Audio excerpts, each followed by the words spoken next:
As the apocalypse looms, humanity awakens to find itself adrift upon a wooden raft.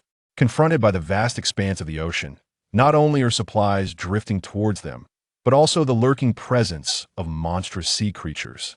The Earth has been irrevocably transformed into a planet of water. The moment Sukin regains consciousness on a diminutive bamboo raft, his surroundings are littered with debris and the silhouettes of sharks swimming nearby. Chapter 1. Survival on the Ocean, the Shark Crisis. The lunar exploration spacecraft, Lunar Voyager, is poised for its return journey. However, as a return protocol is initiated, all aboard are left in a state of shock. The once vibrant blue planet has metamorphosed into an oceanic world, with land masses becoming exceedingly rare, and the command signals from the surface have mysteriously vanished. Upon the boundless ocean's surface, a modest bamboo raft drifts aimlessly, where a handsome young man reclines. Hiss! Sukin awakens, his mind clouded with confusion. What is this situation? How'd I end up in the sea? Staring blankly at the bamboo raft beneath him, he surveys the surrounding ocean, cluttered with floating refuse. On the raft lie a few items: a weathered parchment book and a makeshift fishing rod crafted from bamboo. He hastily opens the parchment book. Remember, do not lose this book. Tip: you start with a fishing rod. All resources depend on fishing. Quickly utilize the fishing rod to gather resources from the ocean. Sukin examines the fishing rod, noting the sturdy line and hook. The resources mentioned in the book must refer to the debris adrift upon the water. Not far off, pieces of wood and old bottles float alongside indistinguishable refuse. He continues to peruse the parchment, turning the page. The bamboo raft is a crucial initial base. The fishing rod is an essential tool for resource acquisition. Remember to safeguard your base, never misplace your tools. The debris upon the water is vital. Do not underestimate it. To thrive, you must make the most of your surroundings. You are not alone on the ocean. With patience, you may find companions. The surging waters may, in fact, be relatively safe. Unexpected events and surprises await you. Good luck. Special note: perils abound in the sea. Suddenly, a flurry of splashes interrupts his reading. Near the bamboo raft, several black, scythe-like fins dart through the water. Sharks? Sukin's lips twitch as he realizes he is akin to a lamb awaiting slaughter. He knows that panic is not an option. Composure is essential for survival. He flips to the second page, hoping to find strategies for dealing with sharks. After being transported to this world, he must first comprehend the nature of his new reality. The second page reveals 7 bold characters. Ocean Survivors public screen. At this moment, Sukin comprehends the essence of this world. Suddenly, a line of text appears on the so-called public screen. Can anyone tell me what is happening here? Moments after the appearance of the text, multiple lines suddenly emerged on the parchment. A ripple of excitement ensued. What's going on? This wretched book speaks of marine survivors. Who on earth is playing this prank? I start with a broken fishing rod and am instructed to fish for garbage? Mom, I'm so scared. Can someone rescue me? Sukin silently observed the inscriptions on the yellowed pages, and the incessant stream of chat revealed to him that he was not alone in this vast ocean. These individuals could converse through this parchment, and initially, everyone possessed the same rudimentary gear: a flimsy bamboo raft and a fishing rod. He began to comprehend the rules of this world. It was a realm where survival at sea was paramount, fraught with both opportunity and peril. The sea breeze caressed Sukin's face, igniting a flicker of anticipation within him. He refrained from hastily gathering supplies and chose instead to immerse himself in the book. For as the saying goes, knowledge is a treasure trove. He needed to thoroughly understand the survival rules before embarking on his quest for existence. Turning the page, he encountered the words survivor's market. As the term suggests, survivors could utilize this page to exchange resources and trade. The marketplace appeared desolate, indicating that everyone was still in a state of bewilderment and uncertainty, with little of value to offer. While Sukin pondered, the marketplace suddenly revealed an item for trade: 1 fishing rod, in exchange for a bottle of mineral water. An added note read, "I am on the verge of dehydration. Can anyone help me?" Clearly, compassion was in short supply. One could forego food, but water was essential. Seawater was undrinkable, and fresh water was exceedingly scarce. It became evident that water and food were the most pressing necessities. His mouth felt parched, and the bamboo raft had provided the initiator with a bag of bread and a bottle of mineral water. The individual who had hastily traded their fishing rod was likely too anxious to notice the gravity of their mistake. How could they possibly part with such vital resources? Sukin munched on his bread and sipped his water while perusing the book. Despite the urgency he felt, he knew he must maintain his physical condition and strive for tranquility. The next page, titled Crafting Resources, outlined the requirements for various items.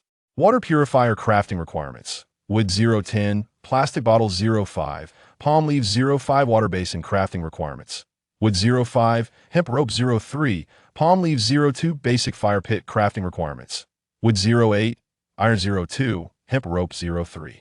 This page served to assist survivors in synthesizing essential survival items, yet he possessed no resources as of now. No wonder they say the ocean is abundant with materials. It all made sense now. This world bore no distinction from a gaming realm, as all survivors could utilize the parchment to craft and trade items. Gazing at his fishing rod and the endless ocean, Sukin felt a surge of expectation. He brandished his fishing rod and cast it out into the distance, but the supplies were simply too far away. For the time being, he could only wait for the waves to bring them closer. Sukin reluctantly picked up the book in his hands, eager to discover what lay within its pages. However, to his dismay, the subsequent sheets seemed to be stuck together, presenting an insurmountable barrier to the next chapter. Perhaps he initially lacked the necessary permissions, or perhaps the book contained only these few pages. If it were the latter, what purpose did it serve to be so voluminous? Ding! The sign-in system has successfully bound to the host. A cold, mechanical voice resonated. A system? Excitement surged within Sukin's heart. The system was an essential artifact for any transmigrator. It felt as though he were lacking something vital. What functionalities does the system possess? He inquired. System notification. Daily sign-ins will yield rewards, while monthly and yearly sign-ins grant luxurious bonuses. System notification. May I inquire if the host wishes to sign in today? Yes. Without a moment's hesitation, Sukin promptly chose to sign in. At that moment, a translucent, ivory fishing rod materialized before him. Jiang Taigong Professional Fishing Rod Level. Diamond System Notification. The Jiang Taigong Professional Fishing Rod requires no bait, simply cast the hook into the sea. Chapter 2. Survival begins, acquiring resources. Following the system's prompts, Sukin carefully examined the instructions, noting that unnecessary items could be stored in the system's repository. The fishing rod could be retracted after use to save space, ensuring that he need not fear exposing his resources even when encountering others. By the way, system, why is there a level associated with this? Sukin queried, somewhat perplexed. System notification. Resource levels are distinctly categorized as bronze, silver, gold, platinum, diamond, extraordinary, divine, and super divine. It appeared that this fishing rod held a commendable rank. As he pondered the scarcity of food and water, it now seemed that sustenance would not be a concern. Moreover, with his fishing rod at his disposal, he should not struggle to gather resources. He could even trade surplus food at the sheepskin book market for essentials. To survive upon this vast ocean, acquiring food and water was imperative. While food was undeniably crucial, water was an indispensable element for human survival. One might endure hunger temporarily, yet without water, death would swiftly follow. Especially upon the ocean, with salt-laden winds and scorching sunlight, one would soon find oneself parched. Fortunately, the survivors were granted an initial supply of food and water, sufficient to last a few hours. Currently, food was accounted for. The pressing concern was to procure drinking water. Gazing towards the distant resources, Sukin dared not delay further. As the waves drew them closer, he abruptly cast his fishing hook, fortune smiling upon him as he retrieved some timber. Piling the wood upon the boat, he contemplated what items he could exchange with the sheepskin book. With each cast of the fishing hook, Sukin grew increasingly adept at the technique. Several pieces of wood, palm fronds, and plastic bottles accumulated upon the small bamboo raft. At that moment, Sukin gazed curiously at the far-off surface of the sea, where several large ironed barrels floated, seemingly intended for brewing. Yet traditionally, brewing barrels are crafted from wood. What could these iron barrels signify? Could they be exchanged at the sheepskin book for a greater quantity of iron? Regardless of the details, Let us first secure what we can. Among the supplies visible on the ocean's surface, the number of iron barrels is notably scarce. The fact that these iron objects are buoyant indicates they are exceptionally well sealed. Perhaps they contain some vital resources preserved within. Sukin aimed at one of the iron barrels, inhaled deeply, and forcefully cast the fishing hook. Fortune smiled upon him. He struck true on the first attempt. With great effort, Sukin began to reel in the fishing rod, as if dragging a fish weighing dozens of pounds, gradually bringing the barrel closer. Sukin sighed in relief, collapsing onto the small bamboo raft. He hoisted the iron barrel aboard and discovered its seal was remarkably tight. Using the pull ring on top, he pried open the lid. Bang! The sound of the lid being lifted echoed. Peering inside the barrel, Sukin found it contained only some wood, plastic bottles, and a few tightly sealed cans. After opening one of the cans and taking a whiff, he was relieved to find it had not spoiled. Noticing it was a can of fish, he devoured the contents. Ding! System notification. Acquired blueprint for high-quality seawater purifier. Sukin was taken aback. What was this? Requirements for the high-quality seawater purifier. Wood, 59, plastic bottles, 36, glass, 03. System notification. The high-quality seawater purifier has 10 times the efficiency of a regular purifier. This seems promising. Sukin mused, stroking the sheepskin book with a faint smile. However, the materials required posed a challenge. Glass was nowhere to be seen on the ocean's surface. Even if it were visible in the distance, he could not retrieve it with a fishing hook. Hesitant, Sukin turned to the second page, curious about how others were faring. Survivor public screen. This wretched hook is utterly useless. I've spent ages only to catch some water plants, which are of no value. I'm in dire straits. My throat is parched, and I can barely hold on. This wretched fishing rod is too difficult to use. Clearly, others were equally perplexed by the fishing rod's ineffectiveness. Not everyone was fortunate enough to possess abundant supplies. Some could only cast their rods as far as possible. Yet, this drastically reduced their chances of acquiring necessary resources. Forget what you might catch, aim for whatever nearby supplies you can, and if all else fails, trade with others at the store.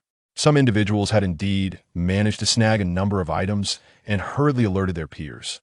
After all, something you find useless might be precisely what someone else desperately needs.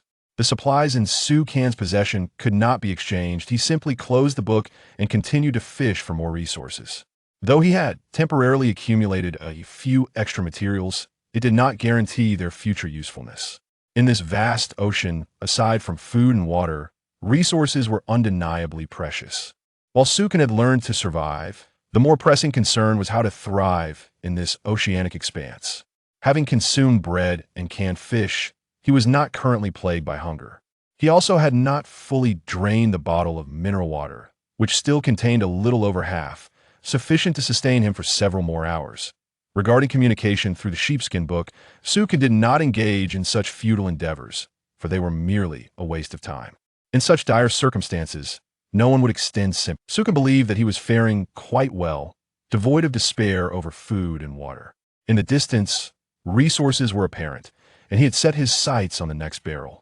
This particular barrel had brought him considerable benefits. Should the next one also yield abundant supplies, his life would truly take a turn for the better. Sukin began to speculate that this barrel might resemble a blind box, containing at least a few valuable items. Perhaps he could find what he needed for his quality seawater purifier within it.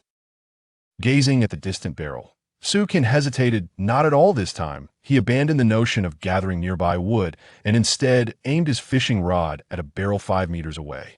Though there was some distance, he felt compelled to take on the challenge. Sukin cast his fishing hook, but alas, it fell short by mere centimeters. He centered his mind, his gaze fixed solely on the barrel, yet time and again, his cast missed by just a fraction. Not wishing to squander any more energy, Sukin made full use of the physics knowledge he had acquired in his previous life. He meticulously calculated the angle at which to cast his fishing rod, the force behind his throw, and how the hook could catch the edge of the barrel upon landing. As he paddled steadily on the small bamboo raft, Sukin carefully assessed the wind direction, wind speed, and the force and angle of his throw. Once all calculations were complete, a smile graced his lips as he rose and forcefully cast his fishing hook. Chapter 3.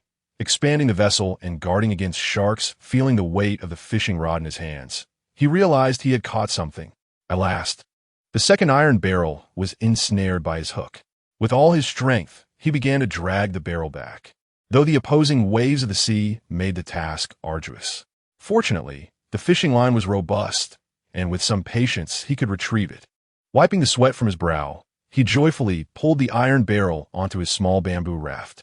As he opened the lid, it felt akin to unveiling a mystery box. Inside, he discovered wood X4, plastic X5, iron X2, palm leaves X5. Although he had not stumbled upon any extraordinary materials nor received any system notifications, these resources were still commendable. Iron in the vast ocean was indeed a valuable find.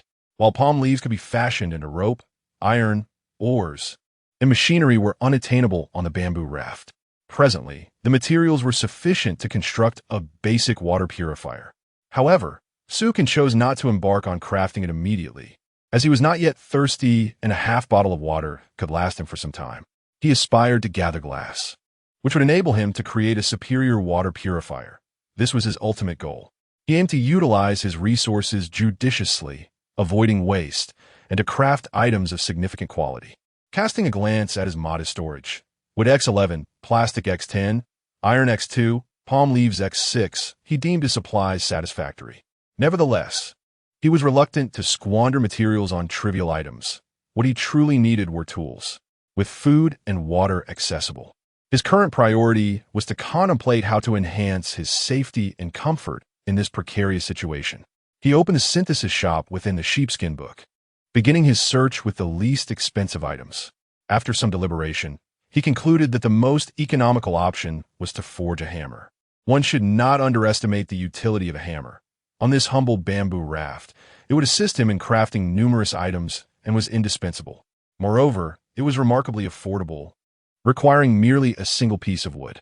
Crucially, the small wooden hammer came with a node, essential for constructing building materials. Without hesitation, Sukin opted to forge the hammer, and within moments, a small wooden hammer appeared on his bamboo raft. Following the instructions from the sheepskin book, wood could be exchanged for bamboo raft floor tiles, which could then be constructed using the small hammer to expand the raft. Gazing at his precarious bamboo raft, he resolutely chose to enhance its size. After all, the diminutive raft could hardly accommodate much before reaching its limit, leaving him with nowhere to rest. With methods to secure food and water already established, the immediate concern was how to ensure a safer and more comfortable existence. The bamboo raft, swaying perilously on the ocean, was far from secure. Even when laden with supplies, it could easily be capsized by the waves, and he must not forget the lurking sharks in the waters. Should a shark attack occur, this small raft would not withstand the damage and would be irreparably compromised. With determination, he set to work. One piece of wood combined with one piece of material could be exchanged for 1 square meter of bamboo raft flooring. Sukin promptly exchanged all the remaining wood and plastic, expanding his modest bamboo raft. Due to a scarcity of materials, he could only craft it while simultaneously fishing from a sea. Moments later, his small bamboo raft transformed into a boat measuring 4 meters wide and 6 meters long, appearing significantly safer. To enhance his comfort and shield himself from the sun's relentless rays, he constructed a small awning and a chair at the stern, specifically for fishing purposes. With his temporary abode rendered a bit more secure, he could finally breathe a slight sigh of relief. The next task was to prepare food and water. Though he felt no urgency, Sukin decided to recline and rest for a while, also observing whether others had acquired valuable resources. Opening the sheepskin bookstore, he noted that it could be exchanged for food, plastic for bread, and palm leaves for wood.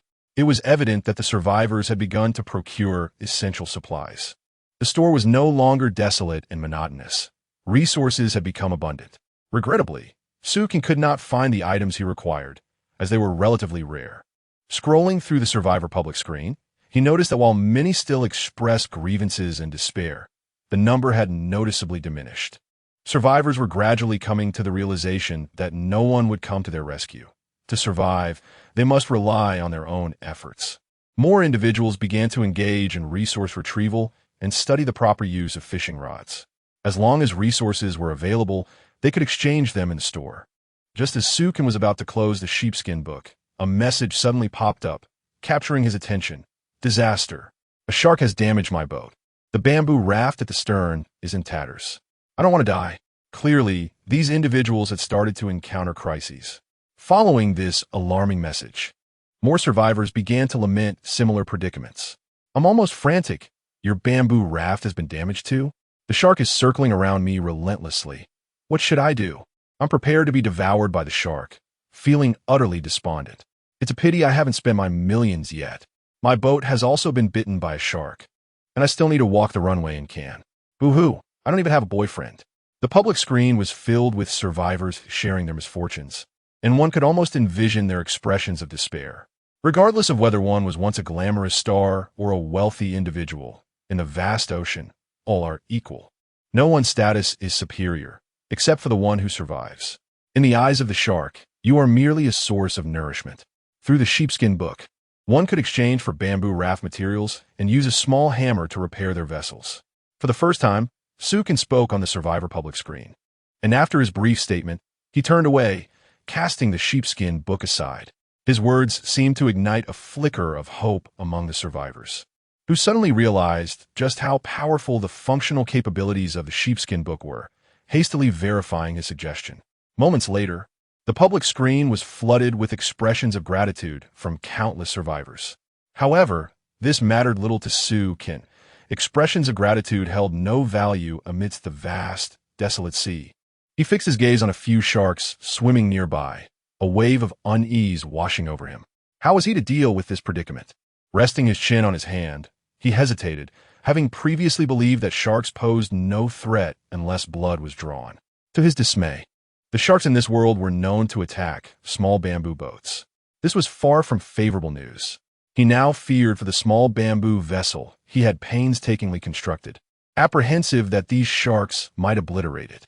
While there might be a chance to fend off the sharks while aboard the small boat, once he found himself in the water, the only fate awaiting him would be to be devoured, with no glimmer of survival in sight. Chapter 4. I, Jiang Taigong, am willing to take the bait fortunately. The sharks were still a considerable distance away, allowing him some time to devise a plan to deal with them. It became evident that he urgently required a weapon to confront the sharks, at the very least a harpoon or something akin to it. Turning the parchment, he located the crafting list for the harpoon. Crafting requirements for the harpoon: wood 0.5, iron 2.4, rope 3.0. The rope could be fashioned from palm leaves, and wood was relatively easy to salvage, but iron would prove difficult to obtain. Clearly, he needed to procure supplies swiftly. His health was still relatively robust, and he could endure for a few more hours. However, acquiring food and water was of utmost priority. Though a high-quality seawater purifier could not be constructed immediately, he needed to create a makeshift water purifier using readily available materials. As for food, while fishing was relatively simple, consuming raw fish was out of the question. Sushi could be an option, but given the current state of the polluted seawater, it was wiser to eat cooked food. He needed to hasten the construction of a fire pit. Gazing at the several floating iron barrels in the distance, he resolved to retrieve them first, for they might contain the supplies he sought.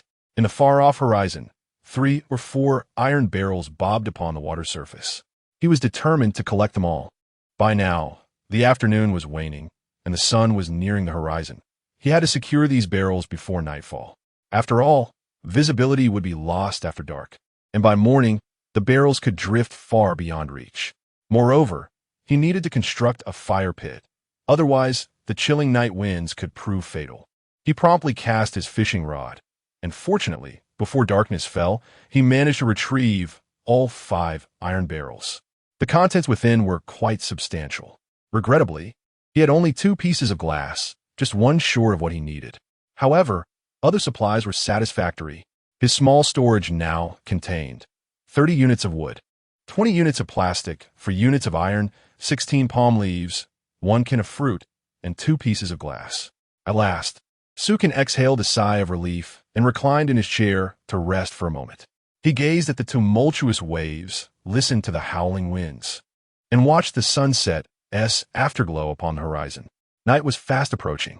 Sukin refrained from further scavenging, as the supplies in his storage were sufficient to sustain him through the night. Although there were still numerous supplies floating on the surface of the sea, they appeared rather commonplace and unworthy of further collection. Besides, after such an arduous endeavor, Sukin felt a pang of hunger and a dryness in his mouth. Cradling the can of fruit, he found himself lost in thought. Should he consume it himself or take it to the parchment shop to sell? It felt inappropriate either way. In this vast ocean, fruit was a rare treasure, but consuming it would merely satiate his hunger and provide some vitamins. If he sold it in the shop, he could exchange it for more valuable resources. Nonetheless, glass was a material from which numerous advanced items could be crafted in the store, and it was unlikely anyone would part with it willingly. Just as Sukin was torn between the decision of whether to consume it, a sudden crash jolted him back to reality. He turned sharply to the front of the small bamboo raft, where the sound of splintering bamboo resonated. Upon glancing back, he beheld a sleek black shark, its gaping maw revealing a set of menacingly red teeth that clamped down on the raft with ferocity. In just 2 bites, it had torn a substantial chunk from the bamboo structure. Surprisingly, Sukin merely crouched down, silently observing the shark without taking any defensive measures. After a moment of scrutiny, he discerned that the creature only damaged 1 plank of the raft at a time. Then it would create a massive splash, flick its tail, and vanish into the depths. The bitten plank would similarly disappear. If this were the case, Sukin felt a sense of relief. A single plank was merely a matter of wood and plastic. As long as he could gather sufficient supplies in the future, even if multiple sharks attacked him simultaneously, he could undoubtedly repair the damage faster than they could inflict it. Just wait until I have the tools. I will feast upon you. Sukin muttered a fierce remark towards the distant shark before turning to retrieve a piece of wood and a small hammer from the storage to repair the damaged plank. Having gathered the necessary materials for a basic fire pit, 8 pieces of wood, 2 pieces of iron, and 3 pieces of rope, Sukin moved to the center of the raft, ensuring that this location would not endanger his shelter, and commenced construction. The materials before him vanished as the structure of a fire pit, formed of 3 intersecting wooden stakes, materialized. Once crafted, he was notified that 3 additional pieces of wood were required to ignite a fire. He promptly retrieved the necessary wood. With a resounding crack, flames erupted from the fire pit, illuminating the bamboo raft with a warm glow. I had thought I would need to rub sticks together to create fire. Sukin chuckled self-deprecatingly, setting aside the tinder he had prepared. Who carries a lighter while at sea? If one were to rely on friction for fire, those pampered young ladies and wealthy individuals would surely be at their wits' end. Such a skill is not possessed by everyone. Without fire, one might find themselves frozen by morning. The only sustenance available would be raw meat, leading to increased despair among the survivors, and it wouldn't be long before many would perish. Of course, this thought crossed his mind only fleetingly. He had little concern for the fates of others. As long as there were still other people in this world, he wouldn't feel excessively lonely. Though he could not see them at present, he was certain their paths would cross eventually. After warming himself by the fire, he moved a small lounge chair closer to the flames and retrieved a professional fishing rod from the storage. A smile crept across Sukin's lips. It was time to procure some food. It had been ages since he had enjoyed roasted fish, and this was the authentic experience of outdoor grilling. Far more poetic than fishing and cooking by the riverside in the suburbs. Casually, he cast the fishing hook into the sea and continued to peruse the scrolls to pass the time. Survivor public screen. Has anyone constructed a water purifier? Can we trade for some drinking water? Do you have any surplus food? I have plenty of wood available for exchange. I perceive that my fishing hook possesses its own thoughts. I'm unable to locate iron, and the cold is unbearable, leaving me on the brink of freezing to death. I long to return home. Sukin sighed. Although iron is indeed challenging to find, it is not entirely elusive. The initial fishing rod serves not only to procure resources, but also to catch fish. The bread provided at the outset is not merely sustenance for the survivors. A portion must be reserved for fishing. Otherwise, one can only rely on fortune, akin to Jiang, Taigong fishing.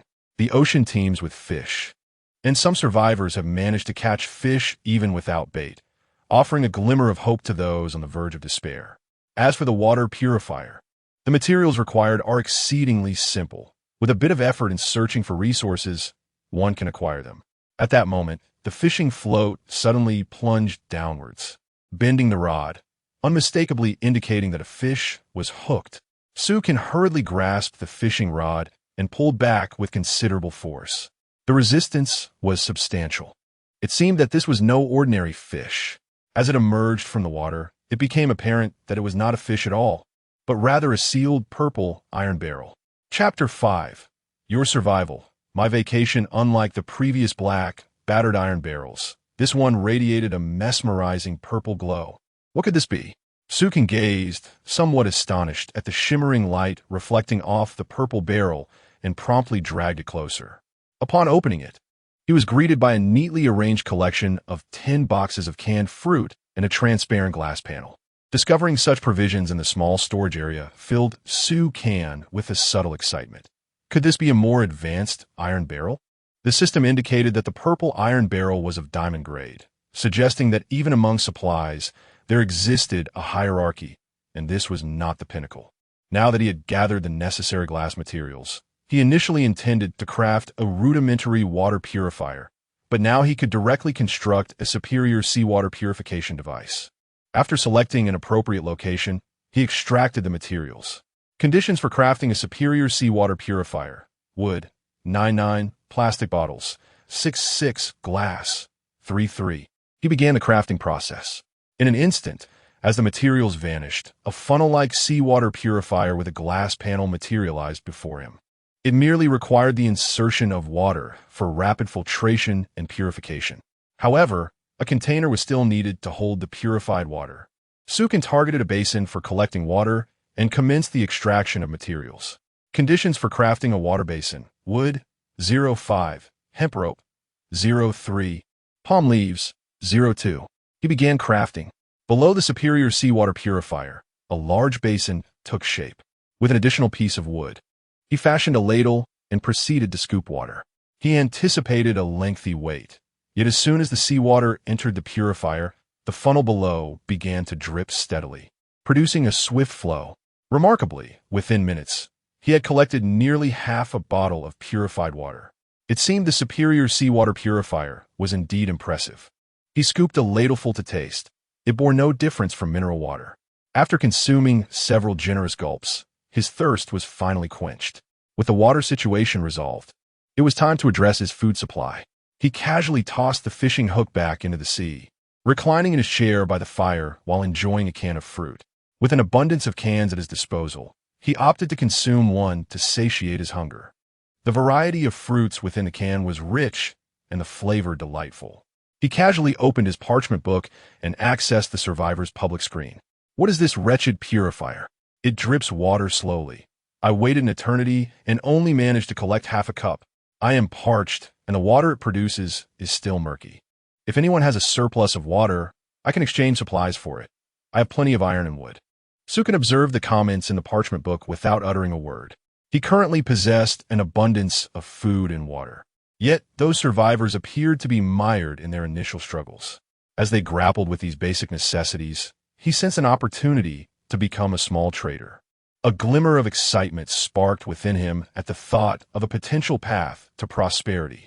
The fish he caught and the water he purified could be exchanged for supplies.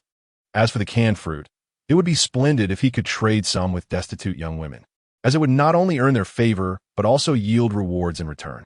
Certainly, the parchment does not possess the ability to discern the appearances of others. This matter is best left to contemplation, to be revisited when the opportunity arises. Just as the last of the canned fruit was consumed, the fishing rod suddenly bent sharply. There was a catch. Sukin hastily discarded the empty can and lifted the rod. With a splash, a plump sea fish was dragged from the depths, struggling against its fate. Goodness, it must weigh 2 or 3 pounds. With a swift kick, he stunned the fish, cleaned it up, and placed it over the fire to grill. Moments later, the aroma of the fish wafted through the air, a delightful fragrance. The seawater naturally contains salt, rendering any additional seasoning unnecessary, enhancing the exquisite flavor of the tender fish. Once cooked, Sukin eagerly tore off a generous piece and savored it. The toils of the day seemed to have been worth it. He suddenly felt that such a life was rather pleasant. Casually, he cast the fishing line back into the sea. Before long, another fish was hooked. This time, he did not bother to grill it, but tossed it into the storage. After a series of catches, he found no further trace of the elusive purple iron barrel.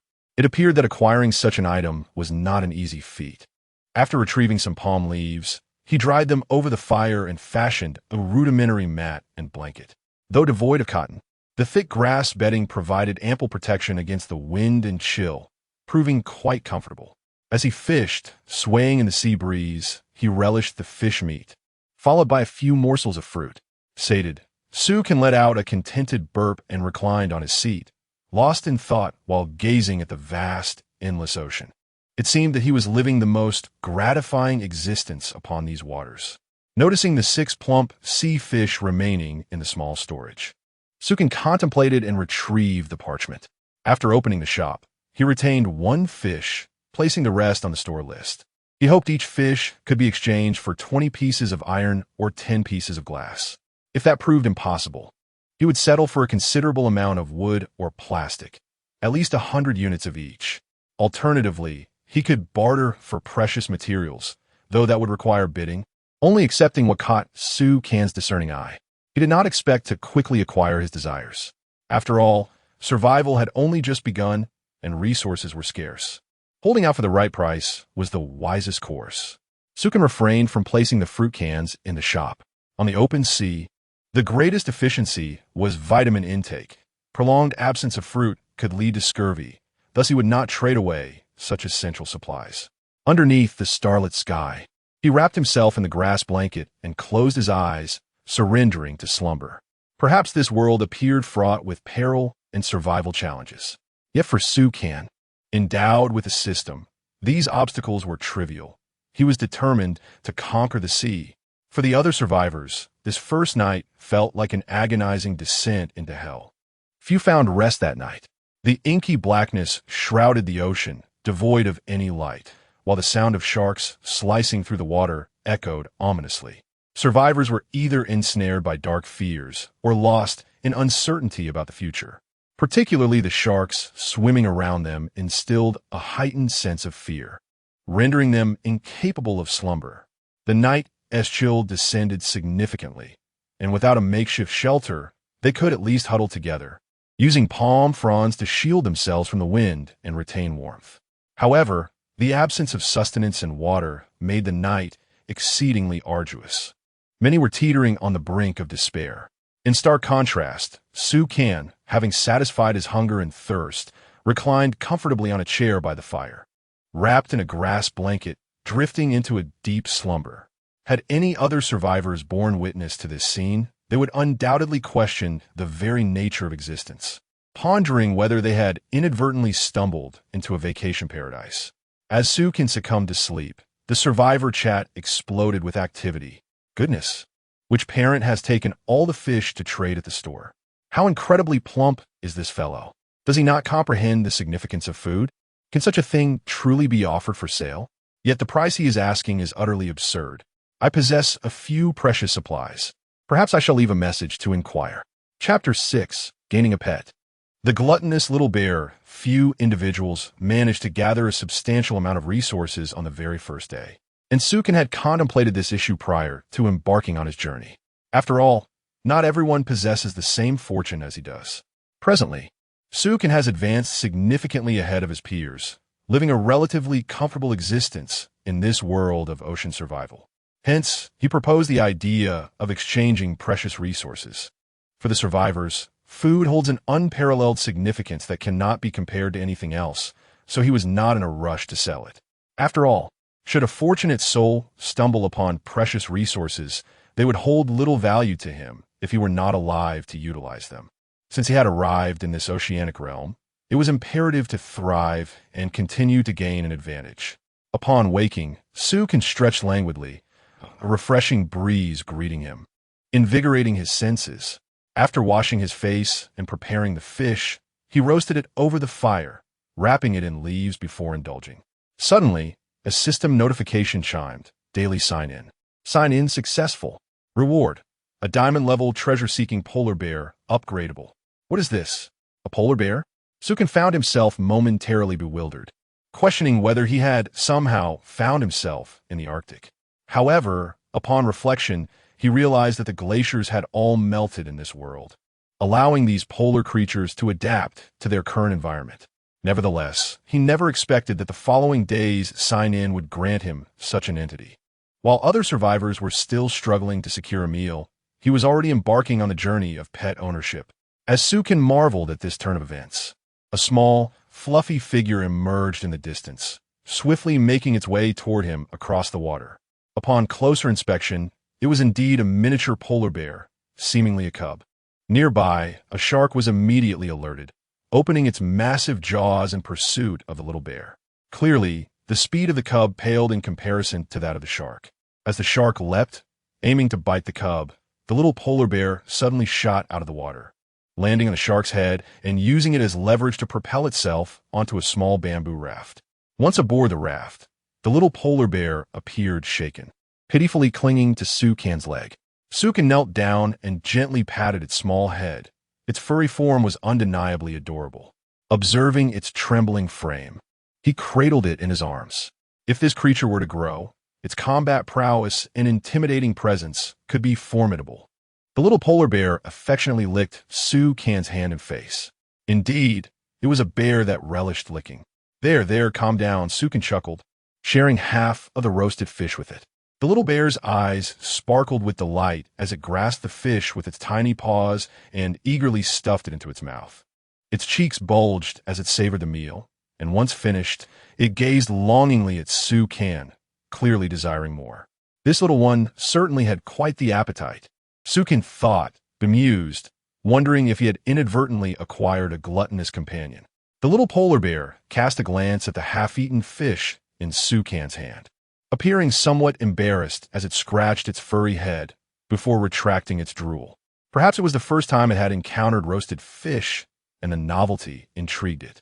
Sukan, not wishing to be overly polite, thought to himself that he could not afford to pamper this creature too much in the future. "Hey, little buddy, how much can you eat in a day?" Sukan inquired with a gentle smile. "Ow, ow, ow." The little polar bear bounced excitedly, waving its tiny paws. "For fish." Sukan chuckled at its playful yet adorable demeanor. The little bear nodded eagerly, pointing at the roasted fish in Sukan's hand and then gesturing toward the fire pit. "You want more roasted fish?" Sukan laughed in astonishment, realizing that the bear had developed a taste for cooked food. It seemed he would also have to take on the role of chef for this little polar bear in the future. However, having a companion amidst the vast ocean appeared to be quite a delightful prospect. With the system's introduction, Sukan gained a clearer understanding of the little polar bear's capabilities.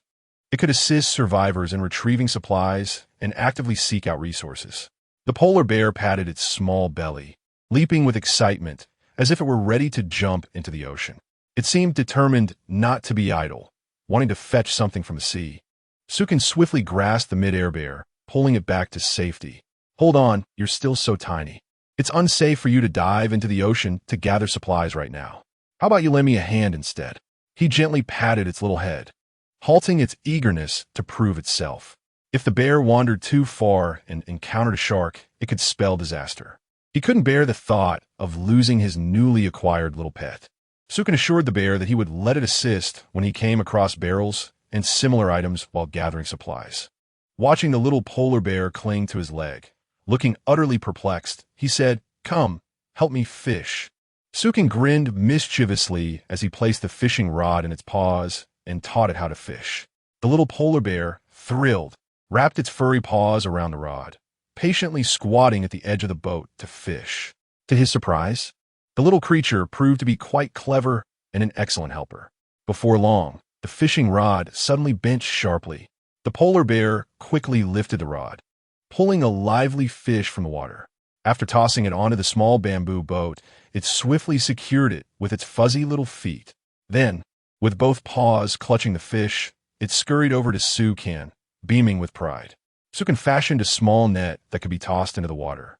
This way, once the little polar bear caught a fish, it could simply drop it into the net, ensuring the fish remained alive. Otherwise, if stored in the warehouse, it would perish. Although the fish wouldn't rot in the warehouse, fresh fish was undeniably more delicious. Sitting on a chair, Sukan picked up a sheepskin book and opened the store section. He wished to see if anyone could meet his needs in exchange for his fish. However, upon checking, he discovered that not a single one of the 5 fish had been traded. After some contemplation, it became clear that finding someone to meet his requirements on the first day would be nearly impossible. However, the message board was filled with numerous individuals eager to exchange for his sea fish, each presenting their own offerings for his selection. Esteemed one, I possess a dozen pieces of iron and several dozen planks of wood, all for you. I implore you, grant me but a fish to quell my hunger. I have caught a few pearls. Could they suffice for a fish? If I do not consume something soon, I fear I shall not endure. I have caught a pair of shoes. Would you desire them? Su Kan, with a resigned shake of his head, clearly showed no interest in these items. Pearls and shoes held no utility for him. As for acts of kindness, this was a world of survival, harsh and unforgiving. Yet, it must be noted that these survivors had indeed managed to procure a variety of peculiar items. Shark teeth, chopsticks, water bottles. Nevertheless, these objects were of little value, and Su can merely cast a fleeting glance at them. In the next moment, however, he truly stumbled upon something that piqued his interest. Chapter 7. Acquiring soil and planting fruits in the list, there exists a wooden flower pot crafted from a garbage bin, filled to the brim with soil. In this vast ocean, the availability of cultivable soil is exceedingly scarce. Yet, it is not entirely absent, for there are indeed patches of land amidst the waters. However, according to the ancient manuscript's guidance, land appears to be fraught with peril, rendering soil a precious commodity. As Sukin gazed intently, he could not help but exclaim internally, "Goodness, this is no ordinary soil. It is of golden quality," although he lacked seeds for planting at that moment. Such superior soil was too valuable to overlook. Just as his excitement swelled, he inadvertently cast his eyes downward. And there it was, the next item on the list, a seed. Furthermore, it was a platinum-grade pear seed. Such a rare treasure was available for exchange? Wait, Sukin suddenly recalled that not everyone in this vast ocean could perceive the quality of items. This meant that only he knew how precious the soil and pear seed truly were. Moreover, in his hands, these two items could seamlessly merge. Perhaps only he could acquire both and embark upon the planting phase. The soil appeared abundant, and he could effortlessly fashion a basin to cultivate the pears. With this thought, Sukin hesitated no longer and promptly chose to exchange. Such an opportunity was too good to pass up. Acquiring both items would alleviate his worries about obtaining vitamins in the future. Fruits were exceedingly rare in the ocean. Now that he possessed both soil and seeds, they would be easily attainable for him. In the shop of the ancient manuscript, the 2 fish he had listed had vanished. A small flower pot now adorned his bamboo boat, alongside a pouch of pear seeds. In the shop, when a survivor opted to exchange items, it signified that the price was set. By making a similar exchange, Sukin could directly acquire them. Golden-grade soil, rich in nutrients, it possesses dozens of times the nourishment of ordinary soil, allowing even dying plants a chance at survival. Even typical seeds, once matured, yield nutrition unparalleled by conventional crops. Platinum-grade pear seed. It requires a higher nutrient composition in the soil and is quite selective, necessitating at least silver-grade soil for cultivation. With sufficiently high-grade soil, its growth rate surpasses that of ordinary pear seeds by multiples, producing fruits that not only quench thirst, but can also serve as sustenance. Sukin smiled contentedly. Had the 2 survivors who exchanged for these items understood the significance of the seeds and soil, they would likely have chosen to endure hunger rather than part with them. Even in dire need of food, they would not have traded them for a mere fish. However, this exchange was mutually agreeable, akin to a fortunate find, with no room for regret once the deal was struck. Crouching down, Sukin examined the soil closely. It was dark, dense, and evidently of exceptional quality. Moreover, it seemed to carry a subtle fragrance, reminiscent of floral notes and fruity aromas, which was both refreshing and delightful. The little polar bear also caught a whiff of this enticing scent, promptly abandoning its fishing rod and bounding over with a spring in its step. With its tiny paws cradling a small flower pot, it was eager to plunge its head inside, hoping to discover some delectable treats. However, after rummaging for a while, it found nothing appetizing, wearing a look of disappointment, as if to say, "This is utterly worthless." Sukin stifled a laugh and refrained from stopping it. When the little polar bear glanced up at Sukin, noticing him chuckling at its expense, its expression darkened in confusion, wondering what was so special about the soil. "Little one, you are not human. How could you comprehend the significance of soil? Once the pears begin to grow, you can indulge in as much fish as you desire each day." With bright eyes, the little polar bear sprang up in excitement at the thought of unlimited fish. Although it did not grasp the value of the soil, it understood the promise of a bountiful feast. Sukin, having learned from the little polar bear's profile, realized that to help it evolve and grow, it must be well fed daily. Yet at its current young age, it did not consume much.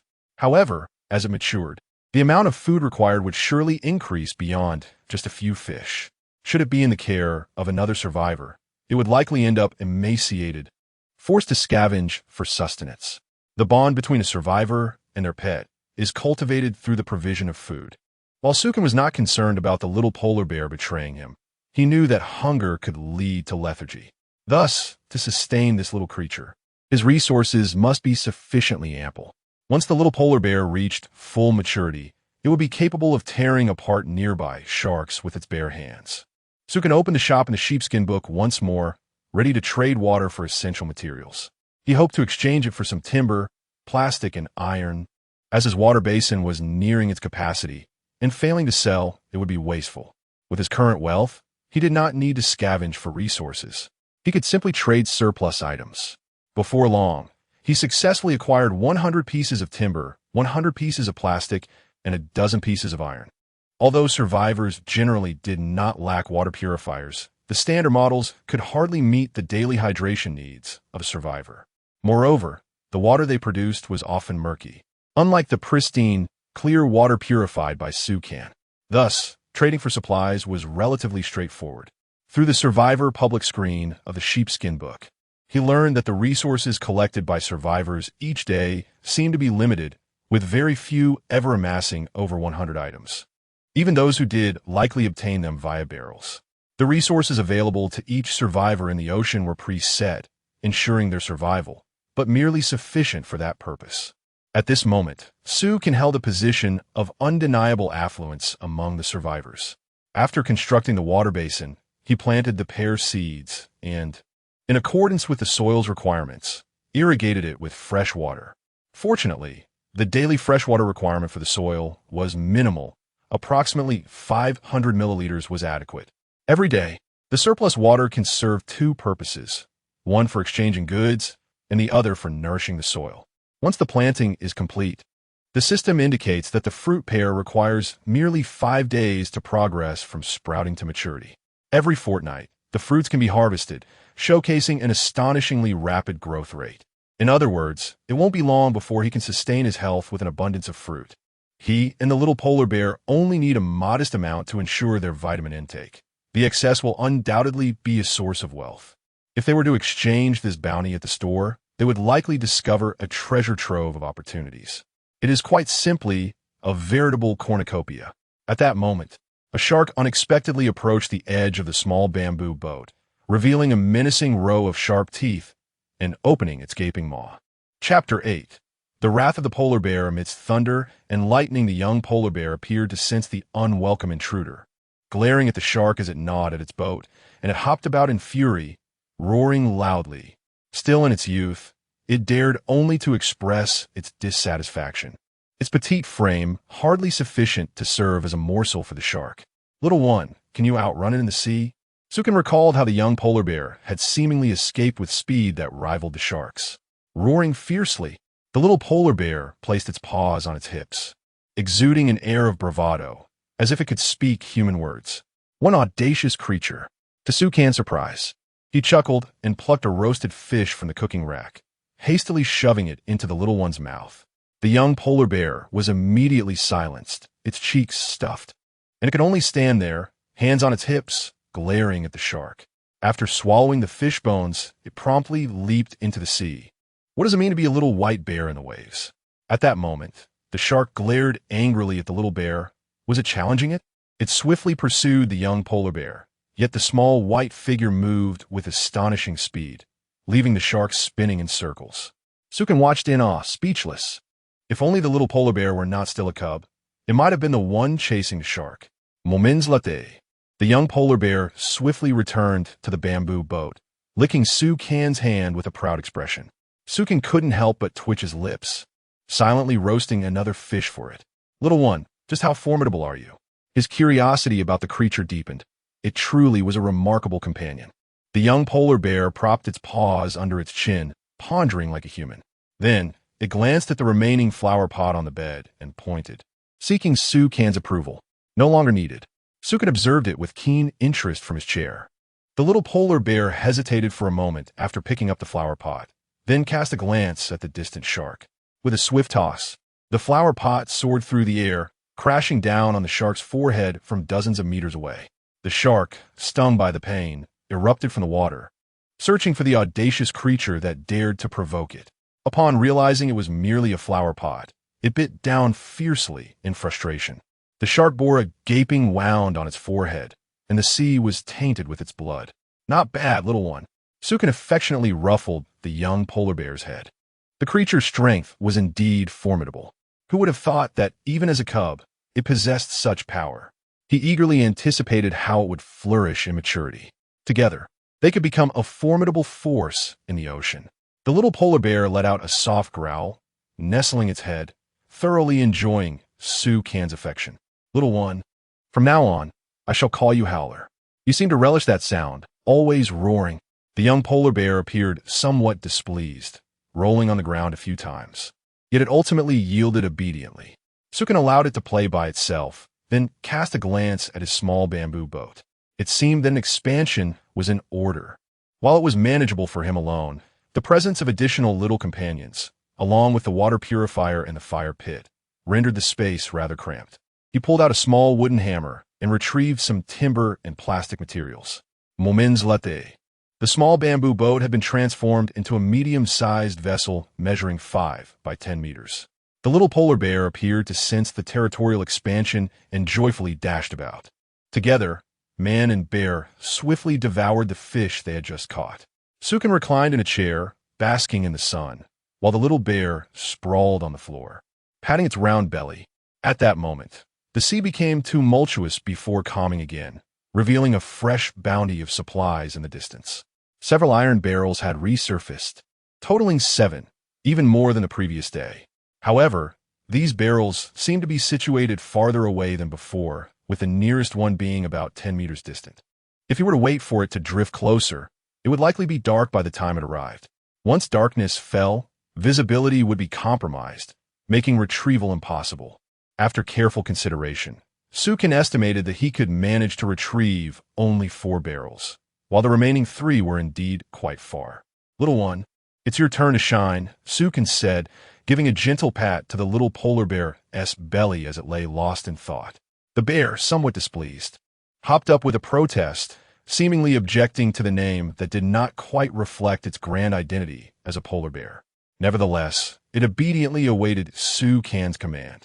Can you see those iron barrels? He inquired. The closer ones I can handle myself, but what about the 3 in the distance? The bear responded with an enthusiastic affirmation, eager to show its prowess. With a swift motion, the small white bear dove into the water, creating a significant splash as it sped towards the barrels. Once submerged, its stout little form proved remarkably agile, defying its appearance. Just then, Sukin noticed a shark suddenly emerge from the depths, heading straight for the little bear. Alarmed, he realized this was the first time he had sent the polar bear into action, and he had to ensure its safety. Having witnessed the little bear's potential, Sukin had grown increasingly fond of it and was determined to prevent any mishap. He quickly retrieved his professional fishing rod and, for added security, attached a fish to the hook. He then made several incisions in the fish's body, allowing blood to seep out, and hurled the fish away from the little bear. The moment the shark caught the scent of blood, its eyes turned crimson, and it abandoned its pursuit of the bear, instead turning to chase the fish. All the sharks nearby, poised to attack the little bear, were similarly drawn away by the allure of the bloodied fish. The effectiveness of the blood as bait was remarkable. In the ocean, a shark's sense of smell is so acute that it can detect blood from a kilometer away. The lure of blood is irresistible to them. With a calm smile, Sukin cast the fishing rod further out. At this moment, there was no danger surrounding the little bear. The cub moved with astonishing speed, akin to a flash of lightning, as it navigated through the ocean waves, surpassing even the swiftest of sharks. It appears that Sukin's concerns were unwarranted. Even without taking any precautions, the sharks were incapable of catching up to the cub. Truly, it is deserving of its title as a diamond-level polar bear.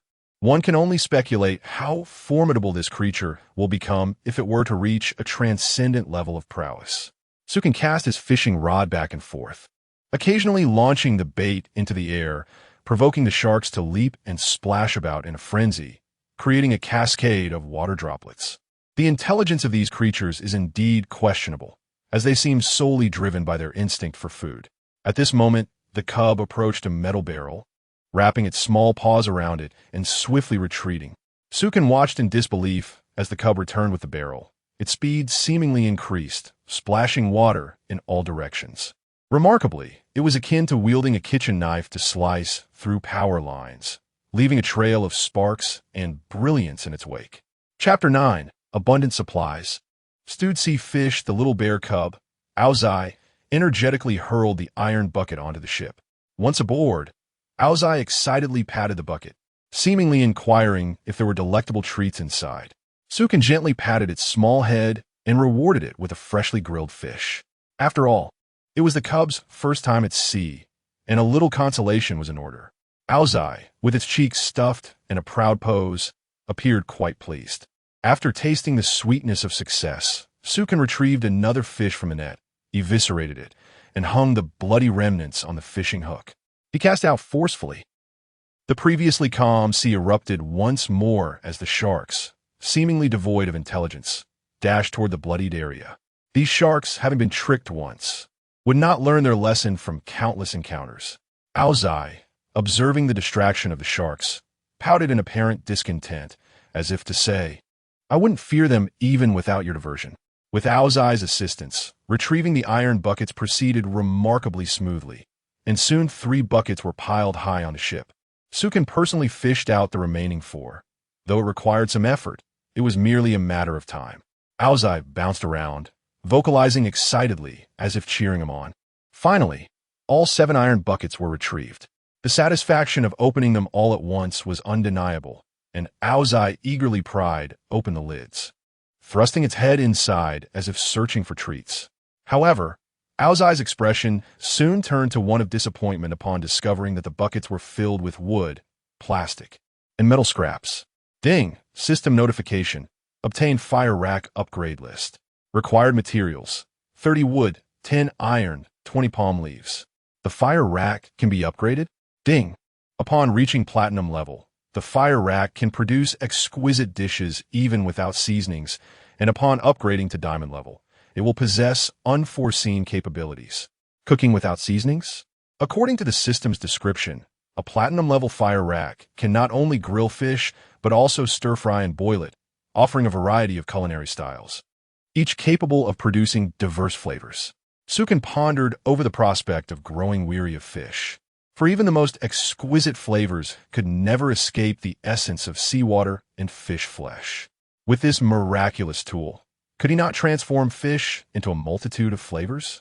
He had already felt the power of diamond-level items, exemplified by the specialized fishing rod of Jiang Taigong, which not only eliminated the need for bait, but also yielded purple iron buckets, among other resources. At this moment, Aozai lay lazily on the floor, patting its little belly, with a face full of melancholy. It was evident that it was hungry again. "Little one, are you craving fish once more?" Sukin teased, pulling a fish from the net to tempt it.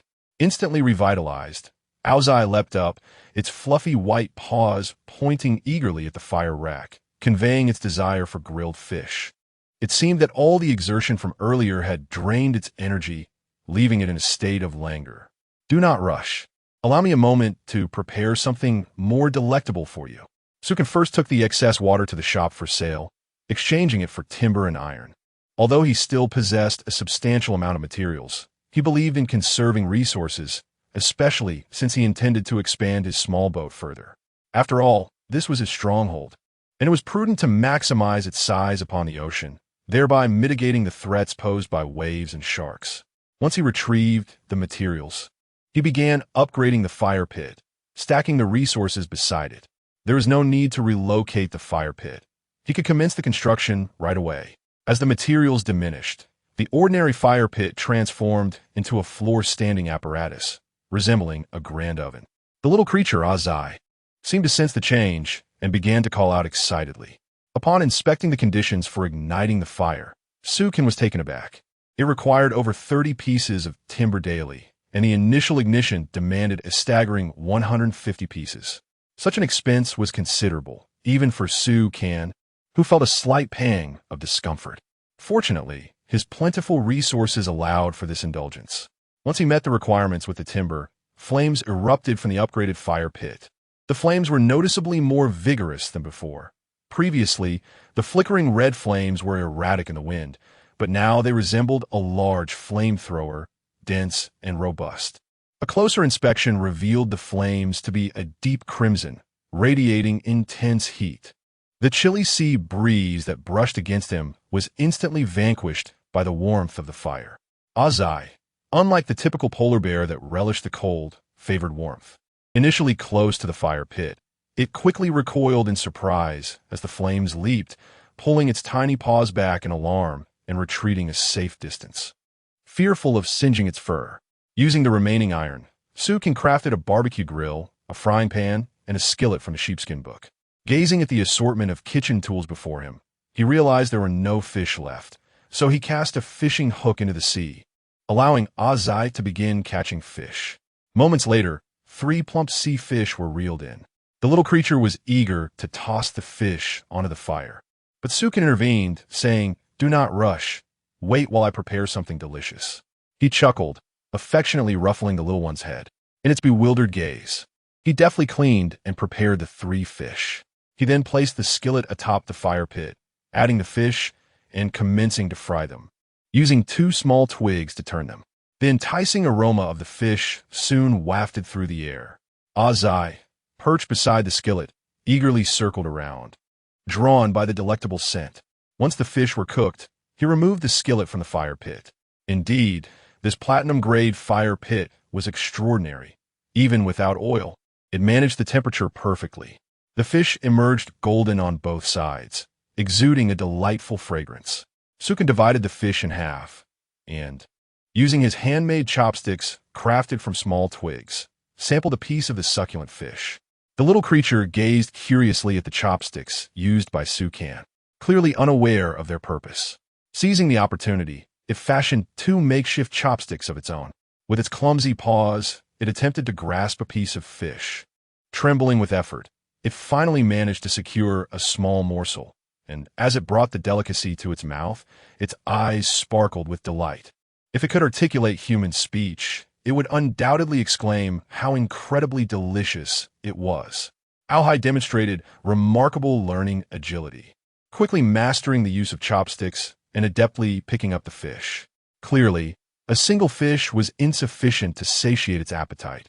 After experiencing the joys of a frying pan, Alhai eagerly surveyed the other utensils on the ground, yearning for even more delectable fare. "You've spoiled it now," Sukin mused. "But let us indulge you with something even tastier." He placed a wok over the fire and, this time, added a splash of water to simmer the sea fish gently. Chapter 10.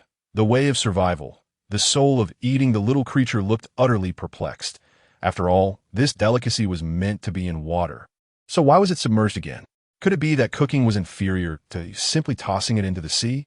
It seemed that dining directly by the ocean would be far more convenient. However, as the enticing aroma of fish soup wafted through the air, carried by the sea breeze, the creature's little nose twitched with delight, almost diving headfirst into the pot. Sukin had crafted 2 wooden bowls, not merely for the sake of consuming fish, but specifically for savoring the fish soup. The fragrance of the broth was so exquisite that even Sukin could not help but sing its praises. Even the most delectable fish soup he had tasted in his past life paled in comparison to this concoction. The restaurants often used frozen fish, indistinguishable in quality, and typically relied on inexpensive varieties. In stark contrast, this pot contained freshly caught fish, rich and succulent. With the fire pit upgraded, the flavors of the soup were enhanced, leaving no one impervious to its allure. Little one, this fish soup requires slow simmering. If you wish to indulge further, you must catch more fish, Sukin said with a playful smile, assigning a task to his newfound helper. It would not do for the little creature to simply feast without contributing. To his surprise, the creature was not at all displeased. Rather, it sprang into action with newfound vigor, leaping from the boat and eagerly scurrying off to fish, glancing back at the fire pit with anticipation for the soup to finish cooking. Sukin reclined comfortably in his chair, relishing the gentle breeze against his face, his spirits soaring. Now accompanied by a lively companion, the vast ocean no longer felt monotonous. It was truly a life of bliss. Opening the sheepskin book, he noted that the complaints on the public screen were dwindling. I have expanded my little bamboo raft to over a meter. How has everyone else fared? I found bread in the iron barrel I fished up, so it appears I will not go hungry today. How could you be so fortunate? I only found cigarettes. Is there a fellow survivor who would trade food for smokes? The survivors were beginning to appreciate the benefits of resources, actively scavenging to enhance their chances of survival. Through their discussions, Sukin gleaned insights into their progress. Most survivors had secured a source of drinking water, ensuring their continued existence. Many had also constructed fire pits, while others shared their fishing experiences. Nevertheless, those fortunate enough to catch fish could only stretch a single fish over 3 days. A stark contrast to those who truly enjoyed their meals. Sukin chose to remain silent, wary of disheartening the other survivors. He could hardly boast about his fish roasting and soup-making experiences. After a moment's contemplation, he closed the sheepskin book. The little creature, having encountered an unprecedented delight, was now brimming with enthusiasm, fixating its gaze on the ocean's surface. Gradually, it managed to reel in nearly 10 sea fish. The speed at which it fished was impressive, prompting even Sukin to marvel at its extraordinary luck. The aroma of fish in the pot grew increasingly intense, and the little creature bounced over to the edge of the pot, saliva dripping incessantly. At that moment, the fish soup simmered to a milky white, glistening and bubbling delightfully. It was nearly ready. Sukin picked up a wooden bowl, ladled 2 servings of fish soup and fish meat, and handed 1 bowl to the little creature. It carefully cradled the bowl with its tiny paws, took a gentle sip, and then eagerly began to gulp it down. After licking the bottom of the bowl clean, it waved the small bowl, indicating it wanted more. Goodness, does it truly see me as a chef? Serve yourself. Sukin shot at a playful glare. He had only gone through the motions to teach it these basic skills, as he intended for it to take on cooking duties in the future. The little creature, unbothered, hopped up and grabbed a small wooden spoon, filling a large bowl to the brim with fish soup. After tasting the soup, Sukin found it even more fragrant than it smelled. In the art and pursuit of culinary excellence, humans clearly outshine animals. However, when it comes to appetite and voracity, animals undoubtedly surpass humans. By the time Sukin had not finished his bowl, the little creature had already polished off 3. Yet it still found the bowl too small, yearning for a basin or even to lift the pot directly. A gluttonous bear indeed. Sukin couldn't help but chuckle at the thought. He then crafted a special feeding basin for it, so that when it felt hungry, it could simply tap the basin and he would understand its desire for food. Once the pot of fish soup was entirely consumed, Sukin demonstrated various cooking techniques to the little creature, including frying, grilling, and steaming fish. Out of 10 fish, 3 were set aside for trading, while the remainder was prepared. The 2 of them sat across from each other, ready to feast.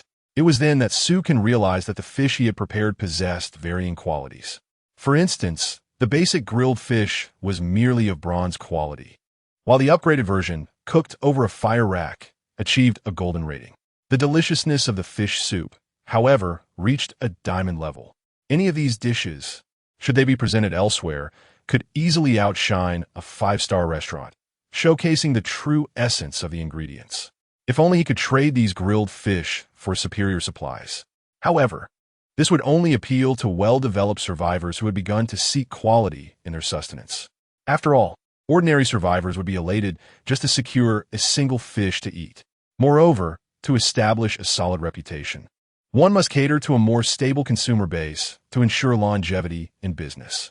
Sukin found himself daydreaming of becoming a top chef in this vast ocean.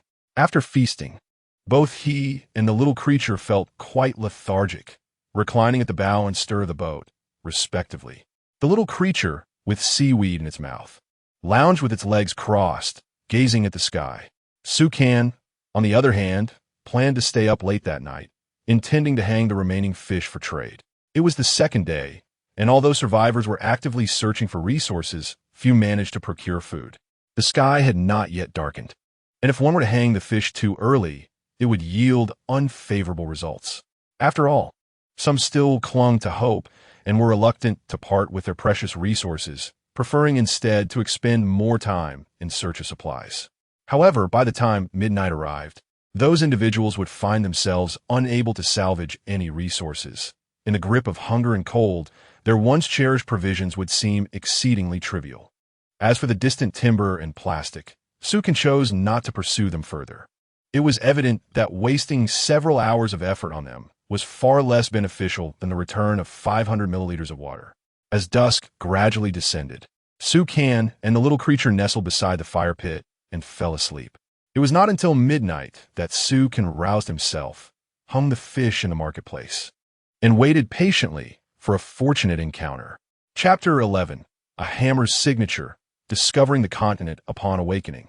Sukin discovered that the little cub had somehow squeezed onto the lounge chair.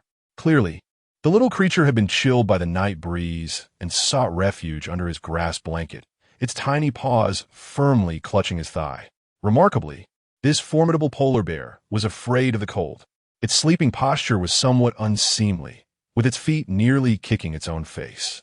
The white fur billowed in the wind, resembling the fluff of reeds swaying in a breeze. Despite its diminutive size, this little one was surprisingly heavy. No wonder Sukin had been roused. It was entirely the cub's doing. After gently nudging the cub aside, Sukin awaited the exchange of supplies at the shop. This time, he increased the conditions for wood and other materials by 1/3, confident that someone would come to trade. Sure enough, it wasn't long before the requirements for wood and plastic were met, and 2 fish were exchanged. He had initially hoped to discover rare resources during the night, but unfortunately, his search yielded nothing of value. It seemed that these survivors either did not appreciate the value of resources or had simply been unable to procure any. Daylight soon broke. It was now the 3rd day since his arrival in this oceanic realm. Ding! The daily sign-in system chimed. Sign in. System reward. A special tool of diamond grade. Before him appeared a toolbox. Upon opening it, he found a white iron rod. According to the system's guidance, this rod could transform into any tool required. Holding it in his hands, Sukin envisioned it taking the shape of a hammer. Instantly, the white rod morphed into the form of a hammer. Henceforth, there would be no need for him to craft any tools. The cub gazed at the shape-shifting rod with wide, curious eyes, sparkling with intrigue. When Sukin handed the rod to it, the little one began to play exuberantly. Although the scene appeared somewhat peculiar, shouldn't this be a weapon for a monkey? Once the cub grew tired of its antics, Sukin stowed the rod away in the warehouse. He exchanged the remaining fish, bringing his stock of wood and plastic to over 200 units. His iron reserves were also sufficient to construct a few small items. He still possessed 2 items of diamond grade and a platinum grade sapling. After a night had passed, he noticed that a pear sapling had sprouted in the pot, its tender green shoots vibrant and fresh. It would be some time before it bore fruit, so he would have to wait patiently. Meanwhile, the cub had begun fishing, having depleted its food supplies and resorting to catching its own. Its earnest demeanor belied the drool trickling down its face, surely contemplating the best way to prepare its catch. Sukin opened the sheepskin book, where the voices of complaining survivors echoed across the public screen. Although most had constructed filters and fire pits, food continued to be a source of distress. According to their shared experiences, the algae on the sea surface was edible, and with a bit of luck, one might even catch a few shrimp. Despite their meager catch, they managed to sustain themselves. Yet, some harbored no hope for survival, sinking into despair and incessantly lamenting their fate. With no land in sight across the vast ocean, the thought of enduring life faded into oblivion. They were perpetually adrift, besieged by hunger and cold that relentlessly assailed their spirits. Many survivors stood at the edge of the boat, contemplating the drastic choice of plunging into the depths below. Faced with daily struggles and no apparent escape, they pondered whether it might be better to end their existence. However, a greater number of survivors valiantly fought against the forces of nature. They endeavored to salvage every resource within reach, with no one voicing complaints of unfairness. For all were ensnared in the same predicament. If others could persevere, why could they not? Sukin sighed and closed the sheepskin book. After all, not everyone possessed his fortuitous circumstances, where survival had transformed into an enhancement of quality of life. It seemed he had surged ahead of others by an unfathomable distance. Just as Sukin contemplated widening and lengthening his small vessel, he caught a glimpse of the fishing rod in the paws of the little creature, which had begun to sink, indicating a catch. Yet, it stood motionless at the boat's edge. "Little one, what troubles you?" Sukin approached and gently patted its furry head. Suddenly, the little creature sprang to life, bouncing with excitement and pointing into the distance, seemingly eager to convey something urgent to Sukin. Following its gaze, he was astonished to discover a dark object on the horizon.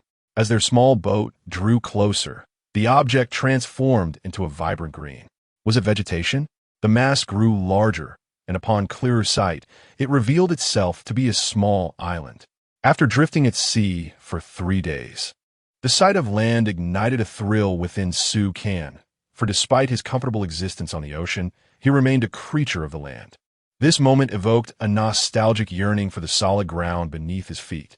The lush greenery became increasingly pronounced, with coconut trees and golden sandy beaches coming into view.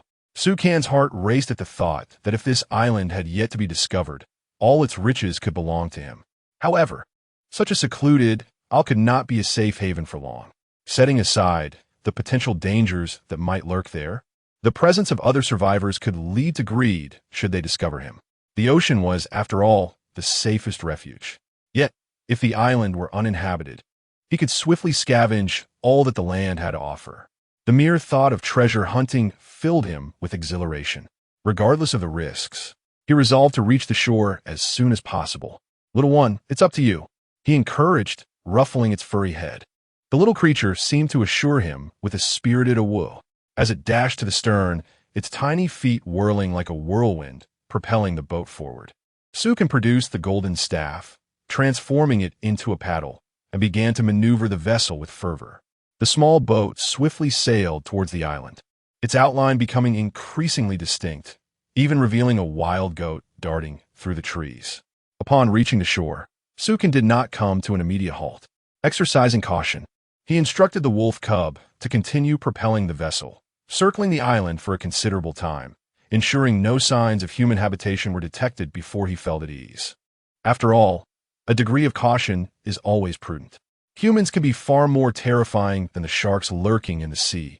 Sharks lack intelligence, but the human heart is unfathomable. However, Sukin was now faced with a dilemma: how to prevent the boat from drifting away. He certainly intended to bring the wolf cub ashore, but the vessel would inevitably be swept away by the winds and waves, which would pose a significant problem. This boat represented his stronghold, and he could not afford to lose it. Sukin opened the leather-bound tome, glancing at the crafting page, hoping to discover the means to fashion an anchor. Chapter 12. The Diamond Watermelon. A pleasant surprise, the ship's anchor was exceedingly costly, requiring not only 30 pieces of iron, but also 100 lengths of rope.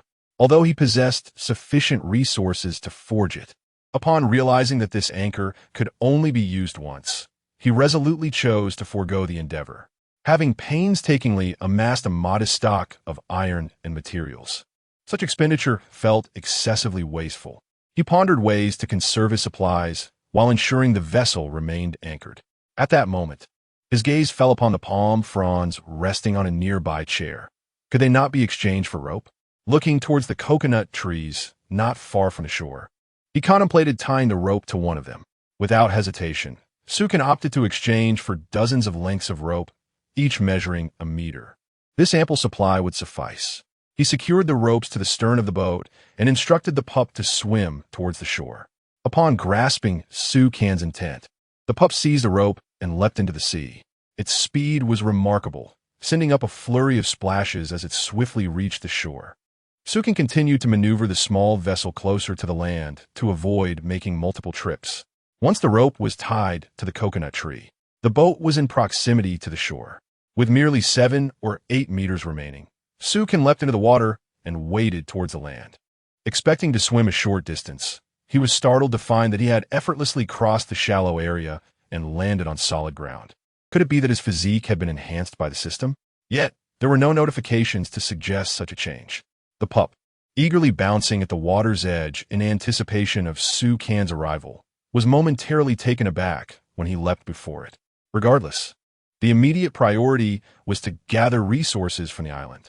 Failing to thoroughly scavenge this newfound isle would be a disservice to its emergence. Let us get to work, Sukin said as he stepped ashore, ruffling the pup's fur before retrieving the goldenrod. This newly discovered land would prove advantageous for the versatile goldenrod. With it, resource collection would be significantly more efficient. Transforming the goldenrod into the shape of a large machete, he tossed it to the pup, clearly enamored with its new weapon. The pup dashed to the palm tree, vigorously swinging the machete. The little creature demonstrated surprising strength. With each swing, wood chips flew as it made swift work of the tree, ultimately felling it. Upon the palm tree's downfall, the warehouse recorded the acquisition of 10 palm fronds and 10 units of wood. The yield was quite satisfactory, considering this tree was merely a slender sapling, with a diameter of around 20 centimeters. Sukin, eyeing a nearby palm tree with a girth exceeding 40 centimeters, could not resist directing the pup once more. Immersed in the weapon's sharpness, the pup lunged at the thicker tree with fervor. Despite its tenacity, the robust trunk demanded considerable effort. The harvest yielded 30 palm fronds and 30 units of wood, a delightful surprise, as he had anticipated merely 20. To my astonishment, the robust trees did not conform to the simplistic notion of 1 + 1 = 2. Bang, bang, bang. It seemed as though the little one had developed an addiction to chopping, as it charged towards another tree with fervor, delivering a flurry of strikes. Sutsan, having gathered wood and palm leaves, felt an overwhelming sense of satisfaction. He considered it a means of training the little one's strength. Well done, my little friend. Sutsan praised it generously, ruffling its small head affectionately. How? The little one declared its readiness to fell 10 more trees. Rather than curtailing the exuberant creature, Sutsan made his way to a coconut tree. He located a withered branch and knocked down a few coconuts. Approaching the little one, he noticed its evident fatigue. It showed no sign of halting its industriousness. With vigor, Sutsan smashed a coconut against a rock, creating a fissure. Come, try this, he enticed, knowing well the little one had an insatiable appetite for delicacies. At this, the little one relinquished its golden staff, scampering over eagerly, tipping the coconut to drink the sweet, fragrant juice. Though the water content was modest, its flavor was delightful, reminiscent of milk. This wild coconut was exquisite. If sold in a marketplace, it would fetch a handsome price. However, Sutsan had no intention of doing so. For the survivors, fish held a greater value. Moreover, he did not plan to cultivate coconuts, as the trees were too expansive, with one nearly occupying his entire vessel. If he could not exchange fish for precious resources, coconuts would be even less viable. Due to the low water content, coconuts were unsuitable as a primary water source, and the flesh could not serve as a meal. Thus, they were merely a luxury to be sold. After the little one had knocked down 7 or 8 coconuts and quenched its thirst, it resumed its industrious activities. Sutsan ventured to the seaside, hoping to procure some seafood.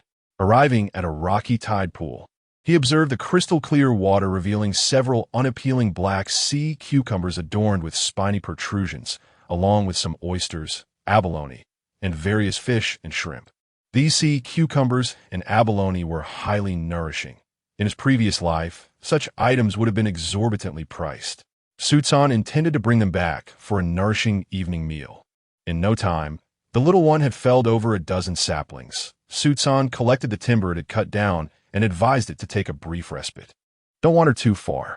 The little one joyfully meandered nearby, taking advantage of the solitude of the island. Before long, the little one returned, its small paws clutching a watermelon that was larger than its belly. A watermelon? To Sutsan's surprise, the little one had managed to procure such a fruit during its brief excursion. The significance lay not merely in the fruit itself, but in the precious seeds it contained. Well done, my little friend. After receiving the watermelon from the little one, Sutsan sliced it in half, each taking a portion to quench their thirst. Watermelons were indeed a rare commodity in the marketplace. If cultivated in abundance, they would surpass pears in popularity. Regarding the little creature known as outsmart, who devours fish without spitting out the bones, Sukin took special care to instruct him to leave the watermelon seeds intact. This caused outsmart to nibble cautiously on the watermelon, fearing he might swallow all the seeds, thus depriving himself of the pleasure of indulgence. The frustration of such a constrained enjoyment was palpable. Once the watermelon seeds were meticulously gathered, Sukin was astonished to discover that these seeds possessed a hierarchy of quality. The substantial pile of watermelon seeds before him suddenly dwindled to just 2 platinum-grade watermelon seeds. What a delightful surprise! It appears that these fruits do not require one to manually collect the seeds. After consuming the flesh, the seeds reveal themselves naturally. However, to be candid, even Sukin felt a profound sense of satisfaction at the acquisition of such high-grade watermelon seeds. Chapter 13. The Wealth of the Nouveau Riche. Hard currency. As dusk began to descend, only 7 or 8 palm trees remained on the island.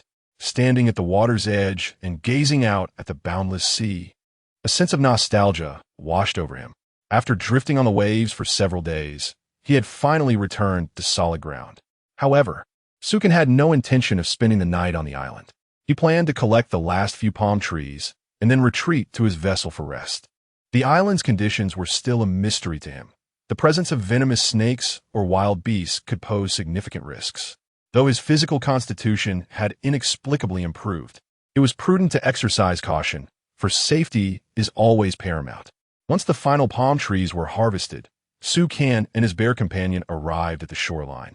Reclining on the rocks with coconuts in hand as they watched the sun sink below the horizon. Although one could also lie back on the ship to admire the sunset, the experience on land held a distinct charm. With plenty of daylight remaining, they decided to linger a while longer. Seizing the moment of twilight's beauty, Sukin leapt back onto the ship, gathered a small flame and some fish, and returned to the shore.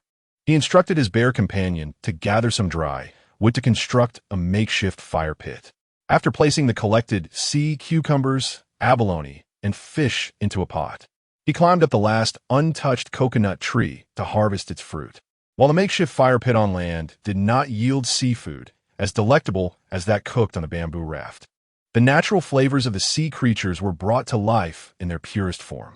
With the sea breeze caressing them, Sukin and his bear savored the seafood while admiring the picturesque coastline, exclaiming in delight. Glancing into his small storage, Sukin was astonished by the inventory. 270 units of wood, 150 units of plastic, 30 units of rope, 30 units of iron, and 200 palm leaves.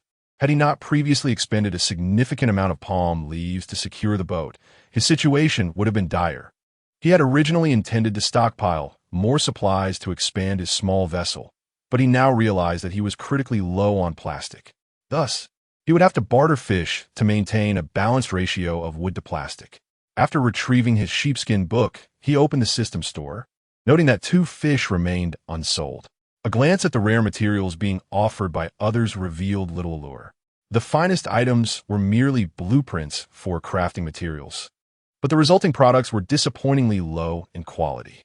Adjusting his list of required items, he quickly attracted several individuals eager to exchange their wares for fish. Many had amassed over 100 units of wood, all willing to trade for sustenance.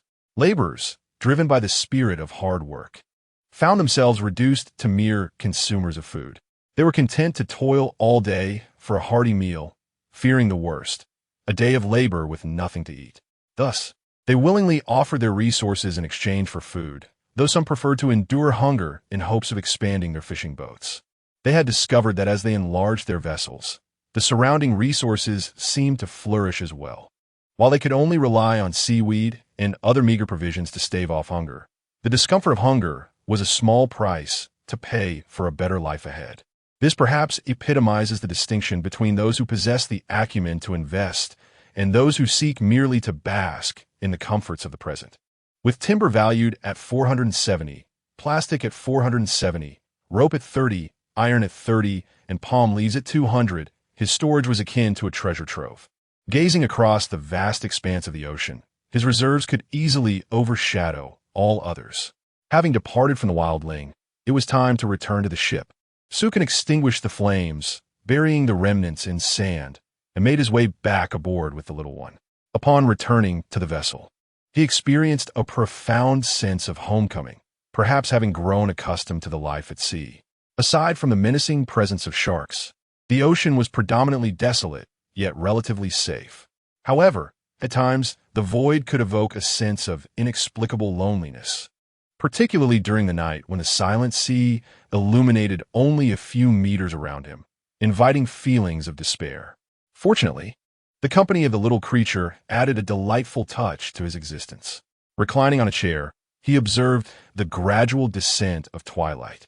Sukin retrieved his specialized fishing rod, tossing it to the little one to amuse itself with fishing. He then took out a parchment and opened the survivor's communication channel. It was essential for him to comprehend the circumstances of other survivors to seize opportunities and align his progress accordingly. Previously, he lamented the inability to afford a home. Yet now he found contentment in merely having a rented space, longing for a warm bowl of instant noodles in his humble abode. The daytime heat at sea was relentless, causing his bodily fluids to evaporate swiftly, rendering his 2 water purifiers insufficient. While he had ample water, hunger gnawed at him, forcing him to subsist on meager rations of grass, leaving him dizzy from starvation. Speaking of which, have you heard of the formidable individual at sea? He offers fish and water for sale daily, and today he even exchanged goods for a fish. He must be quite affluent. After perusing some significant conversations, Sukin gleaned an understanding of their situations. Some individuals had already embarked on the path of struggle, expanding their stronghold to gather resources. For those in better circumstances, water was no longer a pressing issue, yet food remained a significant challenge. As for the less fortunate, they lamented their plight, bemoaning the world around them. It seemed he had gained a considerable lead over them. At this moment, the little one was exuberantly tugging a fish back, soon tossing it onto the ship, where a bare paw swiftly subdued the flailing creature. After swallowing hard, the little one eagerly resumed fishing. The reason for fishing so late was twofold: preparing breakfast for the next morning and simply craving something to eat in the evening. This might indeed reflect the capriciousness of the newly affluent. Although the seaside offered an abundance of food, both he and the bear had become increasingly discerning, resulting in meager consumption. Their culinary experience was merely a token gesture of outdoor cooking fish.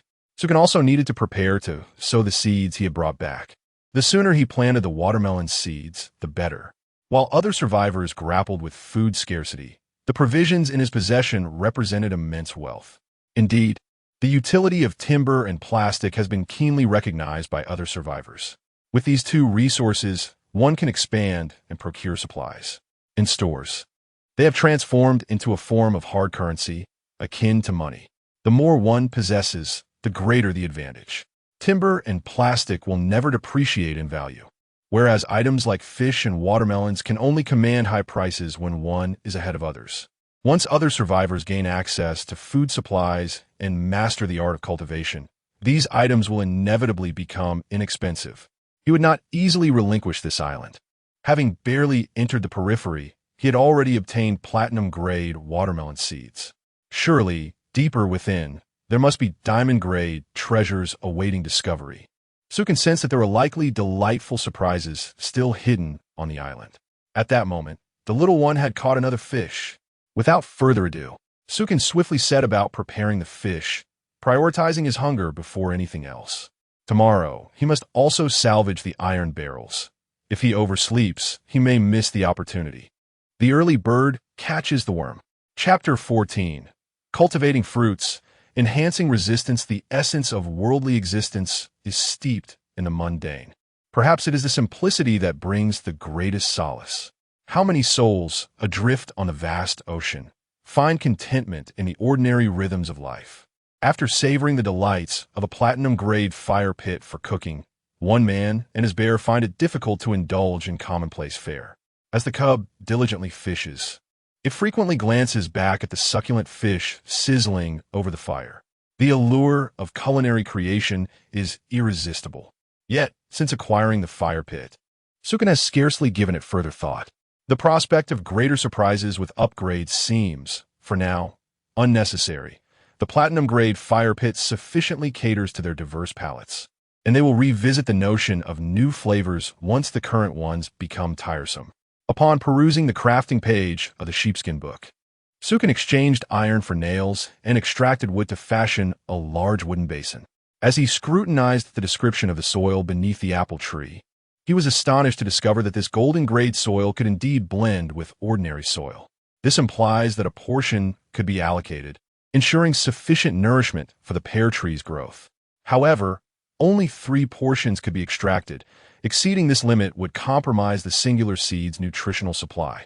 After constructing the square basin, over a meter wide, Sukin transformed his golden staff into a shovel and apportioned some soil into the basin.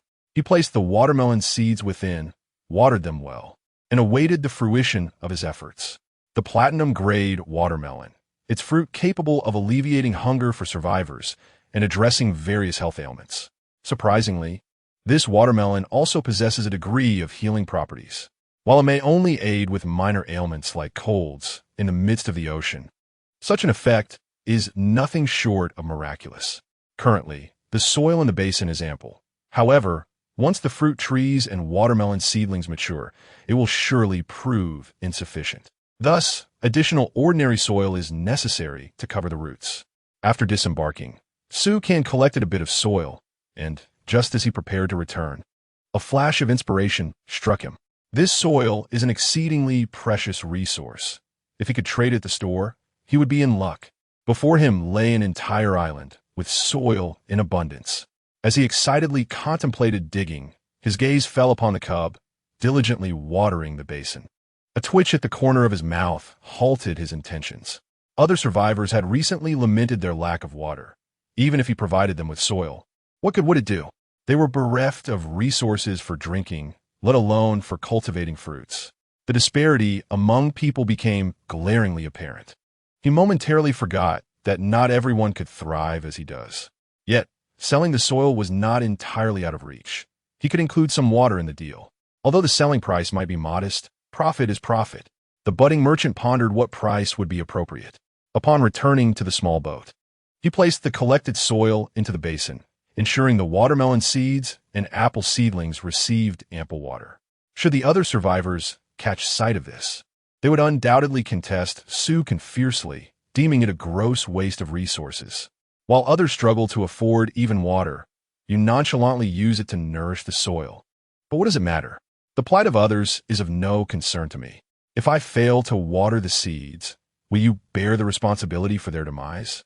Once the seed cultivation was successfully completed, the little cub eagerly scampered towards the fire pit, seizing a fish by its tail and tossing it directly into its mouth. The result? The little creature, scalded, curled its paws and directed its mouth skyward, incessantly gulping and sputtering out fish. Goodness, you truly are a peculiar one. Sukin couldn't help but facepalm, a myriad of dark lines crossing his forehead. This little one exemplified the classic case of forgetting the pain after the feast, having burned its paws countless times already. Yet, Sukin was well aware of the cub's remarkable resilience.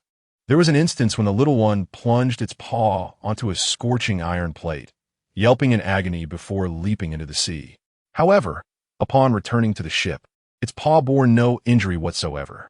This little creature was tough-skinned and resilient, merely sensitive to pain due to its youth. With a resigned shake of his head, Sukin chuckled at the cub while reaching for the fish. However, upon realizing his oversight, he almost dropped the fish in shock. What was going on? He had been so preoccupied with mocking the little one that he had forgotten to use chopsticks and had grabbed it directly with his hand.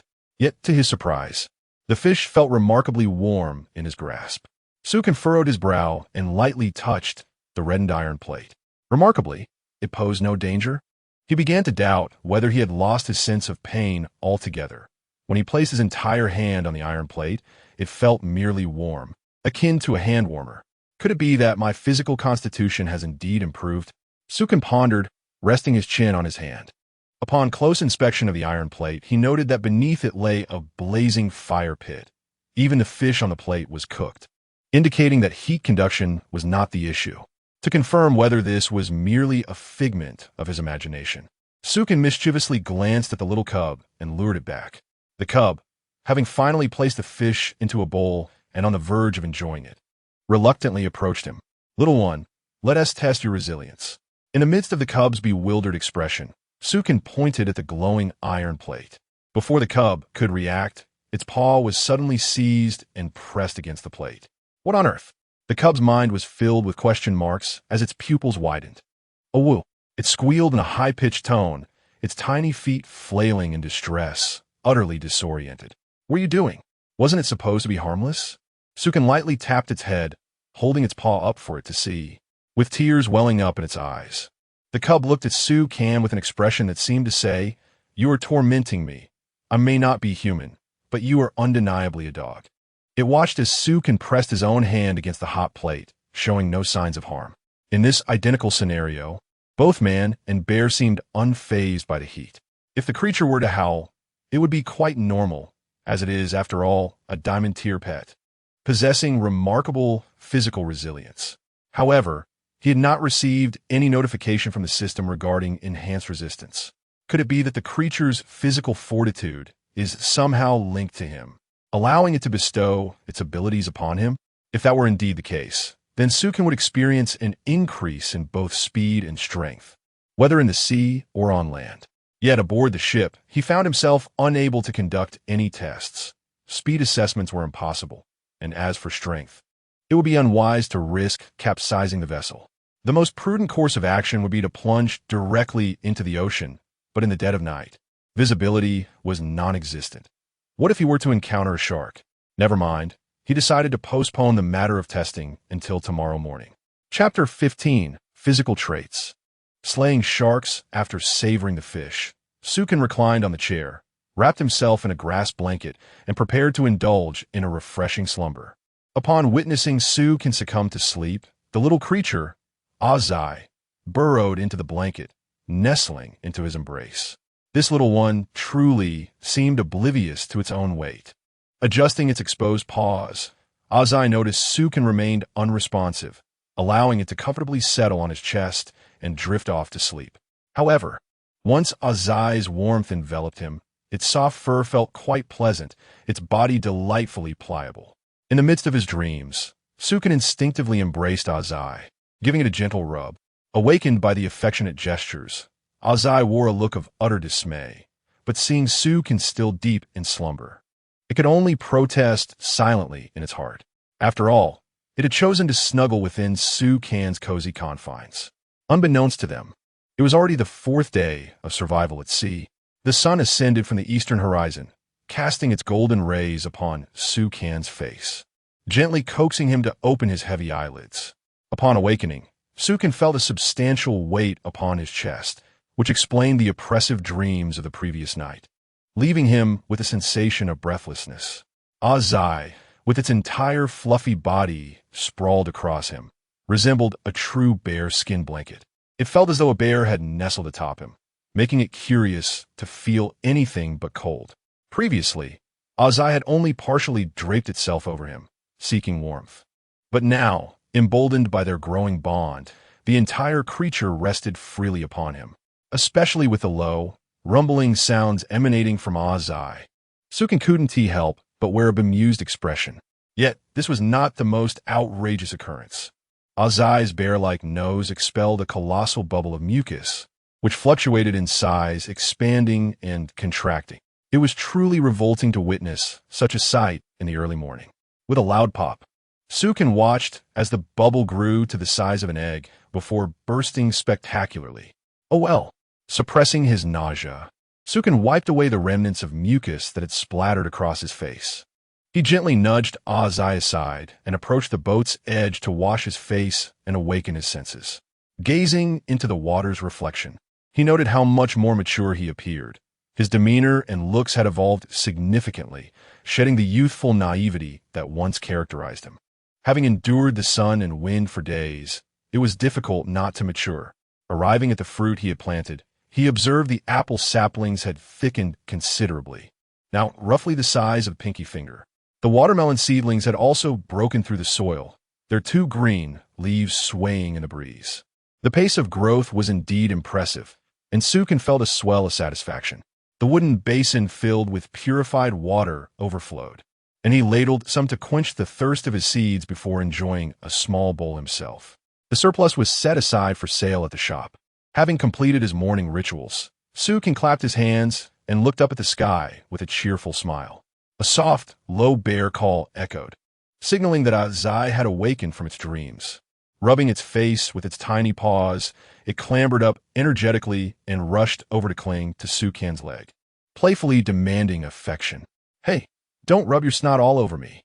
Go wash up," Sukin exclaimed with feigned disdain, patting its little head. With a playful grunt, Zai released its hold and leaped toward the sea, frolicking with the seagulls.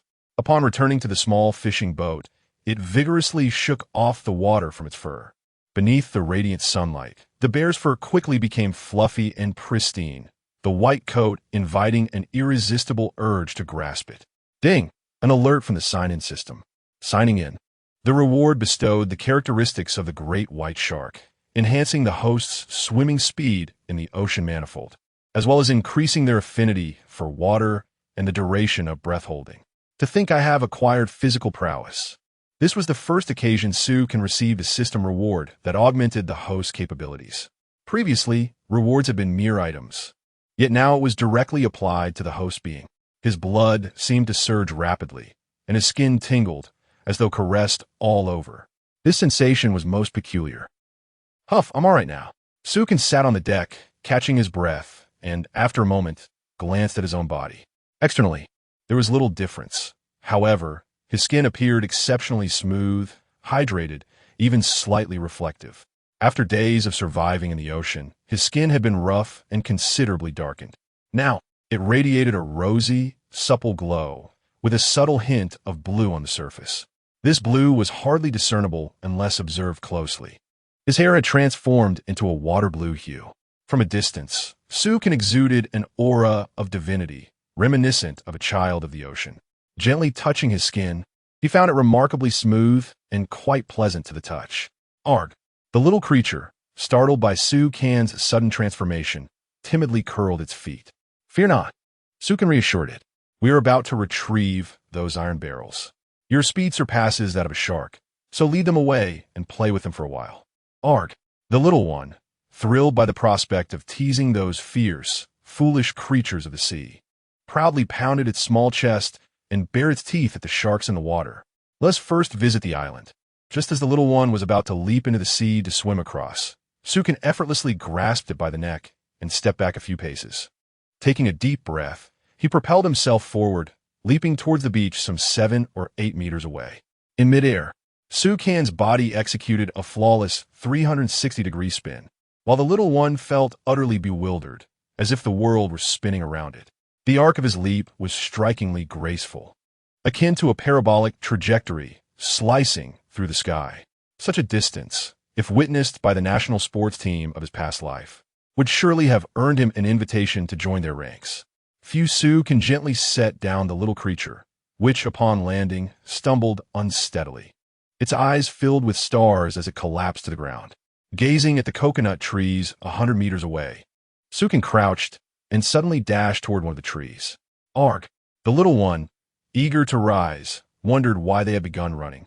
However, before it could fully regain its footing, Sukin had already reached the base of the coconut tree, leaping up to pluck 2 coconuts. By the time the little one comprehended what had transpired, the coconuts were already presented before it. Such speed left the little one in a state of astonished disbelief. Even Sukin himself was taken aback, wondering at the remarkable enhancement to his physical abilities. If he were to participate in a sprint, would he not effortlessly claim victory? Gazing into the adoring eyes of the little creature, Sukin affectionately ruffled its fur and remarked, "Your speed matches mine. There is no need for envy. As you grow, Your swiftness will surpass mine." The little one, filled with excitement, stomped its feet and attempted to match Su Kan's pace. As expected, the enhancement of Su Kan's physical abilities was indeed linked to the little creature, as their speeds were nearly indistinguishable. This realization further solidified Su Kan's understanding of the source of his strength. However, there was one capability the little creature lacked: the affinity for water that Su Kan possessed, augmented by the attributes of the great white shark granted by the system. With his innate power and speed already surpassing that of shark, the addition of this attribute sparked a bold idea in his mind: to confront and vanquish a shark. Without hesitation, Su Kan seized his golden staff, ready to embark on the quest to slay a shark. Chapter 16. Wielding a fork to vanquish the shark, Su Kan transformed the golden staff into the shape of a fork, brandishing it with intent against the shark. The fork's prongs gleamed sharply in the sunlight. "Little one, do you see that solitary shark in the distance? Do not engage it directly." Su Kan intended for the little bear to distract the shark for a while. Through careful observation, he had discerned that the sharks in the vicinity exhibited considerable impatience. They would swim a couple of laps in pursuit of their prey, and upon failing to catch it, they would pause to rest. This was also the reason why these sharks could only gnaw through a section of ship's hull. The design of such creatures was inherently lacking in stamina. This world, it seemed, was relatively benevolent to survivors. Had it not been so, a single shark could wipe out all survivors in the ocean with ease. With enthusiasm, the little bear nodded its furry head and plunged into the sea. Although its entry was rather clumsy, once it hit the water, its speed surged remarkably. It resembled a small white bear frolicking in the waves, swiftly approaching the shark. The shark, languidly gliding across the water surface, sensed the presence of an approaching creature and could not contain itself. Its predatory instincts flared up in an instant. In the ocean, sharks reigned as tyrants. Any intruder into their territory was met with aggression. Without hesitation, Su Kan leaped into the water, seizing the opportunity the little bear had created. As he submerged, he felt no resistance from the water, as if he were inherently designed to thrive in this aquatic realm. He swiftly maneuvered around to the opposite side of the shark. The man and the bear surged toward the shark with remarkable speed. The little bear, indeed, did not deceive him. Its velocity far surpassed that of the shark, as the sounds of splashing water echoed around them. The shark relentlessly pursued the little bear, but always fell just short of catching it. Playfully, the little bear would create some distance, leaping high out of the water to slap its little behind, as if to taunt, "Come and get me." The shark, thoroughly incensed by the bear's antics, pursued it with fierce determination. However, as time passed, the shark's stamina began to wane, yet remained resolute in its pursuit. Eventually, when exhaustion set in, the shark chose to relent. It glared at the surface of the water, where the little bear was joyfully leaping and making faces, provocatively slapping its rear, inciting the shark further. The shark had no choice but to recover some strength before attempting to retaliate against the taunting little white bear. Meanwhile, Su Kan swam through the water with astonishing speed, even outpacing the little bear by several times. With no hindrance, he dove deeper into the sea. Upon descending a few meters, he discovered that he felt no pressure from the water, a distinct advantage bestowed by the shark's skin and the enhancements to his own physique. Su Kan swiftly approached the shark in the depths of the sea. As he drew near, the shark sensed an inkling of danger. It abruptly glanced into the water, astonished to see a human rapidly advancing towards it. However, the shark, devoid of intellect, only recognized this provocation as an affront beyond measure, akin to the audacity of a polar bear. It seemed this human intended to do something to it. Though still fatigued, the shark plunged into the depths, summoning its remaining strength to charge at Su Kan. While it knew it could not pursue for long, as the tyrant of the ocean, it had never endured such humiliation, a pride etched deep within its very genes. As Su Kan neared the shark, he suddenly burst forth from the water surface.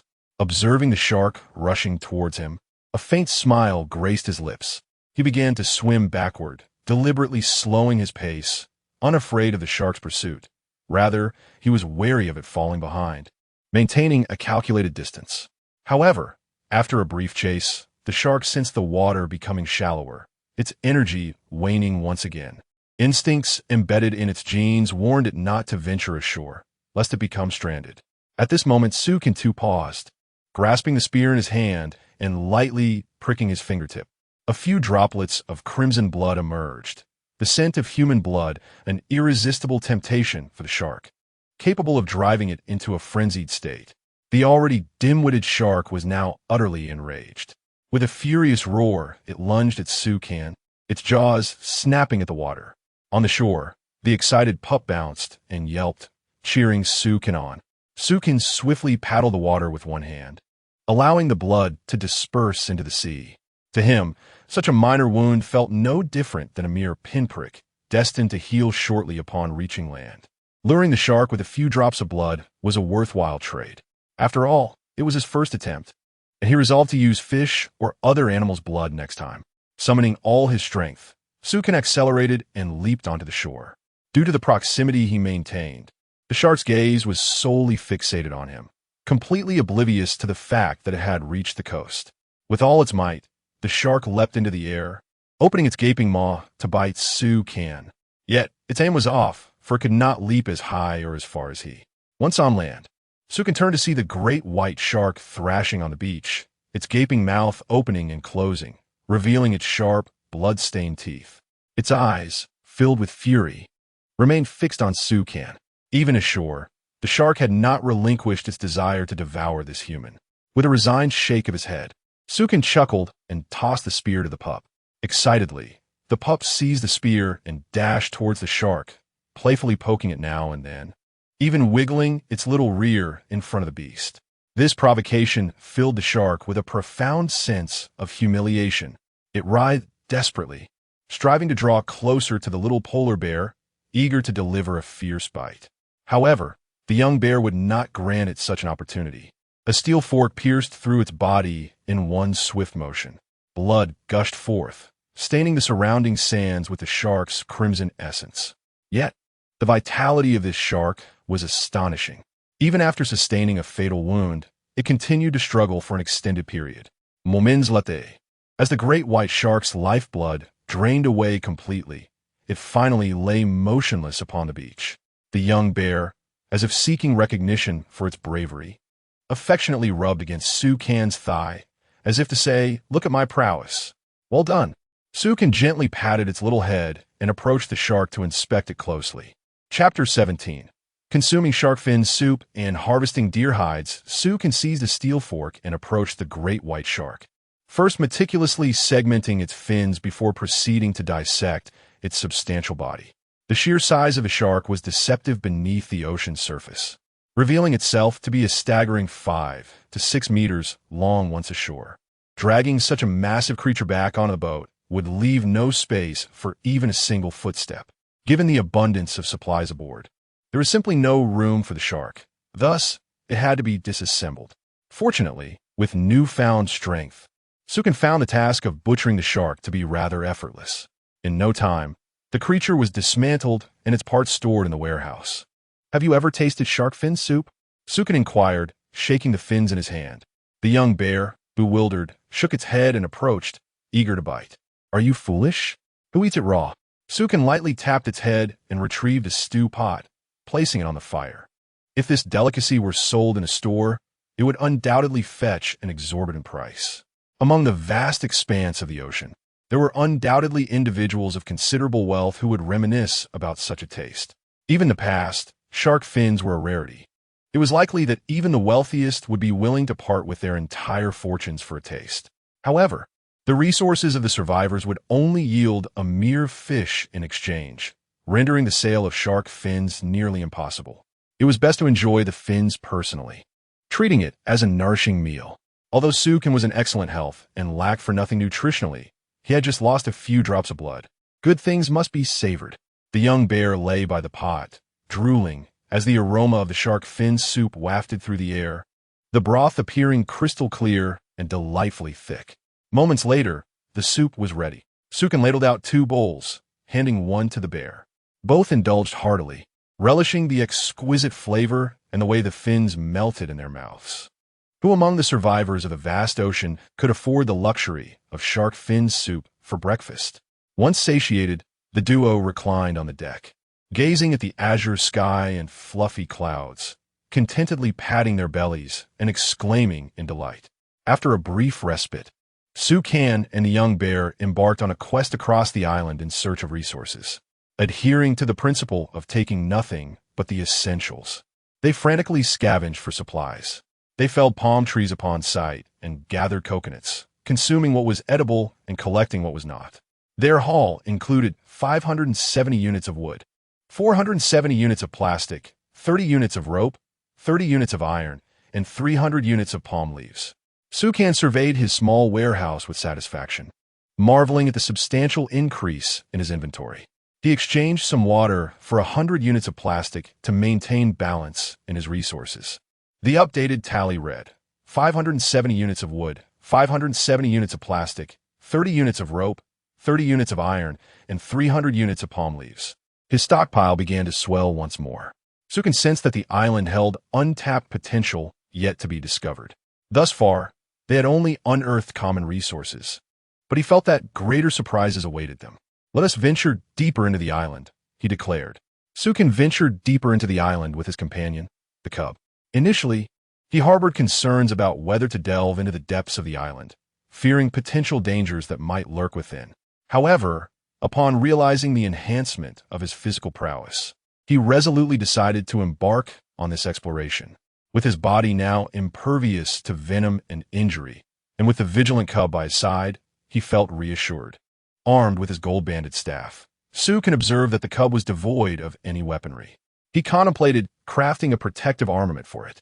After some deliberation, he resolved to fashion a spear from a tree branch.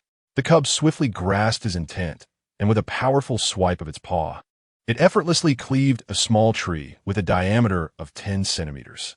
Suddenly, Sukan felt a flicker of realization. Was he mistaken in his assumptions? The bear's most formidable weapon was, after all, its own paw. Why would it require anything else? Clearly, providing it with weapons previously had been a waste, as the cub could effortlessly rend trees with its bare paws. He decided that if danger arose, the cub could simply use its claws to defend itself. With a resigned sigh, he dismissed the notion of arming it further. Not long after, as they traversed the underbrush, a wild deer sprang forth from the thicket. "Cub, seize it," Sukan commanded. The cub darted forward with remarkable speed. In the forest, a white figure and a brown figure engaged in a spirited chase. Sukan quickly followed suit, flanking the deer from behind. The wild deer, known for its swiftness, had no natural predators on the island, as it was devoid of leopards or tigers. Even encounters with bears posed little threat. Yet today, this particular deer appeared thoroughly panicked. If it possessed the capacity for thought, it would surely curse its fate, questioning who these humans and bears were. Of course, it was merely a creature of instinct, incapable of such reasoning, only able to experience a sense of unease. The cub dashed ahead, coming to a sudden halt, its small paws firmly grasping the deer's head. The deer struggled mightily, attempting to escape. Just as Sukan prepared to assist, he witnessed the cub leap and deliver a swift kick that rendered the deer unconscious. Whether it was dead or merely stunned remained uncertain. Indeed, the bear's most effective weapon was its limbs. Sukan approached swiftly to bleed, skin, and store the meat in his supplies. Gathering the deerskin could prove useful for crafting a coat against the cold, as he could not always carry a fire starter with him. Just as he completed his task, the cub emerged from the nearby foliage, adorned with a floral crown atop its head, exuding an endearing charm. It playfully approached Sukan, attempting to garner his affection. As Sukan contemplated teasing the cub, he suddenly snapped to attention, hastily removing the floral crown to examine it closely. The cub, puzzled, tilted its head and gazed curiously at Sukan flowers. He mused, astonished to find the blossoms remarkably akin to blue roses, albeit smaller in size. Any colored flower could potentially yield pigments. In the Book of Sheep, there exist tools capable of producing fuel, yet the most elusive resource remains the materials. These materials are not those used for crafting, but rather substances that can extract colors. Where did you procure this garland? Sukan pondered, for throughout his journey, he had not encountered any blossoms. After all, this is an island where the beach is adorned solely with coconut palms and shells. Even as he ventured into the island's jungle, no flowers were to be found. Had it been other survivors, they might have hesitated to touch even the rare, colored flowers. For the jungle law dictates that the more vivid the hue, the greater the toxicity. In the realm of flora and fauna, deeper colors signify heightened venom. However, for Su Kan, this was merely child's play, as he possessed an extraordinary resistance to toxins. The small creature pointed its tiny paw to the right.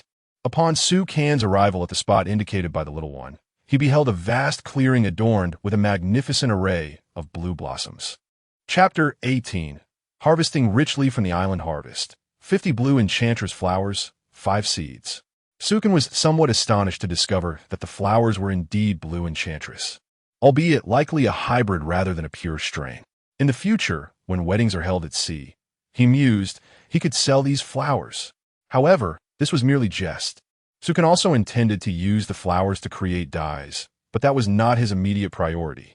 Being on the island, his pressing concern was to explore its depths. As noon approached and time slipped away, he realized that the distance he had traversed had consumed considerable time. After consuming the roasted fish and water he had prepared earlier, he felt replenished and continued deeper into the island. Su Kan and Ao Zai had thoroughly ventured into the interior. At that moment, Sukin caught sight of a rocky hill not far away.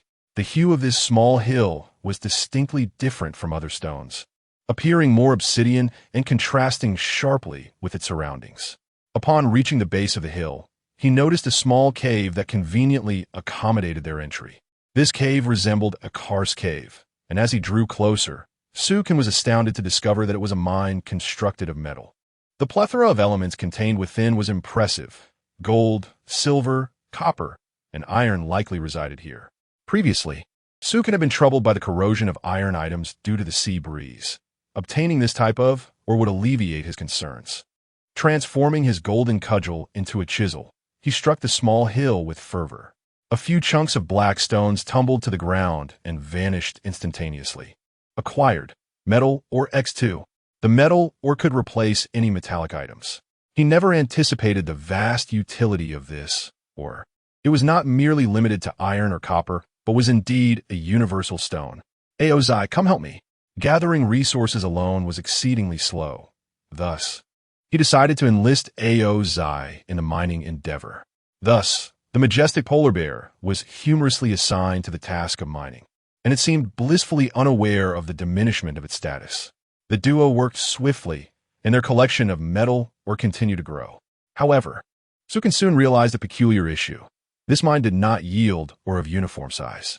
Instead, it was rather random. For instance, when he collected a piece the size of a fist, it counted as only one among several others.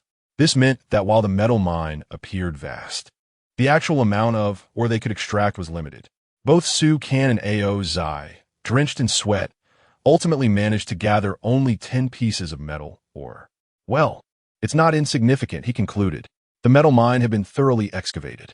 Their considerable strength accounted for their efficiency.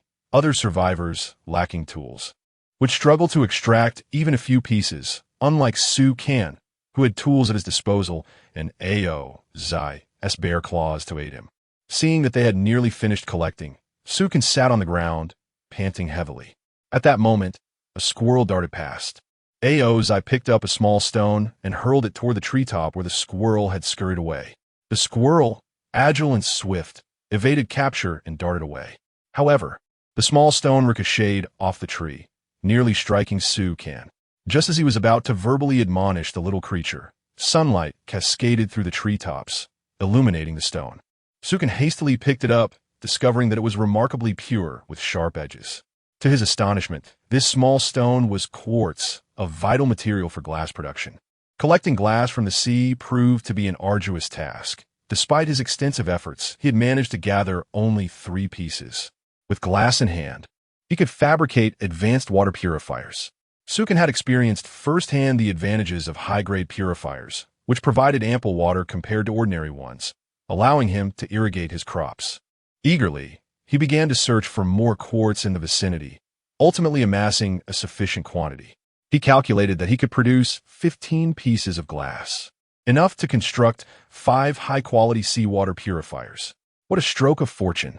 Just as he reveled in his newfound bounty, he absent-mindedly examined the dirt beneath his fingernails, only to find it was clay. Clay could be fashioned into cups, bowls, and other essential utensils, but when combined with sand, it could be molded into tiles and bricks. This discovery invigorated Sukin even further. He urgently enlisted the help of the little creature to excavate the earth. The pure white fur of the little one became soiled as they dug for both minerals and clay, though it grumbled in discontent. The joy radiating from Sukin was palpable, and it soon comprehended that they were unearthing something valuable. Thus, it begrudgingly joined in the labor. It is well known that houses were originally constructed from earth before evolving into brick structures, emphasizing the significance of bricks. After unearthing a mound of clay, Sukin collected 3 units of it.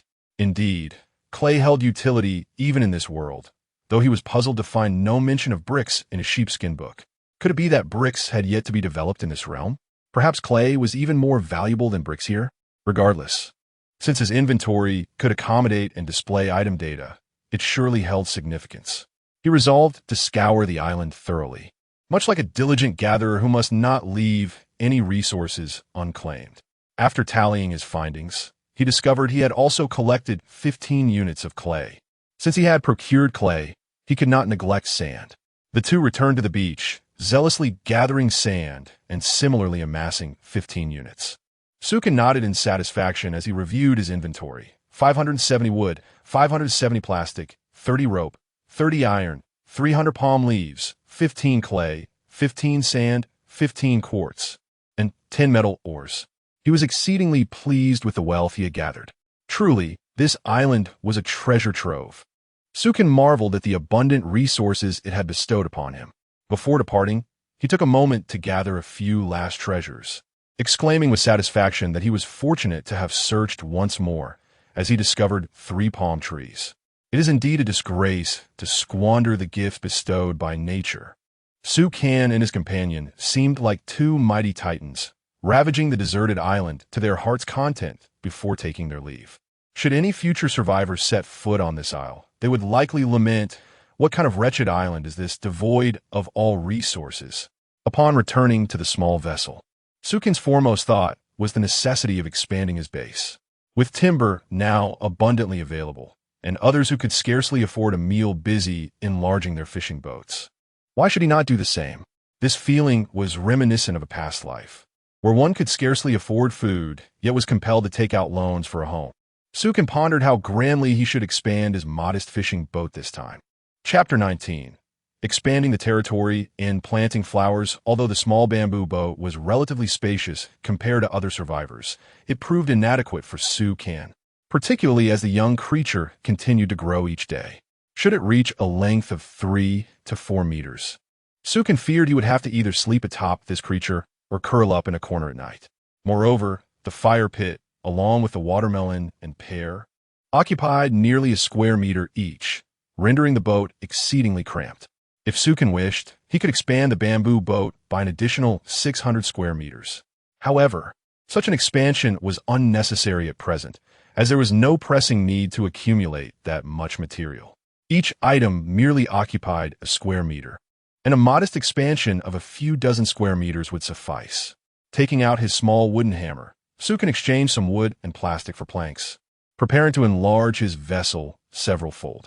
He envisioned expanding the boat to dimensions of 16 by 30 meters, which would categorize it as a medium-sized fishing boat. This endeavor would require approximately 450 units of wood and plastic. The materials he had painstakingly gathered vanished in an instant, leaving Sukin with a twinge of regret. Yet, the thought of finally expanding his territory made the expenditure worthwhile. After all, the purpose of acquiring wood and plastic was to build his domain, akin to purchasing a home in a previous life. Spending was inevitable. Without further ado, he began the transformation of his small fishing boat. Moments later, the vessel had indeed been expanded into a medium-sized fishing craft, consuming over 400 units of wood in the process. Alas, the earnings seemed too meager. Sukin sighed, resigned to being a slave to his vessel in this lifetime, much like he had been to a mortgage in the last. It was no wonder that wood and plastic had become the currency of survival. However, when compared to other survivors, Sukan's gains were quite impressive. While they typically managed to acquire only a dozen or so units of wood and plastic daily, his recent consumption equated to nearly a month's worth of labor for them.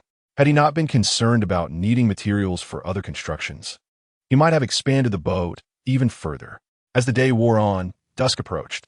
The young creature's belly rumbled, eagerly patting its small abdomen in anticipation of a meal. With the stock of sea fish depleted and no time to procure food, Sukan resorted to retrieving the shark meat, placing it on the fire pit to cook. The shark meat was tough and rather unpalatable. Even when cooked on the platinum-grade fire pit, it remained barely tolerable. The young creature, however, devoured it with gusto, showing no signs of finickiness. Yet, if presented with properly cooked sea fish, it would undoubtedly reject the shark meat in favor of the more appetizing option. After a single taste, Sukan resolved not to indulge in the shark meat again. Although he had no desire to consume it himself, selling it remained an option, given its substantial quantity. What did it matter if the flavor was lacking? For those survivors barely scraping by, having any meat was a blessing, and to be choosy would be rather pointless. In the eyes of those survivors, shark meat is abundant in protein. Fortunately, they had not consumed all the shark fins earlier. There remained 2 pieces from the 4 fins that could provide a hearty meal. Watching the little one relish the delicacy, Sukan couldn't help but smile wryly, acknowledging the fortune of having him by his side. Had the little one been with other survivors, he would likely have faced hunger daily or resorted to catching fish from the sea. Instead, he dined lavishly each day, enjoying a life of indulgence. Reclining in his chair, Sukan flipped through a leather-bound book, perusing the crafting pages for information. The requirements for crafting bricks were as follows. A furnace is essential, along with 1 unit of sand and 1 unit of clay. The conditions to construct the furnace included 6 bricks, 5 metal pieces, and 15 units of iron. Notably, the furnace can forge numerous items, such as transforming sand into glass and clay into bricks. What a convoluted process. To produce bricks, one must first build a furnace, and the demands are rather steep. The metal ores painstakingly mined from the island would be halved in this endeavor, and the iron he had accumulated would also see a significant reduction. He had previously fancied himself affluent, but now it seemed hardly sufficient. He had only just expanded his modest vessel with aspirations to craft some supplies, yet such an undertaking consumed vast resources. Clearly, he was still too impoverished and needed to amass greater wealth. However, despite the seemingly exorbitant consumption, the expenditure was not excessively burdensome, as it was all aimed at generating greater returns. It was akin to the investment required to establish a bank, potentially amounting to millions or even billions, with profits varying according to one's perspective. Sukan had no intention of constructing anything immediately. He would take his time. He planted 5 seeds of the blue rose in a pear tree pot, watering them lightly. The flowers would not require much nourishment, as they could thrive in ordinary soil. By planting them in the pear tree pot, they would add a touch of ambience beside the tree. The pear tree had already grown to the height of a small calf, with a trunk as thick as a thumb, all within a short time. In the coming days, it would surely flourish even more, and he eagerly anticipated the day it bore fruit. The little one pointed excitedly toward the horizon of the sea, calling out joyfully. Sukan followed the direction of his gaze and spotted 10 iron barrels floating on the water. Indeed, after expanding his vessel, the surrounding resources had become more plentiful. This might explain why some survivors prioritize expanding their ships over trading for materials. The iron barrels were an opportunity not to be missed. Although Sukan was no longer actively seeking other resources, he never overlooked the iron barrels, as they typically contained a wealth of supplies, potentially yielding valuable items, such as glass. Having learned just how challenging it was to procure glass, Sukan became increasingly attentive to these barrels. Even if it took several days to find a single piece of glass from them, it would be well worth the effort. After all, retrieving these iron barrels was not laborious, and one ought to seize the opportunity when it arises. Furthermore, having witnessed the little one's speed and prowess, Sukan was all the more determined not to let these iron barrels slip away. There is no need for me to fish personally. I can simply entrust the task to the creature. The sharks in the sea pose no threat to it. At this moment, the creature has just had its fill and is idly passing the time. so Suka decided to send it forth. After all, it cannot only indulge without contributing. This serves as a means to cultivate its treasure-seeking abilities. Upon plunging into the sea, the creature immediately darted towards the iron barrel. Moments later, it returned, dragging the barrel behind it, tossing it onto the boat, and grinning with its bear-like mouth, eagerly awaiting praise. How absurdly sentimental you have become, expecting accolades for retrieving merely an iron barrel. Sukan approached, bemused, and gave its furry head a token pat, though he was tempted to deliver a swift kick to send it flying. Chapter 20. Treasure hunting and Brick, making the cub, let out a few disgruntled grumbles, but obediently returned to the sea to retrieve the iron barrels. A working bear. A soul of labor. The working bear is the epitome of bears. A few sharks, drawn by the cub's antics, sought to surround it. The cub paid them no heed, instead playfully teasing them in the water until the weary sharks could no longer pursue, at which point it resumed its task of gathering iron barrels. Before long, the second iron barrel was tossed onto the boat. Sukan sat at the edge of the vessel, not in a hurry to open the barrels, as he found greater satisfaction in unveiling them all at once. Watching the cub frolic with the sharks was a source of amusement, akin to observing marine trainers at an aquarium as they engaged with their aquatic charges. On several occasions, the cub, caught up in its excitement, allowed a shark to catch up and boldly leaped onto its back, soaring across the ocean, propelled by the powerful creature. Sukan couldn't help but find this exhilarating. He too was tempted to experience the thrill of riding a shark. How astonished other survivors would be to witness such an audacious feat. Having settled into this oceanic existence over the past few days, Sukan discovered a ruthless joy in it, far surpassing the monotony of his previous life.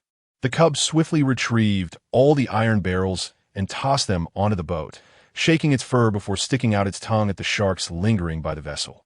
The cub had certainly provoked the sharks, who bore grudges and swam around the fishing boat for quite some time, ultimately venting their frustrations by biting into the hull, damaging 5 planks. Had it not been for the shark and Sukan's storage that remained uneaten, he would have surely descended to deal with them. How dare they touch his newly expanded ship? They had better swim away. If they weren't so unappetizing, he would have exterminated them. Gritting his teeth, Sukan reluctantly took out his small wooden hammer and began to repair his vessel.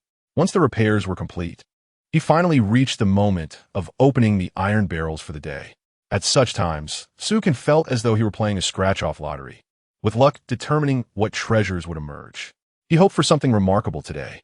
The cub seemed equally intrigued by the prospect of treasures, clinging to Sukan's leg and standing on its hind legs to peer into the barrels, waiting eagerly for the unveiling. Although it did not comprehend what constituted a good find, it recognized Sukan's joy and sensed that something valuable must be at hand. With a decisive bang, Sukan pried open the lid of the iron barrel. Acquisition: Wood X45 acquisition, Plastic X45 acquisition, Metal X10 acquisition, Palm Leaves X20 acquisition, Platinum level furnace blueprint. What a delightful surprise. Setting aside the other materials, the discovery of a platinum level blueprint was truly unexpected. Sukan was acutely aware of the advantages that such high-quality resources presented. Anything derived from them would be excellent. Originally contemplating the construction of a furnace, he had been directly gifted a blueprint of superior quality. Sukan hurriedly examined the conditions for crafting, only to find himself wearing a frown of dismay. Could they not provide blueprints with more accessible requirements? Indeed, exceptional items necessitate equally formidable materials. The blueprint for the platinum-grade furnace demanded 10 bricks, 8 metal ores, and 30 iron ingots. Sukan exclaimed in astonishment. This blueprint surely had been bestowed upon him alone. If given to another survivor, they might as well use it to wipe themselves or discard it carelessly. Regardless, this was indeed a valuable asset. Should other characters amass sufficient resources, such a blueprint would be a rare gem, almost impossible to come by. Take, for instance, the bricks. They must be crafted from a mixture of clay and sand. Yet, the conditions for producing these bricks seemed rather stringent, as they required a furnace for their creation, while the furnace itself necessitated bricks for its construction. Was this not a vicious cycle? After pondering for a moment, Sukan resolved to fashion the bricks by hand. With clay and sand at his disposal, He could create them without a furnace, utilizing his platinum-grade fire stand for baking. He retrieved a piece of clay and some sand, mixed them with water, and tentatively crafted a single brick. Placing this brick upon the fire stand to be baked, he awaited the result. Once completed, he stored it in his warehouse, and indeed, it was marked as an unbaked brick. Few success. Sukin quickly extracted the brick. It was clear that an unbaked brick was of no use, although lacking a professional furnace. The fire stand would at least suffice to harden the brick into its dry form. After a moment of contemplation, he decided to produce the bricks required for the platinum-grade construction directly. He gathered the necessary clay and sand and began his work. Admittedly, the bricks he crafted were somewhat irregular in shape, not perfectly squared. However, once completed, they would naturally transform into proper bricks during the crafting process. This feature proved quite convenient. Otherwise, those with obsessive tendencies might find themselves driven to madness. Reflecting on the experience with the water purifier, Sukin realized that if one were to create, it must be of high quality. There was no room for mediocrity. Once he had completed all 10 bricks, he placed them beside the fire stand to bake. "Hey, little one, do not touch these, do you understand? Or else you'll break your legs," he warned. The little creature, with a haughty stance, seemed displeased and attempted to reach for the bricks with its tiny paws. However, upon witnessing a stick waving through the air, it promptly withdrew its foot. In truth, the little one was rather obedient, albeit a tad mischievous. It knew what it could touch and what it could not. It was merely playing with Sukin. At that moment, Sukin recalled that during the past few days, he had not uncovered anything nearly as valuable from the iron barrels. Could it be that the little one possessed a stroke of luck? Indeed, it seemed the little creature might assist its master in treasure hunting, thereby increasing the likelihood of finding valuable items. It dawned on him that the flowers on the island had indeed been discovered by the little one. Although the quartz had been an accidental find, it was also the little creature that had uncovered it. This little fellow, with its identity and fortune, certainly brought a great deal of luck. Nonetheless, the arrival of the little creature has brought him immense joy and rendered him considerable assistance, significantly improving his fortunes, all thanks to its efforts. While others are treasure-hunting hounds, he is akin to a treasure-seeking bear, particularly fierce as it matures.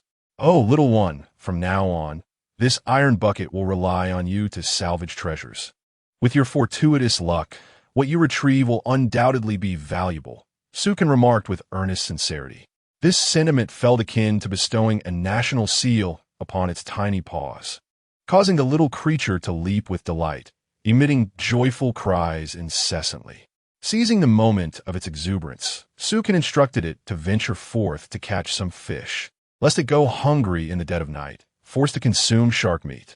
Reflecting on shark meat, Sukin resolved to peruse the marketplace first, curious to see what items could be exchanged for it. Chapter 21. Priceless bluefin tuna. Upon opening the parchment, the store revealed itself. Within its confines, the most sought-after commodities among the survivors remained food and water, which were in short supply. There were also blueprints for crafting items, yet their levels were rather low, rendering them of little use to Sukin. As anticipated, market prices had fluctuated.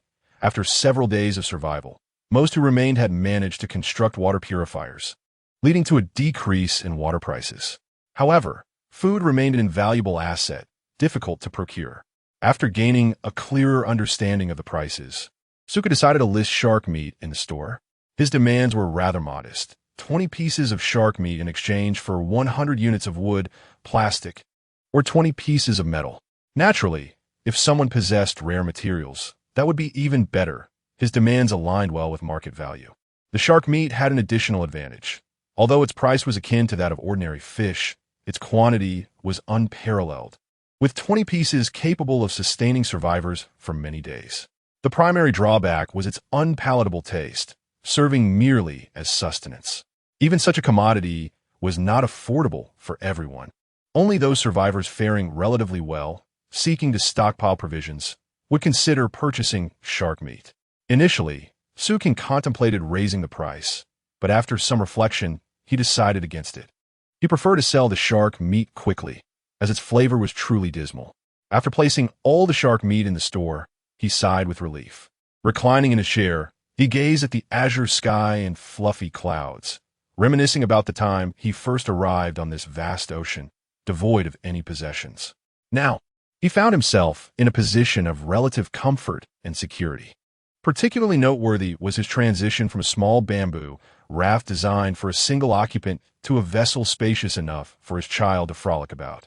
Observing his child seemingly reeling in a large catch, Sukin felt astonished. Typically, the fish caught were sizable, yet his child could easily haul them from the depths. It appeared that this time, an exceptionally large fish had taken the bait. Watching his child, beads of sweat glistening on his forehead, Sukin noticed him glancing up at the blazing sun, realizing that this was not ideal. At midday, the ocean was sweltering, yet the evenings turned remarkably cool, even bordering on cold. When the boat was still in its original, unexpanded form, Sukin had constructed a shade for fishing. However, now that the shelter was insufficient, it was time to consider an extension. Additionally, spending nights outdoors posed a challenge. The evening sea breeze was fierce, and prolonged exposure could lead to health issues. After some contemplation, Sukin retrieved wood and exchanged it for planks. The boat had now been enlarged to the extent that it could accommodate a small dwelling. At the very least, a modest wooden cabin was necessary for protection against the wind. Moments later, he erected a small cabin measuring 2 by 3 meters. Though diminutive, it sufficed for sleeping. The roof, adorned with palm fronds, resembled a quaint cottage. Furthermore, he constructed a canopy on the deck, occupying half the boat's area. Upon witnessing the newly constructed edifice aboard the vessel, the creature known as Aozai was in a state of unrestrained excitement. Yet, it remained undeterred in its ongoing struggle with a fish lurking beneath the waves. This peculiar scene piqued Sukin's curiosity, despite having erected a dwelling. Aozai had yet to reel in its aquatic adversary. He proceeded to fashion a door for the quaint wooden cabin, and the windows were crafted from wooden slats, sparing the use of glass. This modest structure served merely as a temporary refuge, a cozy nook for rest and shelter from the wind, rendering extravagance unnecessary.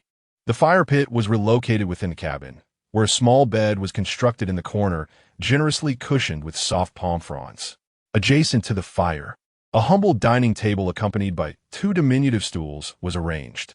Although he had expended 100 units of wood and plastic, a sense of comfort began to envelop his surroundings.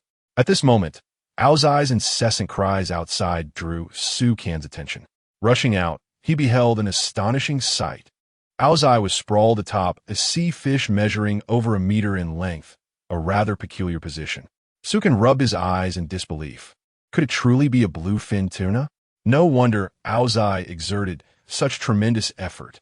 The creature's robust form was draped over the fish, struggling to maintain its grip as the fish flailed about on the deck, creating a comical spectacle. Aozai rolled its eyes in exasperation, yet found itself powerless against the creature. Sukin hurried over, rendering the fish unconscious, and upon closer inspection, confirmed it was indeed a bluefin tuna. This fish was revered as the aristocrat of the aquatic world, and Sukin vividly recalled its immense value. Such a specimen could fetch several million on the market. To his astonishment, he had encountered such a culinary treasure in these vast waters. Aozai had performed splendidly today, and the creature seemed eager for praise. Nuzzling against Sukin's legs in a display of affection, Sukin's first inclination was not to sell the fish, given the dire circumstances of the survivors. They could scarcely afford even a gram of its worth. Such a magnificent catch was destined for his own enjoyment. Excitement coursed through him, for he had never before indulged in such an exquisite delicacy. The bluefin tuna is renowned as a prime ingredient for sashimi, its flesh tender and melting on the palate. With distinct marbling and a rich, buttery flavor, the fat content can reach up to 15%, rendering it exceptionally nutritious. The meat boasts a higher concentration of unsaturated fatty acids than any other fish, encompassing various amino acids, including the 8 essential ones required by the human body. It is also rich in vitamins, iron, calcium, iodine, and a plethora of minerals and trace elements. The flesh of the bluefin tuna is known to enhance memory and may serve as a preventative measure against Alzheimer's disease, alongside its remarkable benefits for heart and vascular health.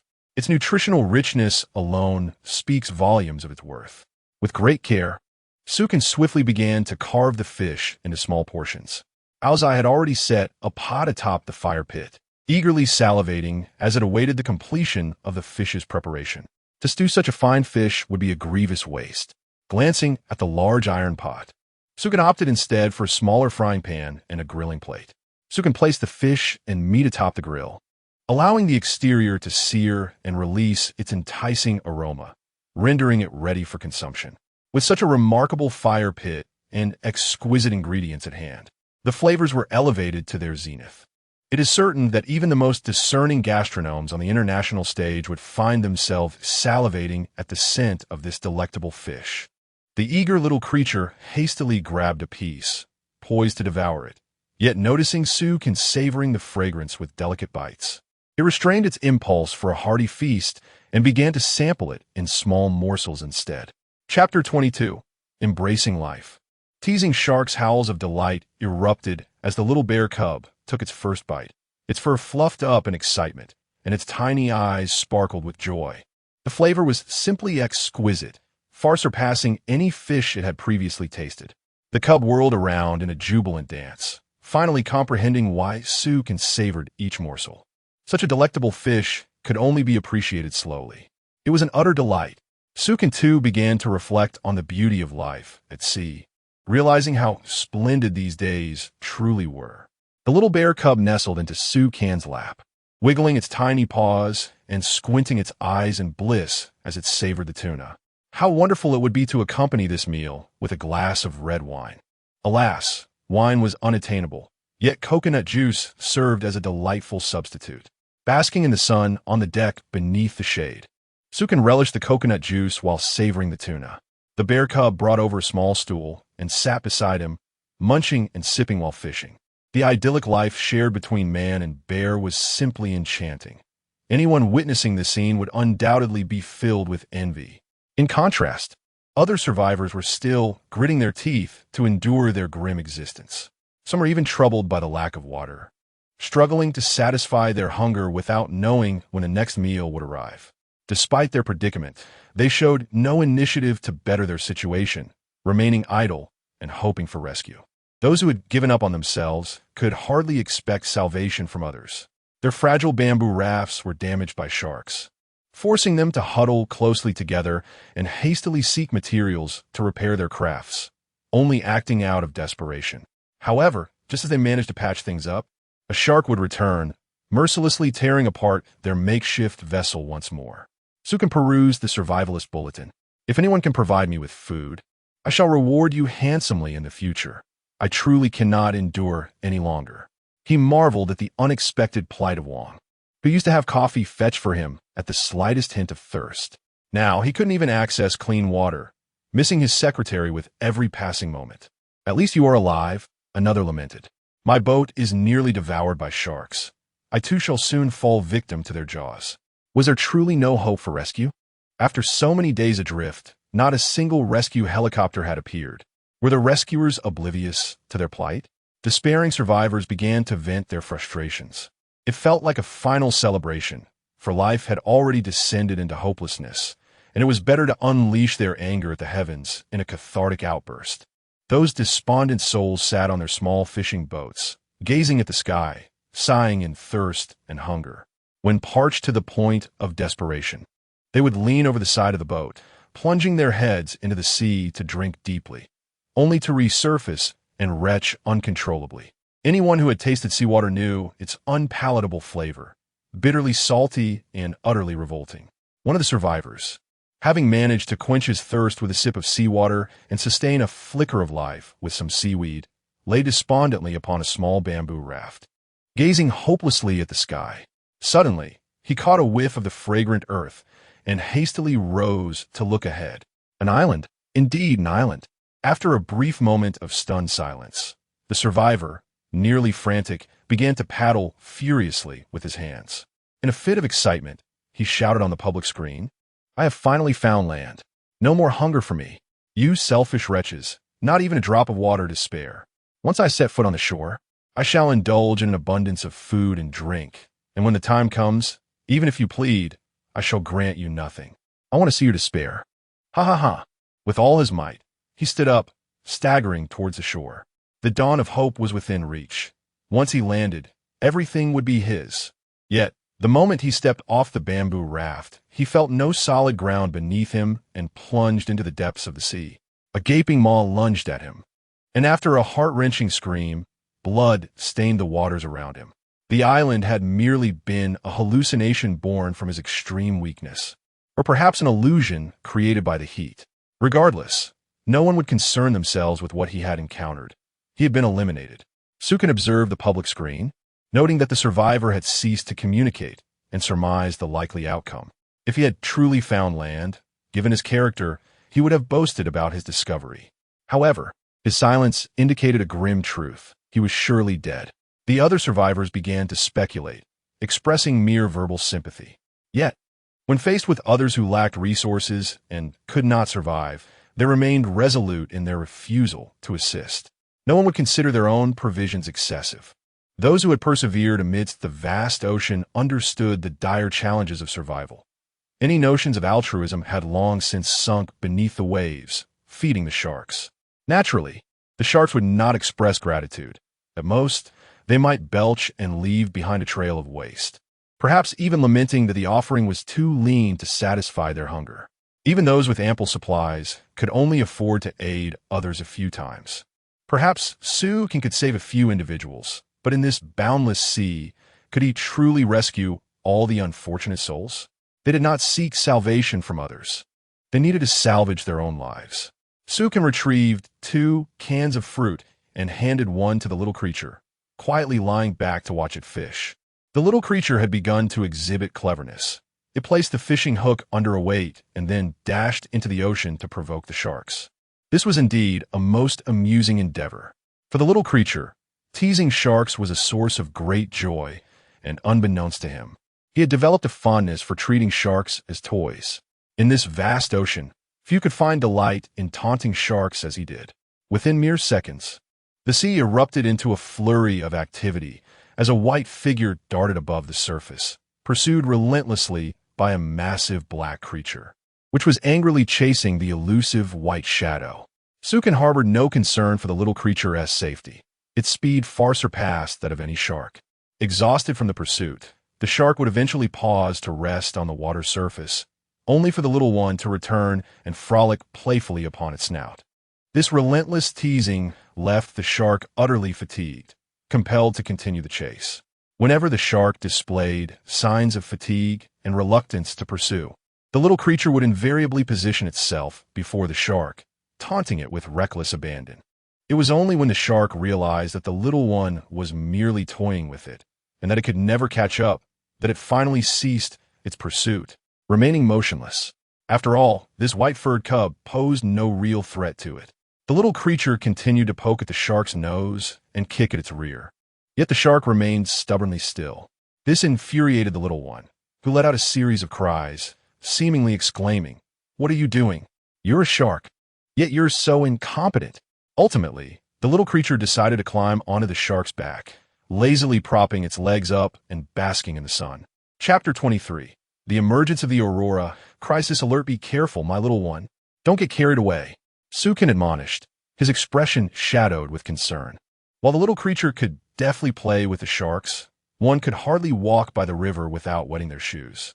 With a gleeful howl, the little one responded, playfully swatting the shark's tail, inciting it to dart wildly across the sea.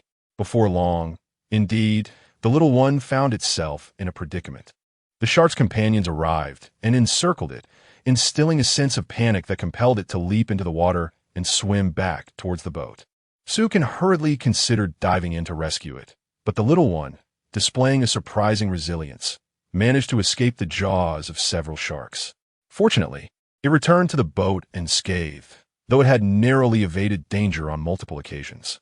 The little creature, visibly shaken, clung tightly to Sukin's leg, emitting a plaintive whimper. "Just look at you now. Perhaps you'll think twice before being so reckless in the future." Sukin couldn't help but lightly tap its head.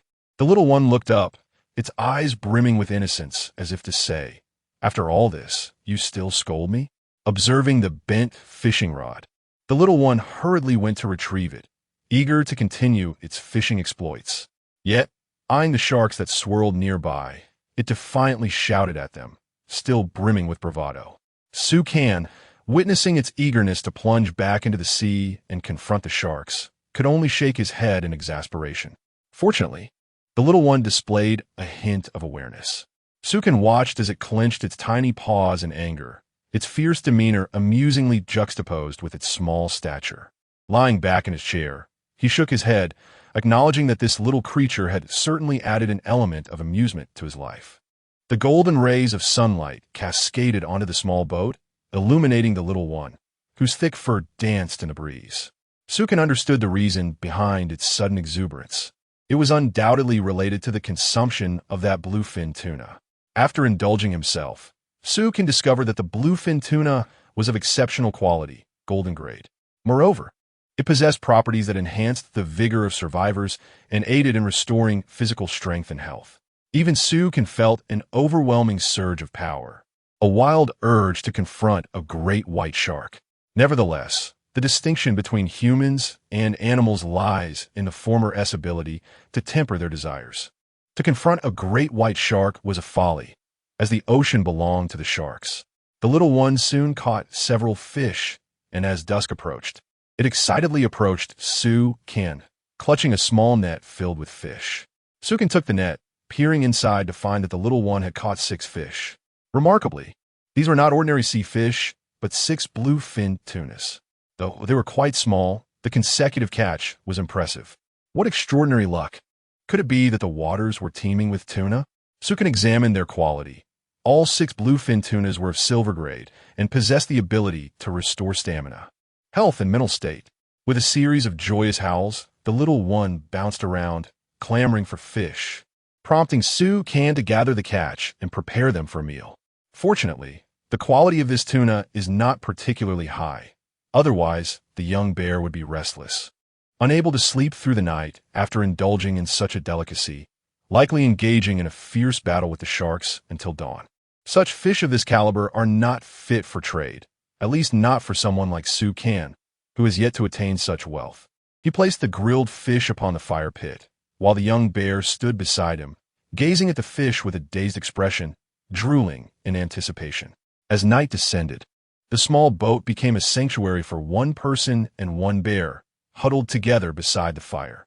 Suddenly, the young bear dropped the fish it was gnawing on, stood upright, and began to roar incessantly towards the distance, clearly brimming with excitement. Su Kan lifted his gaze towards the horizon, where the western sky shimmered in a breathtaking display of colors, a strikingly beautiful sight. It was the aurora, a spectacle he had never witnessed before. While he reveled in the beauty, an unsettling feeling began to stir within him, causing his movements of tearing fish to slow. To see the aurora over the vast ocean was not a favorable omen. Folklore suggests that its appearance heralds disaster and misfortune. In the past, Su Kan would have dismissed such beliefs, for the aurora graced many places regularly.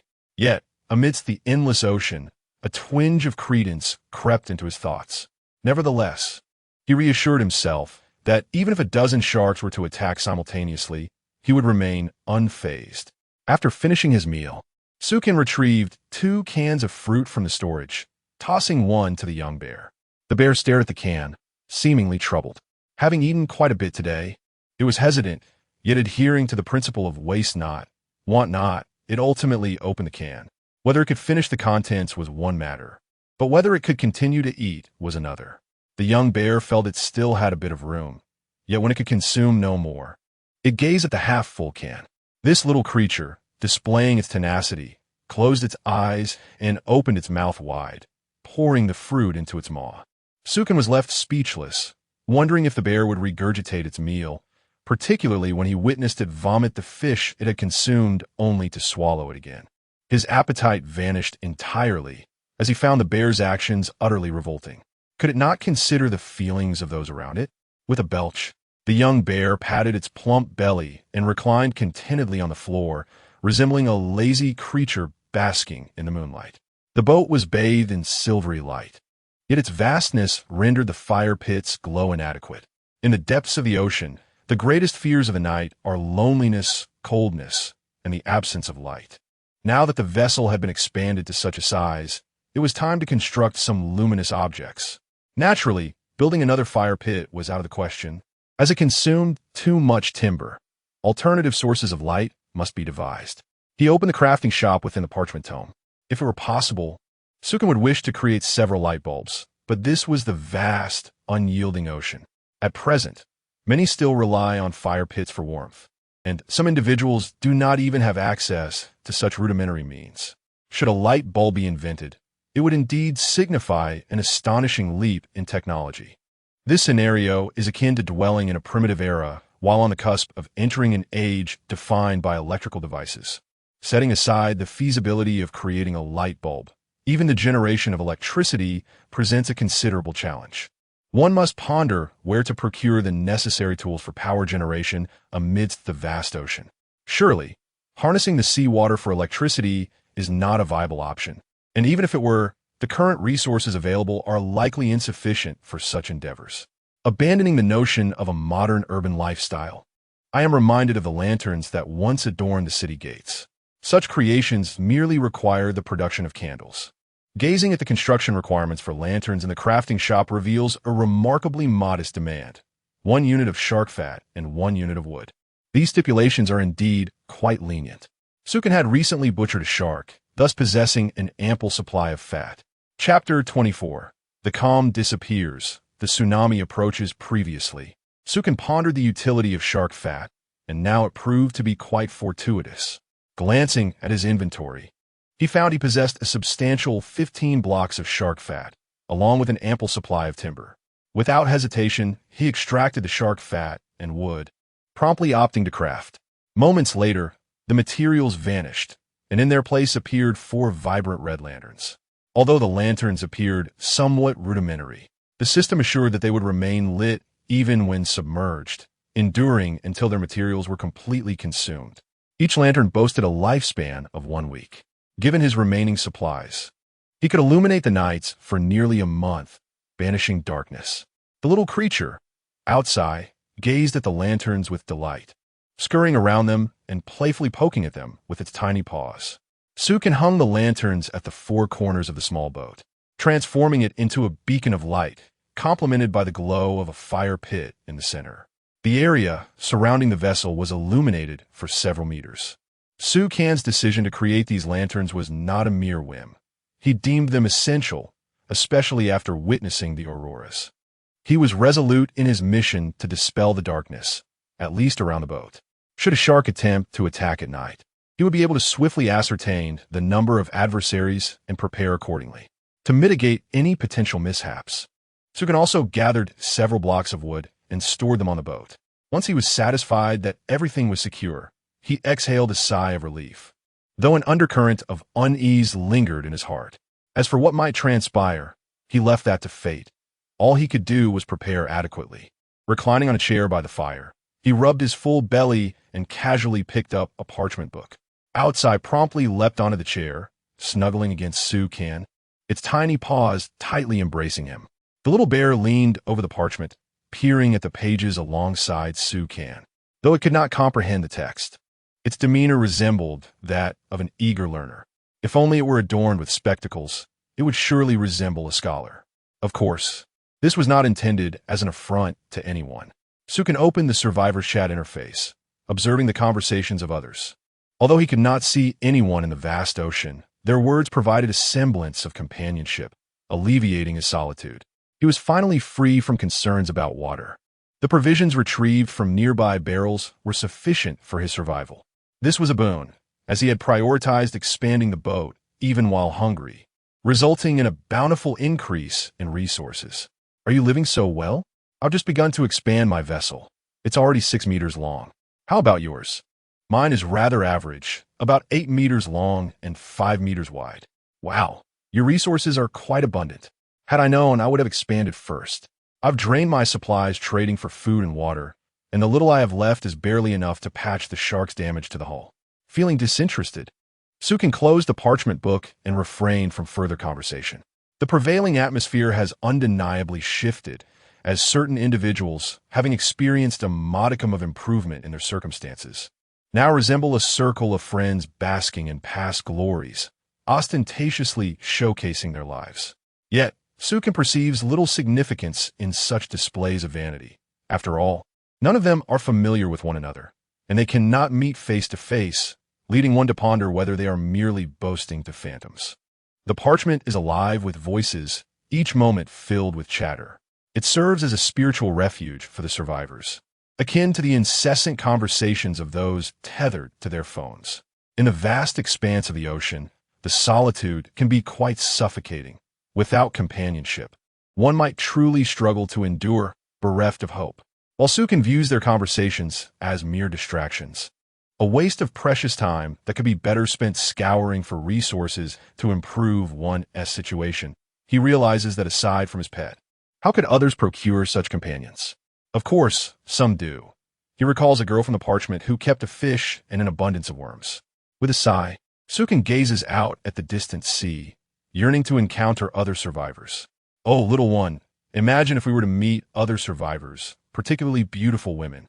Before he could finish, his pet sprang from his lap, hands on its hips, displaying an affronted demeanor. Ah, I forgot you were a female bear. Yet you are not human, Sukin quipped, affectionately patting its small head. Though he harbors a desire to meet other survivors, a part of him remains resistant. The innate urge to connect with others is strong, yet even in their presence, Sukin would undoubtedly keep his distance. The thought of them boarding his vessel is utterly out of the question. Even the most alluring of women would warrant careful consideration. Those who manage to survive in this vast ocean must possess tremendous fortitude and unwavering resolve. Thus, the notion of delicate individuals does not hold. Such souls would have long since been devoured by sharks. The depths of human nature are inscrutable, and Sukin is not inclined to believe that those with such resilience would embody the virtues of saintly souls. He had initially intended to retreat to his quarters for rest, but having indulged in a hearty meal, he succumbed to slumber in his chair. He also wished to remain outside, alert and ready to respond should any situation arise. Observing Sukin asleep with his head tilted, his pet stealthily returned to the room, retrieving a palm blanket to drape over him.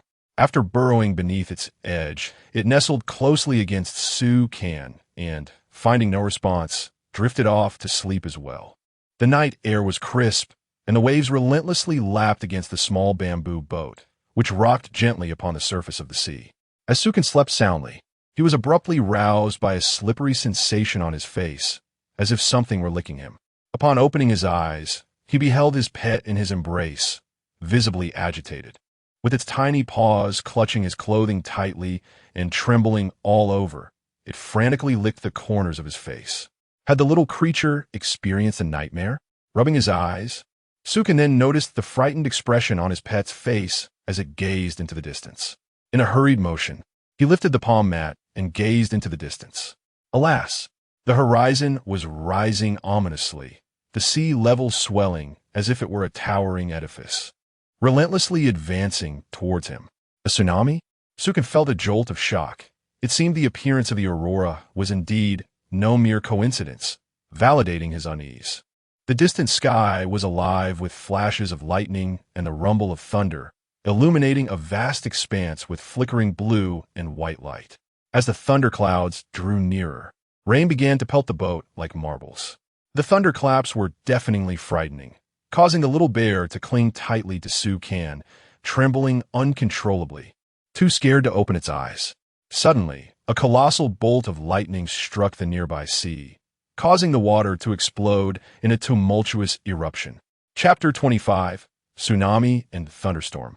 A turning point for survival upon the vast ocean. Nothing instills greater dread than the convergence of a tsunami and a thunderstorm. Sukin's expression grew increasingly grave as he hastily stowed away everything that could be secured from his small vessel into his storage. After gathering the fire pit, seawater purifier, lantern, chair, wooden basin, and other essentials, he finally exhaled in relief.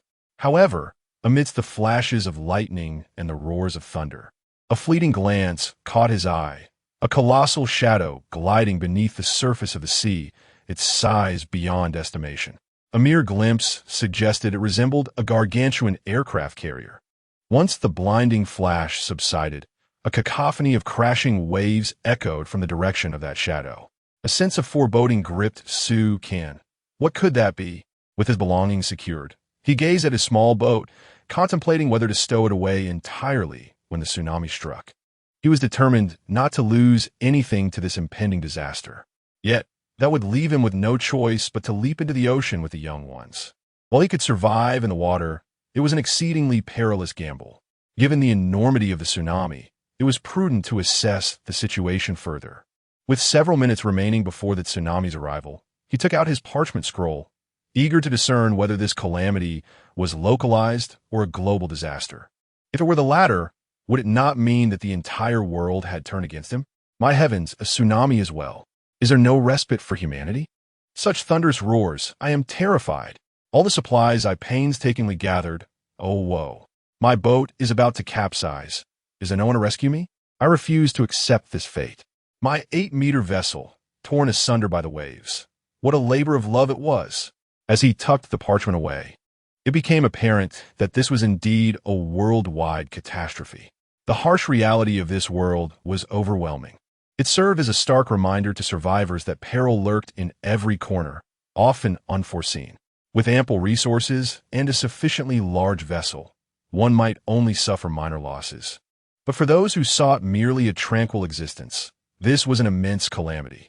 Surely, those survivors whose boats had yet to be expanded would face near total annihilation. In the face of such disaster, fear enveloped everyone. Waiting for rescue was tantamount to awaiting death. Some survivors, seizing the moment before the tsunami's onslaught, hurriedly retrieved their supplies to enhance their fishing boats. Better to prepare than to perish. A dense mass of dark clouds, accompanied by thunder and the impending tsunami, rapidly approached Su Kan. He confirmed that no supplies remained aboard, and the solitary wooden cabin could not be stored away unless dismantled. His mind raced with calculations on how to confront this calamity. Yet, in the vastness of the ocean, battling even the sharks was a formidable challenge. How could one hope to contend with nature's wrath? The young creature lay upon him, softly murmuring, its small, glistening eyes darting about in fear of being engulfed by the impending tsunami. Was it merely to await the arrival of the tidal wave in silence?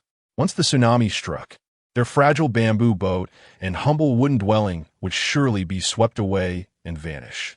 Although it was conceivable that they might survive even if cast into the sea, how could one surrender so easily and still hope to thrive in the wilderness? The bamboo boat represented a significant investment of timber, and even Su Kan felt a pang of regret at the thought of losing it. Filled with a sense of discontent, Su Kan could only stand upon the boat, gazing toward the horizon where the tsunami approached. The waves rose higher with each passing moment, tossing the small vessel into the air repeatedly, forcing Su Kan to cling tightly to prevent himself from falling. The wind intensified, causing his garments to whistle in the gusts. The creature's fur bristled in response to the tempest, and in the distance, a few sharks sped away, fleeing toward safety. At that moment, a deafening crack of thunder seemed to tear through the very fabric of space, resonating violently in the distant sky. In an instant, the heavens appeared to ignite, illuminating the world around them. A colossal wave surged forth, and the bamboo boat was lifted into the air, gripping the vessel as it soared. Su Kan squinted into the distance, and, for a fleeting moment, believed he glimpsed an island. Could it be an illusion? The tempest grew fiercer, illuminating both the ocean and the sky. Regrettably, the monstrous waves obscured Su Kan's view, preventing him from discerning what lay beyond. As another wave approached, he realized he could leverage the small boat's ascent to gain a clearer sight of the island.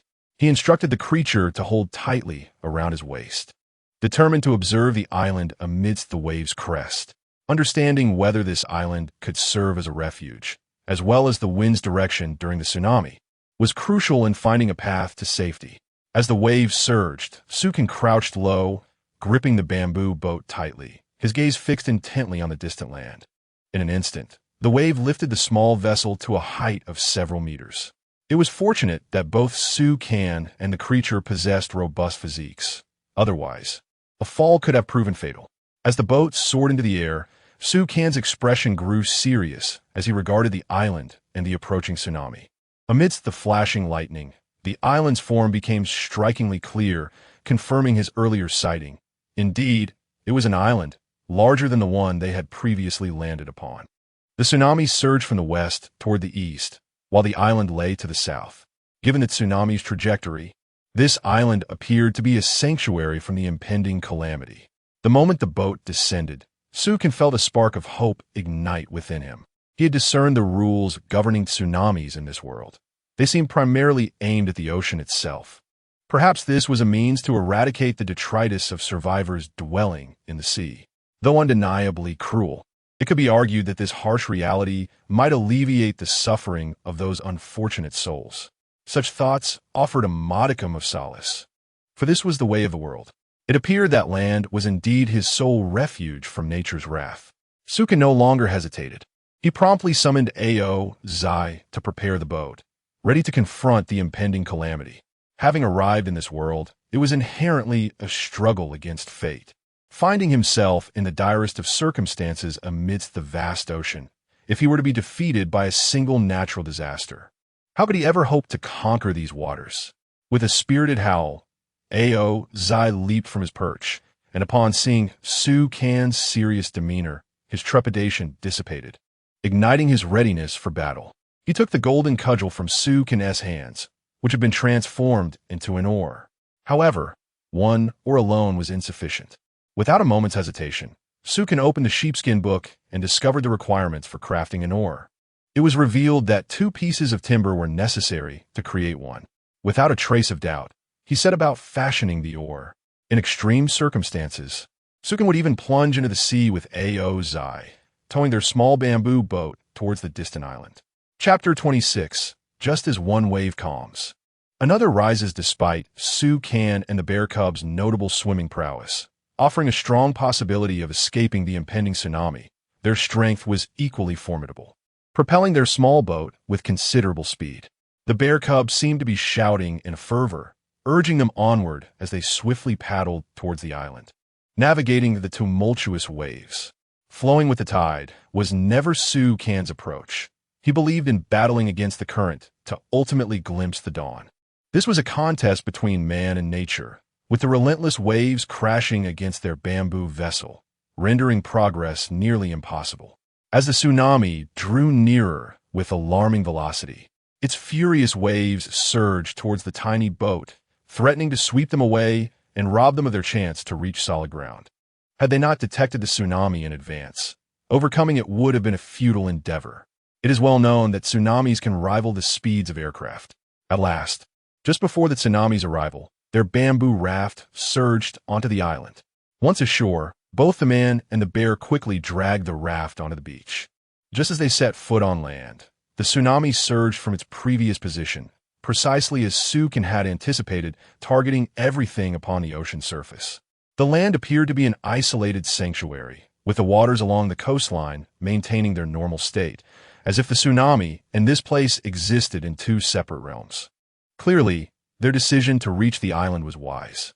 Gazing at the tsunami wreaking havoc in the distance, shrouding the sky and earth in a towering surge as it swept away all in its path, Sukan felt a heavy weight in his heart due to the cruel nature of this disaster, yet it also ignited within him a greater resolve and confidence. This was his destiny in this world, a battle he must wage against nature and calamity. The bear cub, trembling with fear, nestled behind Sukan's legs, peering out at the terrifying waves and letting out a low growl. It appeared utterly despondent, shaking uncontrollably, cradling the frightened creature.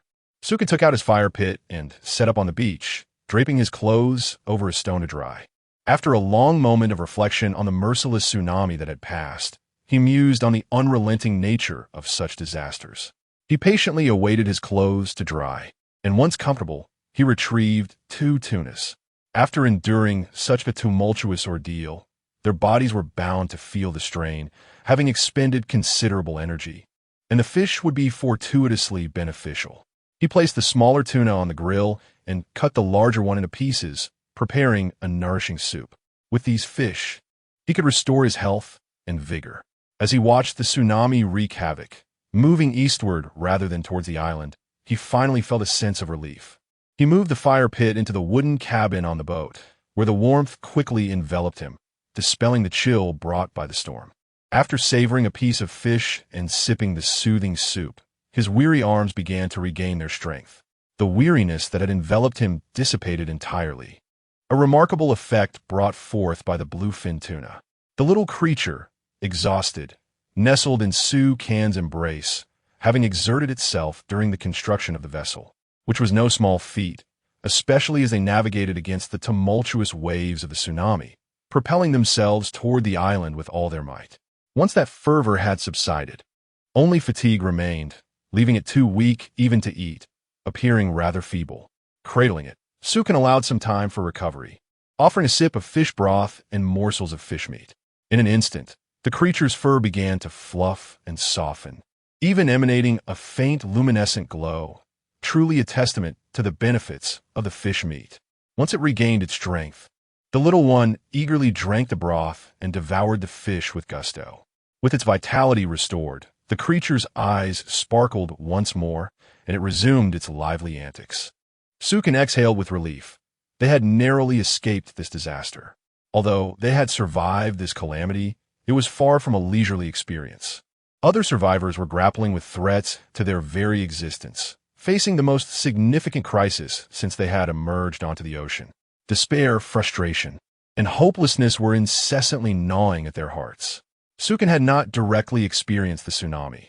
Thus he remained unaware of its true ferocity. Yet he firmly believed that the rules of this world adhered to certain boundaries. These boundaries were likely determined by the size of the small boats. The larger the bamboo raft, the greater the chance of survival. Upon reaching the island and observing the aftermath of the tsunami, he noticed 4 or 5 small bamboo rafts, but had yet to encounter a single large one. This tsunami seemed designed to eliminate the less fortunate human survivors. Yet it surely could not eradicate them all. Otherwise, the very essence of this world would be rendered meaningless. The precise nature of the tsunami's rules remained a mystery, one that could only be unraveled from the parchment scrolls once the tumult had subsided. At that moment, the tsunami was at its peak. The survival chat on the scrolls had seen its last messages mere moments ago, filled with despairing farewells. Su Can felt no sympathy for any individual. At most, he could only lament the mercilessness of the world's rules. If the world itself bore no compassion, how could he be expected to feel any? Once he had regained his strength, Su Can, accompanied by the little creature, made his way to the beach, gazing into the distance at the roaring tsunami, which was now diminishing in power, nearly fading from existence. This calamity, which had swept through the lives of survivors across the globe, was as swift to depart as it was to arrive, affirming Su Can's suspicions. It was indeed aimed at purging the underdeveloped. Those who had developed adequately could withstand this wave of the tsunami with their vessels. The storm gradually subsided into a gentle drizzle, eventually vanishing altogether. The once wild lightning in the sky calmed. The dark clouds receded, revealing the moon as if nothing had ever transpired. The ocean's surface began to restore its tranquility. Having consumed the bluefin tuna, Su Can felt no need for sleep to maintain his strength. Instead, he settled upon the rocky outcroppings of the beach. Reflecting on the experiences of this tumultuous tsunami, Su Can found himself deep in thought. If tsunamis were solely aimed at the ocean, one would assume that land would be the safest refuge. Yet, he began to harbor doubts. Recalling the warnings from the ancient texts that cautioned against the perils of terrestrial existence. Surely, there must be calamities even more devastating than tsunamis, specifically targeting the land. With this realization, Su Can promptly launched a small bamboo boat into the sea, determined not to spend the night on the island. After ushering the little cub aboard, he finally felt a sense of relief. They had not ventured far from the island, as Su Can sought to unravel the rules governing this world. Only through such understanding could one hope to survive. Beyond eliminating the languid and poorly adapted survivors of the ocean, there would undoubtedly be disasters on the islands intended to eradicate those land dwellers who sought to exploit their circumstances, thereby illustrating to survivors that the sea was relatively safer than the land. Although this was merely Su Can's conjecture, He adhered to the adage that caution navigates one through life. Prudence was his habitual approach. Indeed, shortly after Can and the little cub boarded the boat, the cub began to bounce excitedly, pointing at the sky and yelping incessantly towards the island. Chapter 27. The disaster has passed, and the rainbow approaches in the sky. Waves of gray, orange, white, and reddish-orange clouds manifested, unmistakably indicative of earthquake clouds. It seems that nature provides certain signs of impending calamity, serving as a warning for survivors to remain vigilant. Can gazed upwards, lost in contemplation. The auroras heralded a tsunami, while the earthquake clouds foretold the tremors to come. This served as a signal for those who survived. However, if one failed to notice, misfortune would be their only companion. It was evident what calamity awaited the island. The coconut trees swayed incessantly, and the waters of the beach roared tumultuously as the entire island trembled slightly. Can hurriedly set about rowing with his companion, striving to maintain a safe distance from shore. The anticipated disaster indeed arrived, as the earthquake intensified, causing vast fissures to emerge across the land. The island quaked, emitting a deafening sound akin to the earth splitting apart. Particularly, the waters surrounding the island grew increasingly violent. Fortunately, they had departed in advance. Otherwise, their bamboo vessel would have surely been shattered. Can marveled at how accurately the predictions had been made. It seemed that the perils of land spoken of in the ancient texts were not mere words. He felt a sense of relief that a simultaneous disaster from both land and sea had been averted. Had that been the case, his journey to the island with his companion would not have been an escape, but rather a death sentence. Compared to the earthquake, Can decidedly prefer Tsunami. He possessed an affinity for the ocean. Even if he lost his bamboo craft, he could survive amidst the waves, merely contending with the tempest. However, if faced with landslides or ground fractures, he lacked the ability to withstand being buried alive. On the island, countless dark fissures were visible to the naked eye, with magma bubbling forth from below. The entire landscape had been transformed, shrouded in billowing black smoke that ascended towards the heavens, darkening the sky around them. His companion tugged at Can's leg, mimicking his actions by wiping non-existent sweat from its brow, as if to express gratitude for their timely departure. Otherwise, it would have surely become a roasted bear. Can understood the importance of vigilance. Henceforth, even when visiting the island, he would constantly monitor the weather. Should anything seem amiss, an immediate evacuation would be necessary, save for the purpose of gathering resources, and efforts would be made to avoid lingering too long on the island. Those who had believed they had found refuge on the island were likely now facing utter despair. Several survivors had been on the island, perusing the ancient texts, mocking those less fortunate, and rejoicing in their own good fortune for having evaded the tsunami. Yet, as the earthquake struck, they soon realized that the threat loomed over them as well. No longer could they find humor in their situation. Instead, fear compelled them to flee the island. Unfortunately, their flimsy bamboo rafts were swiftly destroyed, leaving them trapped. What they believed to be a sanctuary had transformed into a treacherous death trap. The earthquake's violent tremors sent them tumbling to the ground, where they beheld the colossal cracks emerging beneath them, threatening to spread to their very feet. The speed of the Earth's rupture outpaced their ability to escape, leaving them to gaze in despair at the island. Surprises and unforeseen events are unpredictable. One can never ascertain which will arrive first, nor can one anticipate what is to come. To relish the bounties of the island, having idly survived for such an extended period, one ought to recognize the virtue of contentment. The island serves to replenish their means of existence, enabling them to thrive amidst the vast ocean. Yet it is not meant to cultivate dependency that leads to the relinquishment of their maritime survival. These recent calamities have finally jolted the survivors into a profound awakening. They believe the adversities they faced were solely the chill of cold, thirst, and hunger. It was only in the wake of these disasters that they comprehended the necessity of relentless effort to endure on this island. Those lacking steadfast determination were largely eliminated in the aftermath of the catastrophe. Perhaps many fortunate individuals managed to survive, but evading this trial raises the question of how they might escape the next. As dawn broke and the sun ascended, Can stretched languidly, revealing a smile. He retrieved all his provisions. Not a single item was amiss on his vessel. He might very well be the sole individual among the world's oceanic survivors to emerge from this ordeal unscathed. He navigated the calamity with precision, avoiding both disasters without incurring a single loss, not even a piece of timber. His ship remained intact, having weathered the trials in full vigor. Only through adversity can one forge greater strength. This is the crucible through which survivors refine themselves, for true fortitude lies in refusing to succumb to any challenge.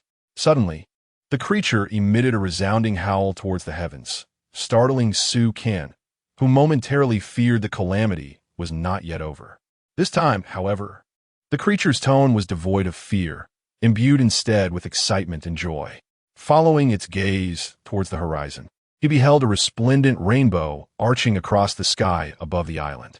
After the storm had cleared, the sun emerged to reveal this magnificent spectrum. It seemed to convey to the survivors that all suffering had come to an end and that they were on the cusp of a hopeful dawn. Only moments prior, Sukin had not noticed the rainbow. Now, gazing upon its beauty, he exhaled a sigh of relief. The rainbow was indeed a stunning spectacle, far surpassing any aurora in the eyes of the survivors, despite the latter's more vibrant hues. Yet, much like the diverse flora and fauna within the wilderness of survival, such beauty often conceals peril and toxicity. Sukin did not linger in admiration of the rainbow for long, as he and the creature had many tasks ahead.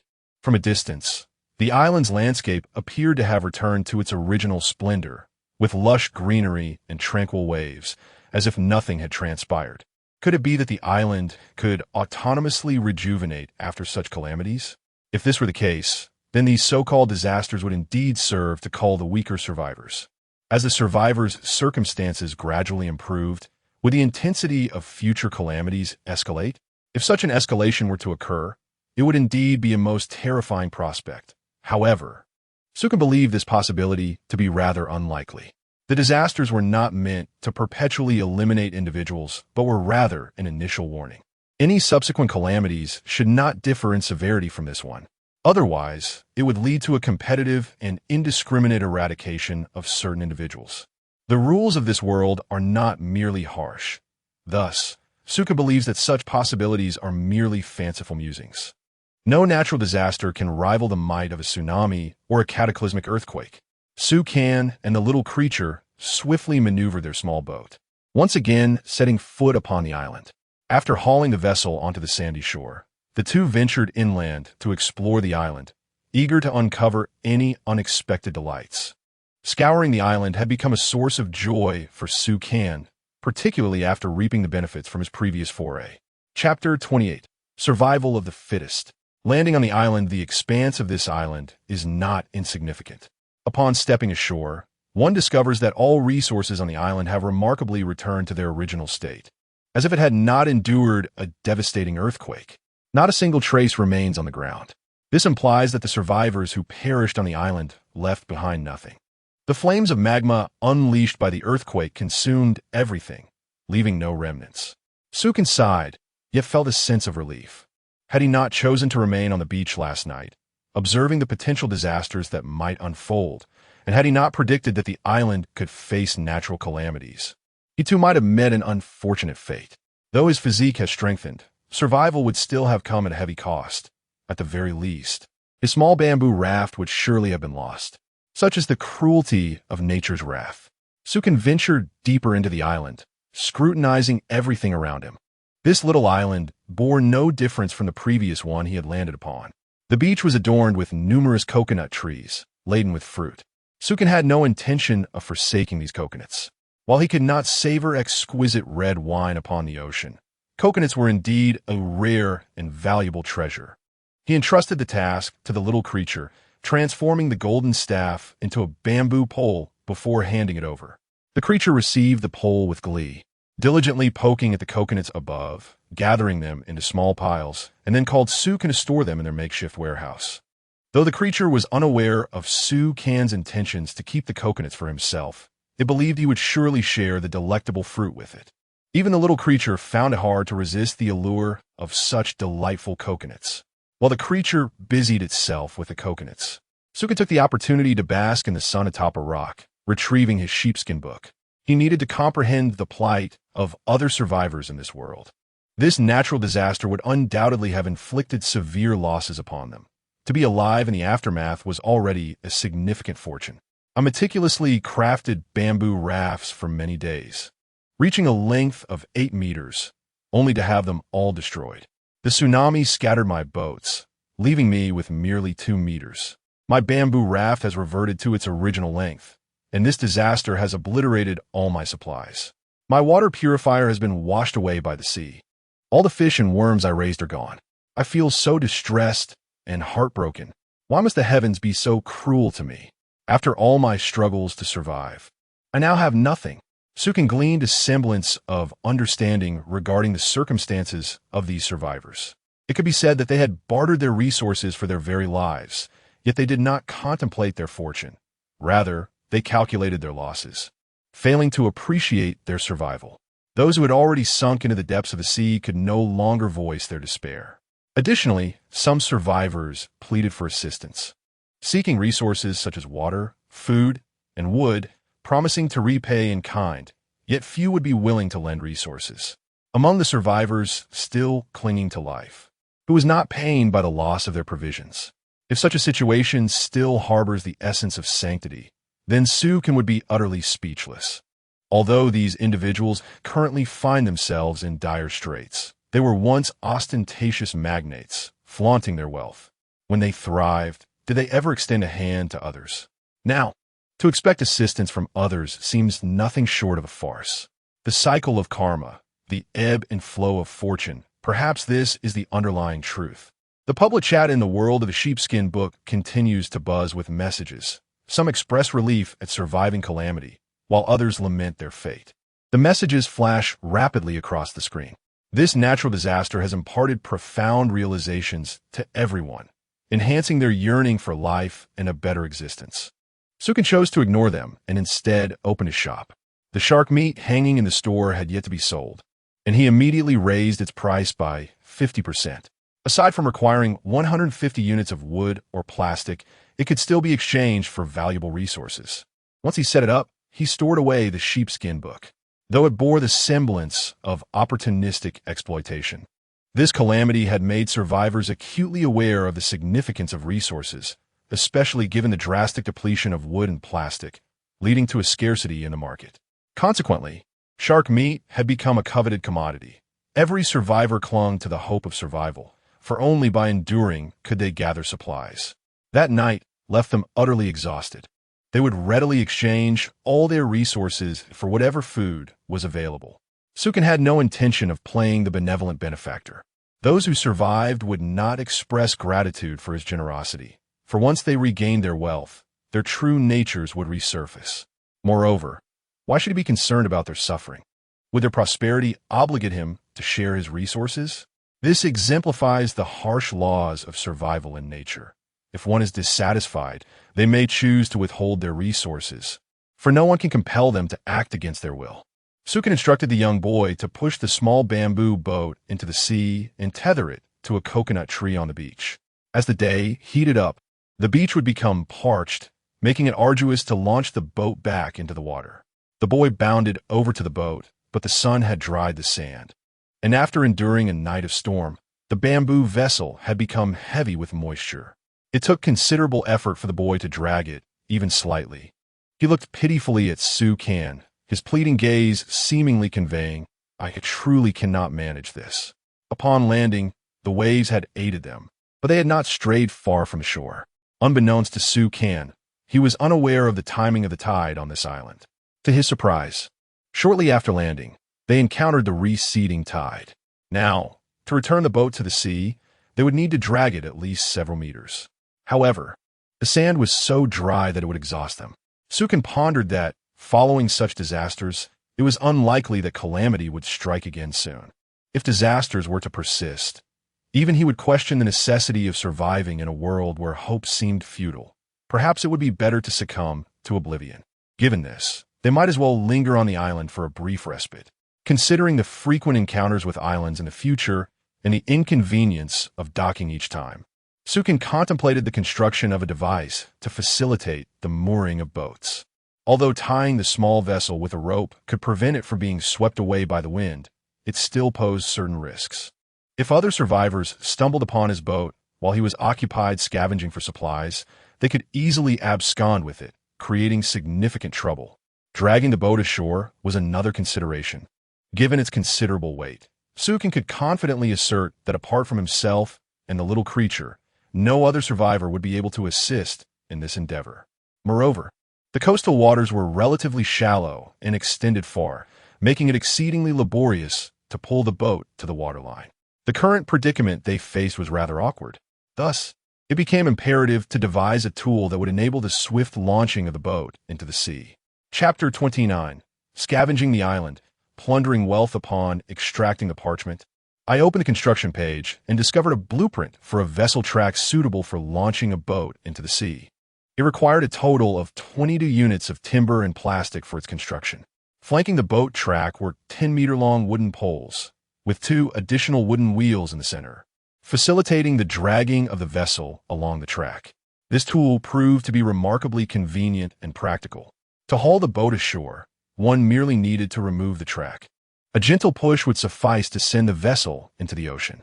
Without hesitation, I retrieved 40 units of timber from my relatively abundant stockpile in the small warehouse. I was unconcerned about the depletion of resources, for I had fish listed for sale in the shop, and presently, I found myself on an island teeming with opportunities to replenish my supplies. After extracting the timber, I promptly selected the location to construct the track. A robust 15-meter-long and 8-meter-wide track materialized, resembling a train track, albeit with a gear-laden plank atop it. This plank enabled the vessel to be drawn onto it and smoothly slid ashore or swiftly launched into the water. It was indeed a marvel of utility. Curious, the little creature approached, peering around inquisitively. After I explained the functionality of this apparatus, it nodded in comprehension and scurried to the end of the track, exerting all its strength to haul one end of the boat onto the plank. However, the plank was mobile, and despite its efforts, could not lift the vessel. Noticing this predicament, I secured a rope to the bow of the boat, encouraging the creature to attempt dragging it once more. I fashioned a rudimentary switch akin to a brake. As long as it remained unactivated, the plank would remain stationary. Essentially, it was merely a hook fashioned from rope. The creature tightened its grip on the rope, crouched down, and prepared to summon all its might, only to discover that it required far less effort than anticipated to hoist the boat onto the plank. The vessel was not particularly heavy. It merely featured a small cabin atop, which, while broad, created significant friction against the sand, giving an illusion of weight. In truth, the creature could manage to drag it onto the plank with one hand. After successfully maneuvering the boat onto the plank, I removed the hook, allowing it to glide effortlessly along the track and onto the shore. I was quite pleased with this contraption and subsequently stored the track away. My 30-meter-long vessel was not easily moved by just anyone. Although it housed only a modest cabin, without the track, both the creature and I would have been utterly exhausted. If someone possessed the audacity and capability to steal it, I would not mind them receiving it as a gift.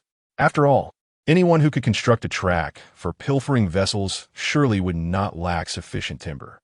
Moreover, I had yet to encounter a single survivor, a stroke of luck that seemed almost improbable. The creation of this track was primarily for my own convenience. With my docking issue resolved, my next course of action was clear: to plunder this island. My stockpile of timber was rapidly dwindling. With the resources dwindling to less than 300, it became imperative to rely on this island to replenish supplies. The island was adorned with numerous palm trees, and naturally, the laborious task of gathering fell to the energetic little creature. After all, it was well-fed and eager to hunt sharks, providing an excellent opportunity to keep it occupied. The little one swiftly collected 15 coconuts, allowing for a delightful experience of enjoying roasted fish by the seaside, sipping coconut juice, and basking in the sun. Feeling somewhat bored, it directed the little creature to chop down trees, believing that gathering coconuts was a task he could handle himself. The little one, brimming with energy, charged at a palm tree and began to chop wildly, with shavings flying in all directions as a 20-centimeter tree, came crashing down. It then turned its attention to another nearby tree, wielding the axe with fervor. Sukin admired its enthusiasm. It seemed that if the little one needed an outlet for its energy, tree chopping would be an excellent choice. As it collected coconuts, he gathered the timber from the trees it felled. Rewards: wood X20, wood X30. Keep it up, little one. I'll roast you a couple of extra fish tonight. Sukin encouraged it, pleased with the little creature's performance.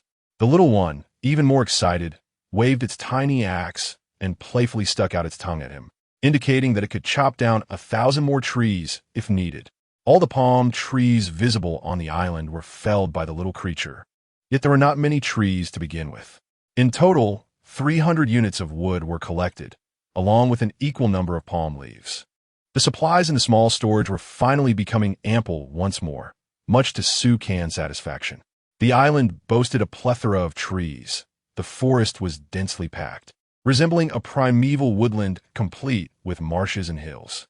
However, Sukin discovered that aside from the palm trees, any other trees cut down vanished immediately, yielding no timber, as if they were mere decorative elements meant to fill the space. Thus, the palm trees were limited in number, perhaps only 10 or so, yet the wood harvested was substantial.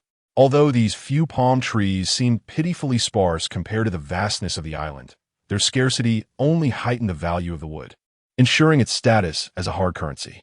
If a survivor were to stumble upon this island and easily gather thousands of timber, they could easily amass wealth simply by chopping trees. The conditions for survivors to acquire resources in this world remained quite challenging. After collecting the palm trees, Sukin promptly took the little one to search for flowers and fruits. Unfortunately, after several hours of searching, not a single specimen was found. It seemed that the size of the island did not guarantee the presence of precious resources. Luck played a significant role. Not only were there no overripe fruits, but flowers were also conspicuously absent. Sukin even began to suspect that last night's earthquake had scorched these precious resources. Alas, since he could not find anything growing from the soil, perhaps he could seek out something from beneath the earth instead? Yet, the decision was made to venture deeper into the island, for one might uncover rare mineral resources or precious soil. Little Hai had finally exhausted much of its energy and was now gulping down water from a small pouch. Once it had rested sufficiently, Sukin called it to accompany him into the heart of the island. He harbored a flicker of anticipation, as it was possible that hidden treasures, such as fruits, awaited them in the depths of the island. After all, the mountains often conceal great riches, and it was a matter of fortune. Sukin produced 2 coconuts, offering one to the little creature, and prepared 2 grilled fish to replenish their strength. After their meal, revitalized, they set forth to scour the mountains. It was time to thoroughly pillage the island. Chapter 30. Supply of materials. Cultivation of grapes. Venturing into the depths of the jungle always demands utmost caution. I had specifically cautioned the cub to resist the temptation of touching any vividly colored flowers or small creatures. Although the cub possesses a robust constitution and my own physical resilience has been enhanced, we have yet to ascertain the effects of potent toxins. I remained uncertain whether our bodies could withstand such poisons. Thus, it was imperative to exercise vigilance in the absence of antidotes. It is precisely this carefulness that allows one to survive longer. However, caution can sometimes lead to unforeseen circumstances. I inadvertently brushed against a particular plant, instantly recognizing that its venomous spines, upon entering the human body, would swiftly induce coagulation of the blood, resulting in death within a brief period. Gazing at the blood seeping from my arm, I noted a small wound, yet I felt no discomfort, and the injury quickly healed. Indeed, my constitution was extraordinary. The cub, too, would likely not fear such potent toxins. Realizing our resistance to poison, I felt emboldened. Seeing me fixate on the brightly colored plant and the injury, the cub cast a few inquisitive glances, mistakenly assuming I wished for it to experiment as well. Without hesitation, it snapped off a piece of the flower and attempted to jab it into its own arm. I hastily tried to intervene and dissuade it from taking such a risk, but it was too late. Upon witnessing the outcome, I was left exasperated and speechless. Despite the plant's incredibly sharp spines, they failed to penetrate the cub's thick hide. Its skin was so resilient that even a blade could not pierce it. The plant's thorns became dulled, unable to breach the surface. Indeed, the disparities among creatures are profound. Without further delay, we ventured deeper into the island, where the interior revealed a stark contrast to the last island we explored. The forest here was denser, with soil of an exceptionally dark hue, even glimmering faintly with silver. As we progressed further, the forest thickened, and the earth grew increasingly fertile. It would be nothing short of astonishing to find no fruit in such a bountiful place. At that moment, the cub suddenly darted ahead with remarkable speed, disappearing into the thicket. Mere seconds later, it returned, proudly cradling a large cluster of purple objects in its paws, eager to showcase its find. What a splendid discovery! Upon closer inspection, I realized it was a bunch of grapes of platinum quality. While their effects were akin to that of watermelons, their potency was notably greater. Indeed, this was the domain where the cub's abilities truly shone. It was a treasure-hunting bear, living up to its reputation.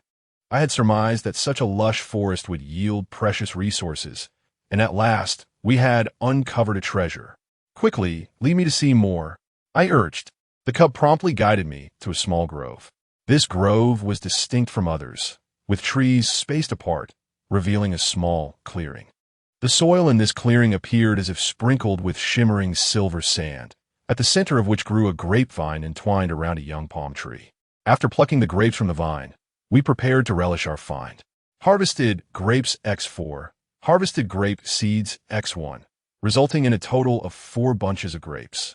Recently, my diet has consisted either of sumptuous meats or sweet canned fruits, alongside sugary apples and watermelons. The prospect of indulging in these tart and sweet grapes is utterly delightful. Eagerly, I plucked one and popped it into my mouth. The plump, juicy grape burst open, flooding my palate with an exquisite blend of tartness and sweetness, a true feast for the senses. Even my companion, the little creature, sampled one and squealed with joy. It seems my collection of fruits has expanded to include yet another variety, although regrettably, the grapevine could not be transplanted, and upon harvesting the seeds, the vine vanished without a trace. After storing the grapes and seeds in the warehouse, my attention turned to the soil beneath. This silvery earth was a novel sight. Could it be a rare type of soil? After excavating a small portion, I harvested brass-grade soil X1. A tinge of disappointment washed over me, as I had anticipated a higher grade. This level of soil held no value for me. Perhaps the grapevines had enriched the surrounding soil, regardless of its low grade. Adhering to my principle of leaving nothing behind, I proceeded to collect this silver soil, though I could only gather 3 pieces before the surrounding earth transformed back to a mundane hue. Although this soil offered me little assistance, it could be valuable for trade in the future. Even the smallest mosquito has its worth. After scouring the soil, I discovered 2 palm trees nearby and, without hesitation, felled them completely. Harvested wood X20. These trees appeared somewhat stunted, likely having had their nutrients siphoned off by the grapes. As I ventured deeper into the island, I no longer held hope for more fruits, but earnestly wished to uncover some mineral resources, which I currently lacked. Upon reaching the island's depths, I finally spotted rare minerals. A dark, small hill lay before me, identical to the metallic mine I had previously discovered. "Onward," I called. The little creature eagerly dashed forward, resembling a bear pouncing on a rabbit, and immediately began to forage. Acquired metal or X1, acquired metal or X1. I transformed my staff into a pickaxe and promptly commenced my excavation. The small mine was soon depleted. The possibility of finding clay near the mine was promising. I began to dig frantically in the vicinity. The soil around me was riddled with pits until at last I discovered the clay resources. Phew! I wiped the sweat from my brow and began to gather the clay. Acquired clay X1, acquired clay X1, acquired clay X1. After exhausting my search for clay, I turned my attention to the woods in search of quartz. Acquired quartz X1, acquired quartz X1, acquired quartz X1. Indeed, the depths of the mountains were abundant with treasures. Although I did not stumble upon any more rare resources, I was fortunate to find several palm trees once again. After gathering all the timber, he searched the surroundings extensively and confirmed that the resources on this island had been thoroughly depleted before he departed with a sense of satisfaction. Currently, his resources had once again flourished, yielding a bountiful profit. His small storage was replenished with timber, now exceeding 300 units, transforming him into a modestly wealthy individual. The inventory comprised 455 units of wood, 35 units of plastic, 30 units of rope, 10 units of iron, 770 palm leaves, 20 units of clay, 20 units of sand, 25 units of quartz, and 20 units of metal ore. This expedition to the island proved to be immensely fruitful. Not only did he replenish his stock of timber and rare minerals, but he also acquired a string of platinum-grade grape seeds. Sukin promptly returned to his small boat with his companion, eager to plant the grapes without delay. He took out the grape seeds, gazing at the watermelon basin and a sizable patch of vacant land beside it. He excavated a small hole to sow the grape seeds. Both fruits occupied little space, making it unnecessary to construct an additional wooden basin for the grapes. Chapter 31. The sale of check-in and the underwater treasure. He nurtured grape seeds with pure water, patiently awaiting the emergence of grapevines. Sukan, satisfied, brushed off the dust from his hands. If he had hesitated to proclaim himself the wealthiest individual in the world before, the recent calamities, coupled with an influx of resources, had rendered him unparalleled in opulence. At this moment, he was not only free from worries of sustenance, but also able to lavishly irrigate saplings with abundant pure water. After thoroughly watering all the saplings, he reclined in a chair to rest, tossing a bunch of grapes to the little creature beside him and cracking open 2 coconuts. Relishing the view of the sea while enjoying his meal, the little one savored the grapes and coconut juice, its tiny feet happily curled in delight. Sukan retrieved a professional fishing rod, reminiscent of Jiang Taigong's, and enjoyed the simple pleasures of fishing. For the other survivors, the immediate priority was to secure drinking water, ensuring they would not perish from thirst. However, to quench their thirst, they first needed to gather materials to construct water purifiers. Everything seemed to revert to its initial state. Yet this time, no one would choose to be complacent, for complacency equated to death. The seasoned survivors understood what needed to be done. They endured hunger and thirst while patiently fishing for resources. Some survivors faced even greater misfortune. After the calamity, their territory reverted to its original state and was further ravaged by sharks, compelling them to hasten their efforts in gathering wood to restore their domain. Only by resolving the issues of water and supplies could they devise a means to extract food from the barrels. Unlike Sukan, who enjoyed an abundance of resources as if nothing had transpired, they struggled considerably. Moreover, Sukan regarded the sharks with indifference. Before the sharks could trouble him, the little creature would dart out first, delivering a swift blow to any shark that dared approach, allowing Sukan to gather resources in peace. As he observed the little one collecting materials, Suka felt a nagging sensation that he had forgotten something important. Rubbing his temples, he suddenly recalled, "I forgot to check in today." After enduring a tsunami and an earthquake, he had been preoccupied with survival and scavenging resources from the sea, nearly overlooking this crucial task. Daily check-ins were the key to acquiring rare materials. The check-in system chimed. Check-in. Sukan had heard the prompt while on the island, but at that moment, he was engrossed in mining. The reward was a diamond-grade sale. Diamond grade? Sukan felt a surge of joy. Anything of diamond quality was bound to be extraordinary. At the very least, the 2 types of resources he possessed were immensely beneficial and indispensable. The professional fishing rod ensured he could catch food without bait, and the golden staff was invaluable, aiding him in mining resources as well as in his escape from the tsunami. Then, a wave of confusion washed over Sukan. What about the sale? How do I claim it? Upon examining the conditions for obtaining the sale, his mouth twitched involuntarily. Though the sale was a direct reward, it was, in essence, no different from receiving a crafting blueprint.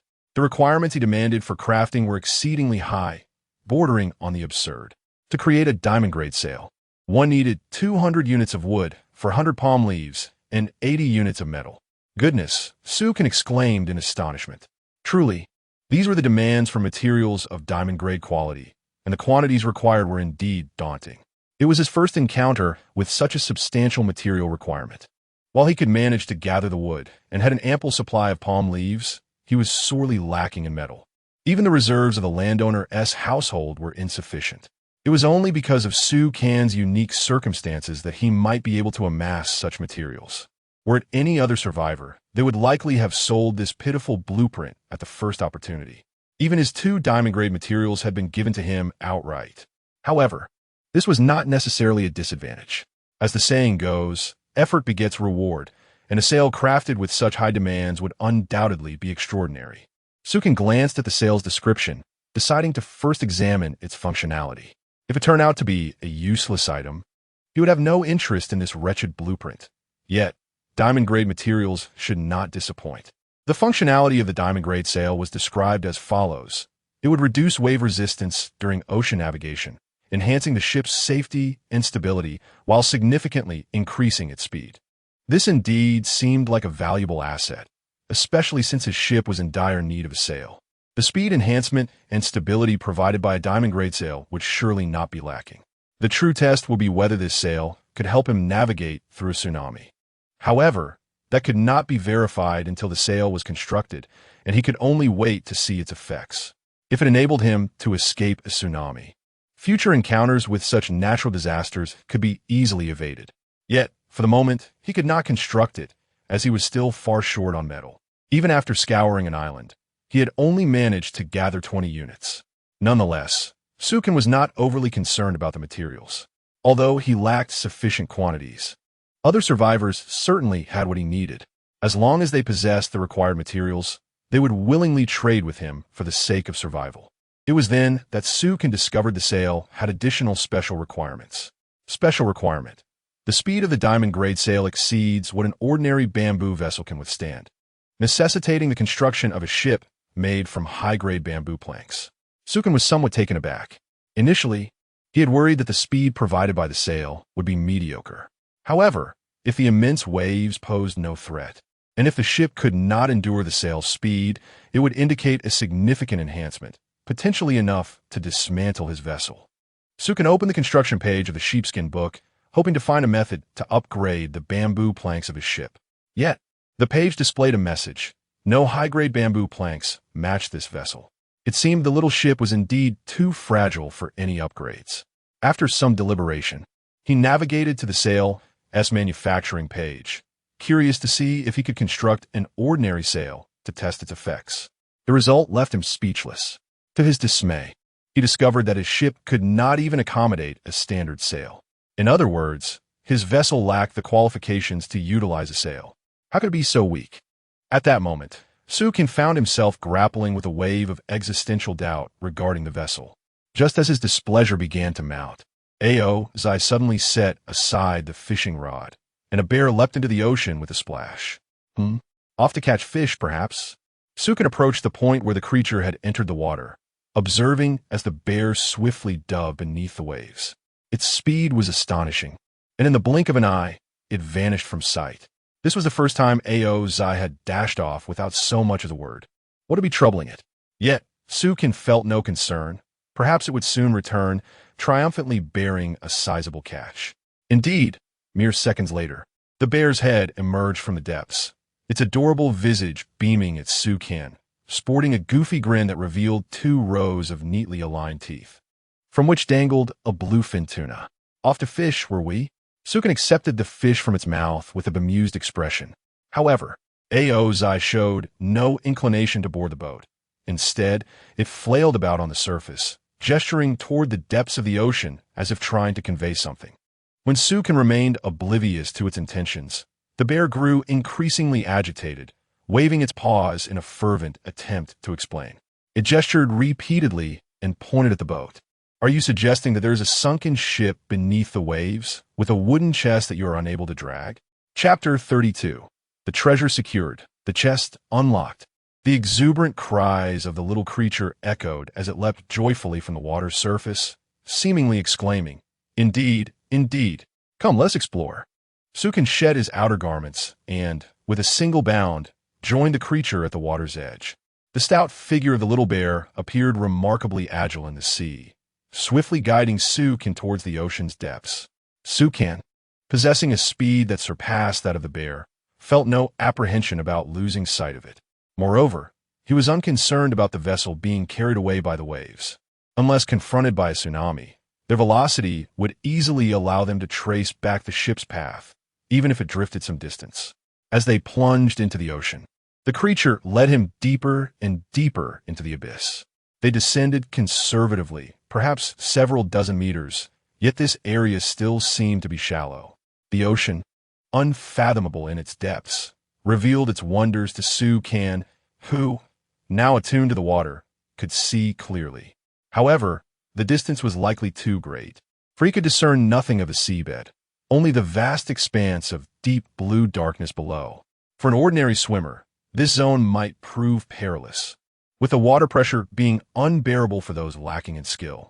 As Sukan descended, his interest grew, astonished by the creature's remarkable ability to sense treasures even in such profound depths. Truly, it was a diamond-level, treasure-seeking bear. Even with the knowledge of treasure's existence beneath the waves, Sukan would find it nearly impossible to locate it himself. The little bear continued to dive, navigating around several submerged reefs, plunging deeper until they finally reached the seabed. Once at the bottom, the scenery unfolded before them. The seabed was adorned with vibrant corals, schools of fish darting about, and peculiar marine life roaming the depths. The underwater world was rich and diverse, far surpassing the monotonous expanse of the surface. It was no wonder that so many enthusiasts were drawn to the allure of underwater exploration. Yet, Sukan's mind was consumed by thoughts of treasure rather than the beauty surrounding him. At last, the little bear came to a halt, revealing before them a dilapidated shipwreck, over 100 meters long, encrusted with green algae and rust, stranded at the ocean floor, immobile. From its grounded state, it could be inferred that this area was once a shallow bay. The vessel had not sunk, but had merely been moored here, likely damaged beyond repair by tsunami before it could set sail. This indicated that the island had once been inhabited. Given the ship's size, it suggested a considerable population. Alas, time had transformed the place into a submerged relic, and those who once thrived here had likely perished in the tempestuous seas. The ocean, in its merciless cruelty, had claimed them. However, this did not concern Sukan. He merely felt a sense of gratitude for the resources left behind by those who had come before. Approaching the massive shipwreck, he attempted to strike a piece of iron plating, but found it impossible to reclaim for himself. The iron plates have succumbed to decay. The sails riddled with countless holes, and the mast lies broken, marked by a distinct claw print. It is evident that the print belongs to the creature known as the Howler, whose first instinct upon encountering something valuable is to consider if it can be pilfered. Clearly, any hopes regarding the mast must be abandoned. After circling the vessel in search of salvageable supplies, it became apparent that virtually everything of interest had been significantly eroded by the sea. One can only hope that the chest mentioned by the Howler contains treasures. The Howler swiftly made its way to the ship's deck, where numerous wooden barrels lay stacked. Sukan attempted to open one, only for red liquid to spill forth. Remarkably, it was red wine. However, his joy was tempered by the realization that the wine had spoiled. The barrels had been compromised by seawater and rendered useless. Had the wine remained intact, it would have represented a substantial fortune. Sukan felt an urge to lament skyward, deeming it an egregious waste. Yet he was reminded that he was at sea and could only helplessly blow a couple of bubbles. Ultimately, it was confirmed that there was nothing of utility aboard the ship. Thus, the search for the wooden chest commenced. The Howler arrived at the ship's end, where a vast hole appeared to have been clawed open. Entering through this opening led them into the ship's hold, where a reinforced iron door stood before them, its lock having been violently breached by the Howler. Upon entry, they discovered a massive wooden chest, measuring over a meter in length, resting on the floor. Sukan approached, attempting to lift it, but nearly strained his arm in the process. Even with the assistance of buoyancy in the water, he could only manage to shift it slightly. The Howler lent its strength, and together they managed to raise the chest. Setting it down, Sukan's curiosity piqued. What could possibly be inside? Perhaps it contained a colossal iron block? Upon closer inspection, he noted that the chest's outer shell could be easily pried open. Indeed, there was something intriguing within. Retrieving the golden rod, he transformed it into a small hammer and began to strike the corners of the chest. The shell collapsed under the blows, revealing a waterproof sealed metal box inside. However, the integrity of the seal was unknown. He hoped it had remained dry, for opening a treasure chest underwater would be quite impossible. Su's two small paws grasped the wheel, exerting force to turn it vigorously. Suddenly, a loud clang echoed as the iron box's sealed lid was released, allowing air to rush in. This indicated that the seal was remarkably intact, having successfully kept out seawater, which was splendid news. Now, one could only wonder what treasures lay within such a tightly sealed iron box. As the box opened, a fresh sight greeted the eyes, a piece of sheepskin adorned with intricate patterns. Before Sukin could examine the designs, the sheepskin vanished in an instant. Acquired, blueprint for crafting diamond-grade planks. Such extraordinary fortune. Truly, a testament to the prowess of the diamond-grade treasure-hunting bear. Chapter 33. Exorbitant Timber. Super planks, although the luck of the little creature did not influence his sign-in, his treasure-hunting skills were undeniably exceptional, akin to a fortunate, auspicious beast. He was currently gazing at the crafting shop, which lacked blueprints for high-level planks, when he fortuitously stumbled upon one. It was almost as if fortune smiled upon him effortlessly, a wish fulfilled. Initially, the little creature felt a tinge of disappointment as the sheepskin parchment vanished from the chest, suspecting it might have opened incorrectly. However, upon seeing Sukin's face alight with excitement, it too began to bounce joyfully, grinning with an innocent smile. Sukin opened the crafting page of the sheepskin book. Indeed, an additional item had appeared. The crafting requirements for diamond-grade planks, necessitating 30 pieces of timber and 1 piece of iron to create a single diamond-grade plank. Suki could not help but wipe the cold sweat from his brow. Good heavens, were these demands not absurd? He had thought the requirements for the sails were excessive. Yet the prerequisites for the platinum-grade planks were even more outrageous. In contrast, the demands for the sails seemed trivial. The requirements for a diamond-grade plank were astonishingly 30 times that of crafting a regular bamboo plank. Such a demand was utterly terrifying. The total amount of timber he possessed would only suffice to craft a mere handful of diamond-grade planks. Furthermore, his current iron supply was insufficient, allowing him to produce at most 10. He hurriedly examined the functionalities of the diamond-grade planks. With such high demands, it was improbable that their sole purpose was merely to enhance the sturdiness of the ship. However, after reviewing the details, it indeed confirmed that the planks would significantly strengthen the vessel, verging on the indestructible. It would not be an exaggeration to claim that a ship crafted from these materials could withstand the fiercest of storms. Diamond-grade plank. Ships constructed using this plank can effortlessly navigate against the wind and waves, ensuring minimal material consumption even in the face of tsunamis or typhoons. It is an indispensable item for crafting advanced vessels. The considerable resources required to produce these planks justified the materials expended. After all, in the vast ocean, materials are of little worth. A single tsunami could render one destitute. The ship is the foundation of one's existence, an absolute necessity. Moreover, only by constructing such a robust vessel could one aspire to create platinum-grade sails. With a sturdy ship and sails that enhance speed, only then could one navigate the seas with genuine peace of mind, capable of withstanding another tsunami and breaking through the chaos. Sukin carefully stored the sheepskin book. Suppressing his excitement and trepidation, he endeavored to remain calm. While the vision was indeed enchanting, achieving such results was far from straightforward. Upon calculation, if he wished to craft a high-level ship of equivalent size to his current one, he would require a staggering 14,400 pieces of timber and 480 pieces of iron.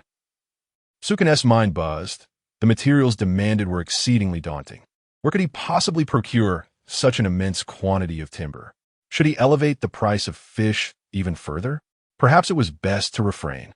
It was not out of kindness, but rather the realization that raising prices too high would render survival impossible for many. An excessively inflated market price would not necessarily yield favorable outcomes. The current prices have escalated significantly, yet a few survivors remain, reluctantly parting with their possessions. However, should the cost soar to an outrageous level, even these survivors may be compelled to endure hunger while scavenging for resources. It is imperative to contemplate alternative strategies. I still possess a few cans of fruit, though their value in trade is minimal. I must devise a better plan, for ultimately, I find myself in dire financial straits. It is only when confronted with such exorbitant expenses that one truly realizes the insignificance of their meager wealth. I retrieved the rain-soaked bricks from yesterday, placing them on the boat to dry once more, and urged the young one to continue fishing. Not only must I ensure sustenance for myself, but I must also secure enough to sell. Following the recent tsunami, the demand for food at night will undoubtedly surge, as many will have exhausted their supplies and succumbed to hunger, seeking to exchange for provisions. I also took out the remaining 2 bunches of grapes, offering one to the young one, and settled beside them, cradling my sheepskin book to keep them company while fishing, preventing boredom. Upon opening the survivors' public chat, I was astonished to find them discussing the shark meat I had listed. It appears I have piqued someone's interest. My goodness, who is this audacious individual? And from where have they procured such a bounty of shark meat? Could it be that they have slain a shark? How terrifying! This shark meat is quite filling, and the price is reasonable. 150 pieces of wood for over half a month's worth of food is a fair exchange. While this may have seemed affordable before the tsunami, who can amass such a quantity of wood now? I have submitted my wood and await the seller's approval. They likely have not seen it yet. Remarkably, you possess 150 pieces of wood. How did you evade the tsunami? I bow to your wealth. The public chat among survivors is predominantly centered around sharks. Through their conversations, I glean that numerous individuals successfully navigated the tsunami, preserving their resources, along with a few fortunate souls. Yet, I remain silently observant. There is little need for me to engage with them. I cannot simply ask, I need over 10,000 pieces of wood. Who among you can lend me some? I would likely be deemed insane by the other survivors. At that moment, the young one skillfully hoisted the fishing rod, landing a fish onto the boat, then dashed off to tend to it, expertly stunning it with a slap. Typically, such stunned fish quickly succumb to oxygen deprivation, and even if placed in a net within seawater, they struggle to survive, soon becoming unfit for consumption. Thus, the optimal course of action is to consume it promptly. I retrieve the remaining 4 small bluefin tuna and place them on the fire rack, 2 for grilling and 2 for stew. As the young one continues to fish, we shall savor our meal while preparing more. Each fish is divided into 2 portions. Not only will the young one find it insufficient, but even I shall find it lacking. After enhancing my physique, I have noticed a significant increase in my appetite, which is only natural. The enticing aroma of grilled fish soon wafts through the air. At mealtime, it becomes the most exhilarating moment for the young ones, akin to fledglings eagerly awaiting nourishment. After catching another sea fish, the young one hurriedly cradles it and rushes to the fire pit. Sukin skillfully prepares the fish, flipping it over to ensure even cooking. And once it is ready, they indulge in their feast. Each person holds a coconut in one hand while eagerly stuffing their mouths with succulent fish, expressing sheer delight. Meanwhile, in the distance, the supplies from the wooden barrel have refreshed. Young one, once you finish eating, go retrieve them and open them up. Sukin decisively assigns this task to the young one, having witnessed its remarkable ability to uncover treasures. He is certain that the resources from this ordinary barrel will surpass his own findings. Chapter 34. Surviving the Aftermath. Preparing a complete fish feast, Sukin was eager to test the luck of his companion, the pup. He planned to simultaneously open the wooden barrels they would retrieve to discern the disparity in their fortunes. The pup managed to haul all 10 iron barrels ashore. It was once again time for the daily treasure reveal. They would each open 5 barrels. Without comparison, there can be no pain. This was also to ascertain the difference in luck between him and the pup. Sukin wagered all 5 barrels, yielding 20 units of wood, 2 units of iron, 10 palm leaves, and a single worm. The outcome left him utterly dumbfounded, marking the most dismal haul he had ever experienced. Could it possibly get any worse? This stroke of bad luck compelled Sukin to abandon the notion of opening iron barrels in the future, with a series of resounding thuds. The pup also opened 5 barrels, garnering 200 units of wood, 100 units of iron, 10 cans of fruit, and a blueprint for an anchor. What is the essence of extraordinary luck? The contrast was indeed staggering. It was infuriating to witness. Although all the spoils belonged to the pup, this inexplicable gap made Sukin feel quite uneasy. The pup, resting its chin on its paws and gazing intently at Sukin, mistook his silence and furrowed brow for displeasure. Well done, splendidly executed. Sukin sighed softly, ruffling the pup's small head. Despite his own unfortunate luck, he received the encouraging news that the pup's luck was undeniably exceptional. Not only had it uncovered a wealth of resources, but it had also procured a blueprint. Yip yip yip. The pup, seeing a hint of a smile finally grace Sukin's face, leaped up in excitement. It was now confirmed that the pup was a genuine treasure-hunting companion, capable of assisting its master in acquiring more resources. It could even proactively seek treasures, such as the sunken ship they had discovered. Were it not for the pup's keen eye, revealing a diamond-grade wooden plank blueprint from the wreckage, Sukin would have faced significant challenges in upgrading their vessel, rendering the paddle blueprint useless. This little creature deserved a reward. Come, I shall prepare grilled fish for you. Sukin resolved to grill a couple of extra fish, hoping that a hearty meal would energize the pup to uncover even greater treasures. The aroma of the perfectly grilled fish wafted through the air, and upon placing them on the table, he retrieved 2 cans of fruit. The pup perched on a small stool, its eyes wide with anticipation, pawing futilely at the cans, unable to open them. Aware of the delectable contents within, it hesitated to resort to brute force. Oh dear, I forgot. Your paws aren't quite nimble enough. Sukin took the cans and, deftly pried, opened the lids for his companion. He even fashioned a small wooden spoon for the pup, to prevent it from constantly smacking the can against its face, leaving fur littered with remnants. As he savored the fish, Sukin pondered how other survivors managed in such circumstances. Were it not for the fire pit enhancing the flavors, he feared he might have already grown weary of fish. Following their meal, Sukin patiently resumed fishing. Perhaps, amidst the vast ocean, fishing was the sole remedy for his ennui. This experience cultivates one's patience remarkably well.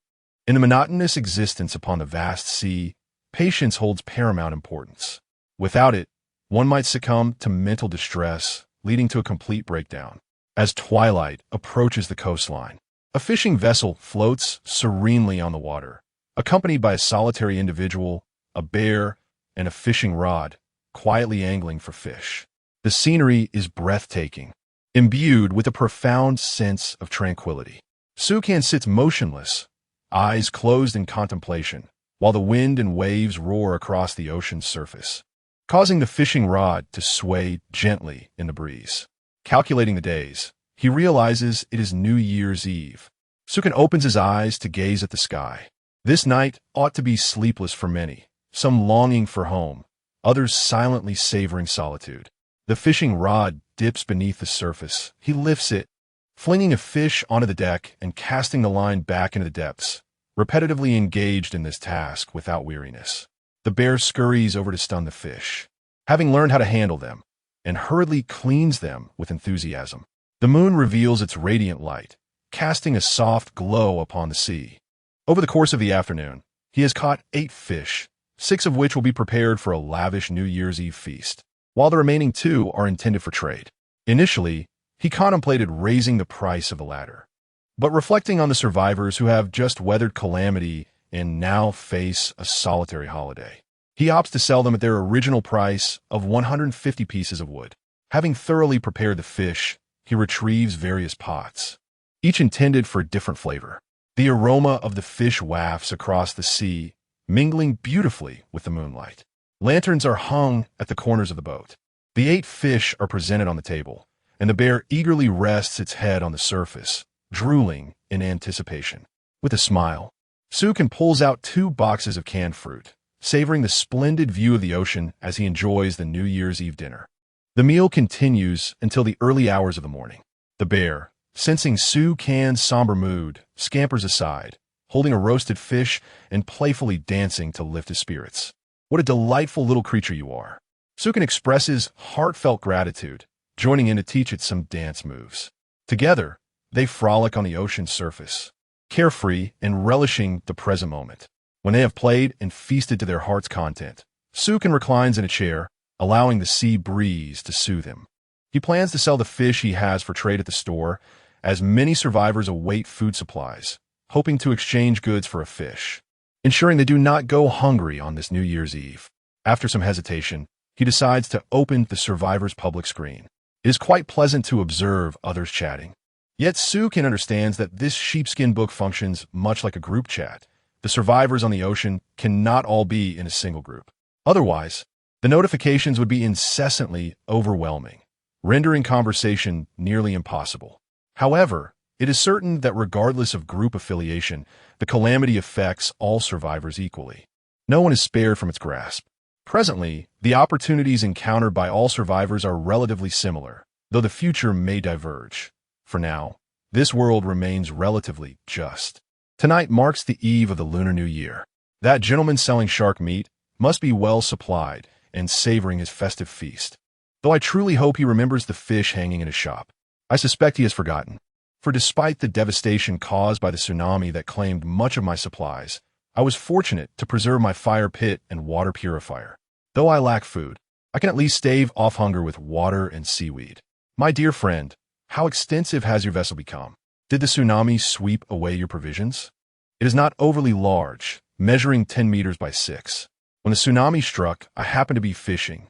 In a hurry, I exchanged palm leaves for rope to secure my supplies at the center of the boat. Although I lost 2/3 of my vessel, I managed to save some items, certainly better off than that shark meat vendor. Alas, I had been too preoccupied with indulgence. Had I known, I would have exerted myself to expand my ship. This experience has been a costly lesson learned. Chapter 35. After the natural disaster, rewards await survivors express their grievances, some lamenting their circumstances while others felt fortunate. Many eagerly anticipated Su Kan's swift visit to the store to sell the shark meat, as it would ensure their New Year's Eve feast was secured. Through the shared experiences of those who had preserved their supplies, curiosity grew regarding the extent of Su Kan's fortuity. Surviving a tsunami while managing to procure food was indeed remarkable. Sukin was taken aback to learn that these fortunate survivors were not solely relying on luck. In the face of its tsunami's peril, they maintained their composure and devised such clever strategies. It was indeed a commendable idea, with the worst-case scenario being the loss of a few peripheral wooden planks. Without further delay, it was time to trade the shark meat. Following the tsunami, Sukin had not held out much hope of exchanging for rare supplies. Within just a day, survivors who had managed to acquire precious materials had come to understand their significance. They preferred to endure hunger rather than deplete their stockpiles, ensuring they had resources available for future exchanges. In the store, food and water remained the most coveted items. Yet astute survivors opted to use hard currency instead of exhausting their entire reserves. Previously, they had been able to exchange for valuable soil and seeds due to a lack of awareness among the survivors. Now, encountering such opportunities seemed almost insurmountable. Upon opening his trade section, Sukin was astonished to see numerous survivors offering 150 pieces of wood or plastic beneath his shark meat, awaiting his confirmation for the exchange. To his surprise, what initially required merely 20 pieces of iron for his shark meat had attracted offers of 30 pieces from other survivors, who mistakenly believed he was inflating prices simply by arriving later. He even noticed some items, deemed precious by others, listed beneath his shark meat. Blueprint, exquisite fishing rod, blueprint, grass cloak, blueprint. Grass shoes, though these were merely blueprints, they held little appeal for Su Kan, as most were not to his liking. However, he did find some items somewhat intriguing, such as the blueprint for a harpoon. Still, their practicality remained minimal. Even the relatively rare items paled in comparison to what he already possessed. He was particularly astonished to see a sail blueprint of silver quality offered for trade. Such a valuable item was unexpected. Had he not already owned a platinum-level sail, he would have eagerly pursued this blueprint. Nevertheless, he decided it was wiser to exchange for hard currency. Ultimately, Sukin opted for wood in exchange, despite the generous offer of iron from another survivor. His iron reserves were ample, yet he was troubled by the significant shortage of wood, realizing even a small amount was essential.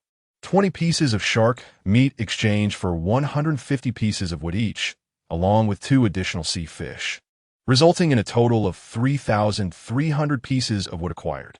Gazing at the wood in his small warehouse, he felt he had made progress towards his goal. Currently, there remains nearly half of the timber required to replace all the wooden planks of a ship with those of diamond grade. The revolution is still far from realization, and much effort is needed. Sukin prefers to gather one type of resource completely before pursuing another. The value of iron is not particularly esteemed by other survivors. It is merely its scarcity that draws attention. Otherwise, they would not be so reluctant to part with wood while offering plentiful iron.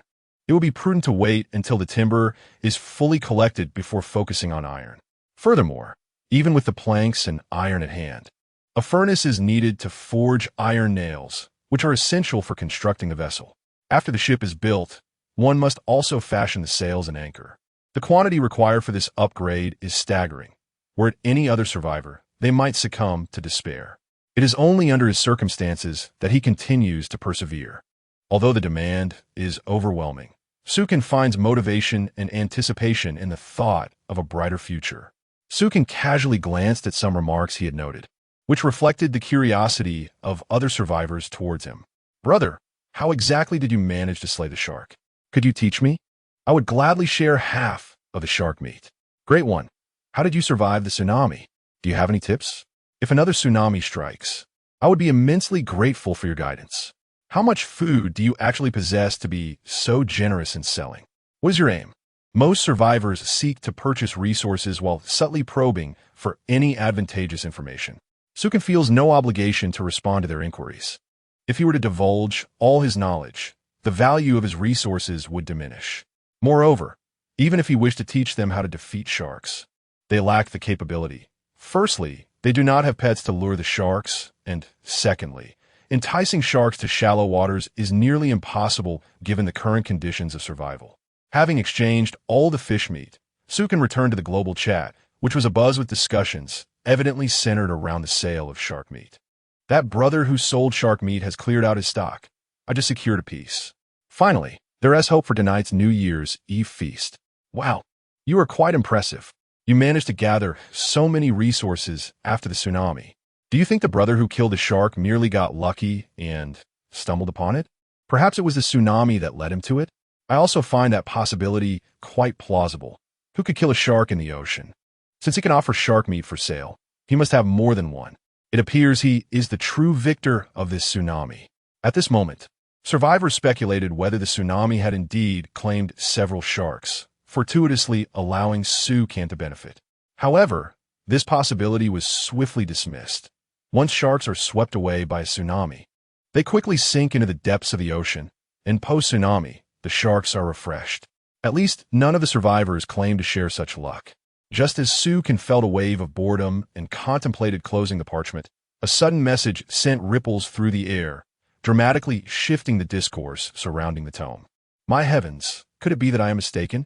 In the distance, there appears to be an island. Surely I am not witnessing a mirage? What? Wait, I see it too. It cannot be that everyone is merely envisioning a mirage, for before me lies an island. Sukin was somewhat taken aback. How could so many survivors simultaneously uncover this island? Could it be that this is a reward bestowed upon the survivors in the wake of the tsunami? Yet, many others were scoffing, insisting it must be an illusion since they had not perceived it.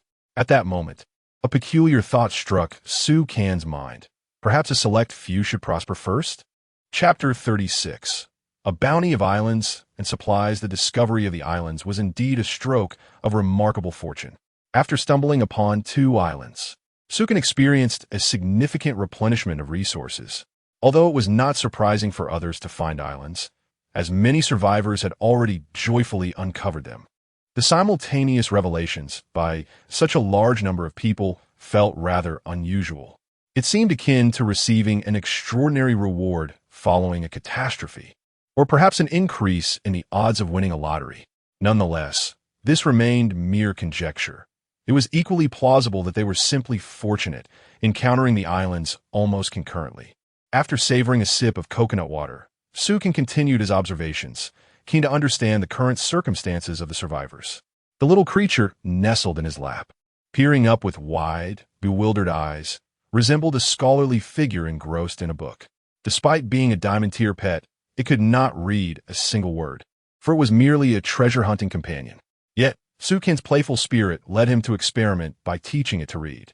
The little creature, with its soft AO sounds, began to echo his attempts, demonstrating an impressive ability to learn. Sukin discerned the meaning behind its vocalizations and expressions, realizing that it genuinely comprehended the words and was learning at an astonishing pace. This discovery sparked delight within him. Perhaps this little one could become the first erudite bear in the world. Although direct conversation was unattainable, their communication resembled that between a hearing-impaired person and a speaker, facilitated through sounds and gestures. "Little one, allow me to test your knowledge," Sukin exclaimed, his playful nature ignited. He picked up a small twig, dipped it in the charcoal ash left by the flames, and began to inscribe letters upon the ship's deck. To his astonishment, the creature was able to replicate the letters.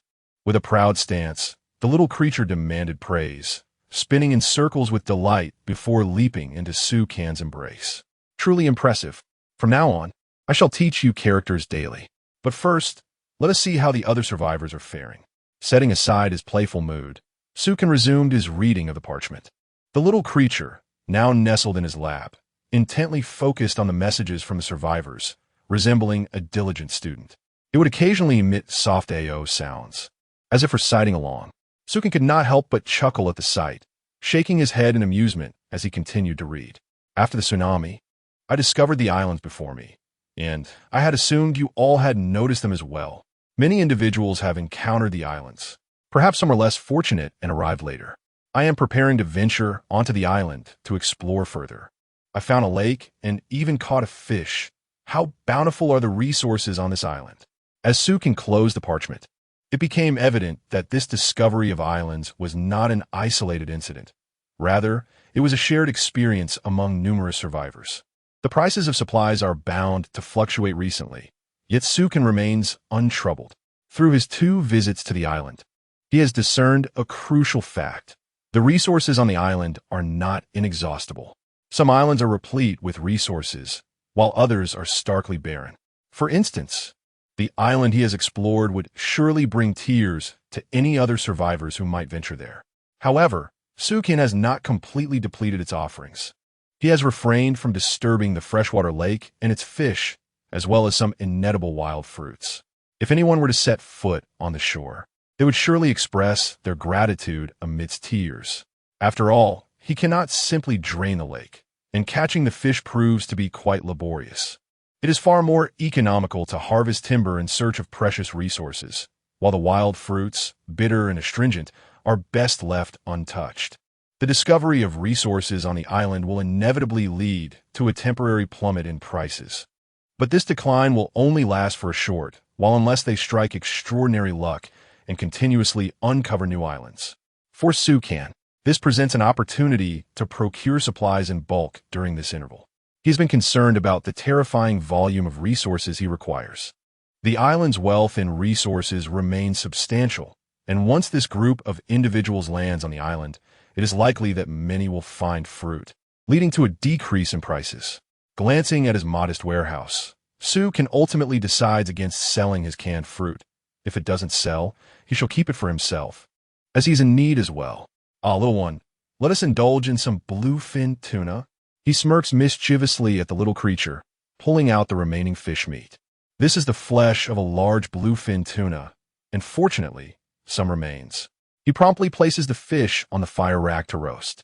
The little creature gazes down at its belly, gently patting it as if bouncing a small basketball, clearly satisfied from its recent meal. Yet, upon catching sight of the fish roasting, it can't help but salivate. In a bid to continue feasting, the little one joyfully cheers on the deck, engaging in some physical activity to digest the food within.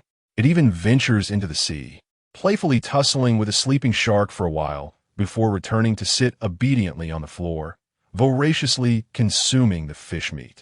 Originally ready to sleep, the little one finds itself compelled to stay awake after finishing the fish.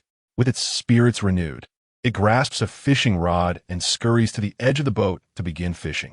The prices of food are bound to decline in the coming days, and it is imperative to stockpile food before these survivors discover it. This is why he has been urging the little one to rise and fish. After all, the number of individuals arriving on the island is substantial. If they manage to uncover a significant amount of food, the prices in the market will surely be impacted. However, having just endured a tsunami, food prices remain quite stable for now. Sukin is not only unperturbed, but rather anticipatory, as this wave may allow him to acquire a substantial amount of resources from others. However, for some survivors who had fortuitously retained a bounty of supplies at sea, this news was rather disheartening, as they had not discovered the island. After toiling for many days to amass their provisions, they had believed themselves to be in a favorable position, only to find that someone with a stroke of luck could easily surpass them. The envy and jealousy stirred within them prompted even the more reticent survivors, who had developed significantly, to emerge and inquire about the fate of those who had reached the island. "Go for it, little one, you are the most robust," Sukin encouraged the little creature, resembling a salesperson trying to instill motivation. Although the little one did not fully comprehend the meaning, it could sense that its master was praising it, and, in a fit of excitement, it fervently waved its rod to fish, even considering diving into the sea to catch prey with its own claws. Chapter 37. An Unfathomable Crisis. Clouds of terror. It seems that even bears require a certain degree of psychological encouragement. Sukin nodded in satisfaction as he observed a plump sea fish being tossed onto the deck, promptly hanging it up in the shop. With an increasing number of fish displayed in the store, the survivor chatroom of the sheepskin book erupted once more in expressions of astonishment and admiration. "Isn't that the fellow who sells shark meat? It seems he hauls up a fish every so often. It's quite ruthless. Nearing 10 already. He must have discovered a bountiful island. The shark meat is likely scavenged from the beach, and only such a circumstance could elucidate this phenomenon. Moreover, this chap has even lowered his prices. A single fish now costs merely 140 units of wood or plastic. Many will surely enjoy a prosperous new year tonight, with 20 pieces of fish meat and a single sea fish still being sold. I even suspect he might be an NPC, specially sent to distribute benefits on New Year's Eve." Sukin closed the sheepskin book and continued to encourage the cub to fish. Many had logged onto the island, securing food in an effort to hasten the sale of supplies, and it was only natural to reduce the material requirements slightly. As the cub caught its 10th fish, still brimming with excitement, Sukin found himself unable to resist the call of sleep. After consuming some bluefin tuna, he regained his vigor. Humans tend to be rather fond of sleep. Despite feeling energetic, there is always a desire to recline and doze for a spell. Nevertheless, Sukin prepared to make a significant profit this New Year's Eve. Benefiting from a festive occasion, the survivors were indeed generous in their exchanges tonight. Even though Sukin had lowered the prices, people continued to flock to redeem their goods.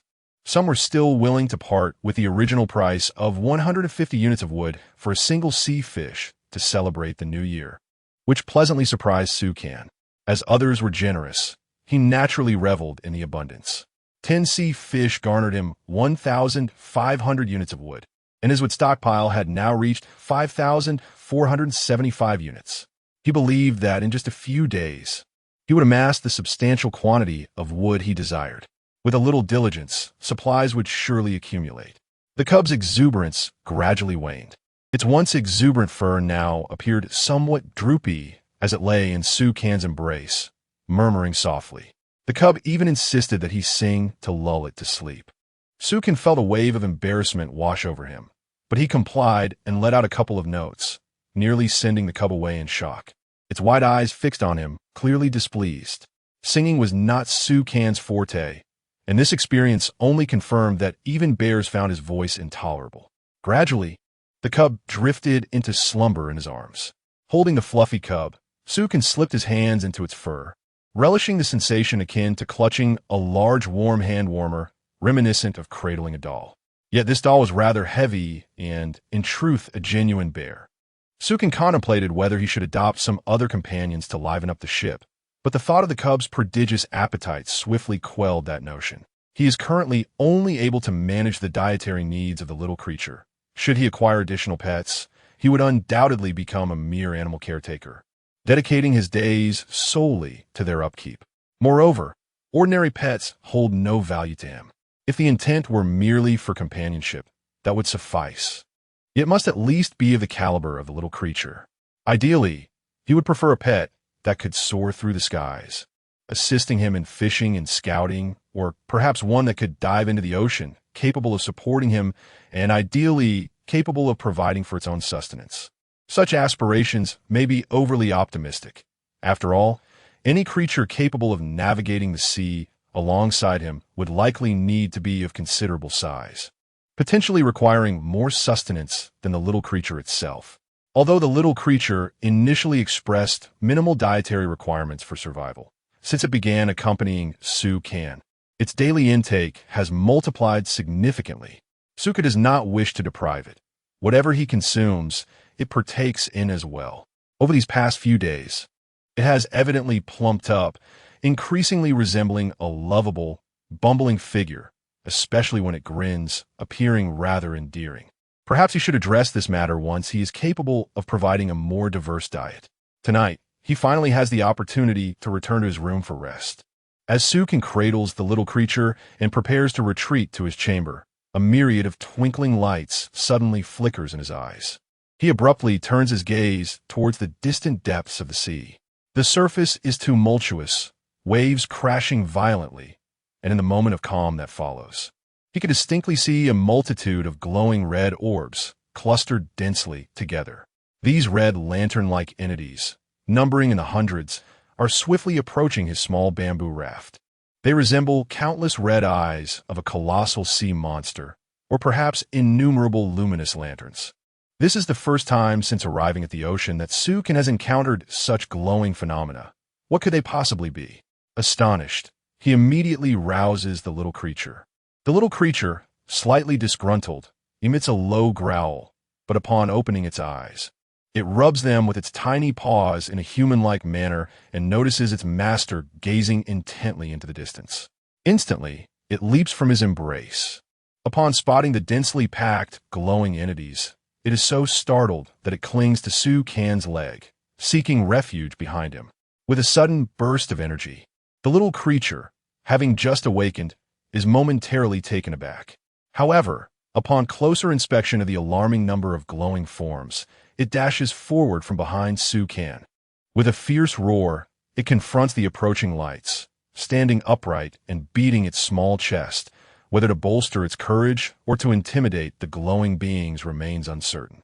In the vastness of the ocean, witnessing such a multitude of these entities would instill fear in anyone. Their radiance only adds to the mystery of their nature. At that moment, a scene flashes through Su-kan's mind, the day of the tsunami, when he glimpsed a colossal creature swimming beneath the surface, accompanied by the terrifying sound of splashing water. Remembering this, his heart races rapidly. He unsheathes his golden staff, resolute. Regardless of what these entities may be, should they approach his vessel, he will plunge into the depths to confront them. On the fishing boat, Sukan found himself unable to confront them, nor could he take action. However, once they plunged into the sea, he and the little cub would be able to unleash their prowess. "Back, little cub!" As he observed the approaching red lanterns, Sukan cautiously retreated to the center of the fishing vessel, his gaze fixed with gravity upon the ominous figures. Transforming the golden rod into a harpoon, he held it firmly, his eyes solemnly surveying the vast ocean. The little cub, now positioned in the middle of the boat, refrained from making any noise, equally wary of the sea, its tiny paws scraping against the deck as it emitted a low, muffled growl. Chapter 38. Combat Attire. Diving gear, a solitary figure, and a bear stood resolutely against the innumerable red lanterns that floated amidst the vast ocean.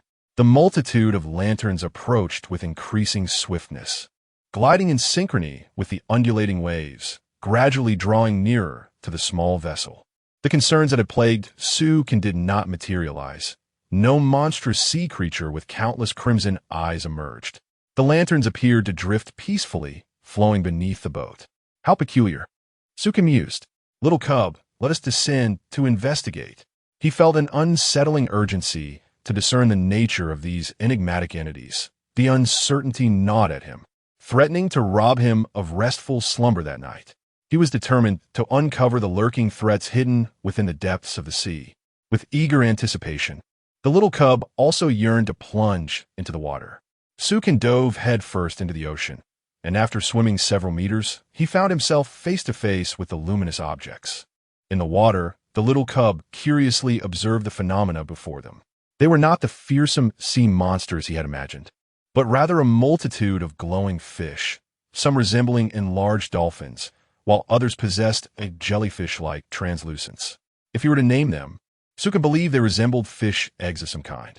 Was it truly the case that those ghostly apparitions were merely these creatures?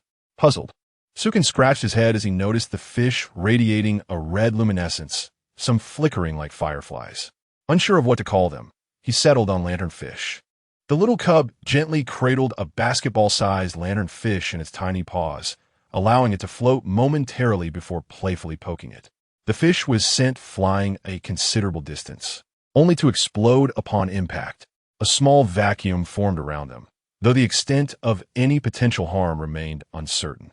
Hastily, Sukin and the little cub returned to the safety of the boat. Given that these creatures merely passed through, it was prudent to minimize contact. Once aboard, they observed the red lanterns drifting away into the distance. Time to sleep, Sukin declared as he and the little cub retreated to their quarters. The cub yawned, curling its tiny feet upon Sukin, and soon fell into a deep slumber. Just as Sukin closed his eyes, a sudden jolt shook the boat, akin to the explosion of a torpedo beneath the waves, though it lasted but a fleeting moment. The little cub, however, remained undisturbed in its sleep. Sukin's keen mind began to analyze the source of the tremor, pinpointing it to the area from which the lanterns had vanished. Yet if those lanterns had indeed exploded, their force could not have been so formidable. He resolved to dismiss the matter. After all, humanity's understanding of the ocean was limited. They had yet to fully comprehend the mysteries of land, let alone the vast, uncharted waters teeming with bizarre creatures and unfathomable enigmas. As long as there was no imminent threat to his safety, Sukin closed his eyes and surrendered to slumber, enveloped in the warmth of the flickering firelight. The night was not entirely tranquil. Numerous survivors had arrived on the island, yet they had just endured a devastating tsunami and lacked resources, leaving them unable to kindle fire. They could only seek refuge in trees or find any makeshift spot to rest. Those who had managed to survive at sea, albeit with some possessions, exchanged them for food, with few capable of creating a fire pit. Even those who possessed a fire pit had to seize the fleeting opportunity to warm themselves and sleep while the wood still burned. For not everyone was as affluent as Sukin, who could afford to let the fire burn continuously. The warmth provided by a fire pit lasting through the night could have expanded their small vessel's area by 2 square meters. Some survivors, however, dared to use it only briefly before extinguishing the flames, as such a resource remained exceedingly precious to them. The challenge of cold nights did not necessarily require a fire pit. Most survivors preferred to conserve wood, constructing a 2 square meter wooden enclosure and covering it with palm leaves, creating a rudimentary windbreak shelter.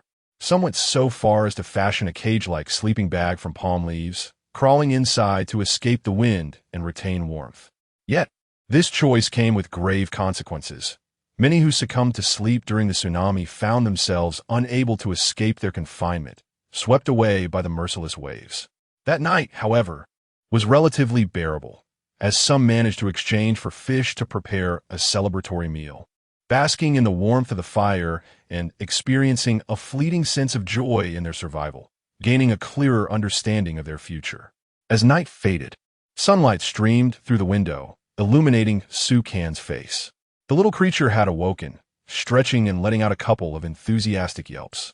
Quiet, Sukin, still groggy, playfully swatted at its furry face and pulled it tightly into his embrace, rubbing it affectionately. The creature, though visibly disgruntled, found itself unable to escape this playful grip and quietly relished the moment. Sukin, realizing that mornings often left him drowsy, sought a more invigorating method to awaken. With one hand grasping the little creature, He stepped out of the wooden hut and tossed it into the sea. The little one wore a bewildered expression, questioning this bizarre act. Sukin dove in after it, feeling instantly revitalized by the bracing saltwater bath. This method proved quite effective, as he washed both his face and body simultaneously. After some playful splashing, they returned to the boat to dry off beside the fire pit. A notification from the signing-in system appeared. Sign in. Reward. A large gift package. A gift package? Previously, rewards had consisted of singular items, but this time, an entire package awaited him. It was once again time to unveil resources. Before him stood a large wooden chest, measuring about 1 or 2 meters in length. Upon opening it, he discovered neatly stacked attire resembling specialized combat gear designed for jungle operations, along with a pair of high-top tactical boots. To his surprise, the clothing even came with a quality description. Special item. This outfit manifests as combat gear on land, capable of resisting cuts from sharp objects and preventing bites from wild beasts. Upon entering the water, the state of the diving combat suit becomes apparent. It can autonomously transform the shark skin wetsuit, significantly reducing friction with seawater and greatly enhancing swimming speed, while also providing protection against the ferocious bites of predatory fish. This attire is remarkable. Not only does it exude an air of sophistication, but it also possesses functional advantages for combat, ensuring greater safety in the ocean. Conveniently, he is currently unclothed, allowing him to don the suit immediately and observe its effects. The garment appears as if it were custom-tailored, fitting him perfectly, reflected in the water. The combat suit, paired with Su Kan's robust physique, looks exceedingly dashing. The little creature seems to perceive him as a striking bear, its eyes gleaming with admiration. It circles around him several times, sniffing and clinging to Su Kan's leg. Hey, you are a she-bear. With such behavior, I might hesitate to sleep next to you in the future. Sukin gazes at the excited little creature with a hint of exasperation, not wishing to engage in any peculiar bear-human entanglements. Chapter 39. Forging the Crucible. Currency appreciation. The cub affectionately rubbed its bear-like face against Su Kan's thigh. After enduring the vastness of the ocean, its once fair skin had taken on a slight wheatish hue, and clad in such dashing attire, it resembled a formidable warrior. Sukin arrived at the seaside, noticing that his beard had grown long and his hair disheveled. He casually produced a knife to groom himself. The cub, observing with curiosity and possessing a strong ability to imitate, promptly seized a fish filleting knife, preparing to shave off its own bare fur. Su Kan, with an exasperated expression, hurriedly stopped it. A perfectly fine coat of fur would be utterly unsightly if it were to lose patches. The fluffy, pristine white fur was indeed the finest and most splendid attire of a polar bear. Sukin secretly wished that his battle garb were fashioned from such snow-white pelage. However, he could hardly bring himself to harm the cub. Furthermore, his current complexion suited the black battle attire, enhancing his physique and ruggedly handsome appearance. As for his combat capabilities, they were somewhat underwhelming. With his physique, he could withstand danger in the jungle without suffering any harm. Yet, the prospect of combat in the sea intrigued Su Kan. The ability to transform automatically was indeed remarkable, far preferable to the dilemma he faced before every plunge into the water, whether to undress or not, only to emerge drenched and uncomfortable. He had long desired a wetsuit, but the crafting shop lacked such an item, leaving him disappointed. Now, this garment proved to be perfectly suited for his needs. With a leap into the water, he observed the transformation of his attire occurring almost instantaneously upon contact with the ocean. Once submerged, the clothing clung snugly, preventing seawater from seeping through its seams. And there was no sense of encumbrance. It felt remarkably light. As he tentatively swam through the water, he could clearly feel the friction between his body and the sea, akin to gliding through the air. His shoes morphed into diving fins, significantly increasing his speed. In the water, this outfit rendered him akin to a small shark, swimming with barely a ripple disrupting the water surface. Particularly, as he silently approached the shark, it remained blissfully unaware. In the past, regardless of how quietly he moved, he would have been detected. This garment was indeed a divine artifact for underwater combat. Although he was tempted to test whether a shark's bite could penetrate the fabric, he ultimately decided against it, recognizing that some risks were unnecessary. After all, as the saying goes, one who does not court danger shall not encounter it. Not only was it functional, but its aesthetic appeal was remarkable, making it an absolute charm for attracting potential companions. Though there were none in sight, with both hands braced against the side of the boat, he propelled himself upward, leaping onto the vessel. The water cascaded off him, and in an instant, the garment reverted to its original form. If this outfit were to exist in reality, it would undoubtedly command millions. Sukin held a deep affection for this attire, especially for those who frequently ventured into the water. It was truly the ultimate artifact among artifacts. If these survivors were to trade at a shop, they would undoubtedly be willing to exchange anything, but selling is out of the question. As he gazed into the box, he casually rummaged through it and discovered several well-sealed bags containing lamb legs, 6 in total, along with 3 sea fish. He promptly tossed the fish aside to sell, as the market was currently favorable for such items. However, he could not bear to part with the lamb legs. It had been ages since he had savored the flesh of a terrestrial creature, and merely thinking of roasted lamb legs made Sukin salivate. After all, having grown up in a coastal city, he had grown weary of a diet solely consisting of fish. It was only due to his ability to cook fish in various ways over an open flame that he had managed to avoid becoming nauseated by it. He set aside the lamb legs and tossed a can of fruit to the young one, deeming it sufficient for breakfast, planning to savor the lamb legs later. Next, he needed to check on the bricks he had fired. It was imperative to expedite the construction of the furnace and complete the preparations for upgrading the ship.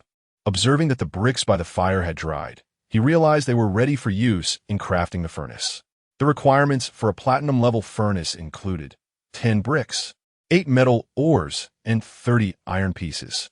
Sukin glanced at the necessary materials with an expression devoid of emotion. Having witnessed the demands for the sails and hull of the ship, he had grown indifferent to such quantities. He retrieved the required materials and, after selecting an appropriate location, opened the crafting page to begin creating the furnace. Upon the disappearance of the bricks from his inventory, the crafting page confirmed that the materials were sufficient to proceed. Before him materialized a grand boiler. The furnace featured an iron pot and a designated area for melting hard materials, allowing for the refinement of various substances. The conditions for using the platinum-level furnace necessitated 300 pieces of wood for ignition, with a maximum capacity of 300 pieces per addition. Only someone as affluent as Sukin could afford such luxury. As for other survivors, it would equate to consuming several days' worth of food. After adding the wood, Sukin extracted the iron he had acquired, as constructing diamond-level wooden planks required iron nails, which must first be smelted. The furnace could accommodate 10 pieces of iron at a time, and it would complete the smelting within a day. He decided to let it smelt gradually. What he urgently needed now was to gather resources swiftly.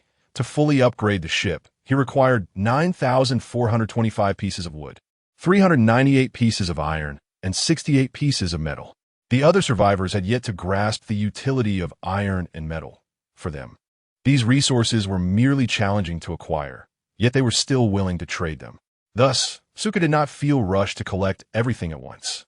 Given another 10 days to half a month, they would still be unable to reach the point of needing those materials. For now, they represented a relatively scarce mineral resource.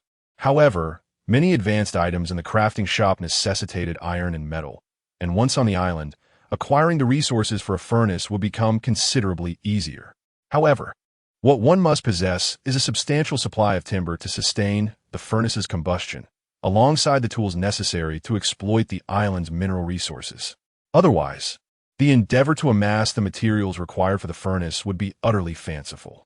Currently, the survivors who have landed on the island would find it arduous to procure even a small fragment of ore, likely exhausting themselves in the process, as they resort to using stones to break into metal mines. Yet, metal ores are remarkably resilient, far beyond the capabilities of ordinary stones. Of course, it is not entirely unattainable. With persistence, one might manage to extract a piece within 10 days to a fortnight. Fortunately, the requirements for metals in a basic furnace are minimal. Thus, as long as the survivors gather sufficient timber, it It is merely a matter of time before they can construct one. By now, the survivors arriving on the island must have accumulated a fair amount of resources, and it is likely that other survivors have gradually discovered the island as well. Sukin retrieved a sheepskin book and turned to the page for the shop, where he noted significant fluctuations in resource prices. Timber and plastic currency had appreciated considerably. Chapter 40. Island Supplies. Roasted leg of lamb. The price of fish has plummeted to 100 units of wood, while apples have also fallen to 50 units of wood. This sharp decline is attributed to the influx of newcomers who have successfully caught fish from the freshwater lake and discovered fruits to sell. Consequently, the market value of fruits has been halved, and the price of fish has dropped by a third. Survivors engage in a peculiar competition, boasting about how their found watermelons can replace several apples at the same price, deeming them exceptionally economical. In the shops, every fruit displayed appears to be of ordinary quality, with the finest merely reaching silver tier. Vendors claim these fruits possess additional properties, suggesting they can enhance a person's stamina and allow them to go without food for a period. In truth, this merely masks hunger temporarily, as the body's energy continues to deplete, and the quality of these fruits is insufficient to truly stave off hunger. Sukin had anticipated the decline in prices, which is why he had instructed his companion to fish late into the night. Otherwise, he would have suffered a loss of 500 units of wood today. He noticed an intriguing phenomenon. These survivors seem to disregard other resources, exclusively valuing wood or plastic as hard currency. Clearly, the recent tsunami has imparted a lesson on the significance of wood. To Sukin's surprise, these survivors have stumbled upon construction blueprints on the island, and many appear to be of decent quality. One survivor lamented that he had acquired a blueprint for a high-grade shipboard, which would enhance the stability of boats, making them less susceptible to damage. He shared this on the global chat, revealing it to be a silver-tier shipboard, rather than feeling envious. Sukin silently wished for his success, hoping he could construct it. The requirements for upgrading the shipboard demand a vessel at least 10 meters long and 7 meters wide. And upgrading one bamboo board necessitates 20 wooden planks and plastic. The total requirement amounts to a staggering 1,400 units of wood to successfully upgrade the ship. The survivor, both delighted and exasperated, remarked that he would need to live frugally for some time, perhaps saving for 1 or 2 months to achieve this upgrade. Sukin shook his head, chuckling to himself, glad that the survivor was unaware of his own needs. Otherwise, he might be horrified to learn that his requirements exceed theirs by more than tenfold. Through the global chat, Sukin learned that numerous survivors had acquired construction blueprints, predominantly of brass and silver tiers. Despite their lower quality, the materials required for these constructions are astonishingly expensive. This reality has led to a significant demand for wood, establishing it as a crucial resource.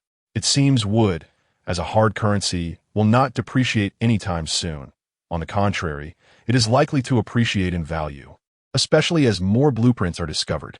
Thus, Sukin must swiftly accumulate wood resources, for upgrading the ship has become imperative. Delaying this could lead to complications when wood prices rise again. Gazing at the excess water in his basin, Sukin opted not to trade it, but instead used it to water the fruits. There exists a peculiar sensation akin to unsold milk drifting to the river. Recently, numerous survivors have discovered islands, leading to a decline in the price of water resources in stores, rendering trade unnecessary. Ultimately, one must rely on fish, as they are the most accessible commodity for exchanging for timber. Even among those fortunate enough to find islands, fish are not so abundant that they cannot be consumed, thus stabilizing their prices to a certain extent. Fortunately, with the legendary fishing rod of Jiang Taigong, there is no need for any cost or effort. With the labor of that little worker, the protagonist is untroubled by the prospect of catching fish. Little one, time to work. Sukin retrieved the fishing rod and handed it to the little worker, encouraging it to commence fishing. However, the little worker grumbled in reluctance, having devoured a can of food that morning and now feeling quite famished. If you wish to eat, you must first toil. Sukin waved 2 lamb legs in the air as an enticing lure. Although raw lamb legs require cooking before consumption, he could not allow the little worker to remain idle during this time. With a burst of excitement, The little one eagerly took the fishing rod and scampered off to catch fish, albeit distractedly glancing back at the fire pit, drool unabashedly dripping from its mouth. Suka meticulously cleaned the lamb legs, shaving off the meat to prepare roasted lamb. He also deemed it essential to utilize the bones to concoct a large pot of nourishing lamb soup, which, while requiring a slow simmer, promised to be immensely fortifying. As Sukin approached the watermelon, pear trees, and grapevines, he noted that the watermelons had begun to bear small fruit, and the pear trees had grown nearly to his height, their main trunks now as thick as 2 fingers. Though the grapevines had been planted for a shorter duration, they too had sprouted tender shoots, and he had improvised a trellis using a stout branch inserted into a flower pot. Casting a glance at the flowers he had sown, he observed that they had flourished the quickest, spreading across the pot, while the other plants were rather mediocre, even somewhat unsightly. Nevertheless, overall, in a corner of the ship, it presented a rather charming vista. To prevent these plants from sliding into the sea, Sukin invested in several wooden planks to create an edge for the boat, giving it the appearance of a genuine vessel. Previously, it resembled merely a large wooden board adrift on the water, frequently splashed by waves, making him hesitant to place anything susceptible to moisture aboard. Before long, the little worker managed to catch a fish, tossing it onto the boat before rushing to secure it in a net and placing it in the sea for safekeeping. The aroma of the roasting lamb legs began to waft through the air. The little worker, unable to contain its desire, surreptitiously approached and tore off a small piece of meat while Sukin was momentarily distracted. Upon tasting it, its face turned green and it quickly spat it out. Just then, Sukin turned to witness this comical scene, unable to stifle a laugh, realizing that the little one had likely been drawn by the enticing scent of the lamb. With a pitiful expression, the little worker gestured animatedly, expressing that the meat was far too unappealing, resembling excrement, rendering it inedible. Perhaps the exquisite flavors of the delicacies prepared on the grill had spoiled its palate, rendering it intolerant to the peculiar taste of the mutton. Sukin had no choice but to explain that the grill had yet to showcase its true potential. Mutton inherently possesses a strong, gamey flavor that only transforms into a delectable dish once properly cooked. However, the creature, in a state of despair, retreated to fish, harboring skepticism towards this explanation, primarily due to the indelible impression left by the previous taste. With a resigned smile, Sukin leaned closer to the barbecue, noticing that the pungent aroma was gradually dissipating, replaced by a subtle hint of cumin wafting through the air, indicating that the grill was indeed beginning to fulfill its purpose. Chapter 41. Invisible Vessels. Anxious little bear, the authentic aroma of lamb skewers wafted through the air. As Sukin inhaled this familiar scent, his appetite ignited. However, having just endured the torment of the mutton's pungent odor, the young bear was now wary, akin to a snake that, having been bitten, fears the rope. He even buried his head in the bare fur, intently focused on fishing. The young bear now suspected that Sukin was doing this on purpose. Sukin couldn't help but chuckle, choosing not to explain further. He was certain that once the young bear tasted the lamb leg, it would quickly develop a craving for it. Unfortunately, he only had 6 lamb legs, so he needed to be frugal. However, once he found another island, he could consider capturing a few wild goats, as the previous 2 islands had also revealed the presence of wild goats. Yet, Sukin was reluctant to waste time, and being unfamiliar with the islands, he dared not venture recklessly. Now, however, with his enhanced physique and the battle attire he had acquired, his chances of survival on the island had significantly increased, alleviating any concerns he might have had. If he were to return to the island, he would undoubtedly delve deep into the jungle, striving to procure more food, perhaps capturing some wild deer or sheep. Gazing at the iron barrels drifting in the distance, he realized that today's supplies had refreshed, and it was nearly time for a treasure hunt. Observing the young bear diligently fishing, he noted that the lamb on the grill would take some time to cook. Since he had some idle moments, he decided to dive into the sea to retrieve the iron barrels. After all, he could not leave everything to the young bear. It was still just a cub, and he didn't want to tire it out. Sukin leaped into the water. With his combat suit, he could easily evade sharks. However, as he retrieved the iron barrel and began swimming back, A shark detected him immediately. The iron barrel created considerable splashes in the water, drawing the attention of a shark that swiftly charged at him, its gaping jaws ready to bite. Accelerating his swimming speed, Sukin dragged the barrel and swam back to the boat. Even while hauling the iron barrel, he was no match for the shark, gliding through the water like a nimble dragon returning to its vessel. Once the shark realized the commotion had ceased, it floated motionless on the surface. After several trips, Sukin had successfully retrieved all 10 iron barrels, neatly arranging them on the boat, ready for the young bear to open one by one. Although he felt a tinge of anticipation to open a few himself, he ultimately decided against it. Opening one would waste its contents, and he wanted the young bear to have the opportunity to procure more supplies. This was akin to a gambler's mindset. I do not believe I have lost. I do not believe I cannot uncover something valuable. However, after reflecting on the 5 barrels he had personally opened yesterday and comparing them to the 5 opened by the young bear, he decisively chose to let the young bear take the lead. He had to concede that luck was not on his side compared to the young bear's. Checking the small fish net, he found 4 fish inside.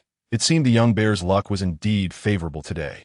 The aroma of cumin lamb was now wafting through the air. Sukin approached the fire rack and turned the leg of lamb, allowing the other side to slowly roast. Come on, let us open the barrel first. As soon as his words fell, the fishing rod once again bent under pressure, and a fish was reeled in, landing perfectly at his feet, where it was promptly captured in the net. The creature scampered over, cautiously lifting its head to gently sniff the enticing aroma of the lamb, its face painted with skepticism. After a moment of careful inspection, it seemed to accept the scent of the roasted lamb, finally relaxing, for it had previously harbored a certain dread towards lamb legs. This perhaps illustrated the distinction between marine and terrestrial creatures. Unfamiliarity often breeds aversion, yet familiarity brings ease. The creature approached the iron barrel, brimming with excitement. Having experienced the thrill of opening a barrel, it realized that if it could unearth something delightful, its master would surely be pleased. The joy of its master was intrinsically linked to its own happiness, such as the nature of animals. The creature was inexplicably thrilled by the prospect of opening the barrel, eager to bring joy to its master. One by one, it opened the iron barrels, uncovering treasures: 800 units of wood, 700 units of plastic, 100 units of iron, 1 unit of paint, and a blueprint for a luxurious bed. Sukin was astounded. The creature's luck this time was extraordinarily fortuitous. 800 units of wood. Was that even possible? This was undoubtedly the most bountiful haul ever, and it included 2 special items. It seemed that the previous attempt could have yielded even more treasures. Sukin sighed deeply, acknowledging his astonishment. He took out the paint to examine its description. Invisible paint, capable of rendering the objects it coats perfectly invisible, rendering them undetectable to nearby enemies and creatures. Suitable for all items on the ship, but not applicable to humans. Sukin mused, realizing that if this paint could be used on people, it would be incredibly powerful. He decided to give it a try. Grasping a brush, he approached the ship's hull. As he prepared to apply the paint, a prompt appeared, asking if he wished to coat the hull. Upon confirming, the entire ship was enveloped in the paint, reflecting slightly under the sunlight, but it dried quickly. Observing from different angles, he noticed a multitude of colors on the ship, yet it remained imperceptible when viewed from the deck. Sukin swiftly plunged into the water, swimming a distance before turning to gaze at his ship. The hull blended seamlessly with the sky and sea, rendering the vessel almost invisible. Had it not been for the creature lounging on the edge, its fluffy white form stood out starkly, making it somewhat challenging to return to the ship. Once back, Sukin contemplated the situation and explained to the creature the ship's disappearing nature. He then hung his red shirt, previously worn, from the ceiling, to prevent the creature from accidentally jumping into the sea and losing sight of the ship, a scenario that might cause it great distress. After conveying the ship's peculiar characteristics, he felt a sense of reassurance. The little creature, filled with a mixture of skepticism and curiosity, leapt into the sea. The moment it plunged into the water, panic seized it as it realized the boat had vanished. Had it not been for the sight of Sukin revealing half of his body in midair, Along with the vibrant attire he had meticulously prepared, it might have truly lost its way. Frightened, the little creature hastily swam back to the boat. Once aboard, it quickly pressed itself against the floor, scrutinizing every detail, even studying the planks between the floor and the edge of the boat, desperately seeking to unravel the mystery of its predicament. Sukin understood that explaining this to it would be futile, so he allowed it to investigate at its own pace. As long as the little creature did not become lost again, all would be well. He then turned his attention to the fire pit, where the leg of lamb was nearly roasted to perfection, and the lamb soup simmered, glistening with a milky sheen. Chapter 42. Acquiring gold coins and the mysterious wooden box, the little creature, still wide-eyed, was engrossed in pondering the mysterious disappearance of the ship. It even leapt into the sea once more, cautiously distancing itself from the vessel, in an attempt to comprehend the enigma of its vanishing. However, after considerable contemplation, it remained perplexed by the phenomenon. Upon its return to the ship, it discovered its master indulging in a substantial leg of lamb, savoring the meat and sipping on the broth, clearly relishing the moment. The creature, pinching its nose, edged closer to the table, swallowing hard, yet hesitated to partake. The unpleasant taste of the earlier lamb lingered in its memory, casting a shadow over its courage. "Do give it a try. It's truly delightful," Sukin urged, extending a roasted lamb leg toward the creature. After much deliberation, it accepted the offering. Taking a tentative bite, the creature's expression transformed dramatically. Its curious eyes sparkled with newfound excitement. It immediately began to devour the meat voraciously. Though it could not fathom why the flavor of the lamb leg had shifted so drastically, it recognized that this lamb was utterly delicious. Sukin ladled a generous bowl of lamb broth for it, ensuring it wouldn't choke. After savoring the broth, the creature's fur fluffed up in sheer delight, as if it were about to soar into the heavens. Such exquisite flavor. Sukin, relishing the fragrant broth, marveled at the wonder of the cooking apparatus. In its previous life, crafting such a broth devoid of any gamey aroma would have required an array of ingredients and complex culinary techniques. Yet, with this magical device, one simply needs to add water and wait for it to cook, resulting in a dish that preserved the essence of the ingredients while imparting an exquisite flavor. However, if the food is undercooked, the outcome is dire. The creature's earlier experience with raw lamb had been lamentably unpalatable and excessively gamey.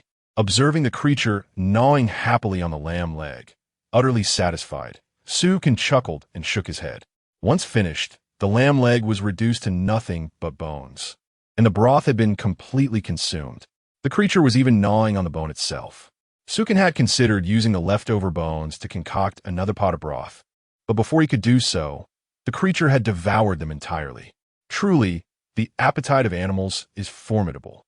If Sukin were to attempt gnawing on a lamb bone and swallow a whole, he would undoubtedly face a sleepless night, with his stomach protesting vehemently. After the meal, Sukin reclined in a chair, instinctively clutching the sheepskin book to rest. The creature, too, settled beside him, picking up the fishing rod to fish. A delightful pastime they had both come to cherish. Perhaps having overeaten, the creature nearly dozed off several times. And had it not been for Sukin's timely reminder of a catch, it might have been dragged into the sea by the fish. The fish caught were promptly hung in the shop.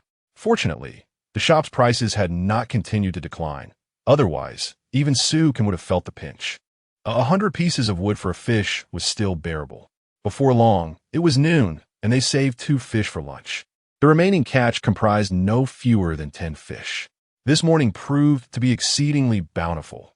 I had exceptional luck today, as it did not take long for another fish to be hooked. All 10 fish were exchanged for timber, resulting in a substantial acquisition of 1,000 pieces of wood. After preparing a meal of fish for both himself and the bear, he enjoyed a peaceful and comfortable afternoon nap. Upon waking, Sukin dove into the sea to invigorate himself. In pursuit of gathering supplies, Sukin decided not to remain idle this time. Following his previous expedition to the underwater realm, he had discovered the breathtaking beauty beneath the waves, prompting him to grab an empty fish net and venture into the ocean once more. He informed Ao Zai to continue fishing peacefully while he aimed to catch some fish and perhaps some delectable seafood. Although lamb legs were a delightful treat, only 4 remained, reserved for enhancing their culinary experience. Relying solely on fish was not a sustainable option. The fish, while exquisitely aromatic when cooked, could not suffice for every meal, necessitating a change in ingredients. Primarily, the monotony aboard the ship had driven him to seek adventure and fortune beneath the waves. Ao Zai expressed its unwavering loyalty to the ship, vowing not to depart. After affectionately ruffling its little head, Sukin leapt off the vessel, net in hand, and plunged into the depths. His sharkskin attire granted him remarkable speed. Once again, he found himself in the underwater world, marveling at the vibrant schools of fish, corals, and beautiful seaweed, finally reaching the ocean floor's sandy beach. Observing the enormous clams that lay breathing in the surroundings, Sukin felt little interest. His gaze was fixated on a colossal shrimp nestled within a reef. This shrimp was as long as an arm, and if he could capture a couple to take back, dinner would be secured for the night. Sukin understood the dangers lurking in the depths. This creature could easily snap a finger and move with a speed surpassing that of a bullet, creating a minuscule vacuum. Even with Sukin's current swiftness, he could not match such terrifying velocity. He carefully maneuvered the fish net over the shrimp and soon managed to capture 4. It appeared that a sumptuous feast awaited him this evening.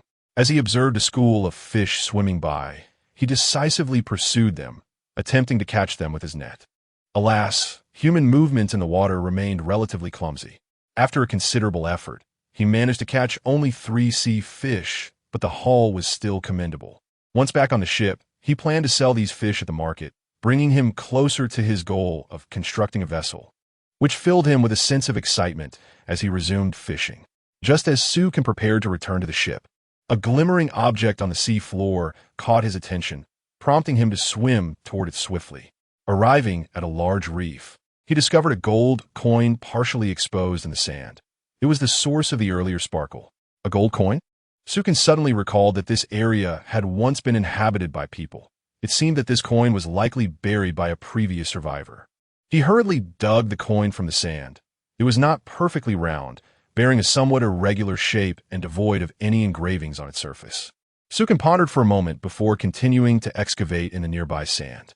Just as he was about to return empty-handed, he suddenly stumbled upon a wooden box buried within the sand. This discovery filled him with a sense of excitement, as it seemed fortune was smiling upon him. He hastily cleared the sand surrounding the box and carefully extracted it from its sandy confines. The wooden box, severely corroded by seawater, prompted Sukin to decide to carry it back to the boat first, eager to unveil the treasures that lay within. Chapter 43. The Lucky Ring. A fortuitous windfall upon Sukin's return to the ship. Accompanied by a small wooden box and a fish net, he stumbled upon a delightful surprise. Dozens of fish were leaping about on the deck. What could possibly account for such an abundance? Could it truly be a day of unprecedented fortune, a day destined for prosperity? The little creature, upon seeing Sukin, rushed towards him, clutching a small fish snack, its large, innocent eyes sparkling with joy. What on earth is happening? Sukin exclaimed in astonishment, gazing at the deck where countless fish were bouncing about. Surely, this could not be the result of the little creature's fishing efforts during his brief absence. How could it have amassed such a bounty? Even the most fortunate fisher could not achieve such a feat in such a short time. After all, it had only just begun its foray into the sea. Even with relentless pulling, it was implausible to collect so many fish so swiftly. There appeared to be at least 30 or 40 fish on the surface of the water, a truly astounding number. The little creature, brimming with excitement, tugged at Sukin's hand, leading him to the other side of the room, where a tattered fishing net lay on the floor. With animated gestures, it eagerly recounted its tale. The essence of its message was that it had inadvertently pulled up an old fishing net while fishing, which contained an abundance of fish. It had exerted considerable effort to haul it aboard. However, many fish had escaped during the struggle, leaving it visibly disgruntled as it stomped about in frustration. As Sukin beheld the lively fish hanging from the dilapidated net, his mouth twitched involuntarily. It seemed to harbor well over 100 fish. What an extraordinary concept. If other survivors were to witness this spectacle, they would surely be beside themselves with disbelief. Quickly, he approached to inspect the net, only to find it too damaged for further use. A missed opportunity, indeed, as he could have utilized it to catch more fish. Worrying over the slow acquisition of resources, relying solely on individual catches, he had not anticipated such remarkable luck for the little creature that day. Without hesitation, Sukin removed all the fish from the net. The fish would perish if left exposed to the sun on the deck for too long. Hence, he needed to swiftly transport them to the store for sale. "You did splendidly. Tonight, I shall prepare a grand feast for you," Sukin proclaimed, proudly displaying his small catch. The little creature, filled with joy, accepted the small fish it had seen, its delight evident as it cheered, seemingly expressing its fondness for such delicacies. Noticing a wooden box still resting on the floor, the little creature curiously trotted over to investigate. Meanwhile, Sukin busied himself with the task of transporting the fish to the store. This venture would undoubtedly yield a substantial profit, enough to astonish all survivors at sea. Particularly those on the islands would likely be left utterly astounded at such a sight. Such a grand endeavor could only be orchestrated by Sukin, the very individual who had been selling food since the onset of their trials. With the addition of the fish Sukin caught from the sea, there are now a total of 100 sea fish hanging in the shop. A full 100, each requiring the exchange of 100 units of timber or palm leaves or 30 pieces of iron, with the possibility of trading for rare and precious materials. If one could exchange them the night before, it would undoubtedly yield an additional 5,000 units of timber. Yet this is a futile wish. As the prices of resources across the ocean are plummeting, there is no need for lamentation. This is, after all, an unexpected delight. Once Sukin hung all the fish in the shop, he finally exhaled, his heart swelling with joy as he gazed upon his small boat, now capable of gathering all the necessary materials. This would allow the vessel to be upgraded to a diamond-grade ship, complete with a platinum sail. Were it not for this stroke of fortune, even Sukin would have felt a pang of regret, particularly given the sudden devaluation of resources, which necessitated expending further effort. Most critically, Sukin anticipated that it would not be long before the prices of resources would undergo another adjustment, likely in just a few days as the survivors on the island amassed their own supplies. At that juncture, a single sea fish might be traded for 70 to 80 units of timber, resulting in a significant loss. Nearly half the price, a situation he could scarcely endure. However, for the moment, a considerable number of survivors remained keenly focused on procuring food. There was still an insufficient abundance to drive prices to such absurd lows. Now was the opportune moment. Sukin was confident that he would be able to gather all the materials by nightfall. After resolving the matter of the fish, he approached the wooden chest. The creature was busy fiddling with the gold coins that had spilled out from the chest. "Open it," Sukin urged with a smile, suggesting that perhaps it might yield further unexpected treasures. Though he held no great expectations, he presumed it would be filled entirely with coins. With a mighty swipe of its paw, the creature shattered the chest, causing a cascade of gleaming gold coins to scatter forth. The brilliant glimmer of the coins evoked a sense of nostalgia in Sukin. In his previous life, he would have been driven to madness over such a fortune. But times had changed. 100 fish were far more valuable than these worthless coins. In this era of survival, who would place any importance on gold? Yet, he could not help but steal a few glances at the coins, for as someone who had traversed into this world, he found it hard to resist the allure of their round, radiant charm. He couldn't help but muse that what had once been an exceedingly precious resource in his former life now seemed so trivial. Should he attempt to trade this chest of coins with others, it might not even secure a single sea fish or perhaps even a piece of timber. Such was the irony. Nevertheless, he resolved to keep them, for one never knows when the value of gold might rise again. Just as Sukin contemplated having the creature find a corner to stow away the coins, it unexpectedly unearthed an object from within the pile, a pitch-black ring adorned with a diamond the size of a pigeon's egg. The ring was hexagonal in shape, seemingly designed for a man. Sukin was taken aback as he received the ring, rinsing it with seawater to reveal its original hue, which appeared to be of platinum composition. The pigeon egg diamond embedded within sparkled brilliantly. Alas, It was yet another trinket of no practical use. Just as Sukin was about to toss the ring to the little creature for amusement, he suddenly noticed that the ring came with a description. Upon closer inspection, a wave of delight washed over him. He had unexpectedly stumbled upon such good fortune. Special item, lucky ring, which enhances the wearer's fortune, applicable only to humans. Sukan's expression turned somewhat peculiar. The description seemed oddly tailored to the little creature. Upon reflection, it made sense. The little creature was already a diamond-tier treasure-hunting pet, and if its luck could be further augmented, it would indeed be quite extraordinary, especially since external objects could not currently enhance its fortune. Seeing the little creature's eager demeanor, Sukin smiled and explained that this item only provided benefits to him, rendering it of no use to it. Chapter 44. The noble little bear and the lavish feast. The little bear, with a playful flick of its tiny claws, revealed its adorable pink palms and pointed eagerly at the gleaming gold coins, clearly favoring their radiant allure. Sukin was taken aback. Could it be that bears had a penchant for gold? The little bear picked up a coin, squished it into a ball, and fashioned it into a diminutive ring, which it joyfully adorned on its paw. Sukin gazed at the chest overflowing with gold coins, contemplating the possibility of crafting a small armor for the bear. However, realizing the weight of such an item, he reconsidered, especially noting the bear's petite stature, which lacked a certain elegance. He knew just what to create for it. With determination, Sukin gathered a chest full of gold coins and tossed them into the furnace, subsequently opening the construction blueprints from parchment. Blueprints for crafting: necklace, 2 gold, ring, 1 gold crown, 3 gold wire glasses frame. For gold, he promptly selected the 3 items for crafting. Moments later, the furnace yielded 10 gold and 2 iron.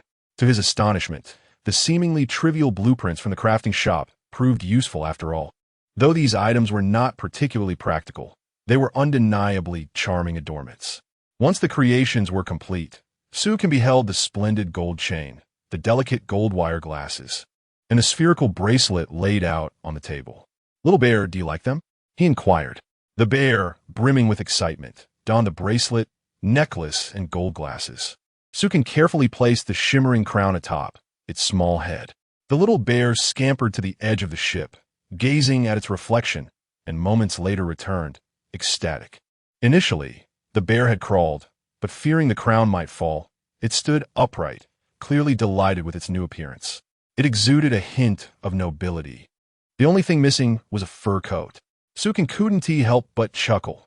If other survivors were to encounter this royal bear, they would surely be astonished. The little bear grinned broadly, especially when Sukin remarked that it was now a bear of distinction, no longer the unsophisticated rogue it once was, and must uphold its newfound grace. Emulating Sukin's words, the little bear stood tall, resting its paws on the ship's edge, momentarily suppressing its smile, raising its head with an air of proud indifference as it gazed into the distance. Indeed, this pose was quite imposing.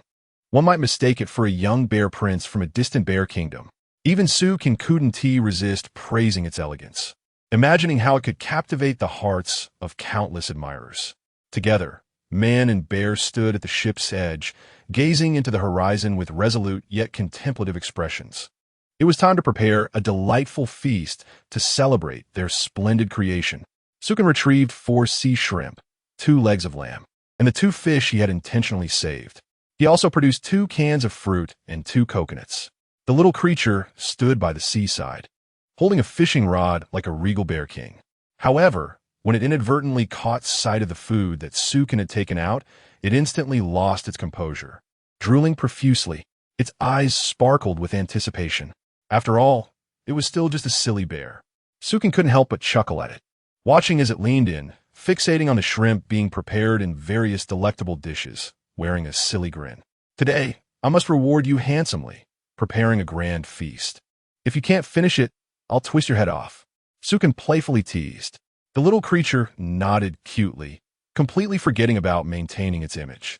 It pawed at a leg of lamb and then let out a couple of low, questioning howls, expressing its confusion about why this thing smelled so strange yet tasted so delightful when cooked. Sukin was at a loss for how to explain this conundrum. only able to tell it that it was the work of the fire rack and that food inherently has such aromas. If not prepared properly, it would indeed taste dreadful. Much like fish, the little bear appeared to grasp the gist, albeit hesitantly keeping its distance from the leg of lamb, unable to endure the pungent odor. The leg of lamb on the fire rack continued to sizzle, releasing the fragrant aroma of cumin-infused meat, while a pot of lamb soup bubbled away, the broth gradually thickening to a glossy, pearlescent consistency. The skin of the grilled fish was slowly charring, with the enticing fragrance of the fish meat whetting their appetites. The shells of the 4 sea prawns split open, revealing tender white flesh, their shells becoming increasingly vibrant and visually appealing. Once everything was ready, the little bear scampered over to assist, bringing all the food to the table. A lavish spread awaited them, complemented by coconuts and fruits, creating an extravagant feast. Sukin couldn't help but feel his appetite surge. The two of them, one human and one bear, devoured their meal heartily. Their appetites had certainly grown, for just one of those large prawns would suffice for an ordinary person's meal. Afterward, Sukin reclined in a chair, rubbing his distended belly, while the little bear sprawled across his lap, resembling a thoroughly stuffed creature. The dining table was left impeccably clean. The little bear not only devoured the shrimp shells, but also consumed the bones entirely. In its own words, it explained that it was growing and needed to eat more, emphasizing that nothing should go to waste. Sukin then retrieved a sheepskin book and opened the survivor's public screen.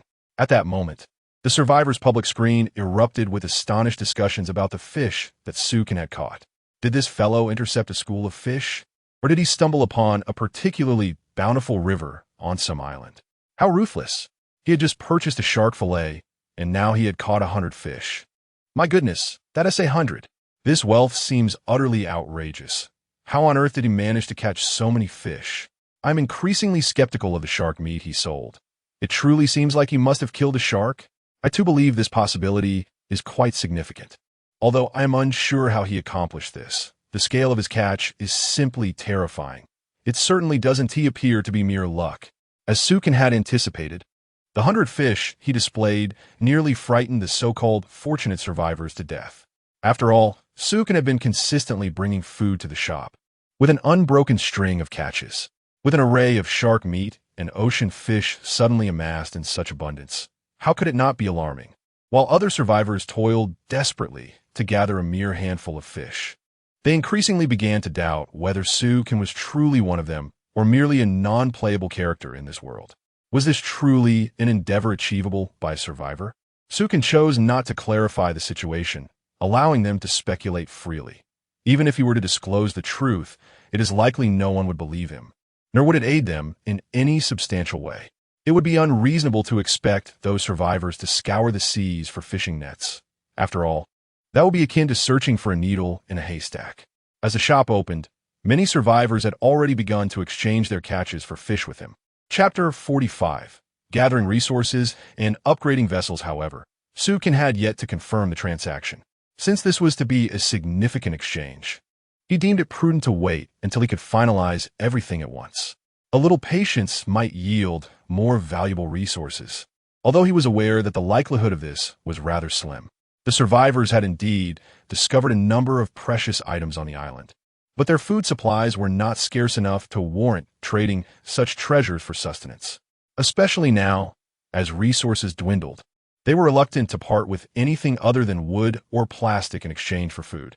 For a wealthy individual like Sukin, the dwindling resources presented a rather unfavorable situation. Yet, for those survivors laboring at sea, who had yet to find an island, this was exhilarating news. They could trade low-cost items for food without a twinge of regret, making it easy to exchange 100 sea fish. After a brief respite, Sukin decided to take his companion to explore the depths of the sea for food, particularly targeting shrimp. Shrimp are rich in calcium and boast numerous health benefits. After savoring their delectable flavor once, Sukin found himself enchanted by the taste of these plump crustaceans. His companion was equally delighted, frolicking joyfully at the ocean floor. Dinner could not involve lamb legs again. As only 2 remained, he needed to be mindful of his provisions and not exhaust them all at once. This time, Sukan also managed to procure 2 succulent abalones and some seaweed to complement the meal, ensuring a satisfying dinner was secured. He had initially hoped to discover treasure chests or similar bounty on the ocean floor, but despite his good fortune and the serendipitous luck of his companion, he found nothing further. Upon reflection, it made sense. If every dive yielded treasure, it would cease to be luck and instead become mere plunder. As night fell, Sukan entrusted his companion with the task of cooking. A reward during midday sufficed. He couldn't always be the one in the kitchen. Moreover, his companion seemed genuinely interested in the culinary arts. It relished witnessing the food gradually transform, especially when the enticing aroma wafted through the air, causing it to salivate uncontrollably, much to its delight.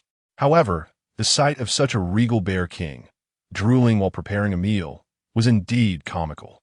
Striving to maintain a dignified demeanor while being tantalized by food was a humorous juxtaposition. Throughout the day, Suka meticulously monitored the fluctuations of resources within the market. As evening approached, he finally breathed a sigh of relief.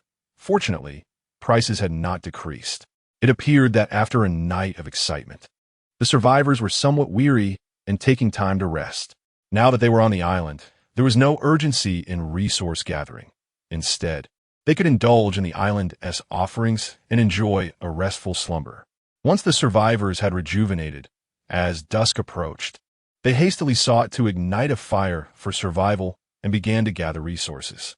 On the very first day of their arrival on the island, despite the significant impact on supplies, a few fortunate individuals stumbled upon resources, resulting in considerable price fluctuations.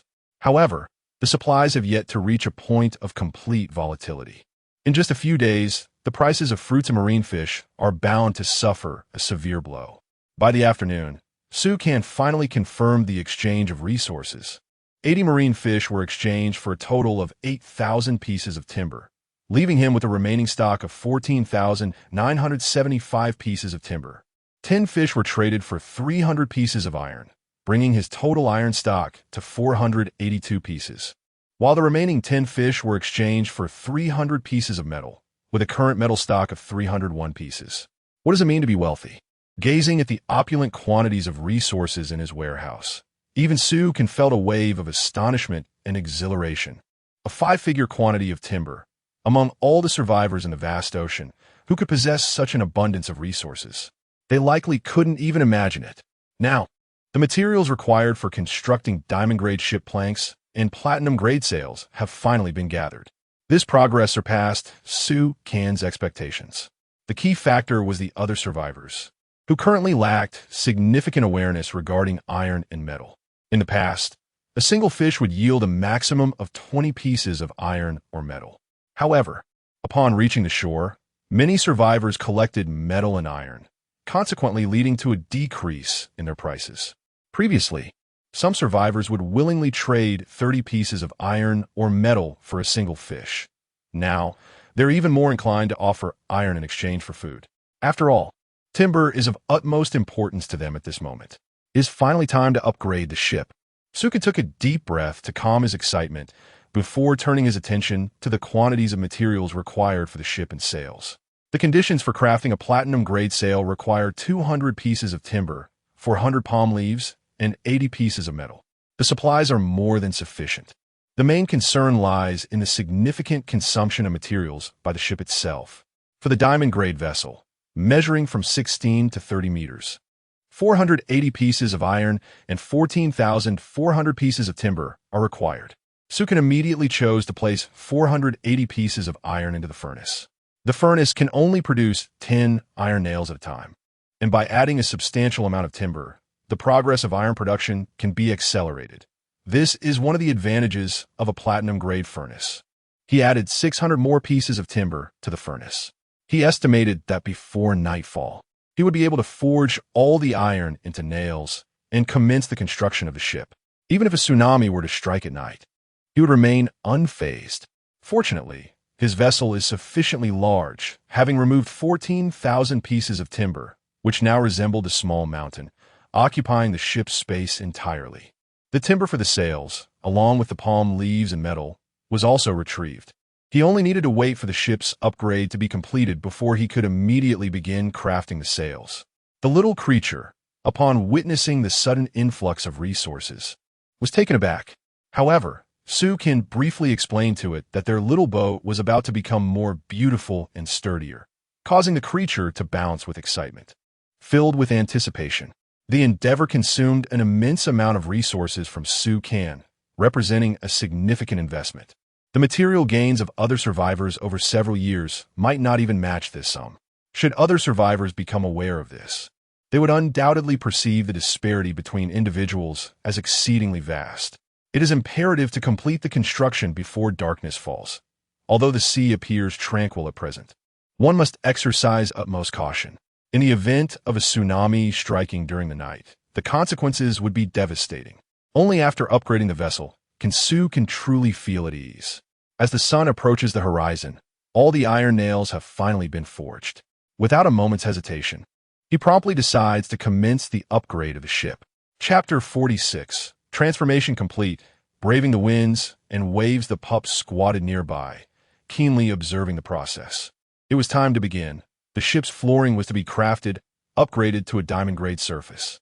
In that moment of affirmation, the wood and nails before them rapidly diminished, while simultaneously, the deck underwent a gradual transformation from bow to stern.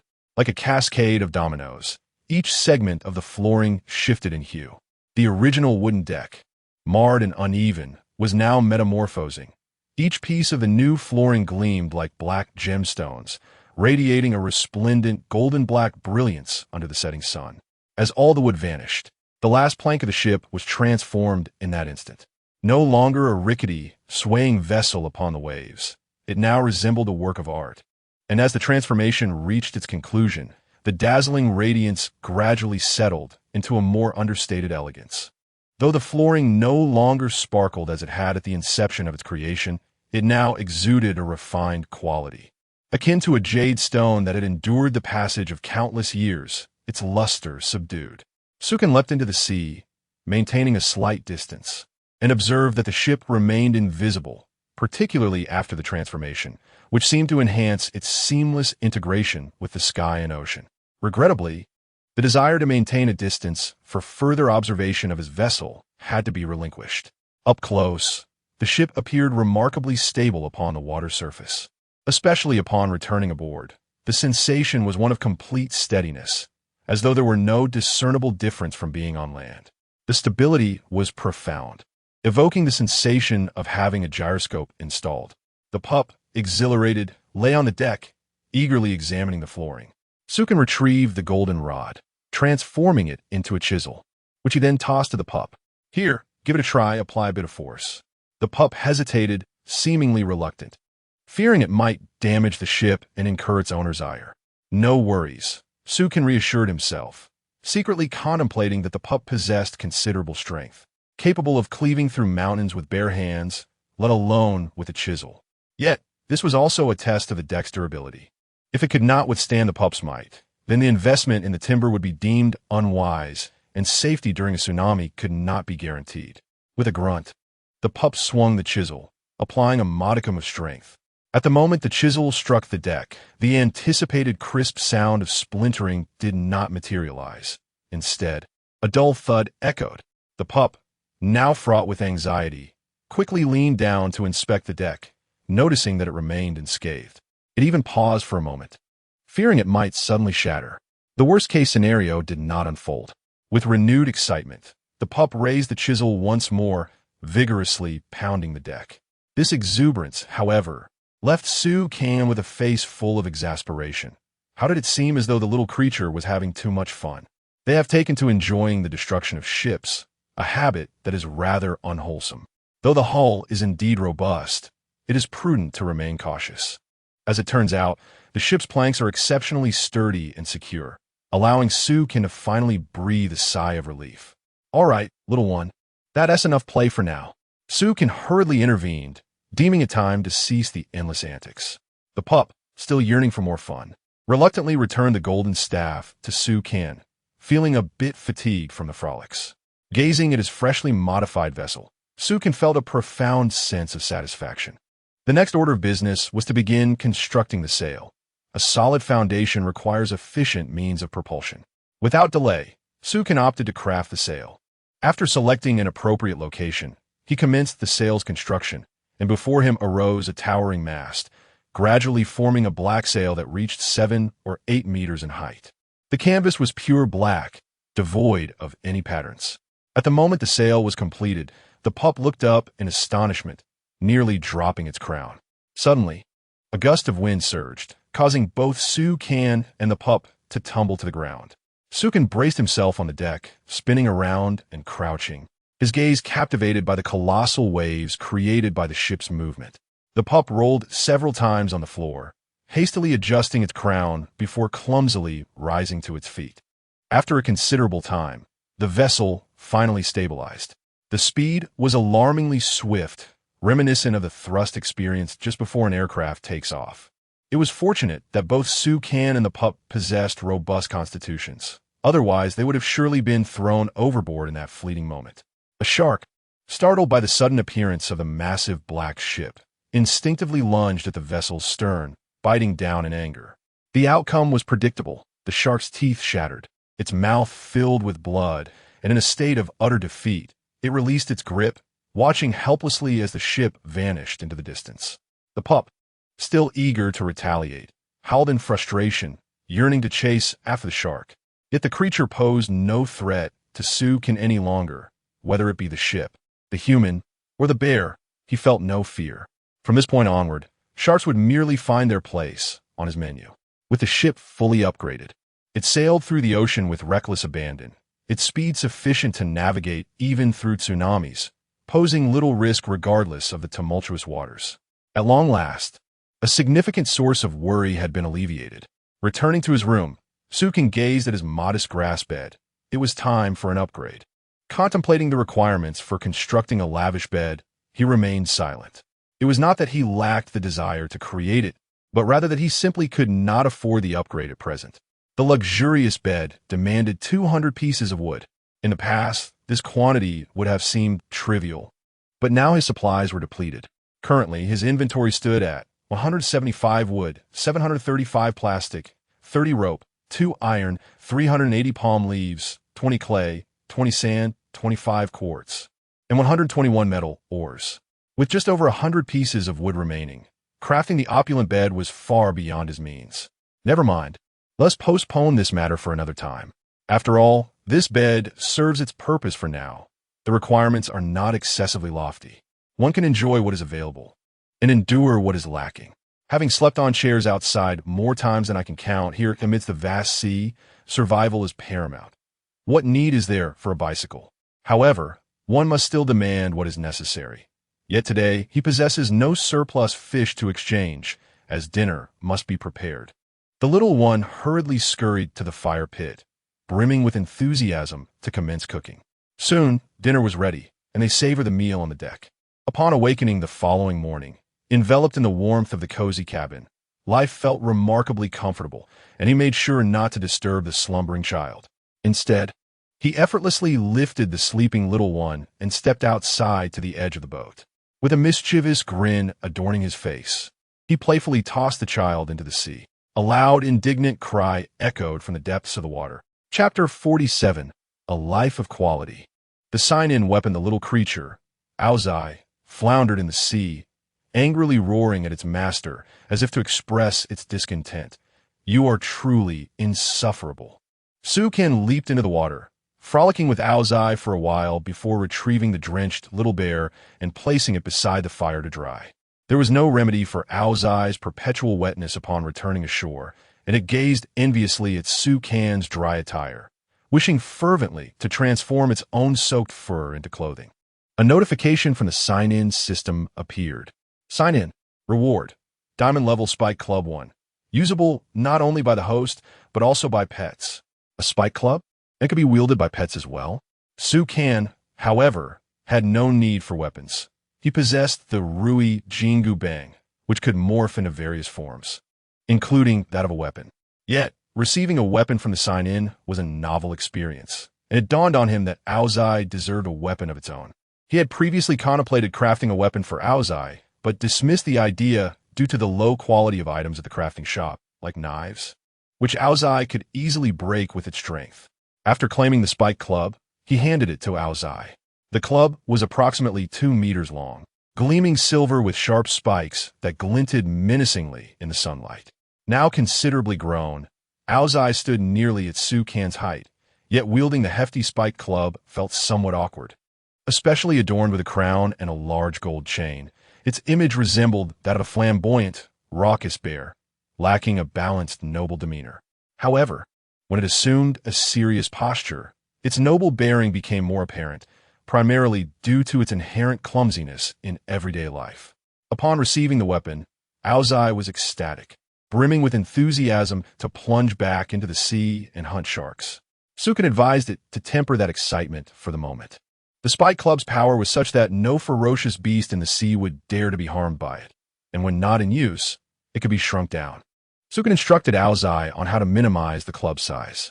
Aozai attempted to reduce the massive spike club, ultimately transforming it into a tiny, exquisite item no larger than a toothpick, perfectly suited to hang from its gold bracelet, allowing for easy retrieval whenever needed. Now armed with a weapon, Aozai, after seeking Su Kan's approval, boldly leaped back into the sea, brandishing the enormous spiked club while pursuing a shark.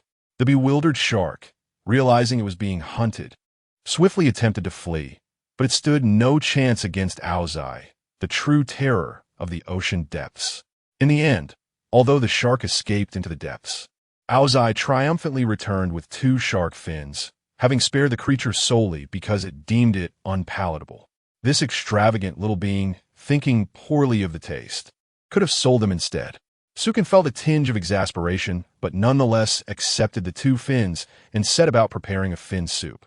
One can easily surmise that the sharks in the vicinity are destined for a prolonged streak of misfortune. At this moment, lacking sufficient materials, he requires fish meat to exchange for supplies at the store.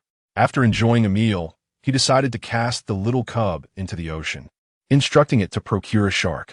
The cub, quite displeased with its master's method, brandished its spiked club and directed its frustration towards the shark, its fierce demeanor bewildering the creature. A bear pursued a swarm of sharks in a chaotic frenzy. Were other survivors to witness this, they would surely be rendered speechless. Could a bear truly accomplish such a feat? Indeed, the shark's instinct to flee was commendable, as if their very DNA was inscribed with the talent for evasion, their speeds rivaling that of the cub. Yet, the cub managed to catch up with one, mounting its back and racing through the ocean with remarkable speed, reminiscent of the Bear King. The ferocious cub sank its teeth into the shark's back, relentlessly striking its head with the spike club until it rendered the shark unconscious. Dragging the shark onto the boat, the cub found itself unable to carve the meat with its club, thus relying on Su Kan for assistance. A twitch of amusement crossed Su Kan's lips. This little creature was a fierce bear, and it had yet to fully mature. How formidable would it become in time? Su Kan felt immense satisfaction with his treasure-hunting cub and shark-hunting pet. After retrieving the golden staff and transforming it into a blade, he successfully divided the shark meat, saving the fins for himself while putting all the shark meat up for sale at the store. A total of 20 pieces of fish meat reappeared in the marketplace. With time to spare, he decided to swim a few laps in the sea for exercise, promptly bringing back several iron barrels. 10 barrels were arranged on the boat, and this time Su Kan intended to personally open them. Gazing at the ring of fortune adorning his finger, glimmering brilliantly under the sun, he kissed the ring before unlocking the 10 barrels. The moment he opened them, the sound of materials bursting forth filled the air. Glancing at his bounty, he acquired 100 units of wood, 80 units of plastic, 10 ropes, 5 palm leaves, 3 glass pieces, and the blueprint for a luxurious dining table and chairs. A smile graced Su Kan's face. While the other materials could be deemed mediocre, the discovery of a blueprint was indeed exhilarating. It appeared that his luck had significantly improved. Previously, he had unearthed nothing of value, only to be overshadowed by the cub's good fortune. The luxurious dining table and chairs required 70 units of wood, 70 units of plastic, and 100 palm leaves. Having procured 100 units of wood from the recent barrels, combined with his existing 175 units, He was now able to construct both the lavish bed and the dining set. He opted to craft the dining set on the outer deck, as it could easily be moved indoors. Most importantly, his small wooden house was quite cramped, barely accommodating a luxurious bed and a fireplace. Dining is an experience best enjoyed facing the vast ocean, with the gentle sea breeze enhancing one's appetite. Returning to my humble abode, I determined the placement of my lavish bed and retrieved the necessary materials. The requirements for crafting this luxurious bed included 200 pieces of timber and 100 palm leaves. Without delay, I commenced the construction, and, as the materials vanished, a grand bed measuring 3 meters in width and 2 meters in length materialized within the room. The exquisite bed, fashioned from mahogany, was adorned with a soft cushion woven from palm leaves, offering a sumptuous comfort reminiscent of a memory from a past life spent upon a fine mattress. Lying upon it, I could not help but revel in sheer delight. To cultivate a life of comfort, a bed is of paramount importance, for a significant portion of one's existence is spent in slumber. The young creature, filled with exuberance, dashed in and joyfully flopped onto the bed, rolling about in sheer glee. At last, the vessel I constructed was ample enough to prevent us from having to share a cramped space, alleviating the suffocating sensation that often greeted me each morning. Recently, the young one seemed to grasp the fact that it had grown considerably in both weight and height, opting to sleep alongside me rather than atop me, with its feet merely resting on my body. Soon enough, it would transform into a mature polar bear, its stature and mass reaching formidable proportions. Had I still possessed that small bed, it would have been utterly impossible for it to continue sleeping upon it. Its robust physique would have likely rendered the bed inoperative. Now, it was time to construct a dining table, for the previous small table lacked a certain charm. Once life becomes comfortable, the atmosphere becomes paramount. Chapter 48. Crafting the dining table amidst public opinion, the atmosphere and comfort within the room had already satisfied Sukin immensely. A dining table is an essential element, and upon venturing outside, he determined the location to begin its construction. After retrieving the materials, he commenced the creation of the table. As the materials dwindled, a 2-meter-long dining table emerged before him, a lustrous black adorned with wood grain, accompanied by 4 chairs and 2 slightly larger main seats. The chairs, crafted from palm leaves and wood, offered a remarkably soft and comfortable seating experience. With the completion of these 2 items, the days ahead promised to be more pleasant. Sukin felt akin to a newly affluent individual, indulging in extravagant purchases only to realize that his funds had rapidly diminished. He gazed sorrowfully at his modest storage. Where the wood supply had dwindled to a mere 5 pieces, it was imperative to earn money swiftly. He sensed that his recent expenditures had escalated, and this trajectory was untenable. The shark meat in the store remained uncertain in terms of demand, with the survivors on the island faring well. The price of shark meat would likely decrease. For now, he dismissed the thought, believing that there would always be someone in need. Instead, he decided to savor a fish fin soup, having completed the modifications to his boat and sails, allowing for a day of respite. With a bowl of soup in hand, he basked in the warmth of the sun. After satisfying his hunger, the little creature once again plunged into the sea, wielding a wolf-tooth club, charging into the waves. Although capturing sharks posed a challenge, it was effortless for him to secure a couple of small fins. The surrounding waters were rife with sharks, which the little creature wreaked havoc upon. Gazing at the fruits he had cultivated, a subtle floral fragrance wafted through the air. The time for harvest was drawing near, with the fruits expected to be ready by tomorrow. The watermelons had begun to take shape, each roughly the size of a half palm, and he anticipated their ripening soon, boasting a total of 6 watermelons. The pear tree had also blossomed, displaying numerous fruits that would likely be ready for harvest by the following day. Although the watermelons were sizable, Sukin held a deeper fondness for pears. Despite their similar market value, the watermelon yield was insufficient to satisfy his needs. He resolved to expedite the pears to the store. Currently, the price of fruits had plummeted significantly, heavily impacted by the influx of survivors to the island. After finishing the fish fin soup, Sukin dozed off in his chair, oblivious to the pressure of the fishing rod in his hand. It was the little creature who climbed over, taking the rod and securing the fish in the net. Upon awakening, he discovered that night had fallen. The little creature grinned widely at him, then pointed to the small fish net, which contained a commendable haul of 10 fish. The delightful aroma of grilled fish wafted from the fire pit, indicating that the little creature, evidently famished, had begun cooking independently, ready to rouse Sukin if he did not awaken soon. The little creature was becoming increasingly responsible, having adapted well to life alongside Sukin, a lifestyle that brought it great joy. When Sukin first became acquainted with the little bear, he could still manage to carry it. Back then, it was merely a small cub. Perhaps due to its daily sumptuous meals, it grew remarkably fast. Gazing at its corpulent form, Sukin felt compelled to advise it to shed some weight. Fortunately, its agility had not diminished. It was simply a bit plump, as is characteristic of polar bears, which struggle to lose weight regardless of their activity levels. Adorned with a crown, its robust figure increasingly exuded an air of nobility. After consuming 2 fish and a bowl of fish fin soup, he hung the remaining 6 fish in the store, anticipating their exchange later. Opening the sheepskin book, he wondered how the other survivors were faring. Could it be that this ruthless individual had managed to catch yet another shark? After all, how else could he continuously sell shark meat? One couldn't help but be curious about the extent of his bounty. In contrast, I was astounded by the seemingly endless supply of food he possessed. Having just sold over 100, he was still selling more today. Looking at the fruit in my hand, I suddenly found it unappealing. The disparity between people was indeed vast. Sukin grew weary of observing further. Those who had landed on the island were mostly silent, presumably busy gathering resources with little time for casual conversation. Sukin was more interested in the current conditions of those individuals, as this would determine the future trends of supplies in the store.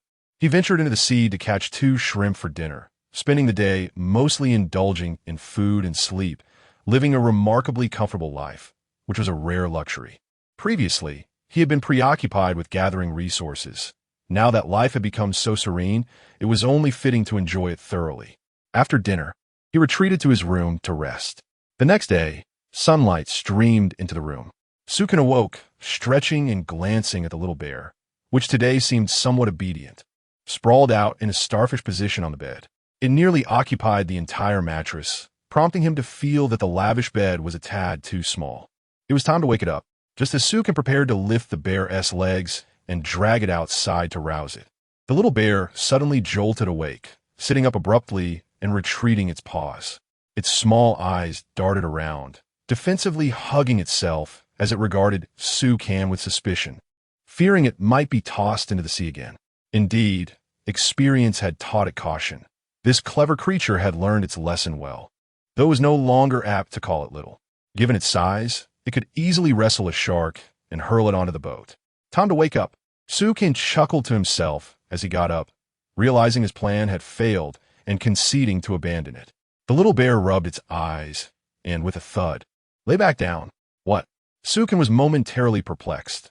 The little bear was usually obedient. What was happening? Approaching for a closer look, he realized that it had merely been feigning sleep. The little bear had just experienced a nightmare about being thrown into the sea, prompting its instinctive reaction to sit up. Knowing this, Sukin grinned mischievously as he slowly approached it, scooping the little bear into his arms like a princess, and then heading outside.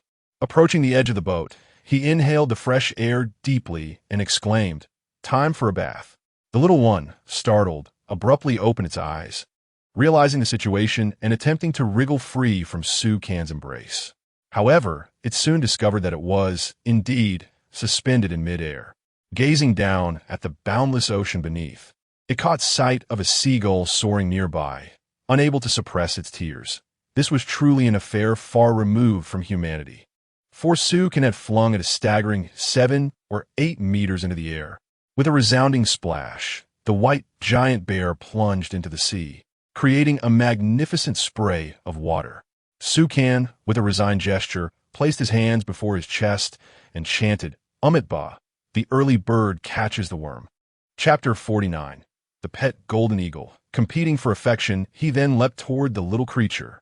As the little one emerged, Sukin swiftly sent it plunging back into the sea. After a prolonged bout of playful antics, Sukin finally made his way ashore.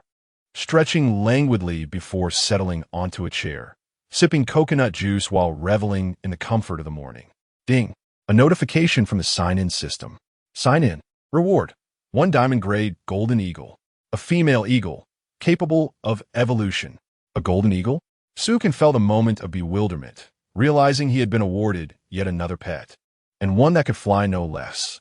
Casting a glance at the goofy little creature beside him, he couldn't help but ponder that with another golden eagle, he would possess 2 absurd pets. He had always considered the little one to be quirky enough, yet here it was, a truly comical addition. However, through his experiences with the little creature, Sukin had developed an affection for pets. Their unwavering loyalty was a comfort far surpassing human interactions. Well then, he might as well claim the reward. Yet, the moment the prize materialized before him, Sukin stood frozen in place. Before him appeared an enormous nest, cradling an equally colossal egg. Goodness, so this reward wasn't a living creature, but rather an egg that he would need to incubate? The golden eagle's mature form was nothing short of majestic, classified as a formidable raptor, its wingspan exceeding 2 meters, and its sharp talons capable of easily piercing through flesh. Sukin crouched down, staring at the egg in disbelief. It measured an impressive 50 to 60 centimeters. Was this truly the egg of a golden eagle? As he contemplated this, he glanced at the little creature's profile, and upon doing so, he was struck with astonishment, finally grasping the situation. The little creature was still in its juvenile phase, according to the system. This meant that its juvenile size was comparable to that of a fully grown counterpart. Hence the significant size of the egg before him. Just as Sukin pondered how to incubate this peculiar item, the little creature emerged from the sea, approached the massive egg, and picked it up, shaking it playfully before gesturing towards it. Put that down immediately. It is not food. If it grows up and learns you once considered it a meal, it might just come after you. Seeing the little one's intentions to roast the egg, Sukin quickly intervened. The little creature, mistaking the egg for a delectable treat, scratched its head in confusion. After patiently explaining the situation, it finally understood. Gazing at the golden eagle's description, Sukin noted that sitting on the egg for half an hour would suffice for it to hatch. Goodness, Sukin smacked his forehead in exasperation. Was such an unconventional hatching method truly necessary? The mere thought of incubating an egg felt quite bizarre. Well, he would follow the instructions as stated.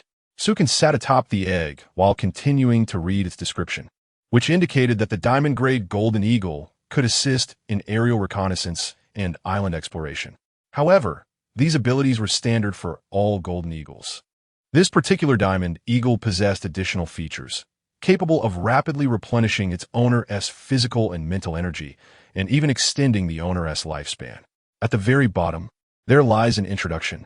As the guardian golden eagle emerges from its shell, once it recognizes its master, it pledges unwavering loyalty until death.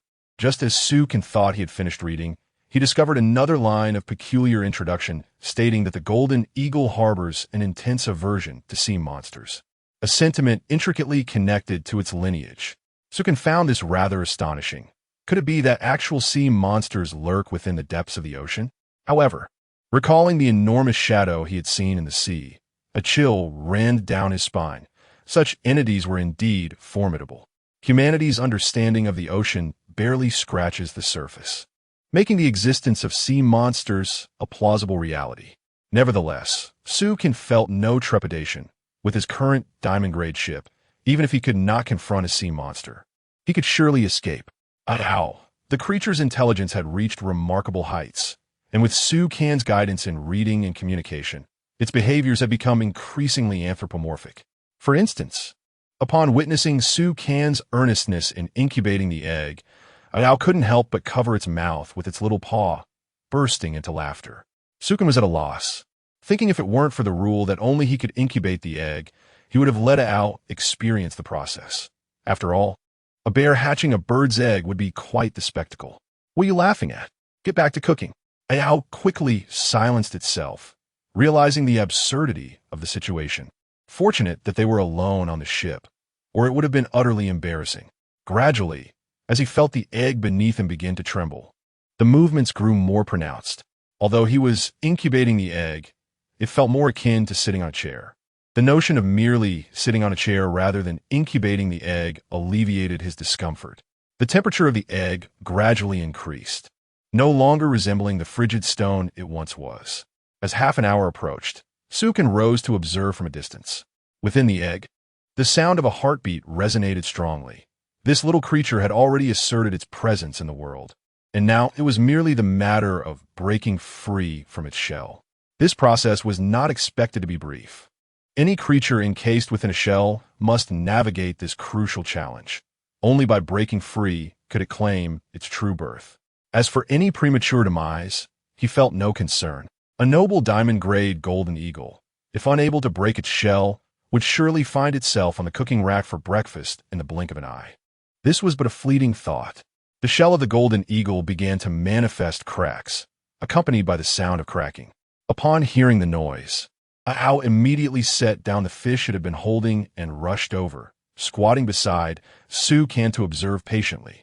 A dark beak relentlessly pecked at the shell, creating a small hole. The edges of this hole fragmented like a spider's web, and faint cries of eaglets echoed from within, revealing the little one's urgent desire to emerge. A owl, feeling anxious, scratched its bare head, seemingly wishing to assist the little one, extending its furry paw as if to pry the shell open. "Stop that," Sukin promptly interjected. "If assistance is rendered during the hatching phase, the creature's body may become frail, and its constitution will likely be significantly weakened. This stage must be traversed independently." The little one, in a fit of exasperation, plopped down onto the ground, resting its chin in its hands while fixating intently on the egg. The duration of this hatching process was rather prolonged. Sukin, in the meantime, seized a fish preparing to indulge in it, when at last the eggshell shattered. A plump little bird head emerged, and, upon catching sight of Sukin, it emitted an exuberant cry akin to an eagle's call, seemingly expressing a desire for food. With a smile, Sukin extended the fish towards it. The tiny wings fluttered energetically as it struggled to free itself from the confines of the shell. Glancing back at the shell that had restrained it for so long, it appeared somewhat disgruntled and gave it a kick. The eggshell flew off instantly, striking the little one on the head. Chapter 50. Renaming and abundant resources. 2 feathers glided through the air, and an eggshell clung to the face of the little creature. Annoyed, it swiftly tore off the shell and smashed it against the floor, incensed that a mere fledgling dared to provoke it. However, upon witnessing Sukin's delight, it managed to suppress its temper. Sukin scrutinized the golden eagle before him. Its beak was as dark as obsidian, sharp like a jewel, and its body shimmered in hues of black and gold. A myriad of golden patterns adorned its form, resembling intricate designs. Its piercing blue eyes sparkled brilliantly, exuding a captivating charm. "Is this truly a golden eagle?" Sukin's mouth fell agape in astonishment, for this was not the image he had retained in his memory. Flapping its tiny wings, the bird nestled into Sukin's embrace, gently pecking at his face and affectionately nuzzling him for an extended period, which only heightened the jealousy of the little creature nearby. This unexpected arrival seemed to have usurped the affection that was rightfully its own.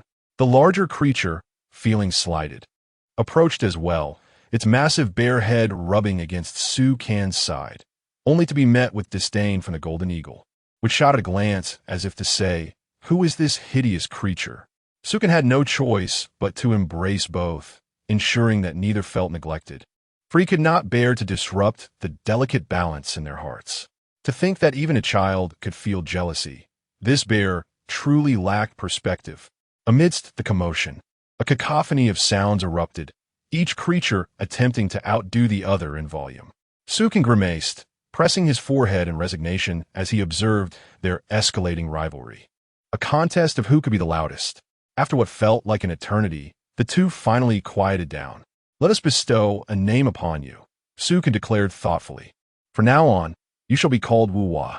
He contemplated for quite some time, realizing that naming was no simple task, and ultimately settled on a whimsical choice.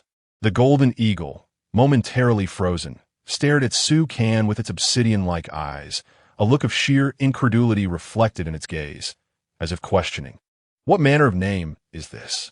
Unlike the little creature, the eagle was astute, and it quickly resumed, nuzzling against Su Can, imploring him to reconsider its name.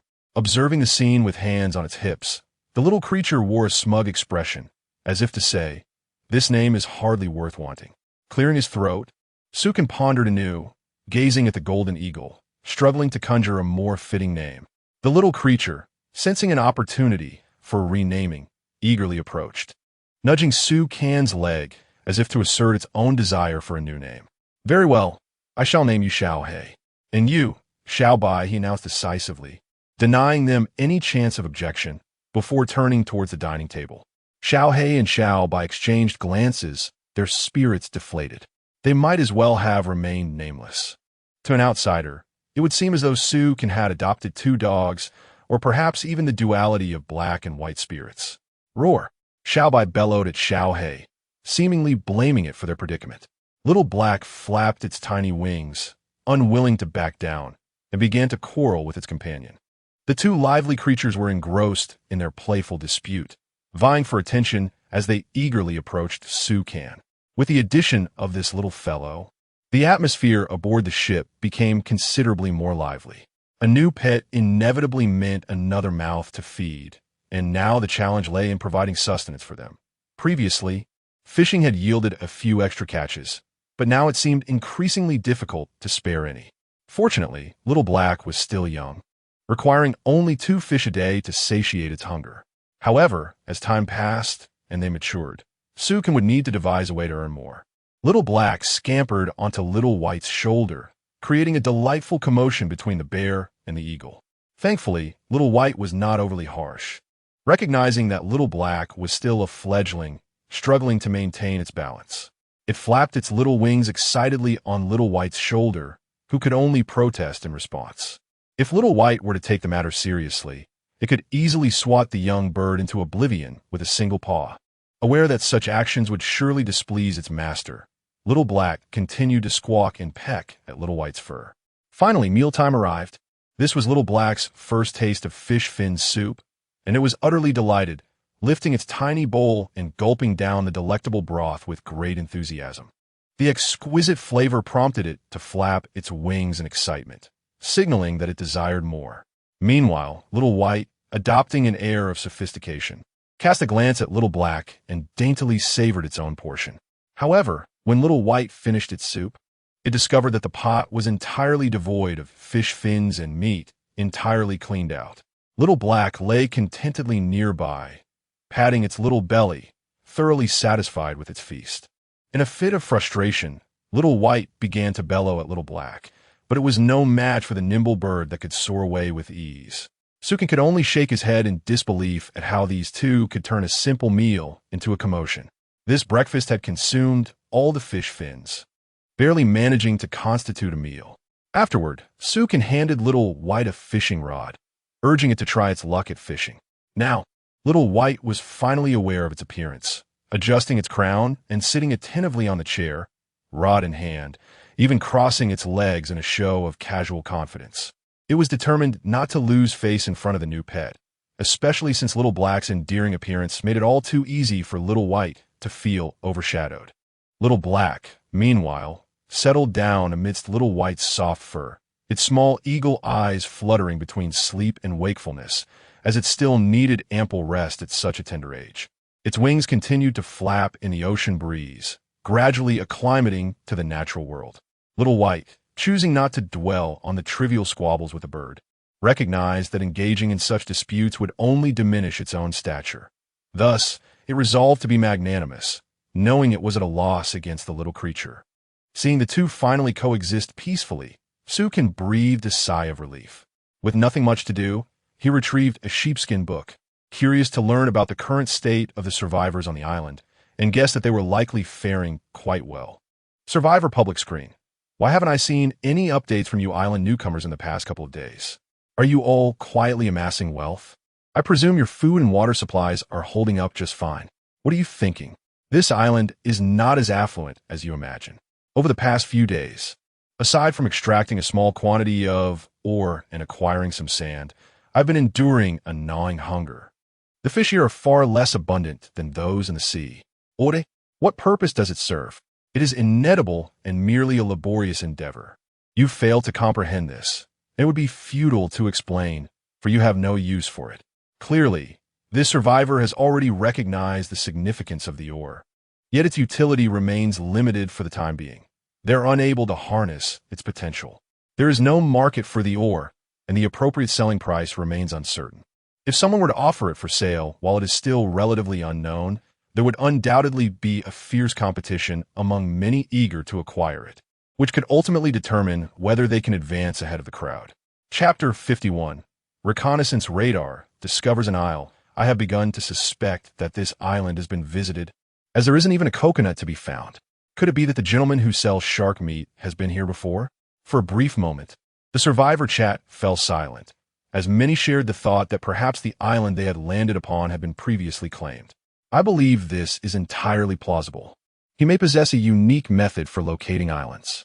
If this were indeed true, one can only imagine the extent of his development. Let us not forget the sheer amount of resources he must have garnered from selling fish alone. This cannot possibly encompass his entire bounty. However, the notion of uniquely discovering islands seems implausible. I surmise that he likely stumbled upon a beach post-tsunami, selling fish that had merely washed ashore, including those two sharks. Regardless of the scenario, it is evident that this individual has developed to a terrifying extent, far beyond what we, the underfed survivors, can aspire to achieve. Sukin was somewhat astonished, realizing that he was not alone in this discussion. Those who initially sought to boast found themselves confronted with others faring better in survival, undoubtedly feeling a pang of discontent.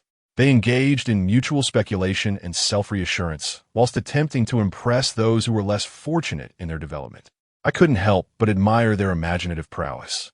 Although the possibility existed that survivors had discovered the island Sukin had landed on, the idea that he had visited countless islands seemed far-fetched. After all, how many days had he been at sea? How many islands could he possibly encounter? In total, he had only encountered 2 islands, and one can only wonder which 2 unfortunate souls had also stumbled upon them, likely excitedly believing the islands to be bountiful, only to find that not a single coconut had been left for them, the resources thoroughly depleted. Just as Sukin was about to close the leather-bound tome, he suddenly noticed that the next page was no longer solid. This page could be manipulated with his fingers, indicating that the tome had finally revealed its 4th page. Excited, Sukin turned to the 4th page. Each page of this tome had proven to possess remarkable functions, and he was eager to discover what this 4th page held in store. The 4th page appeared peculiar, devoid of any text or explanations. At its center lay a small model of a boat. This miniature vessel bore a striking resemblance to Sukin's diamond ship, both in appearance and color. The little boat appeared to be floating up and down on the page. What could this signify? Confounded, Sukin struggled to comprehend the meaning. Was the 4th page merely a display of his ship? After a considerable time, without any apparent change, Xiao Bai suddenly erupted into excited yelps. Xiao He, roused from slumber, cast a bewildered glance into the distance, then joined in with a series of questioning sounds directed at Sukin, who gazed towards the horizon, where an island had emerged in the near distance. At long last, the island came into view once more. Sukin had previously thought that after encountering 2 islands in quick succession, he would not chance upon another so soon. With sails unfurled, the ship surged forth toward the island. Ao Zai leaped to the sails, hoisting them high as they sped towards their destination. As Sukin prepared to stow away the parchment, he was taken aback to discover that the 4th page depicted not only his vessel, but also an island. Xiao He soared into the sky, flapping its tiny wings as it flew towards the island for a closer inspection. Sukin hurried to call it back, fearing that the little creature might be swept away by the sea breeze. At that moment, he noticed that the scene on the map was rapidly shifting. The ship appeared to shrink in size, while the island grew increasingly distinct, indicating that the scene on the 4th page mirrored what Xiao He was observing. A radar, perhaps? Sukin instinctively grasped the significance of this revelation, which filled him with exhilaration. It appeared that Xiao He's ability to scout the island could seamlessly align with this new page of the parchment. Now, even without Xiao He's feedback, he could glean its findings from the map. Be careful, Xiao He, Sukin cautioned, reminding it not to take unnecessary risks, as it had only recently come into existence. With a series of cheerful chirps, Xiaohei circled back twice, seemingly reassuring him not to worry. After receiving Su Can's tacit approval, it flapped its wings vigorously and flew towards the island. By estimating the size of the ship, one could surmise the dimensions of the island. The parchment clearly depicted the scale between the small vessel and the island, allowing for a rough estimation. From the map, it was evident that this island was larger than the previous two they had encountered. Was it true that larger islands harbored greater resources? Regardless, it was certainly preferable to stumble upon a diminutive isle. At least there would be ample opportunity to gather supplies, and perhaps even the chance for abundant rewards. Xiaohei returned to perch on Xiao Bai's shoulder as the ship approached the shore. Aozai fastened a rope to a tree. Having been preoccupied with constructing the boat and sails, they lacked sufficient resources even to fashion an anchor. They would have to manage with what they had for now. Upon setting foot on the island, Xiao Bai followed closely behind Su Can, with Xiaohei perched cautiously on his shoulder, surveying the unfamiliar terrain. Although their current resilience rendered them fearless, it was wise to remain vigilant. While the parchment offered no accounts of any survivors encountering peril, the reality was that danger could prove fatal on this island, leaving no opportunity for lamentation within the parchment's pages. Those survivors were not endowed with Su Can's formidable constitution. This island not only appeared substantially larger than the previous two, but also boasted an abundance of resources. The earlier islands had merely a handful of coconut trees visible, whereas here, there were at least a dozen coconut trees in sight, their fruits plentiful, just as he had been lamenting a shortage of coconuts. It seemed fortune had smiled upon him. The palm trees were densely clustered. Su Can drew forth his golden cudgel, urging Xiao Bai to ready his weapon as they prepared to commence the harvest of the island's bounty. Little Black gazed at Little White, who had already begun to work, feeling an undeniable urge to contribute and showcase its capabilities. It soared above the two, vigilantly surveying the surroundings and providing protection. Oblivious to fatigue, having only recently hatched, it tirelessly took on the role of a laborer, flying for hours without sensing any depletion of energy. This must be the remarkable ability of a diamond-grade golden eagle. Indeed, it is unlike ordinary golden eagles. Whether it is a mutation or has some connection to that mysterious sea monster remains to be investigated in due course. Along the shore, Su Can also encountered numerous sea cucumbers and oysters, all of which are highly nutritious. Before departing, he must ensure to bring these valuable treasures back, for they should not be overlooked. Chapter 52. The cliff cabbage and the harvest of flower seeds, as the intention to thoroughly gather arose. It was only natural to commence with the palm trees on the periphery of the island. Crouching down, I observed the soil here was exceedingly loose, almost devoid of nutrients. Resembling sand, the outermost palm trees might very well be the last remnants of growth on this island. Given the quality of the soil, it was unlikely that any further palm trees could flourish. The thought of future visitors arriving at this island, only to be met with desolation, struck me. They would surely wear expressions of dismay upon discovering yet another barren isle. Such is the nature of precedents. First come, first served. I transformed the golden hoop rod into a blade-like shape and struck at a palm tree. Unlike the usual scattering of wood shavings, the tree toppled with a single blow. This was due in part to my enhanced physique and the protective boon granted by Little Black. Therefore, harvesting the palm trees had become significantly easier. This was merely the power conferred during Little Black's juvenile phase. I could only imagine the sheer strength I would possess once he reached maturity and possibly evolved further. Little White also seized a wolf fawn club and began assisting in the felling of trees. His speed was astonishing as he dispatched a palm tree with almost effortless strokes. As for Little Black, still in its juvenile stage and unable to wield tools, it hovered above, assisting with reconnaissance. It flitted about Little White, incessantly chirping as if to boast of its ability to fly and its own prowess, contrasting with Little White's laborious efforts. This provoked Little White, who seemed to bounce around in frustration, as if wishing to knock Little Black down from the sky. For the first time, Little White wished he could fly. I had grown accustomed to the ruckus from these two. If they fell silent, it was only because they had exhausted themselves from play. Before long, I had collected all the visibly accessible palm trees. The harvest yielded 500 units of wood and 500 palm leaves. This bounty was unexpectedly abundant. I had not anticipated such a plethora of palm trees on this island, especially considering no one had ever visited, nor had there been any signs of indigenous inhabitants. It would be difficult to preserve this many palm trees otherwise.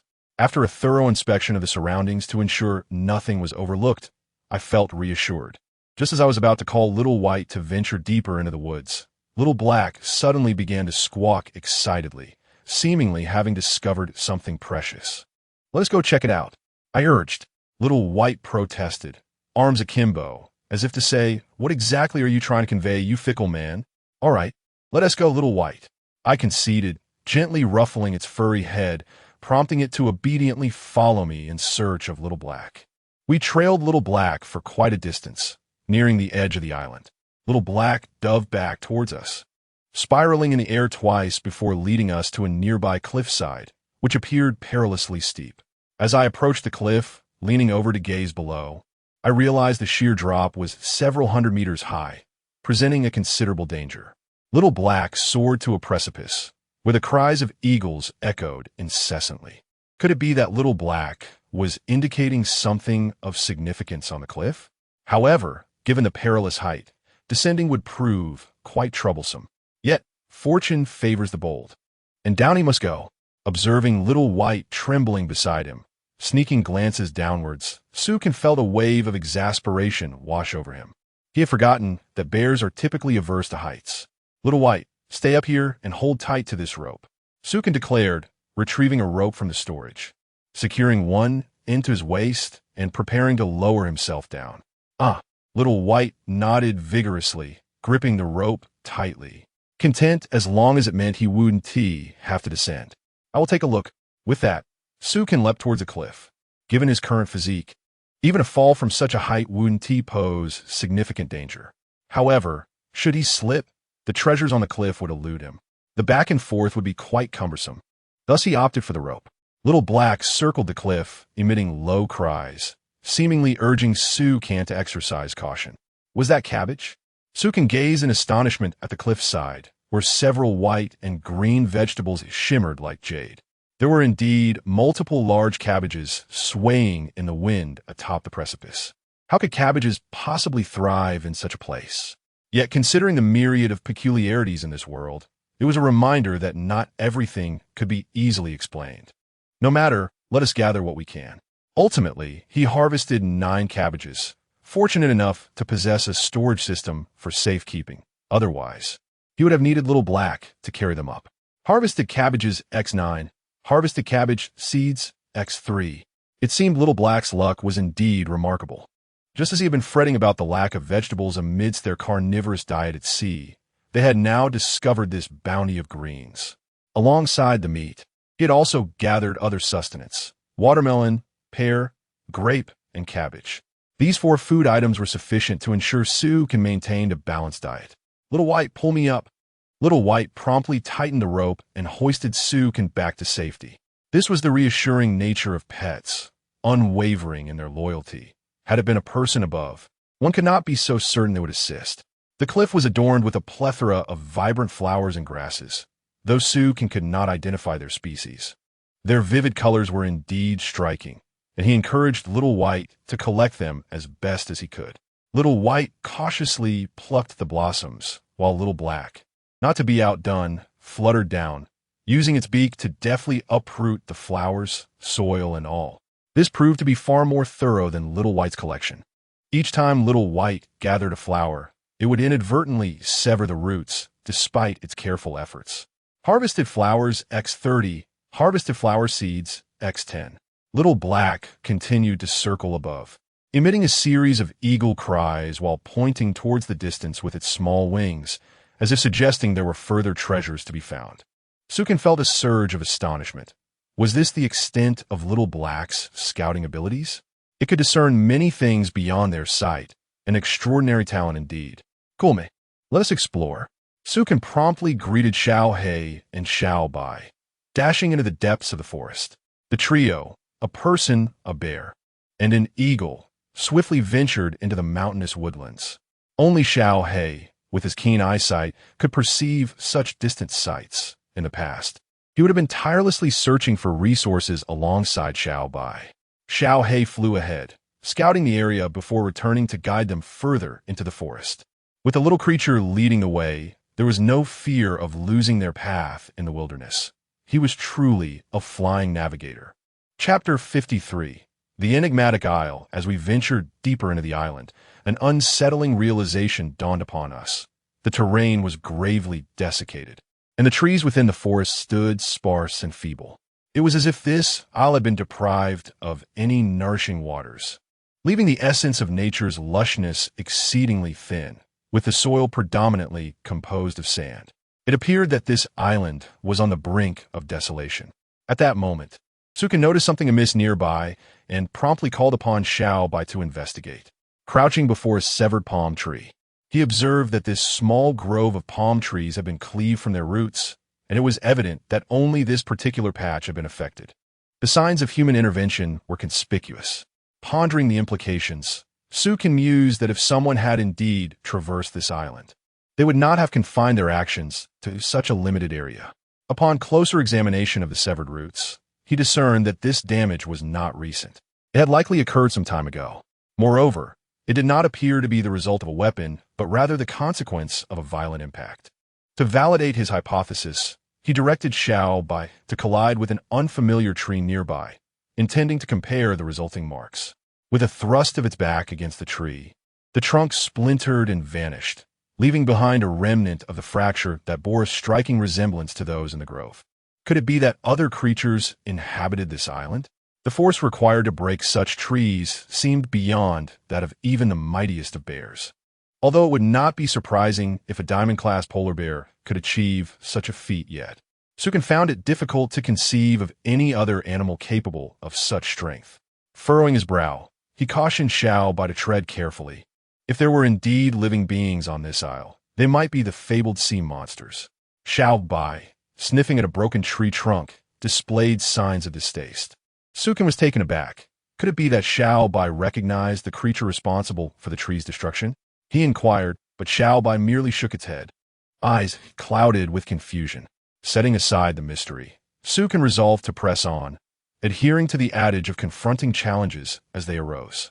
As they continued their exploration, they encountered numerous signs of destruction along the way, marks that neither nature nor humanity could have wrought. Suddenly, Xiao Bai veered toward a thicket, and moments later emerged cradling 3 large, succulent pears in its furry paws. What fortuitous luck! Sukin cast a glance at the pears in Xiao Bai's grasp, lamenting their lack of classification. Accompanying Xiao Bai to the pear tree, he discovered that its roots had decayed and only 3 pears remained, all plucked by his companion. Harvested, pear X3, pear seeds X2, 1 for each of them, leaving the last for Xiao He. Continuing in the direction where Xiao He had been circling, Sukin made a fascinating observation. He was increasingly able to understand Xiao Bai's intentions. Perhaps it was the result of their prolonged companionship. Or perhaps it was simply the bond formed between a pet and its owner. He found himself not only capable of understanding the simple words of the little one, but also able to grasp the meaning conveyed by the dark figure with remarkable clarity. The dark figure informed him that they were nearing their destination. He hurried toward the indicated location until he came upon a towering mountain, standing several hundred meters high. The little one and Sukin swiftly ascended the mountain, their physical prowess rendering the climb effortless. Sukin, using his hands to prop against a large boulder, performed a swift somersault and continued to sprint ahead. The little one, on the other hand, adopted a more aggressive approach. Wielding his wolf-sheep stick to clear any obstructing trees or rocks, leaving a barren path in his wake, creating a makeshift trail up the mountain. Upon witnessing the little one's capabilities, Sukin decided to let him lead while he followed behind, conserving his own energy. Their progress halted when they encountered an insurmountable barrier. Before them loomed a sheer cliff, towering several meters high, with no apparent route to scale it. It seemed they had no choice but to ascend forcibly.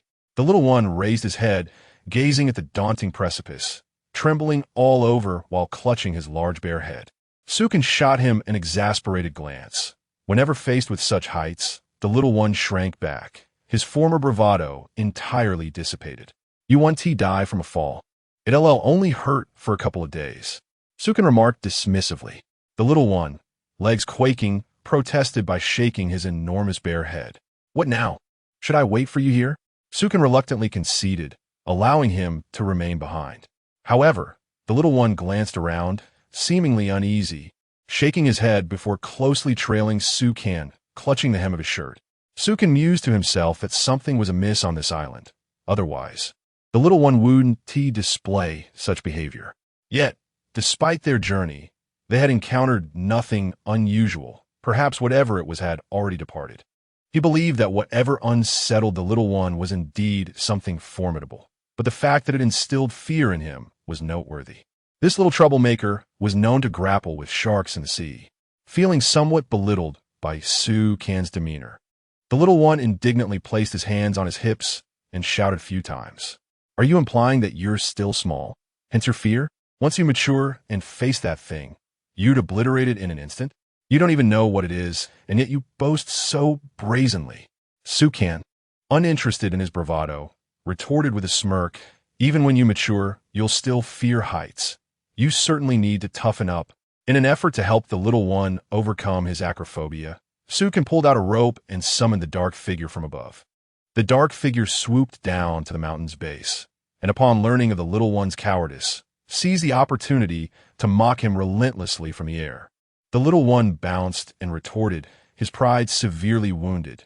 Indeed, this method of provocation proved remarkably effective on animals. Sukin handed one end of the rope to Xiao He, instructing it to secure it to a tree on the precipice. After tossing the rope down, he fashioned a simple safety harness for Xiao Bai. He then approached the edge of the cliff, where the enormous bear trembled violently while slowly attempting to ascend, its plaintive cries reverberating in the air. Meanwhile, Xiao He playfully flapped its tiny wings beside it, mocking its struggle. For the first time, Xiao Bai refrained from retorting and focused intently on climbing, gradually increasing its pace. However, as it glanced down mid-ascent, fear gripped it, causing it to shake uncontrollably. It nearly lost its grip, prompting Sukin to sigh in exasperation. How long would it take for this creature to reach the top? With a powerful run, he dashed towards the cliff face, launching himself with great force. It was as if he soared above the precipice, seizing a protruding rock with one hand. With another vigorous leap, he surpassed Xiao Bai, who had been struggling for 10 minutes, in a mere 2 seconds, as small stones tumbled from beneath Xiao Bai. Witnessing Sukin's agility and speed inspired a tinge of envy within it, propelling it to hasten its own ascent. This, perhaps, was the courage that a master could instill in their pet. Xiao He, too, ceased his taunts, instead racing up alongside Sukin, emitting a melodious and resounding cry like that of an eagle. Soon, Sukin reached the final few meters of the cliff, where further climbing became impossible. There were no handholds to grasp, and above loomed a massive, protruding rock. He would need to leap several meters to grasp the branch of the tree at its edge. With narrowed eyes, he suddenly propelled himself outward. Alas, it was not enough. He was a mere half-meter short of grasping the branch. Chapter 54. The Legacy of the Cabin. What is the truth? At a crucial moment, Sukin swiftly drew forth the golden cudgel, transforming it into a rake. With a deft motion, he hooked a branch and propelled himself upward with the rake's momentum. The rapidity of his movement rendered it seamless, as if executed in one fluid motion. Breathing heavily, Sukin crouched at the precipice, observing as Xiao Bai struggled to ascend halfway up the mountainside. Without the taunts of Xiao He, Xiao Bai could not resist glancing downward, nearly losing its footing several times. Sukin chuckled at its clumsy demeanor. Whether in water or on land, Xiao Bai moved with the swiftness of a tiger, yet the cliff remained an insurmountable obstacle for it. In truth, were it able to conquer its fear, Xiao Bai's climbing speed would rival Sukin's, and a fall would likely inflict no harm, given its robust constitution. However, this pervasive fear held it captive. Initially, Sukin intended to wait for Xiao Bai to gradually overcome this barrier. Yet, glancing at the sky, he noted it was nearly noon, and lingering on this island was no longer tenable. The island emanated an unsettling aura, and Xiao Bai seemed equally uneasy, suggesting an early departure was prudent. Xiao He, both Xiao Bai and I sense something amiss on this island, as if it once harbored life. Do you perceive anything? Sukin recalled that Xiao He possessed an innate sensitivity to so-called sea monsters, and having circled the island multiple times, it should be able to detect any anomalies. Wawa. Xiao He tilted its head and responded earnestly. Sukin gleaned that Xiao He sensed remnants of former inhabitants on the island, alongside an unknown presence it had detected upon arrival. Thus, it had taken the initiative to scout the upper reaches of the island, yet after several circuits, it found no threats, confirming that, even if life had once existed here, it had long since vanished. Relieved by this revelation, Sukin felt a sense of ease. Nevertheless, to avoid encountering a tsunami at night, it would be wise to leave the island before darkness fell.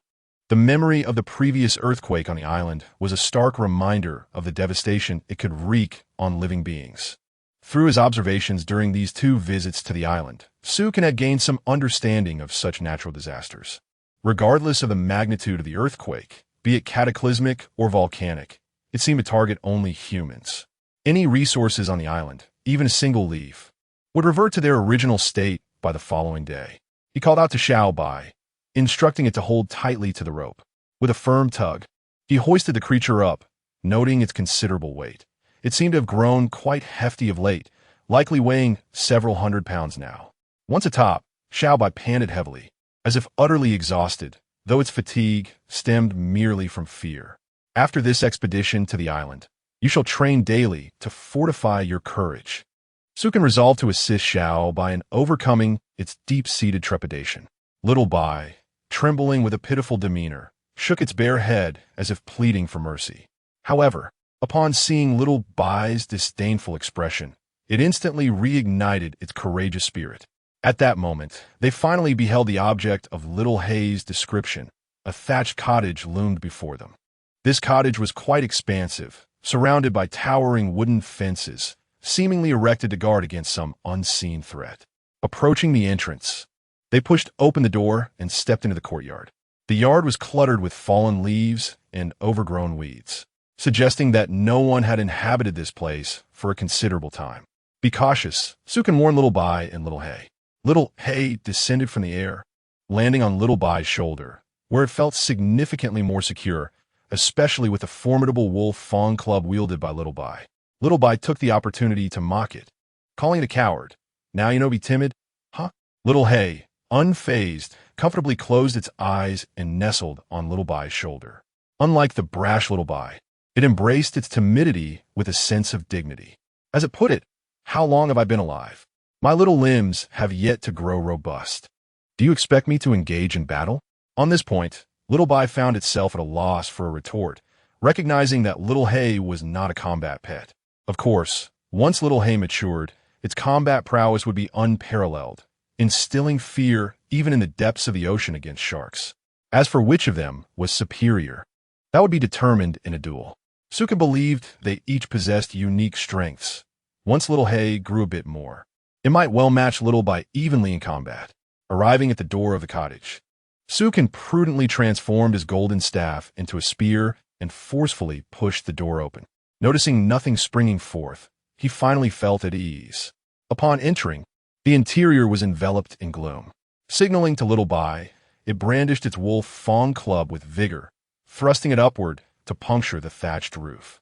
Instantly, the room was illuminated, revealing the eccentricity of the previous occupant who had constructed such a dark dwelling. Wasn't he concerned about the dampness? Surveying the room, Sukin noted a small wooden table and a chair that crumbled at the slightest touch, clearly aged and decayed. In the corner lay a small bed. Nothing else was present. Little Hei emitted a low growl, indicating something beneath the bed. Little Bai, ever the destructive one, smashed the bed to pieces, uncovering a large wooden chest underneath. Its exterior was painted a blood-red hue, seemingly stained by some creature's blood, uneven and unsettling. Both Little Hei and Little Bai's expressions grew grave as they fixated on the chest, an uncontrollable urge to shatter it bubbling within them. What's wrong? Sukin inquired, noticing their peculiar behavior. Oh, Little Bai explained that this was an instinctual reaction, akin to a cat spotting a mouse. Sukun breathed a sigh of relief, grateful that it was not a case of a mouse encountering a cat. Had it been so, he would have fled without a backward glance. Sukun was acutely aware of the combat prowess of Xiao Bai. Although he was significantly stronger, should danger arise, he could not afford to prioritize his pet's safety. After much deliberation, he resolved to open the wooden chest.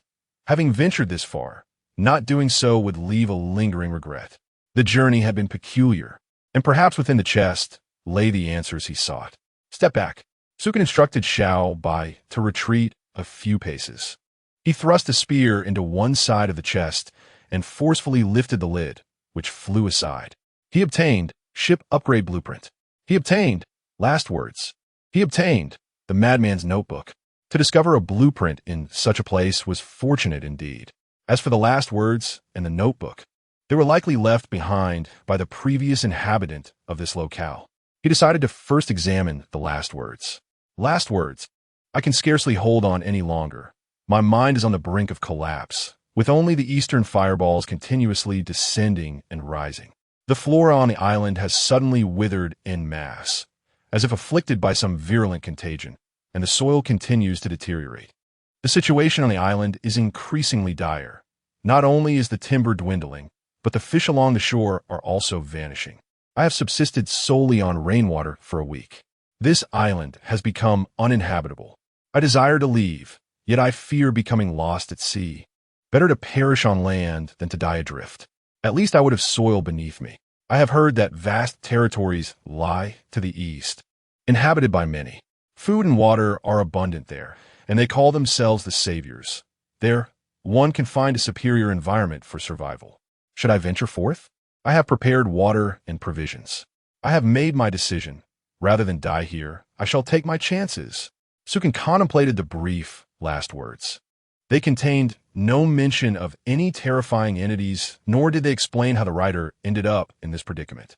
They resembled the laments of despairing survivors found in ancient manuscripts. However, Sukun surmised that this survivor had endured before the onset of seismic calamities. Otherwise, he would have perished long ago. The last words offered little of value for guidance. He turned his attention to the notebook. Perhaps it contained vital information. Opening the notebook. What a farce of saviors. Humanity has been deceived. There exists only endless despair. Good heavens, has the apocalypse arrived for humankind? We now coexist with monsters. There remains no sanctuary for us. Invisible waves seem to cleanse the world, eradicating the futile remnants of life. Anything that dares to resist the water is doomed. I refuse to die. I cannot accept this fate. It is rumored that fleeing eastward toward the sun offers a glimmer of hope for survival. Only there can humanity find sanctuary, a place unafraid of water. I am departing. Should anyone read these words, please heed my directions. I await your arrival in that realm of purity. Sukun furrowed his brows, gazing at the names inscribed below. These words and final sentiments astonishingly emanated from a singular individual. How could these two statements be so utterly contradictory? Before descending into madness, he referred to the sun as a fiery sphere, yet in his delirium, he could discern it with remarkable clarity. And what, pray tell, is this so-called ripple? This notebook contained but this solitary passage, which upon Sukan's perusal was reduced to ashes and vanished without a trace. Chapter 55. The Mysterious Pattern. The charismatic bear Sukan stood still, deeply contemplating the distinctions and implications of the two passages. Although these sentences left him perplexed and further intrigued by certain phenomena in this world, he recognized the futility of immediate exploration and decided to commit these words to memory. With the aid of his current recollections and the protective enhancement bestowed by Xiao He, the clarity of his thoughts intensified, as if these phrases were indelibly inscribed in his mind. Were he an ordinary individual, he would have surely forgotten them by now. Each sentence held extraordinary significance, and none could afford to be overlooked. They might one day unravel the mysteries he sought to understand. After scouring the room once more, he found no additional valuable information. It was time to leave. A sense of discomfort pervaded this place, and departing sooner rather than later seemed prudent, especially with the abundant resources still available on the island. He felt an increasing sense of safety at sea. The island perpetually exuded an aura of danger. As he walked outward, he examined the ship modification blueprints. A vessel exceeding 10 meters in length was required, with the wood quality needing to be of golden caliber or higher. The more formidable the enhancements, the exponentially greater the materials required for upgrades, necessitating careful consideration before proceeding. Sukin hesitated momentarily, despite the evident benefits of the modification plan. His current ship was already satisfactory and had consumed a considerable amount of materials. Should he choose to upgrade again? The blueprint suggested a tenfold or even hundredfold increase in material requirements. Would this not amount to several tens of thousands, if not over 100,000 pieces of wood? The mere thought made Su Kan's lips twitch in disbelief. It was utterly daunting. If other survivors were to learn of such a wood quality, they would likely discard this flawed blueprint without hesitation, as it represented a fortune beyond imagination. He decided to stow away the plans for now.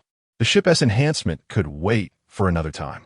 Besides, if he were to upgrade now, the quality of his vessel might reach unimaginable heights, potentially able to slay a shark with a mere collision. Without delving further into the details, he noted that the sun had already traversed half the sky, marking the afternoon. Su Kan and Xiao Bai hurried down the mountain, reaching the edge of the cliff. Xiao Bai grasped the rope, closing his bare eyes and inhaling deeply. Before he could fully prepare, Su Kan delivered a swift kick that sent him plummeting downward. Xiao Bai's mouth gaped in terror, his rotund bare face contorting in midair. Su Kan leaped after him, clutching the rope, and descended rapidly towards the cliffside.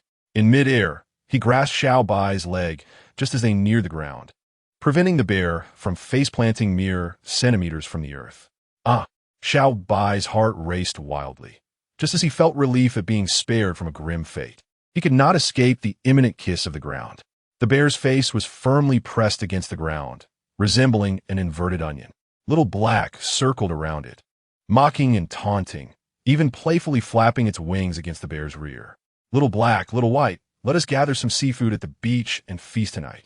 The mere mention of food made Little White spring up from the ground, grinning widely as it followed along. Su Kan rubbed his wrist. Even with his current strength, he still felt the weight of Little White, which left his wrist a tad sore. Just as Su Kan was about to dash towards the sea, he suddenly halted and turned his head, scrutinizing the cliffside, where he had previously overlooked a painting at the foot of the mountain. This artwork appeared to be chiseled from stone, depicting two round objects resembling fireballs or perhaps the sun. Surrounding these two suns were walls of rippling water, enclosing them both. Two suns? Su Kan pondered, recalling the cryptic message and the notes in his notebook. If analyzed in this manner, could it be that both the fireball and the sun truly existed? The water ripples seemed like a protective barrier. Su Kan felt he was nearing the truth. Yet something elusive kept him from grasping it entirely. Time could not afford to be squandered. The utmost priority he now was sustenance. Having squandered a day on the island, they could not afford to go hungry at night. It was imperative to procure ample food on the island. Otherwise, returning and fishing leisurely would surely leave them starving. Considering Little Black's tender age and the long journey they had undertaken, it was essential to provide it with nourishment to replenish its strength. While Little White insisted it was not yet hungry, its mind was preoccupied with a sense of bravery, having leaped from the cliff, albeit pushed, which filled it with a modest pride. This was its inaugural confrontation with fear. Su Kan retrieved the remaining pear and canned fruit, offering them to Little Black. Overjoyed, Little Black accepted, perching on Little White's shoulder to indulge, boasting, "This is from my master. You didn't get any, did you?" Little White, Inyist, chided it not to relieve itself on its back, for it was a fastidious polar bear. Upon reaching the shore, Su Kan foraged for edible shellfish, scooping up sea cucumbers nestled among the rocks, as well as some plump crabs. Little White assisted, gathering their catch into a small puddle to prevent premature demise. Meanwhile, Little Black, having filled its belly, soared above the ocean, eyeing sunbathing fish on the surface, swiftly diving down to seize one and presenting it to Su Kan. It affectionately rubbed against his legs, seeking praise. "Well done. Indeed, Little Black, you performed admirably." Su Kan praised Little Black while also acknowledging Little White to quell any potential teasing, preventing another squabble between the two. With dusk approaching, if they continued to bicker, dinner might be in jeopardy. He had successfully captured 9 plump sea cucumbers, along with crabs and fish, and after gathering his bounty, he prepared to return to the boat. Casting a glance back at the island, he confirmed that the visible resources were depleted. As for other mineral resources and materials hidden within the woods, they would have to wait until the morrow. Sukan, upon witnessing the encroaching darkness, felt an urgent desire to depart from the island. Once aboard the vessel, he carelessly tossed the shellfish, fish, and crabs onto the floor and positioned the grill atop the fire pit. The moment the crabs sensed their newfound freedom, they seemed eager to flee. Xiaobai and Xiaohong hurriedly scrambled to recapture them. Xiaohong flapped his little wings anxiously to block their escape, while Xiaobai promptly rendered them unconscious with a swift blow, then deftly took the fish to the shore for preparation. Xiaohong, emulating his companion, glanced at his own flapping wings and decided it was best to patiently await his meal. Once everything was arranged, they placed the fish on the fire pit, setting aside 3 to prepare a hearty pot of seafood soup. Given the variety, the resulting broth would surely be rich in nutrients. Soon, the delectable aroma of fish stew wafted through the air, accompanied by the enticing scent of grilled fish. Xiaobai stood eagerly by the grill, while Xiaohong perched on his shoulder, both transfixed by the aroma, nearly swallowing their saliva in unison. Sukan chuckled as he turned the fish, delighted by the rare tranquility of the 2 little creatures, who patiently awaited their share of the feast. "All right, it's time to eat," he declared, arranging plates, bowls, knives, forks, and chopsticks. He allocated 1 fish to each, advising them to fetch more if they desired, and ladled the fish soup for himself. The 2 immediately engaged in a spirited competition for their meal. Xiaobai skillfully used the knife and fork to carve the fish, flaunting his prowess at Xiaohong, who lacked claws. In the absence of Xiaohong, Xiaobai would have eagerly grabbed the fish with his paws when his hunger struck, but now, aspiring to embody an elegant bear, he understood the importance of maintaining composure. Now, seated with an air of seriousness, Xiaobai resembled a patron at a fine dining establishment, even going so far as to drape a cloth around his neck to prevent grease from staining his fur, enhancing his air of sophistication. Chapter 56. The Nest of Lullabies and Surfing the Sea.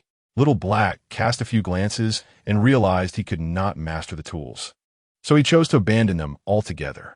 He leaped down from Little White's shoulder and perched upon a stool, folding his wings, exuding a proud demeanor akin to that of a golden eagle.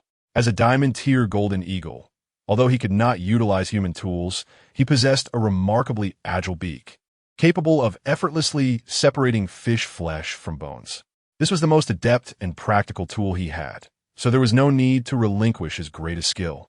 Wow. Little Black stood atop the stool, mockingly scoffing at him, pretending to be a master of the craft.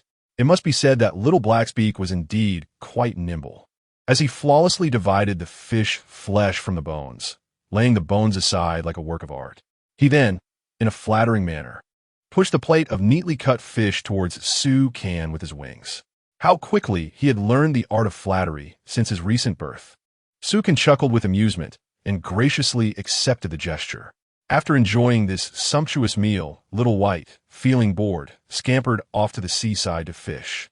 Little Black joined him in the pursuit of fish on the surface of the sea. As long as these 2 were occupied, they were free to do as they pleased. Otherwise, their idleness would surely lead to bickering. After a day of frolicking, Sukan noticed that Little Black had grown considerably, if fully spread. He would stretch over 2 meters in length, firmly stepping into the mature phase of a golden eagle. Yet, he still exhibited the traits of a fledgling. After growing bored of fishing, Little White encouraged Little Black to provoke a shark, successfully leading them to create a ruckus upon the sea, resembling 2 little demons.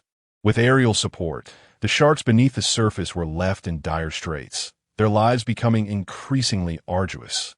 Sukan opened a shop in a sheepskin book and sold all the shark meat, acquiring 2,000 pieces of wood. His small storage was finally replenished, although it still fell far short of its former glory, and the conditions required for the ship's renovation were a distant dream.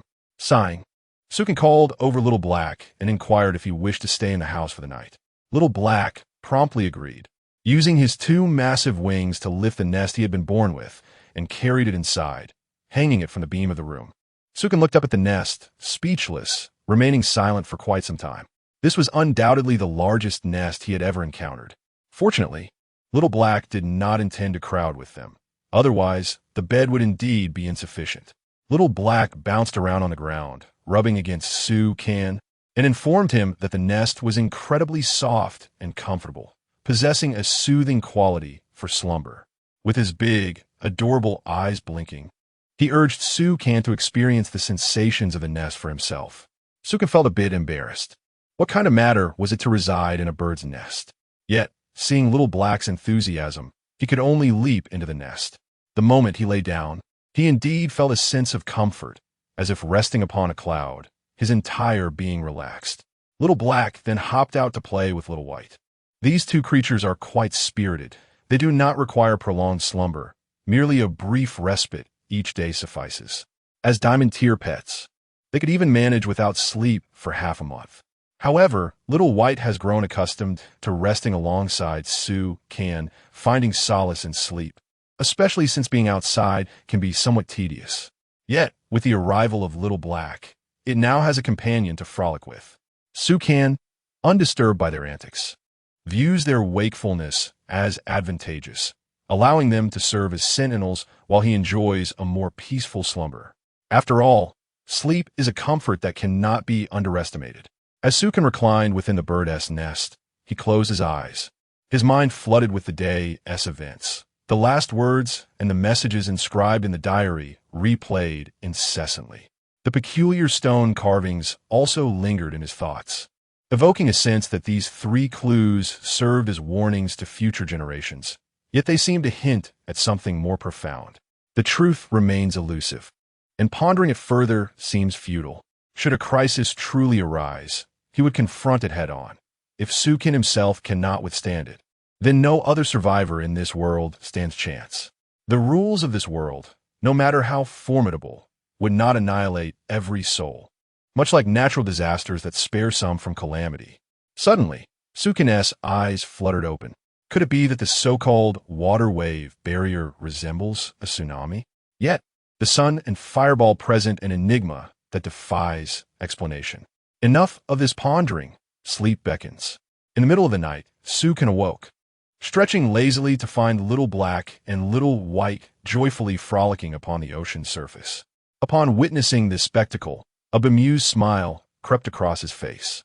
To his astonishment, Little White had tied a rope around the neck of a shark, gleefully riding atop a wooden plank, engaging in a bout of surfing. Little Black had perched upon the shark's head, flapping its tiny wings to guide the creature's direction.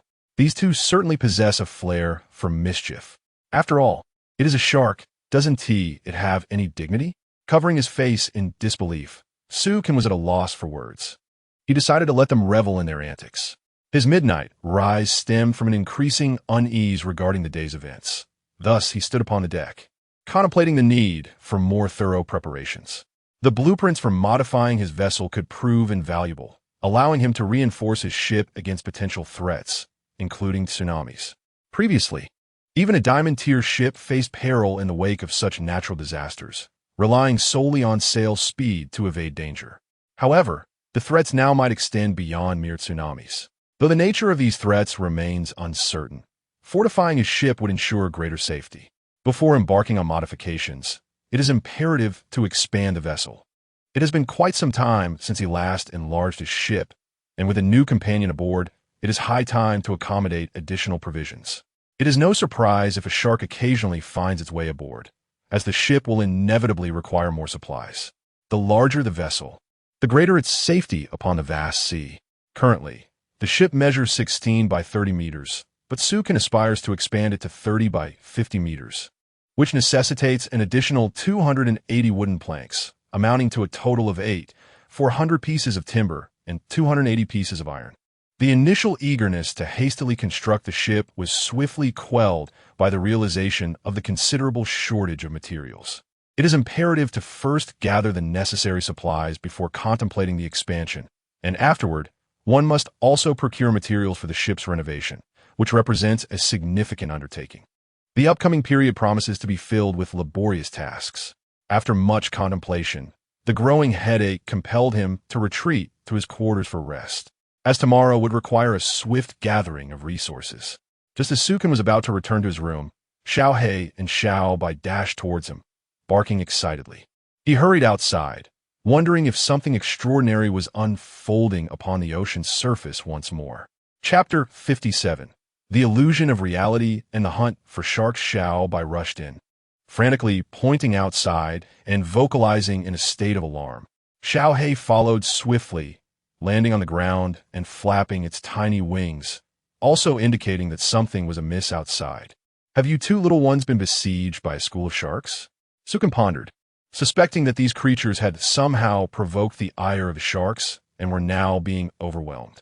Given their audacity to dismiss sharks as mere fish, this seemed a plausible scenario. Xiao Bai appeared increasingly anxious to convey a message, and it took Sukin a while to decipher its meaning. Let's go outside and take a look. Upon stepping onto the deck and gazing at the ocean, he was met with a sudden tempest. Towering waves surged to over 10 meters high, while the distant sky resembled an apocalyptic scene, illuminated by terrifying bolts of lightning. The thunderous roar echoed like a celestial rift.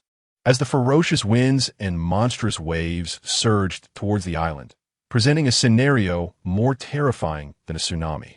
However, Sukin was taken aback to find that the waves at the edge of the boat were eerily calm. A mirage? His astonishment deepened. Could it be that everything unfolding before him was merely an illusion?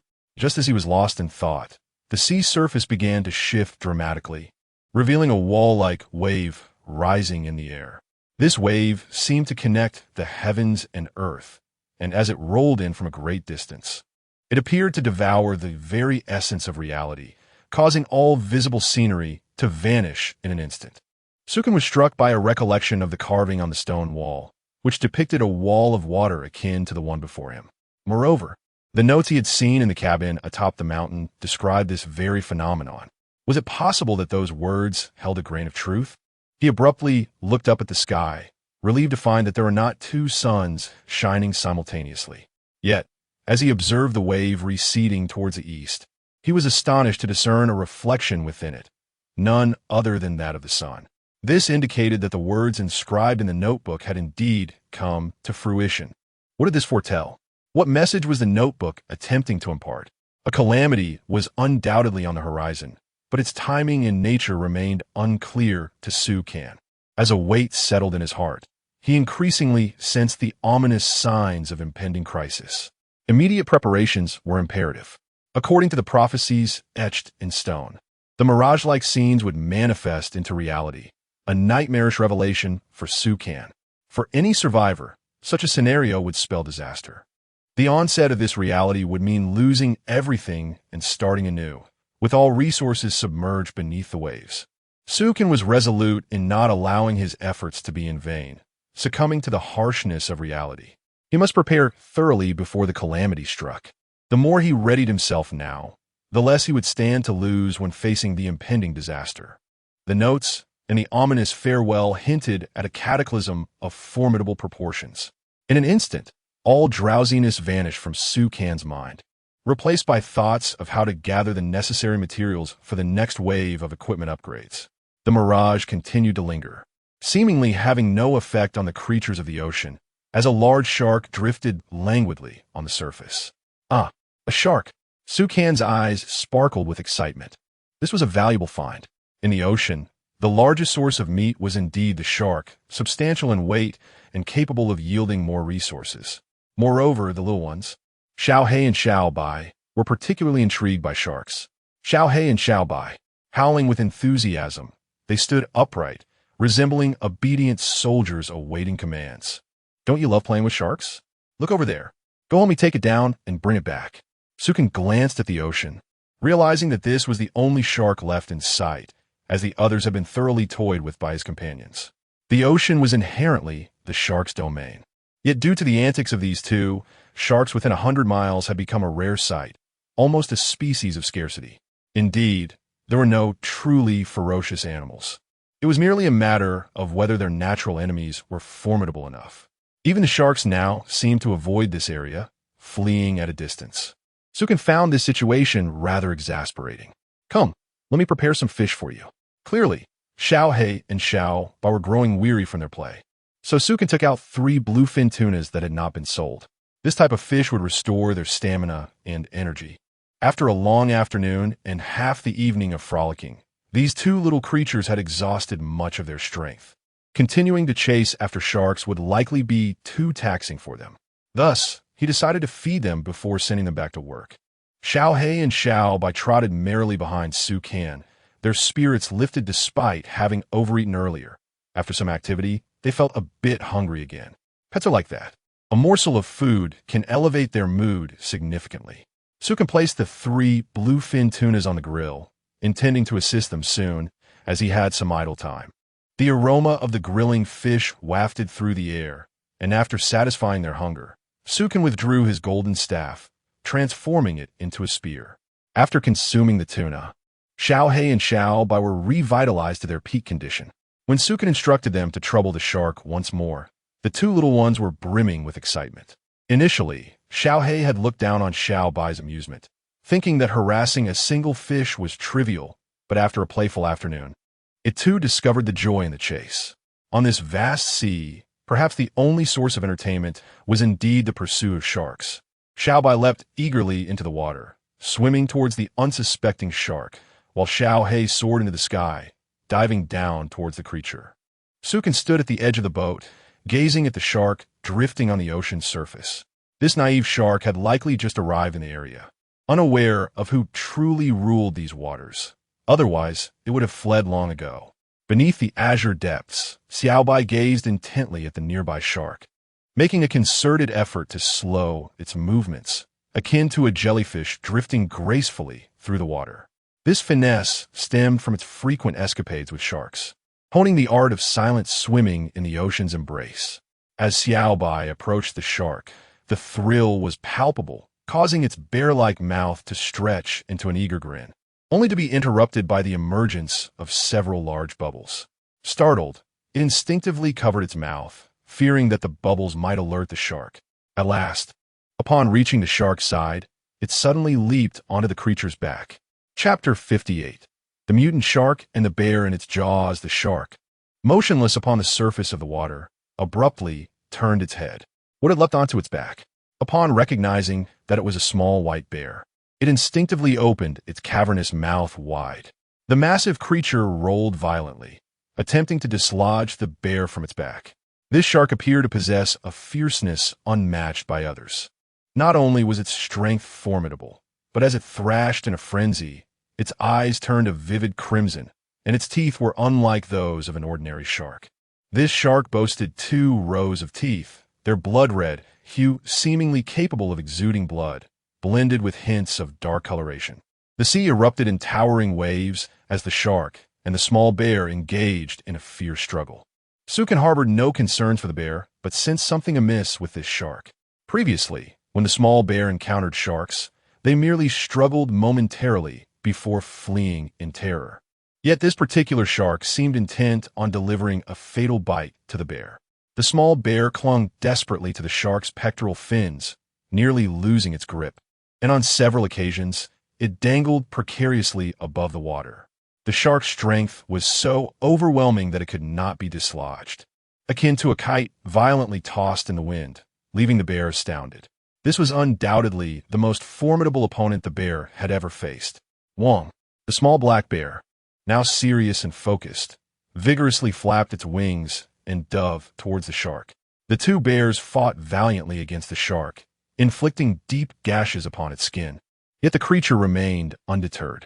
It seemed to have lost all semblance of reason, retaliating with a frenzied vigor that forced the bears to momentarily retreat.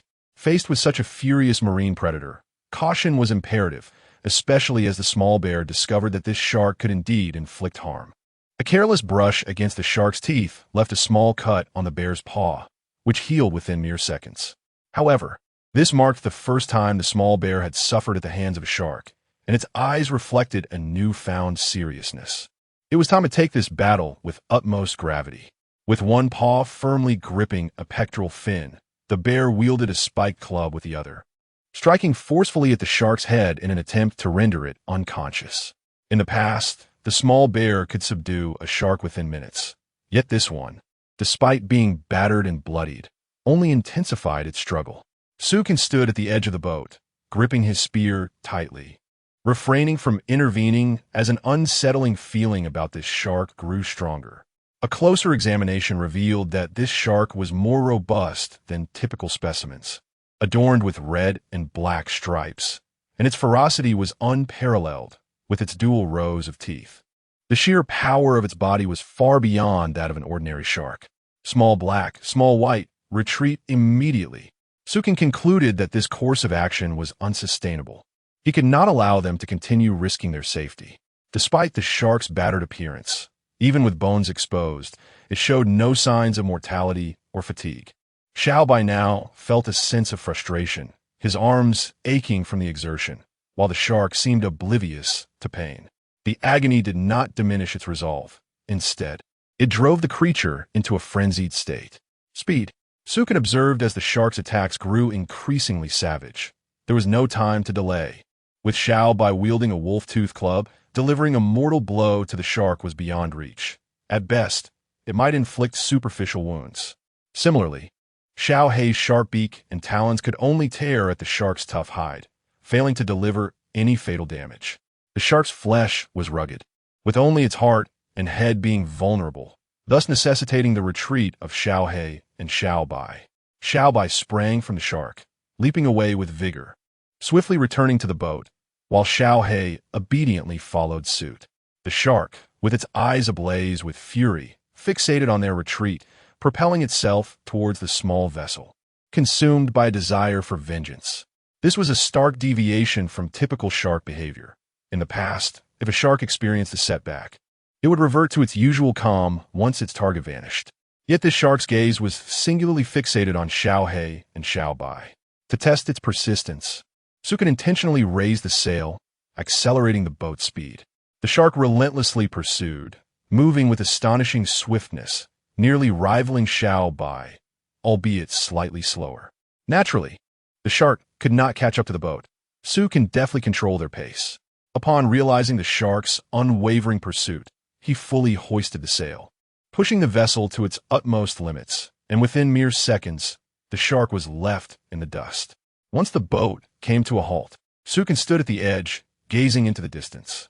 He observed the horizon transform from tranquil to a small dark spot gradually approaching, the shark's form becoming increasingly distinct, revealing traces of blood in its wretched appearance. Howl! Xiao Bai frantically leaped at the boat's edge, yearning to leap into battle, while Xiao Hei flapped its wings, eager to join the fray. Sukin narrowed his eyes at the shark, a weight settling in his heart. Although this shark was not a sea monster, it resembled a creature afflicted by some virulent strain. It seemed that only its demise would suffice. Since it was intent on self-destruction, it might as well be offered for sale in a shop. Sukin took a few steps back, gripping his spear tightly. The shark surged towards the boat, 100 meters, 50 meters, 30 meters. I can handle this myself. Sukin dashed towards the edge of the boat, leaping forth, his spear shimmering with radiant light. Roar! The shark erupted from the water, its enormous maw gaping wide as it lunged for Sukin. Howl! Howl! Xiao Bai and Xiao Hei cheered from the boat. Urge him on, just as the two pets anticipated their master unleashing a flurry of strikes. The diminutive figure collided with the colossal shark mid-air. In the moonlight, the shark's cavernous mouth appeared to be several times larger than Sukin himself. Sukin was like a sugar cube soaring upwards, swallowed whole by the shark in a single gulp. As the shark descended, it let out a satisfied belch, then turned its gaze toward the boat. The sea has returned to a state of tranquil calm, as if nothing has transpired. Yet, an inexplicable void lingers in the air. Xiao Hei and Xiao Bai stand in stunned silence, their voices forsaken, scarcely able to believe the reality before their eyes. The shark, seemingly unsated, continues to fixate upon them, slowly gliding closer. The two of them fix their gaze upon the sky, desperately searching for Sukin's silhouette, but after a prolonged moment, they are forced to accept the grim truth that their master has indeed fallen prey to the shark. Xiao Bai's bear-like mouth twitches as he exchanges glances with Xiao He. Has her master willingly offered himself as sustenance for the shark? Chapter 59. The slaughter of sharks. In search of sharks, the shark surged towards the vessel with astonishing speed, closing the distance in the blink of an eye. Xiao He and Xiao Bai, filled with rage, were poised to leap into the sea and confront the beast, seeking vengeance for their master. With a powerful bound, Xiao Bai launched into the air, wielding a massive wolf-toothed club aimed at the shark's head. Meanwhile, Xiao He spread its wings, spanning over 2 meters, emitting a piercing cry that resonated across the skies as its sharp talons reached out towards the predator. Just as the two adorable companions prepared for a fierce battle, suddenly, the shark leapt from the depths, its back shimmering with a brilliant white light under the moonlit sky, and within mere seconds, its massive form plummeted back into the ocean. Howl! Howl! Xiao He and Xiao Bai were momentarily stunned. Sukin emerged from the shark's spine, brandishing a spear, and leaped back onto the boat. The waters around them were stained crimson with the creature's blood, and it lay lifeless, turned upon its back. Howl! Wail! Xiao He and Xiao Bai dashed forward, tightly embracing Su Can's legs, their eyes brimming with tears, as they feared their master had been consumed. Fear not, I am unscathed, Su Can chuckled, pulling them close, realizing that the two little ones had been deeply worried. Upon discovering that the shark's exterior was impervious to his attacks, Su Can resolved to breach its defenses from within. After all, no matter how formidable, its insides were not impervious fortresses. As he ventured into the creature's body, he was astonished to find his spear emanating a soft white glow, slicing through the shark's flesh with ease, as if it were mere vegetables. It appeared that the diamond-grade golden staff, along with Xiao Bai's wolf-toothed club, possessed remarkable efficacy against sea monsters. Thus, with minimal effort, he exited the creature's carcass. If only the unfortunate shark had taken a few bites out of Su Can, it might have posed a challenge. Yet, his audacity stemmed from his own enhanced physique, which now rivaled that of the shark, coupled with the protective battle attire he wore, rendering him fearless. Howl! Howl! Xiao Bai clung to Su Can's thigh, refusing to let go, and after a prolonged struggle, the two finally released their grip, having contemplated a fight to the death moments prior. Now, witnessing their master's safe return, they were overwhelmed with joy. After offering them some brief comfort, Su Can instructed Xiao Bai to poke the deceased shark with a simple stick. Though Xiao Bai was puzzled by his master's intent, it obediently approached the lifeless shark, prodding and striking it with vigor. Su Can surmised that Xiao Bai's wolf-toothed club indeed possessed extraordinary potential. After dragging the shark back onto the boat, Su Can retrieved the golden staff, transforming it into a cleaver, preparing to dismember the creature, which was significantly larger than any he had encountered before, occupying nearly the entirety of the vessel. Whale! Xiao Bai and Xiao He excitedly rushed to catch fish, eager to assist their master in alleviating the burden, knowing full well that Su Can had exerted considerable effort and was surely famished. In the stillness of the night, Su Can found himself thoroughly exhausted, yet increasingly aware of the formidable advantages that came with his endeavors. The weak are destined to be cast aside by nature, left only to be toyed with by beasts. With great effort, Su Can cleaved the shark meat, meticulously breaking it down into manageable pieces. This shark was significantly larger than the one he had previously captured, its robust and formidable form necessitating the assistance of his companions to hoist it aboard the vessel. Ultimately, the shark vanished from view, leaving behind an impressive 60 pieces of shark meat in the storage, alongside 4 fins and various other remnants of the creature. Most of these parts were of little use. After discarding the unnecessary bits, he was left with items suitable for sale or for his own consumption. For instance, shark fin soup was a delicacy that one could never tire of, especially atop the vast ocean where shark fins were a rare treasure. In the dead of night, Xiao He and Xiao Bai emerged from the sea with 3 fish, only to find the once mighty shark reduced to nothing but its head on the deck. After presenting the fish to Su Can, the 2 little ones gleefully stomped on the shark's head. Had the shark not been a carnivore, its head could have provided a substantial broth for days. However, Su Can could hardly bear the sight of such an unsightly visage, even if it were to be cooked. After preparing the 3 fish, he placed them on the grill to roast. Sitting at the edge of the boat, Sukin took out his sheepskin ledger and listed the 60 pieces of shark meat in the shop. The prices for fish in the marketplace had stabilized considerably. After days of survivors scavenging, those who were destined to find valuable items had done so, while others faced dwindling opportunities. The resources on the island were, after all, finite. Following several waves of price fluctuations, the value of the fish ultimately settled at 100 pieces of wood. At its lowest, fish had even sold for a mere 50 pieces of wood, driven by a particularly desperate survivor who, possessing a few fish, mistakenly believed himself wealthy. Moreover, other survivors faced difficulties in preserving their supplies. Fish were particularly prone to slipping away on the boat. Constructing a separate container for fish seemed impractical, and once caught, they felt compelled to consume them swiftly. The 60 pieces of shark meat were priced at 100 pieces of wood or 100 pieces of plastic, with rare materials also welcomed for trade. Sukin felt no urgency in this round of sales. Currently, he required over 8,000 pieces of wood, aiming first to gather this amount to expand his vessel before seeking materials for upgrades. It appeared that sharks were indeed treasures. Their meat was plentiful, and although capturing one was labor-intensive, the rewards were substantial. Sukin contemplated the possibility of seeking another shark. He instructed Xiao Bai to raise the sail, utilizing the lanterns and moonlight to embark on his nocturnal hunt for sharks. Upon learning of this plan, Xiao He and Xiao Bai were filled with excitement. Sukin urged them to remain vigilant for any signs of sharks and to alert him immediately upon detection. Currently, the fresh water aboard the vessel is running low, and the fruit trees have reached maturity, suggesting that the harvest will be ready by morning, though a little more time is needed. It is imperative to establish another seawater purifier. The resources required for this endeavor are negligible in comparison to Sukin's current wealth. In fact, for the survivors who have landed on the island, procuring these materials is not overly challenging.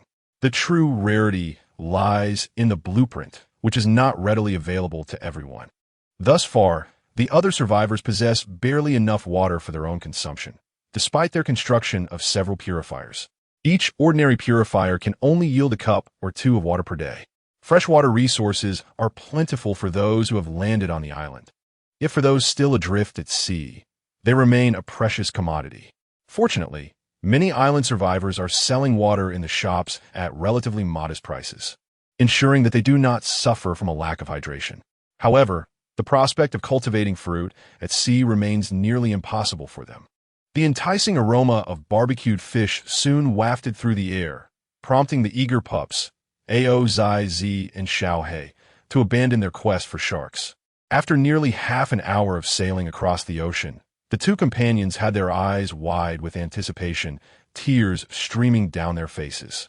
Yet they had not spotted a single shark. It appears that their frenzied antics during the day have driven away all the sharks within a 100-mile radius. To find a shark, they must venture further afield. Chapter 60. Extraordinary Materials. Sacred Soul Pearls. Let us feast first, and then we shall discuss matters. Little Black and Little White hurriedly approached to indulge in the delectable fish meat, having nearly restored their energy after a prolonged struggle with the shark. Their stamina had only been slightly depleted. They were now on the verge of replenishing themselves to their peak condition. Excitedly, Little Black and Little White arrived at the edge of the boat, eager to seek out the traces of the shark. Little Black soared to the top of the sail, its keen eyes scanning the surrounding waters, while Little White climbed up the sail's mast, seeking vantage from which to gaze further afield. As the night progressed toward its latter half, the heavens finally rewarded their diligence. Awoo! Little White swiftly leaped down from the mast and hurriedly lowered the sail.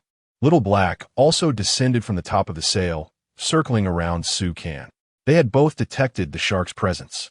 Once the boat came to a halt, they spotted a languid shark resting upon the surface of the nearby sea. The moment the shark sensed the commotion above, it opened its massive jaws and prepared to charge forth. However, upon catching sight of the vessel before it, the shark's gaping maw slowly closed once more. Upon closer inspection, the creatures standing at the edge of the boat were revealed to be a white polar bear and a black and gold golden eagle. In an instant, the shark turned tail and fled into the depths. My goodness, this must be the very shark you two have tormented. Sukin gazed at the frantically retreating shark in disbelief. After all, it was a ruler of the ocean. How had it been reduced to such a pitiful state? The grudge it bore must have been etched into its very bones. Otherwise, why would it flee without a thought of revenge upon seeing them?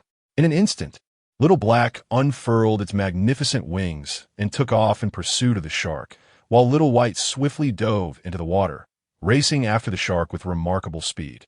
Their velocity far surpassed that of the shark, which was soon cornered once more. Little White leaped onto its back, retrieving its wolf-fawn club and delivering a relentless barrage of blows. The shark was left battered, bloodied, and bruised. Little Black joined the fray, clawing at the beleaguered creature, which was on the verge of collapse, desperately striving to break free and plunge into the depths of the ocean to escape them. Yet, Little White clung tenaciously to it, following it into the depths and surfacing again. The surface of the sea erupted into chaos as the duo, sensing the shark's vulnerability, began to toy with it like a cat with a mouse, almost extinguishing its last flicker of desire to escape. Sukin chose not to intervene this time, allowing them to engage in their playful antics. While he too was brimming with energy, he refrained from joining the merriment, content as long as Little Black and Little White remained unharmed. It was evident from the shark's demeanor that it was merely an ordinary specimen. Not only did its size resemble those sharks previously encountered, but it also exhibited an instinct for self-preservation. Otherwise, it would not have been so singularly focused on fleeing. Unlike the earlier mutated shark that had relentlessly pursued Sukin even after he had navigated so far away. Sukin tossed the golden staff to Xiaobai, reminding it not to forget to drag the shark aboard once it had its fill of play, and then to dismantle the creature. The fate of this shark was already sealed. Escape was an impossibility. Reclining in his chair, Sukin took a moment to rest, opening the sheepskin book to peruse the casual exchanges among the survivors. How could he explain this ruthless individual who had once again put a shark on the market? And not just any shark, but one whose flesh was far greater in quantity than that of a small shark? He was now convinced that this shark had undoubtedly met its demise at the hands of this man. It was utterly terrifying. The continuous sale of shark meat raised questions about how he managed such feats, openly defying sharks in the ocean and treating them as mere sustenance. This person's evolution had transcended what we could aspire to, at least several centuries ahead of our own development. Perhaps it was best for me to drink some water and get some sleep. The survivors were left in awe by the shark meat he had once again presented. If the previous two instances could be attributed to good fortune, this third occurrence seemed decidedly peculiar. Who could be so fortunate? However, this was of no concern to Sukin. Each individual perceives the world through their own lens. He was indifferent to others' opinions of him. He was acutely aware that a crisis loomed on the horizon. If he did not prepare adequately, he risked being caught in its wake. The extent of this impending crisis was unimaginable without first-hand experience. Closing the sheepskin book, he allowed himself to drift off to sleep, serenaded by the gentle sea breeze. The following morning, Sukin stretched lazily, rising with a yawn and diving directly into the sea, using the brisk morning water to awaken his senses. Upon returning to the ship, he discovered that the shark had been expertly filleted. Ultimately, it had not escaped its fate. Xiaohei and Xiaobai had resumed their playful antics on the water surface, while 3 sea fish sizzled on the grill.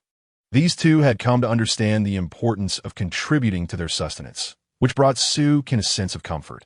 He stored the 20 pieces of shark meat in the warehouse. Indeed, the disparity between the ordinary shark and its mutated counterpart was significant, particularly in terms of the quantity of meat harvested. The flesh of a single mutated shark was equivalent to that of 3 ordinary ones. A notification from the system chimed in. Check-in. Reward.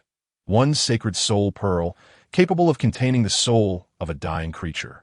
This soul can be affixed to an object to enhance its power, serve as a consumable to heal the owner, or, in the event of the owner's death, be wholly expended to facilitate resurrection at the cost of the soul.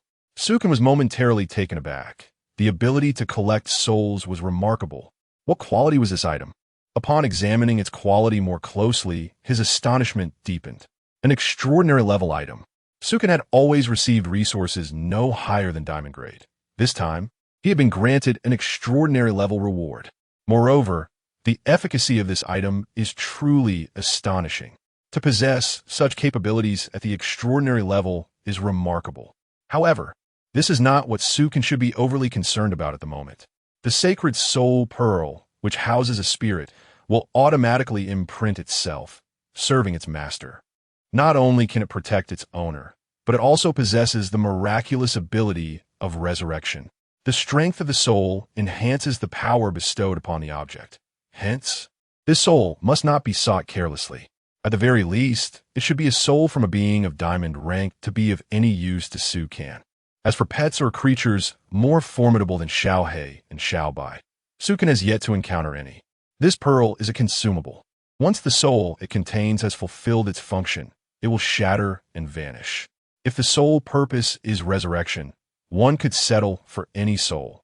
Yet Sukin is reluctant to squander the potential of this pearl and aims to find a high-quality soul instead, for such treasures are rare indeed. Most importantly, it must be from a living being on the brink of death. Gazing at the pearl in his hand, shimmering with a brilliant azure light, it is extraordinarily radiant. Within it seems to swirl countless celestial bodies, resembling a miniature universe. Truly, as an extraordinary item, its appearance is remarkably distinctive and exceptional. Sukin carefully stowed away the pearl, intending to study it thoroughly when the opportunity arises. The divine soul pearl uplifted Sukin's spirits throughout the day. Equipped with this life-saving resurrection artifact, he felt assured that he could withstand any calamity that might come his way. He summoned Xiaohei and Xiaobai and set off once more to that small island. After an entire morning of exploration, he thoroughly scoured the island, collecting 50 pieces of metal or 50 units of sand and 50 clumps of clay. The bounty from this island was quite substantial, leaving Sukin immensely satisfied. It seemed that this island had little further value to excavate, and it was time to depart. Just as Sukin was preparing to leave, Xiaobai suddenly emerged from the water, gesturing animatedly. It indicated that there was a cave beneath the water, housing a safe. It appeared that fortune was indeed favoring them today. Discovering treasures before departing was an opportunity not to be missed. Xiaohei, you cannot enter the water. Stay and guard the home until we return. After exchanging words with Xiaohei, Sukin followed Xiaobai as they submerged into the depths. Xiaohei fluttered its small wings and flew back to the sail, quietly folding its wings and closing its eyes to regain composure. The depths of the ocean were refreshingly cool and comfortable, invigorating in the morning light, the temperature of the seawater awakening the senses. Sukin followed Xiaobai deep into the underwater realm, descending to a depth of 100 meters, where they arrived at a rocky outcrop. Xiaobai halted, gazing at the rocks before them, pointing to indicate that the treasure it had discovered lay within. Sukin observed a natural rock cave and swam inside. Upon entering the rocky chamber, he found a plethora of colorful fish swimming about. At the innermost part of the cave, on a massive stone covered in green moss, sat a safe. The safe was identical to the one Sukin had discovered on the sunken ship, save for the absence of wooden packaging on the exterior.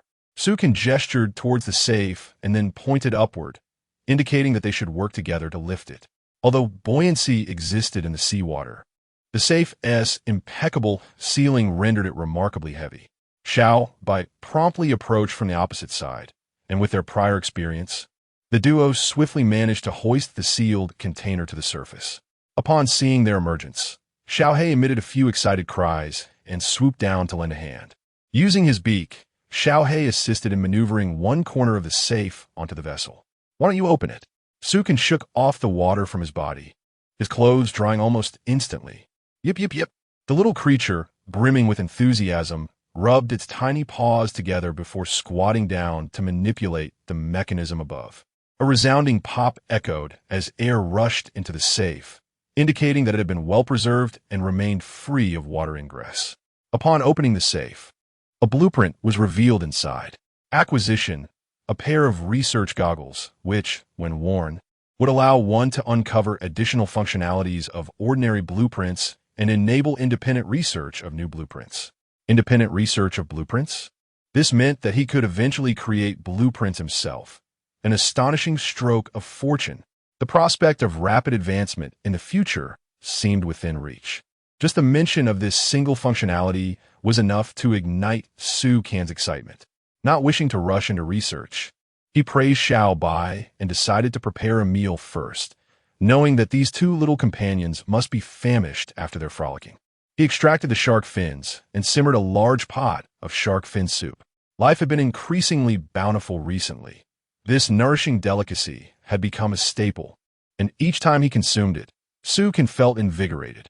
While the shark fin soup simmered, Su Kan reclined in a chair, savoring the morning breeze, and opened the sheepskin book to access the store. He listed all the shark meat for sale, a staggering 100 pieces of shark meat, sufficient to send many survivors into a frenzy, clamoring to exchange for it. Chapter 61. The Ancient Ruins, a heavy responsibility entrusted upon connecting. Su Kan instinctively yearned to exchange all the shark meat for lumber and metal, for these resources were of paramount importance at the moment. Just as he was about to finalize the transaction, he inadvertently caught sight of an item he wished to acquire, accompanied by a message. A mysterious blueprint was offered in exchange for 5 pieces of fish meat.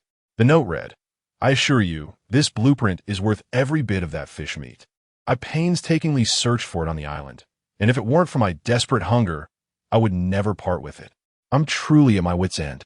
I implore you, you won't regret this." Su Kan nearly overlooked this blueprint due to the absence of any manufacturing functions described, rendering it somewhat of a gamble. This was the very reason the survivor had been unable to barter for food. Yet, for Su Kan, the stakes were different. His hands trembled slightly. Regardless of what this blueprint could create, acquiring it was imperative. Upon inspection, he was astonished to discover that this was of extraordinary grade. Su Kan understood the significance of extraordinary grade. The sacred soul orb was of that caliber. Today had indeed brought him fortuitous encounters, stumbling upon 2 extraordinary resources in succession. Without hesitation, he opted to exchange for the blueprint.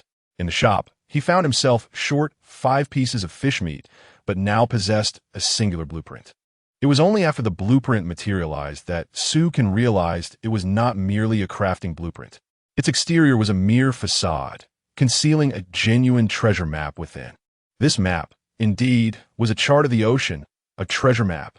It became evident that the survivor had exerted immense effort to procure this map and had attempted to decipher its crafting potential, only to abandon it in favor of food when he failed to comprehend its significance. The superficial appearance offered no apparent flaws. Such a sea chart was easily capable of deceiving someone, and little did he know he had relinquished a genuine gem. Acquisition of an extraordinary grade treasure map, a relic from the ancient behemoth's whale fall site. The map bore enigmatic symbols, reminiscent of the 5 elements and the Bagua, with a pointer centrally located. As Su Kan moved, the pointer shifted, steadfastly indicating the western direction. Thus, the site of the ruins lay to the west over the sea. By following the map, he could uncover it. The whale fall site, extraordinary grade. Su Kan could hardly contain his tremors of excitement. Gained without effort, it was possible that this location harbored the sacred soul orb he sought. He endeavored to calm himself. He could not allow ecstasy to cloud his judgment. Was this truly a stroke of luck? The encounter with 2 extraordinary items had nearly overwhelmed him with exhilaration. He was now leagues ahead of other survivors, particularly with this pivotal site and crucial information about the world. Such revelations illuminated his path forward, preventing further squandering of time on materials, marking a significant beginning to widening the gap. Xiaohe and Xiao Bai observed with a hint of curiosity, noticing Su Kan's peculiar demeanor, yet they refrained from interrupting him. For them, the mere presence of food and drink sufficed. The aroma of shark fin soup wafted through the air, prompting them to hurriedly rush towards the delightful breakfast. Meanwhile, Su Kan reclined in a lounge chair, inhaling deeply a few times before repositioning the table to lay the nautical chart upon it. Sitting upright, he gazed intently at the chart, initially believing it to be nothing more than a treasure map akin to a compass. At that moment, Su Kan was struck by a startling transformation within the chart. He found his mental energy inexplicably drawn into the chart. as if it possessed a powerful allure that compelled him to continue observing. Quickly diverting his attention, he wiped the sweat from his brow. Truly, this was an extraordinary chart of exceptional caliber, exhibiting such peculiar effects. Surely, it harbored no dangers. Grasping the chart tightly, Sukin hesitated for a moment before once more immersing his mental energy into its depths. To uncover the secrets within the chart, one needed the courage to venture forth. He could not believe that a chart of such extraordinary quality would bring harm to anyone. As his mental energy fully enveloped the chart, Sukan's eyes shimmered with the radiance of the sun, moon, and stars, alongside the starlight reflecting off the vast azure sea. After a brief moment, only the azure glow remained in his gaze. A resonating hum echoed across the endless ocean, accompanied by the mournful cry of a whale. Before him floated a colossal whale, its body overturned, languidly swaying upon the water's surface. As it struggled to right itself, Sukin was astonished to observe that the whale's skin bore black and golden stripes, with two immense horns protruding from its head, reminiscent of dragon horns. After several futile attempts to regain its position, the whale's strength waned, and it slowly sank beneath the waves. A whale fall? Sukin instinctively recognized this scene as the whale's final moments. A whale fall heralds the birth of new life, and it was evident that this creature was nearing its end. But why did it possess such horns? A peculiar thought crossed Sukan's mind. Could it be that this whale had leapt to become a dragon? As the whale descended into the depths, two other whales, each several times larger than it, approached affectionately. A mournful wail emanated from these two whales, their cries poignant and heart-wrenching, akin to expressions of sorrow. Yet, the sinking whale suddenly twisted its body, flicking its tail in an attempt to shoo away the two companions. Not dead? Sukin pondered in surprise. If it were not a whale fall, why was it still descending? Was it on the brink of demise? To uncover the truth, he realized he would have to reach the scene. Withdrawing his focus from the chart, Sukin exhaled slowly, relieved. It seemed the whale fall site held even more intrigue than he had anticipated.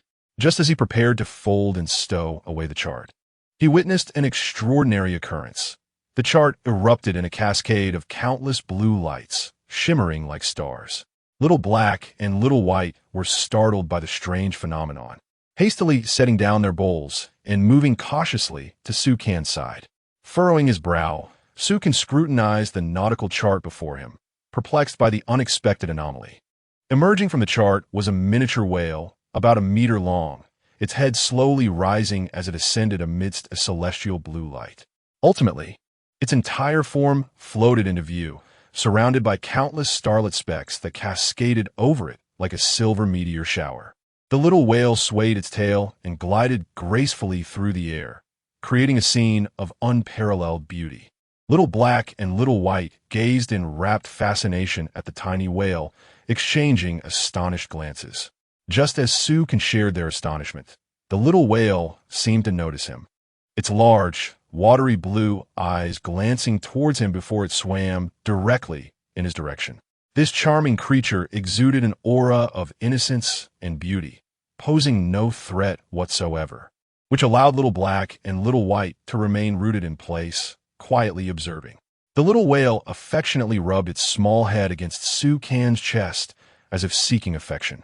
Sukin gasped in surprise and tentatively reached out to touch the whale's head, feeling an incredibly smooth and comforting texture.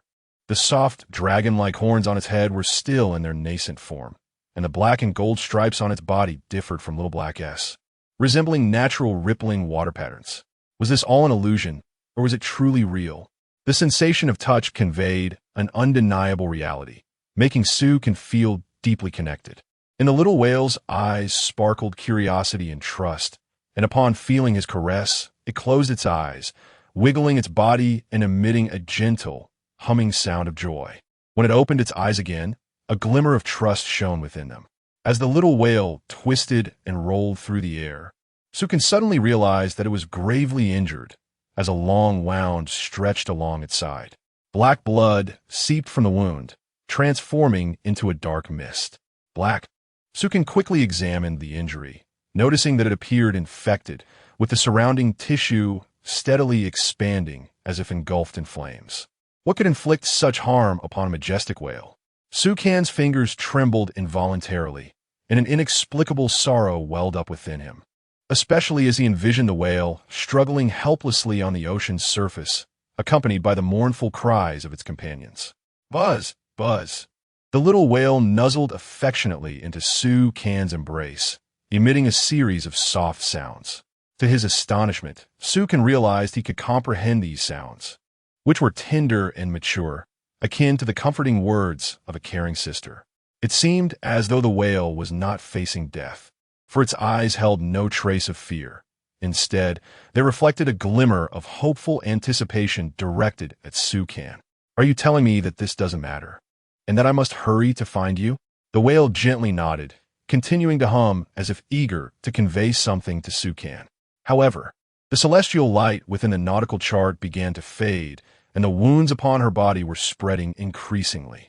The dark mist of blood intensified this trend. The young whale appeared noticeably anxious and hurriedly conveyed her message.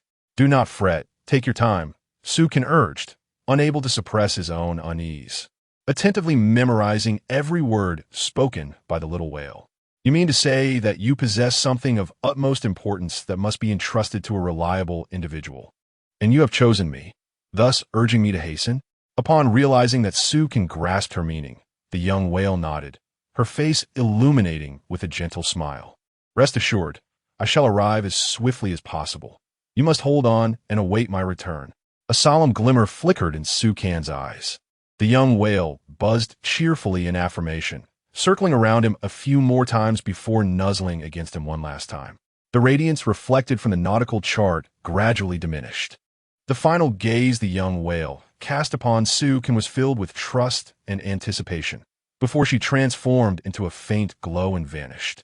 Gazing at the aged parchment of the nautical map, Sukan inhaled deeply. It was unexpected that the discovery of such an extraordinary being would instill a profound sense of anticipation in this world, rendering it multifaceted and vibrant. Clearly, this world was far more intriguing than he had ever imagined. It was time to unveil the true veil of this mysterious realm. Upon picking up the nautical chart, he noticed that the descriptions had changed, perhaps due to the young whale's endorsement. The ancient giant whale's carcass site, a place where life flourishes in the aftermath of the whale's demise, a destination long sought after by countless creatures. Only those beings recognized by the whale's fall may traverse these waters, for the ancient giant whale is among the many ruling families of this world. Countless? Does this imply that there are myriad beings of similar formidable stature as the whale in this realm? Chapter 62. Journey Westward. A new expansion. This world is indeed far more intricate than I had envisioned. It seems I underestimated the vastness of this ocean. Sukan gazed towards the horizon. At this moment, he had already determined his path forward. To unravel a fragment of this world, he would commence with the family of whales. Enough with the contemplation. It is time to dine. Sukan felt a pang of hunger as he approached the table, indulging in the exquisite shark fin soup with great delight. The tasks ahead would be formidable, and the unknown challenges that lay in wait were far more numerous than he had anticipated.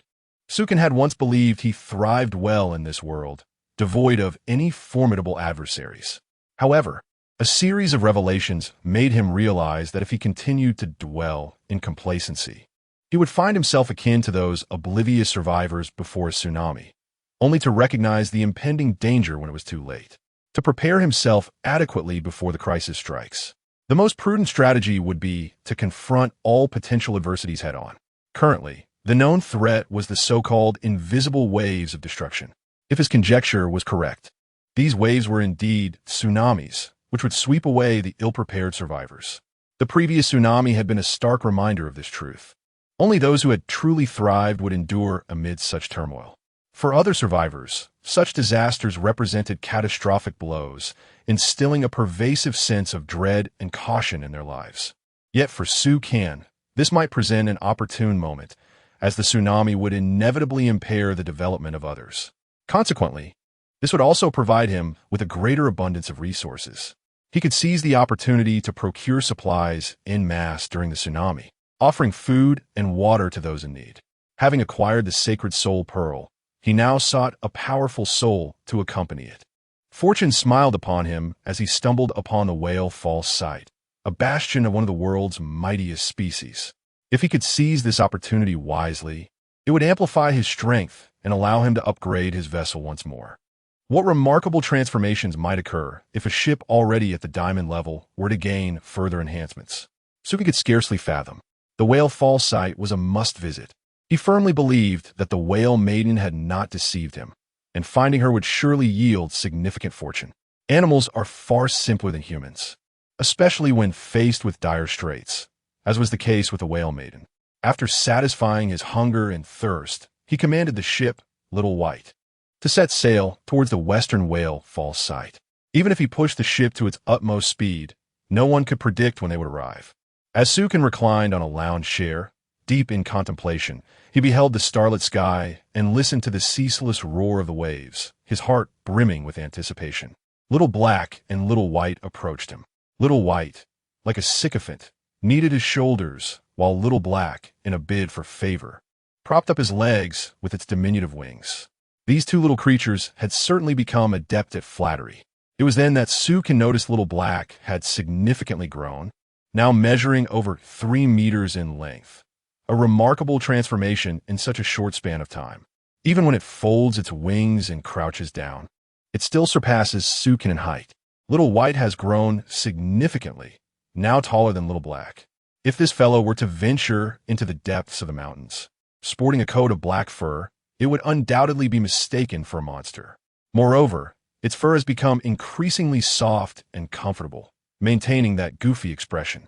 The crown atop its head accentuates its regal demeanor. Little Black, have you been sneaking snacks recently? Otherwise, how could you have grown so rapidly?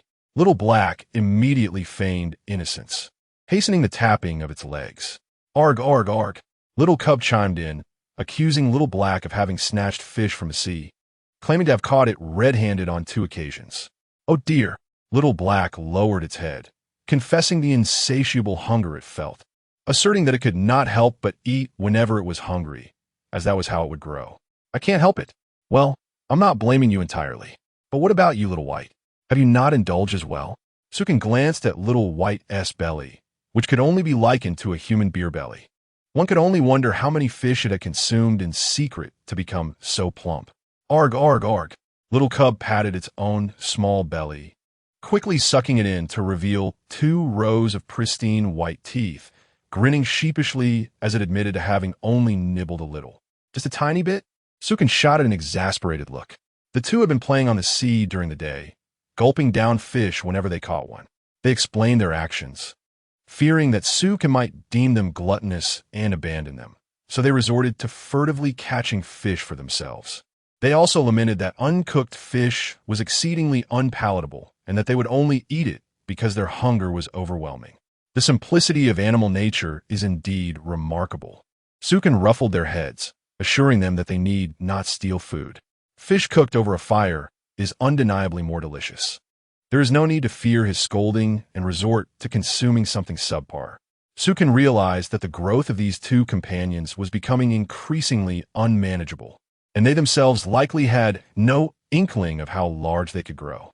The only certainty was that as their size increased, so too did their appetites.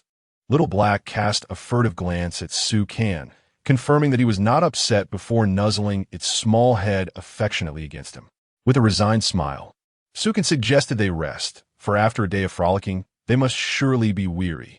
Little White broke into a wide grin, dragging a palm leaf blanket from the house and laying it on the ground, then reclining upon it, gazing at the sea breeze. It had transformed from its younger days. Now, with its thick bare fur, it felt no chill at night. Indeed, its weight was no longer suited for residing indoors. During the day, when it returned home, seeking a brief respite, it nearly crushed the bed upon landing on it. Little Black no longer felt any attachment to the bird's nest, instead finding itself quite intrigued by Little White's fur. Seizing the opportunity while Little White dozed, Little Black began to pilfer its fur, though it was careful not to take too much at once. Instead, it was a subtle theft. It intended to craft a blanket from the fur of the little white creature. Upon discovering this, the little white one, incensed, chased the little black one around the vessel. Roaring in fury, and threatening to strip it of its feathers. Ultimately, the little black one yielded, reluctantly assuring it would cease the thievery. It nestled close to the little white one, seeking refuge from the winds behind its substantial frame. The little white one did not reject this proximity. Its ample wings served perfectly as a blanket, and thus the two companions settled in for warmth and rest. Observing their tranquility, Sukin could only shake his head in resignation. He opened the sheepskin ledger of the shop, exchanging the remaining fish for 8,500 units of timber and 300 units of iron. The materials for expanding the vessel were now sufficient. It was time to enhance his ship before embarking on this voyage. To extend the ship from 16 to 30 meters, he required an additional 8,400 units of timber and 280 units of iron. Thankfully, he had finally gathered all the necessary materials. He retrieved a small wooden hammer and extracted the materials.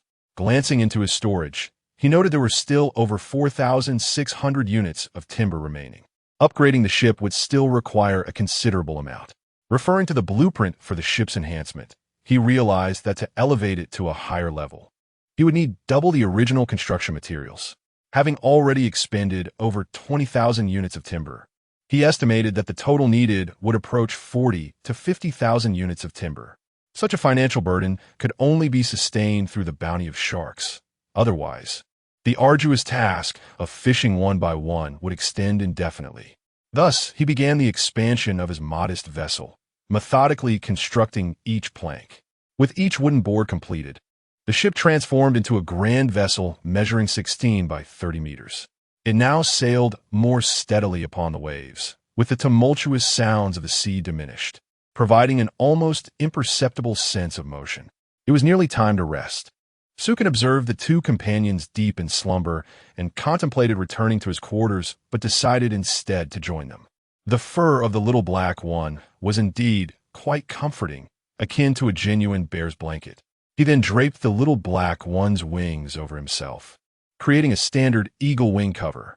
As he nestled in, Sukin felt enveloped by warmth, prompting the little black and little white ones to awaken. The little white one smiled broadly, while the little black one adjusted its wings to cover Sukin more snugly. They inherently preferred to remain close to Sukin, especially after the earlier incident of pilfering, which had left them feeling somewhat anxious. Now, witnessing their master not only devoid of anger, but willingly joining them, filled them with joy. Thus, a man, a bear, and an eagle settled together, each slipping into the embrace of dreams. The ship continued its swift journey across the western seas, the crashing waves transforming into a lullaby. Chapter 63. Maritime Merriment. The commercial alliance the following morning, upon awakening. Sukin found himself nestled within a bird's nest, a palm fiber blanket draped over him, interspersed with tufts of polar bear fur. It was evident that this blanket was the handiwork of Little Black. Having pilfered only a scant amount of bear fur, it was unable to craft a complete blanket, hence its decision to embellish the palm blanket instead. Curious about how the two little creatures had managed to bring him into the cabin, Sukin leapt from the nest only to discover that rain was falling outside. The deck was slick with moisture, and droplets continued to descend from the sky. Little Black and Little White had made their way to the stern of the ship, tethered to a piece of wood, playfully splashing about in the water.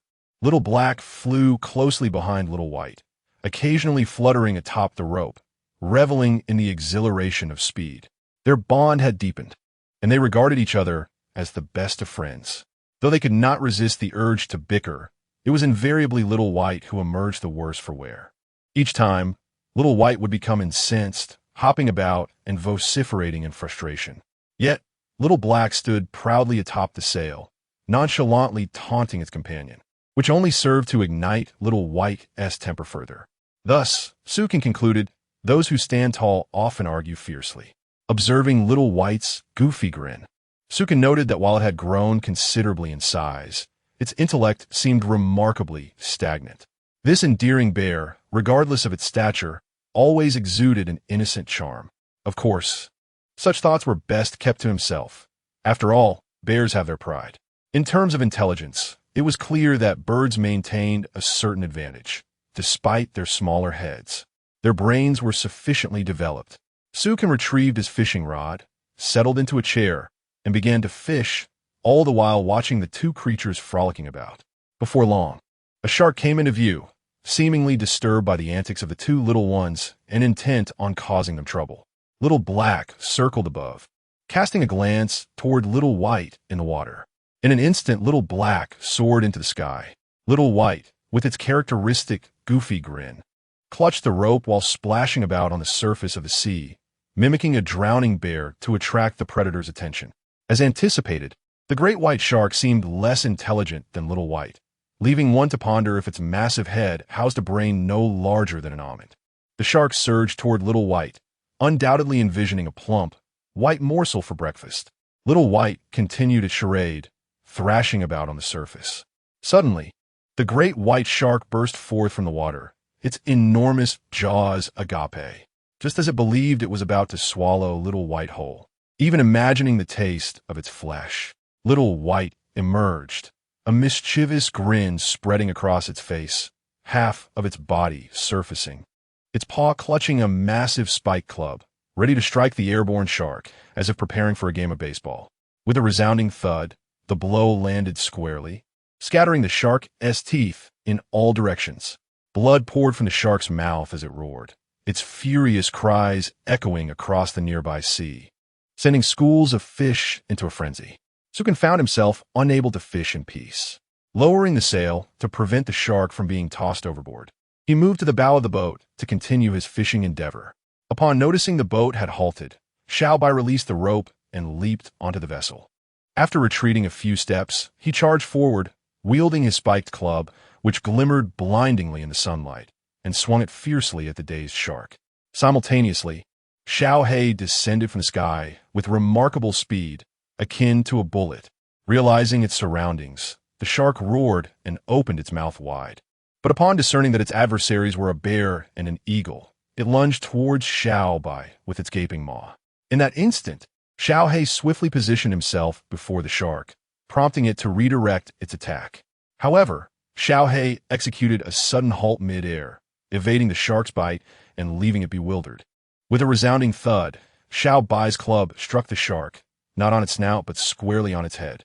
The impact was devastating. The shark's skull fractured, its eyes bulging, and blood gushed from its body. The great white shark, revealing its pale underbelly, succumbed to unconsciousness. Yet Xiao Bai was relentless, brandishing the club to deliver a series of merciless blows to the fallen creature. Xiao Hei swooped down, clawing and grappling with the shark. Sukin observed their coordination with a smile. The duo had developed an impressive synergy, effortlessly toying with the shark. Moments later, Xiao Bai dragged the shark back onto the boat, treating it not as a fish, but as a mere plaything. At that moment, Sukin also caught a plump sea fish, tossing it onto the deck before resuming his sun-soaked fishing. Xiao Hei and Xiao Bai scampered over, affectionately rubbing against his legs in search of praise. Their audacity had grown, boldly taking on sharks now. Sukin felt a mix of amusement and exasperation. Resources were scarce, making shark meat a valuable commodity. Though he deemed their bravery excessive, it was, in truth, quite understandable. After all, before Xiao Hei's arrival, Xiao Bai had already been venturing into the sea alone to confront sharks, and with a companion, his audacity had only multiplied. With a resigned smile, Sukin retrieved the golden staff and transformed it into a cleaver, tossing it to Xiao Bai. With a gleeful howl, Xiao Bai dashed off to begin butchering the shark. Meanwhile, Xiao Hei busied himself nearby, catching fish for breakfast. Before long, Sukin landed another sea fish, and Xiao Hei brought in one as well, placing 3 fish on the fire rack to grill. They now awaited the delicious aroma of roasted fish. Returning to the sail, they set off once more. That night, due to the shifting winds, the vessel had drifted slightly off course from the navigational charts.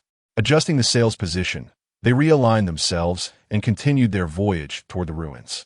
The small vessel on the nautical chart drew ever closer to the site, although the pace did not entirely satisfy Sukan.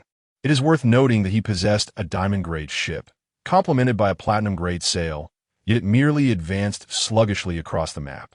The enticing aroma of grilled fish wafted through the air as Xiao Bai arrived at the dining table, carrying 3 steaming portions of the delicacy.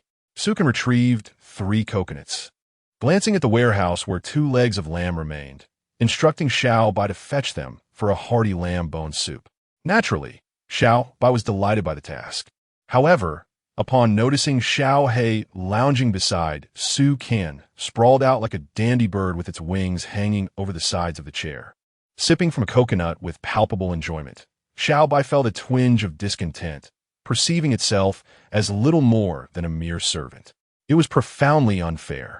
In a fit of indignation, Xiao Bai dragged Xiao He to the fire pit, demanding assistance. As expected, the two soon fell into a quarrel. Su Qian shook his head in exasperation. He was accustomed to their antics. When harmonious, they were as close as sisters, yet in moments of rivalry, they transformed into bitter foes. He pulled out the sheepskin scroll to check the survivors' chat on the communal screen. I discovered that quartz could be refined in a glass. And with a glass seawater purifier, one could create a more advanced model that purifies water at a faster rate. But what of it? To refine glass, one requires a furnace, and the materials for the furnace must be crafted from a mixture of sand and clay. Currently, both sand and soil were exorbitantly priced, rivaling that of fish and meat. Just yesterday, that audacious individual had listed 3 shark meats for sale. Truly alarming. This fellow could easily be dubbed the Shark Slayer. If not for the fact that his shark meat had yet to sell out before he listed more, I could scarcely believe such feats were achievable by a single person. Indeed, there were others who had managed to slay sharks, yet it was said that immense effort was expended in the endeavor. The individual capable of dispatching such a multitude of sharks could only be this one person. The gossip remained unchanged, as survivors in this vast ocean were largely at a similar developmental stage. Any occurrence that deviated from their understanding would be fervently discussed. Such news astonished them. Yet for Su Qian, the principal figure, it held little relevance. Furthermore, regarding the seawater purifier and furnace, Su Qian had already constructed them during times when they could not access clean water. He had been ahead of them for an indeterminate duration. As long as he was not lagging in development, that sufficed. After all, Tsunami's only cleared out the inadequately developed, and he was not concerned with such matters. Just as Su Qian prepared to close the sheepskin scroll, a topic of casual conversation piqued his interest. The fluctuations in shop prices were excessively rapid. If only we could gather a few individuals to collaborate, exchanging goods as needed, we would not have to fret about market volatility. This notion was quite astute. A cooperative partnership would not only stabilize their resources, but also exert control over the market prices. Cease your frivolity. The possibility you propose is utterly non-existent.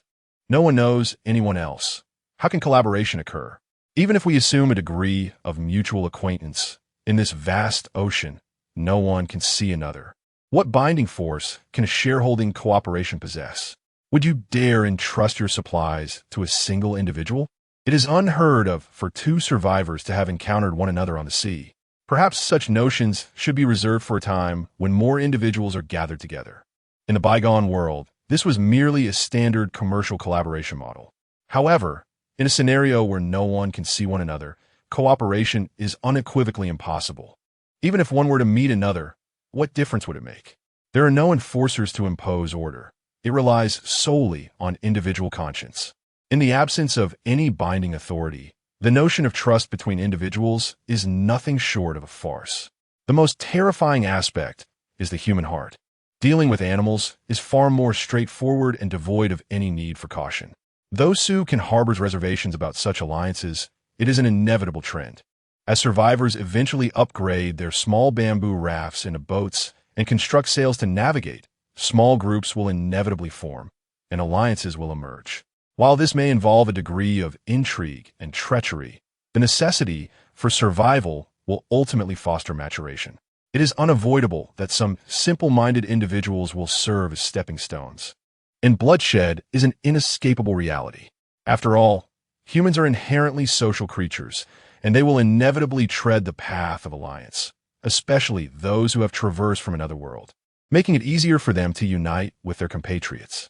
It is highly probable that, akin to the past, various companies or organizations will emerge. In the future, we may even witness services delivering supplies directly to one's doorstep.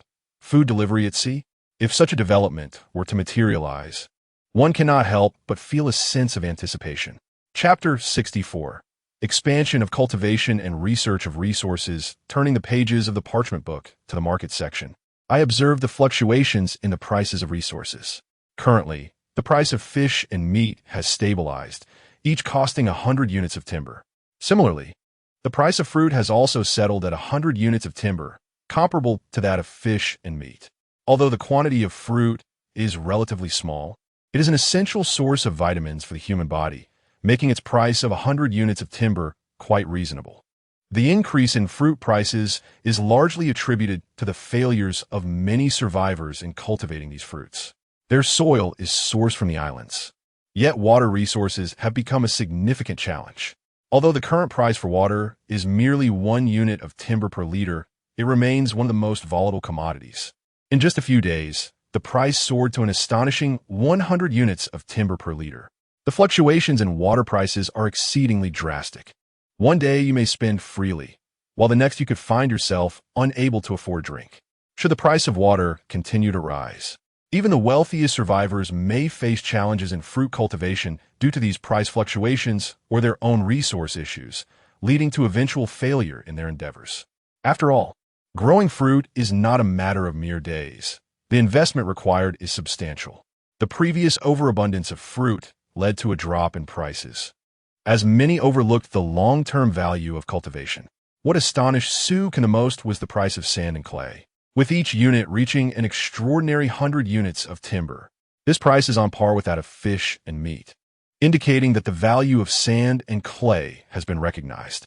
With a high-grade water purifier, water resources could be procured in abundance, presenting numerous opportunities for profit. Glancing at the radar page, he noticed his small vessel adrift with no islands in sight. For now, he would proceed at full speed, hoping that the ruins would bring him good fortune. As he stowed away the parchment book, the sky began to drizzle, with the rain intensifying. Water flowed steadily from the canopy, and the breeze over the sea grew increasingly cool, heralding the approach of autumn. However, Sukin felt no chill, as his combat suit adjusted to provide comfort with the changing seasons.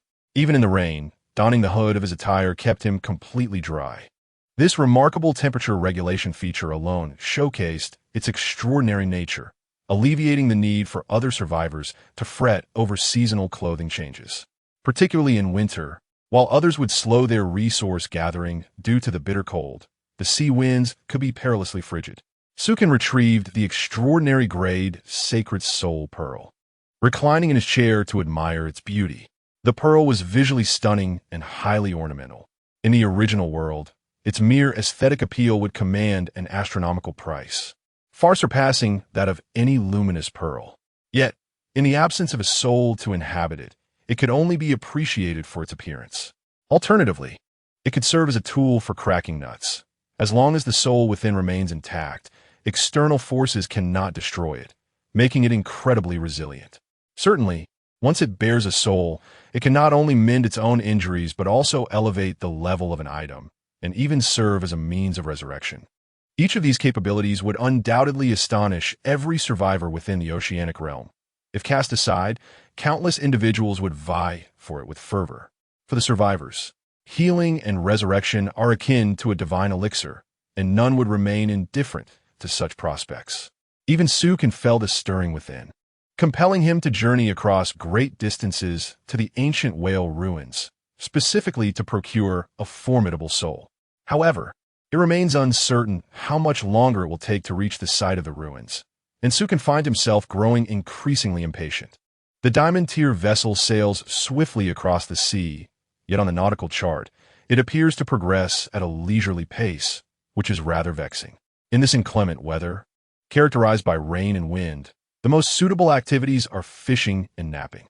Sukin stifled a yawn as he continued to fish, while the savory aroma of lamb soup simmering from Little White filled the air. Indeed, gourmet delights pair exquisitely with rainy days. Little White brought forth the lamb soup, and in such a chilly atmosphere, a generous bowl of it was nothing short of bliss. Little Black and Little White began to eagerly indulge in the feast, and Sukin set down his fishing rod to savor a hearty bowl of lamb soup himself. Little Black, now quite at ease, disregarded any semblance of decorum and simply dipped its beak into the pot to drink. Sukan, exasperated, urged it to exercise some restraint. Although its beak was clean, it still felt rather peculiar. Who eats directly from the pot? Little White, incensed, promptly pushed its head into the soup, igniting yet another round of bickering. This lively exchange indeed added a touch of vibrancy to the ship. A bit of merriment is always welcome.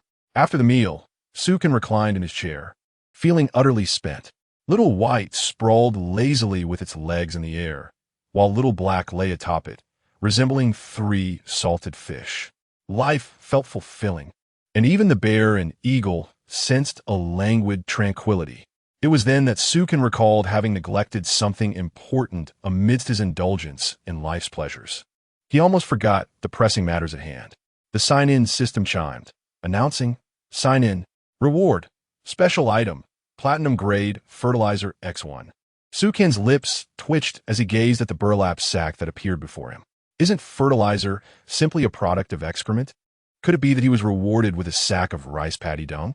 Goodness, even excrement has grades nowadays. Perhaps he should first peruse the description. Upon opening the sack, it revealed a hefty bag filled with black soil, devoid of any foul odor. Yet it still felt rather odd. Platinum-grade fertilizer is intended for agricultural use, capable of doubling the growth rate of any plant, though one must also ensure that the soil meets the requisite standards.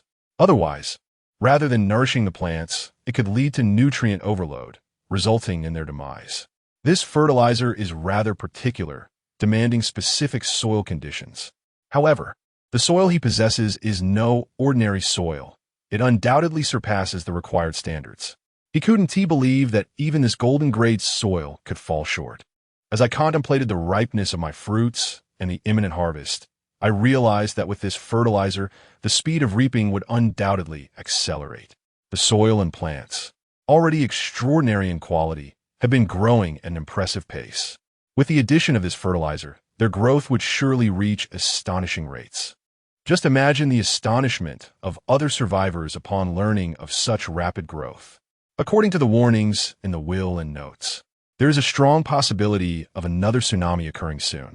Following this disaster, survivors will inevitably face severe shortages of supplies, making it prudent to stockpile fruits and provisions now, ensuring a substantial profit later. The shark meat, expertly divided by Xiao Bai, was not hastily listed in the store by Sukan. Instead, he planned to sell it after the tsunami, maximizing his profits, as selling it now would be a squander. For the time being, there was no urgent need to craft essential items. His focus was on amassing resources in preparation for upgrading his vessel, which would require an enormous expenditure of over 40,000 units of wood. Gazing at my watermelon plants, I counted 6 ripe watermelons, while the pear tree bore a bountiful yield of 20 fruits. With 6 watermelon seeds and 10 pear seeds in my possession, these were the most precious treasures. As long as I had seeds, I need not fear the depletion of my fruit supply. The grapevines had only just begun to sprout, and it would be several days before I could expect grapes. Meanwhile, the cabbage seedlings had only just emerged. Indeed, cultivating pear trees proved to be the most profitable endeavor. I began collecting the fruits and applying fertilizer. Transforming my golden staff into a small shovel, I turned the soil, gradually incorporating the fertilizer and meticulously blending it with the earth. Once a bag of fertilizer was entirely buried, the soil exuded a delightful aroma, thankfully devoid of any foul scent. Otherwise, Sukan would have been utterly dismayed. As I completed the fertilization, I observed the cabbage seedlings thriving at an astonishing rate, a surge in growth attributed to the recent fertilization. The grapevines also bore clusters of fruit, still a few days away from maturity, yet this rapid progress was impressive. To my surprise, the recently harvested pear and watermelon plants began to produce additional fruits. Fortunately, their growth ceased, indicating that the soil could sustain the fertilizer's potency. Otherwise, not only would the fertilizer have been wasted, but my fruits and vegetables would have suffered as well. Once more, Sukan crafted large wooden basins, producing 10 in total, each filled with soil. Thankfully, the fertilizer was abundant, coupled with sufficient original soil for distribution. However, I surmised this would be the final allocation, as the soil was evidently scarce. It would be wise to seek out higher quality soil in the future. Otherwise, possessing seeds without the means to plant them would be futile. I dug a hole, buried some soil, and counted 1, 2, 3, 4, 5. All the seeds were securely interred and watered, with the wooden basins placed in various corners of the ship. I also ensured that the flower seeds were entirely buried. Now, the ship would be infused with the fragrance of blossoms and fruits, creating a visually pleasing and aromatic atmosphere throughout. One might mistakenly assume this vessel belongs to a woman, given the abundance of charming flora adorning it. Sukin pondered this notion and found it somewhat peculiar. However, upon reflection, he recalled that both Xiao He and Xiao Bai were female and shared an evident fondness for these blossoms, prompting him to dismiss any further wild thoughts. Observing the two playful creatures frolicking amidst the flowers, they resembled two mischievous young girls. Taking a seat, Sukin retrieved a pair of research goggles from the storage room, which he had yet to examine since acquiring them. After reviewing the information about the goggles, he discovered that they could be enhanced using specific materials to augment their functionality. Enhancement? Perhaps another time, he mused, considering the absence of upgrade materials at present. For now, I shall endeavor to comprehend this device. His curiosity regarding the research capabilities of the goggles piqued. Upon donning them, a series of descriptions appeared automatically. By studying various items, he could obtain research results, which would be displayed through the goggles. At that moment, a seagull swooped past, leaving behind an unsightly droppings. Bird droppings can be studied for fertilizer within 12 hours.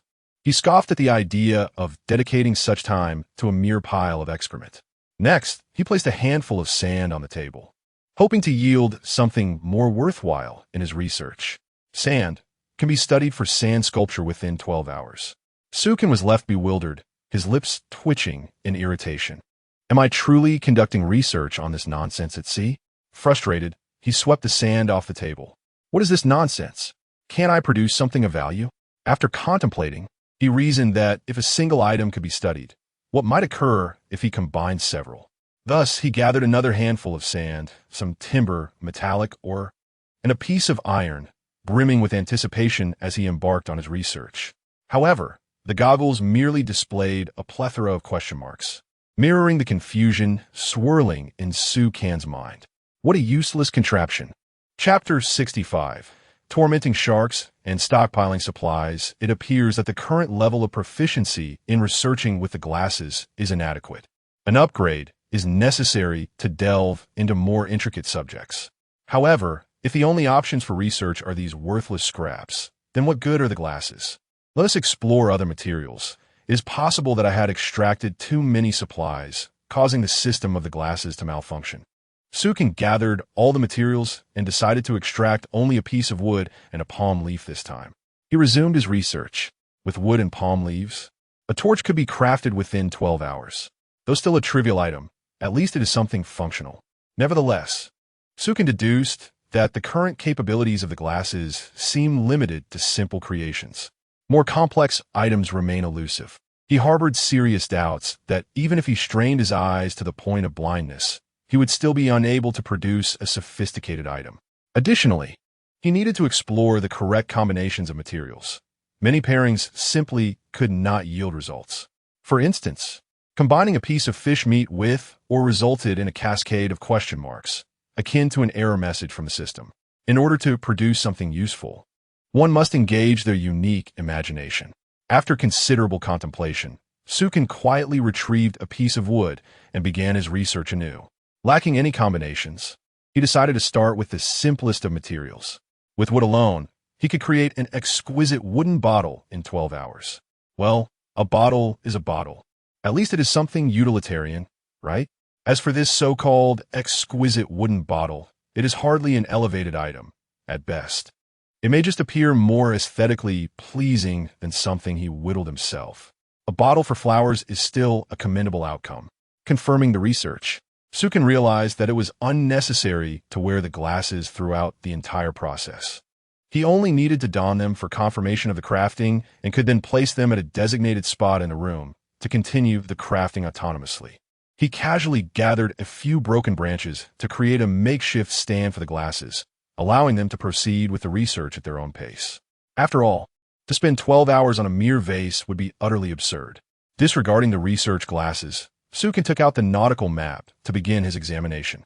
He noticed that the pointer on the map had deviated from the intended course. He quickly scrutinized the map, calculating the position of the course by observing the sun. There was clearly no deviation. The vessel had been heading westward all along. The map indicated a deviation of approximately 30 degrees. If the pointer on the map was indeed malfunctioning, then Sukan's heart raced with excitement. Could it be that he was finally on the verge of discovering the ruins? Initially, he had anticipated a lengthy journey ahead, but the sudden anomaly with the map's pointer was a promising sign that he was nearing his destination. When far from the ruins, all he needed to do was continue westward. Even if there was a slight course deviation, the pointer would hardly reveal it. However, the sail that had just been adjusted that morning was once again displaying a yaw, and the deviation was quite significant. This could only indicate that they were drawing very close to the ruins, prompting yet another recalibration of their course. Sukin hurriedly readjusted the sail, his heart swelling with anticipation. Gazing into the vast depths of the ocean, he felt they were on the verge of discovering this extraordinary relic site. The distance marked on the nautical chart was diminishing, yet he could not ascertain how much further they had to go. Nevertheless, there was already promising news, enough to invigorate his spirits. Returning to his seat, Sukin rubbed his hands together in eagerness, his mind filled with visions of the majestic whale awaiting them. Just as he was about to close his eyes for a brief respite, he spotted two sharks gliding across the surface of the distant sea. Sharks? This was a treasure trove. Sukan's eyes sparkled with excitement. He must be one of those rare individuals who feel exhilarated upon encountering sharks in the vast ocean. Of course, there were two others even more thrilled than he. Xiao Bai, brandishing a wolf-tooth club, waved it about energetically, howling in excitement as he prepared to charge at the sharks. Xiao He, equally animated, flapped his little wings in a frenzy, eager to join the fray. Such delightful prospects were best left to them. Ba. However, this time, Sukin did not intend to squander too much time. Otherwise, given the personalities of Xiao He and Xiao Bai, they would surely play with the sharks for an eternity. He retrieved two ropes from the storage room and handed them to Xiao He and Xiao Bai, instructing them to bind the sharks with the ropes. Huh, whoa. Xiao He and Xiao Bai immediately affirmed their readiness. Xiao He flapped his wings and grasped one rope in his beak, soaring toward one of the sharks. Meanwhile, Xiao Bai expertly swung his rope at the other shark and leaped with vigor. One rope was secured around the neck of one shark, while the other was fastened to the tail of the second. Xiao Bai tugged the rope and returned to the boat, followed closely by Xiao He. The vessel continued its swift advance, and the two sharks, initially oblivious, were soon being towed along the water surface. These unfortunate creatures, dragged several hundred meters by the boat, finally began to realize their predicament and attempted to resist. Yet, their strength paled in comparison to the full-throttle acceleration of the diamond vessel, rendering them nearly powerless to resist. Huh! Xiao Bai bounded excitedly in front of Sukin, imploring to be allowed to play with the sharks for a while. Xiao He echoed the sentiment, expressing his desire to join in the fun. Given their evident exuberance, it was impossible to refuse. After all, with nothing else to occupy them, it was better to let them play than to watch them bicker.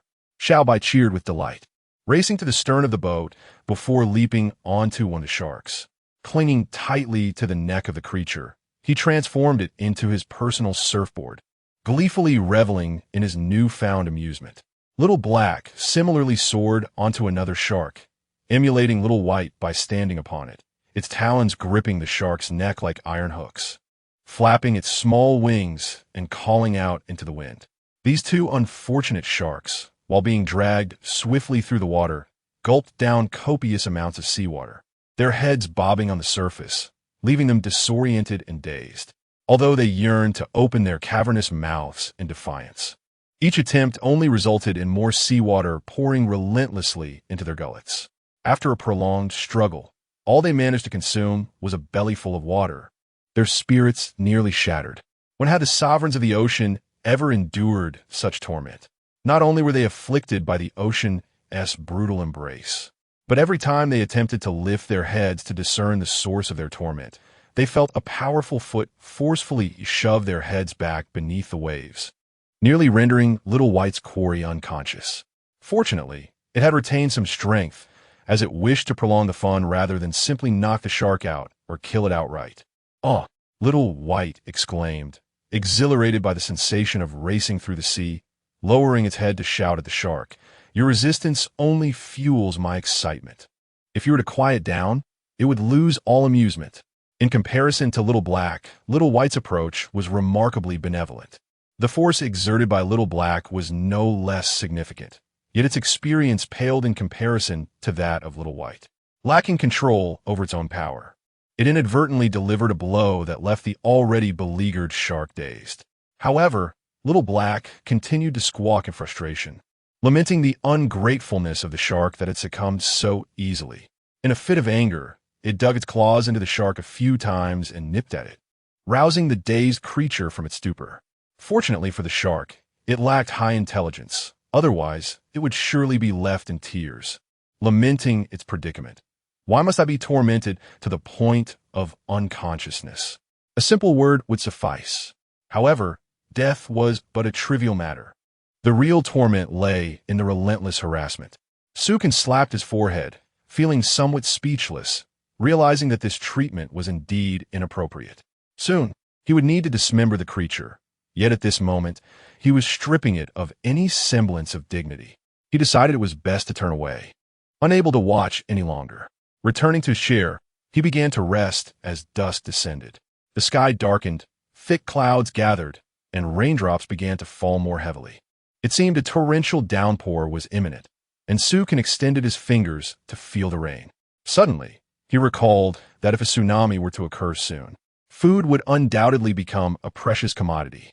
Given this, why not hasten to stockpile provisions? The timber he possessed could be deemed a valuable currency at present. But once the tsunami struck, food would become the true currency. He ought to exchange all his timber for fish, which would yield significant profits post-tsunami, judiciously utilizing his foreknowledge of the impending disaster. In the vastness of the ocean, there was no room for sympathy. After all, survival at sea was inherently brutal. From another perspective, he could at least provide ample timber to those in need, enabling them to construct sturdier vessels. This may also be regarded as another form of assisting others, albeit one that is more advantageous for oneself. Perhaps, when viewed from a different perspective, matters may appear distinctly different. As for informing them of an impending tsunami, Sukin does not consider himself a paragon of virtue.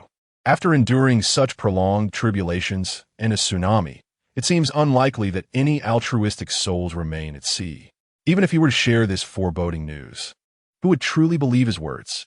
He certainly cannot claim expertise in meteorology, for such a declaration might render him a target for accusations of madness or the spread of baseless rumors, especially after experiencing a tsunami. Should the survivors perceive the previous event as mere happenstance, they would undoubtedly dismiss any warnings, convinced that fortune would see them through another calamity. If one stumbles once yet remains heedless of the path ahead, can they justly blame others for any subsequent misfortune? Sukin promptly retrieved his parchment and accessed the shop's inventory, selecting the category for meat. He meticulously filtered through the options to procure fish and meat. He intended to acquire a substantial stockpile of these provisions, hoarding them for the uncertain times ahead. After all, the fish and meat stored in his warehouse would not spoil. He would accumulate as much as possible, as these resources were earmarked for upgrading his vessel. Chapter 66. Tempestuous Winds and Market Turmoil. Sukin compiled an exhaustive list of all available fish and meat, leaving only the category of sea fish for sale. He currently possessed a mere 4,600 units of timber. Given the prevailing market rate of 100 units of timber per fish, he could procure 46 fish. Without hesitation, he opted to stockpile significantly, expending all his timber reserves. Sukin's bold investment inevitably influenced the market prices within the store. As fish and meat prices remained remarkably stable, the sudden influx of such a colossal transaction suggested that someone was intent on hoarding supplies. The thoughts of other survivors were of no concern to him. His priority was to amass as many resources as possible. The sky grew increasingly dark. heralding a fierce storm with imminent thunder and rain. The possibility of a tsunami remained uncertain, yet to err on the side of caution, Sukin diligently secured all items on the boat back into the warehouse. With ample storage space, it was a manageable task should a natural disaster strike. Even if the vessel could withstand the tumult, the items aboard could easily be swept away by the turbulent sea and winds. He left behind only the fire rack and the tables and chairs, which could be tidied up later. As for the contents of the small hut, in the event of severe weather, all items would need to be stored away as well. After all, the hut was constructed of ordinary bamboo boards, vulnerable to the winds, and the simple palm leaf shelter was even more susceptible to being torn away. Gazing at his warehouse, Sukin noted that he had amassed 20 pieces of shark meat, 46 sea fish, 6 large watermelons, and 20 pears.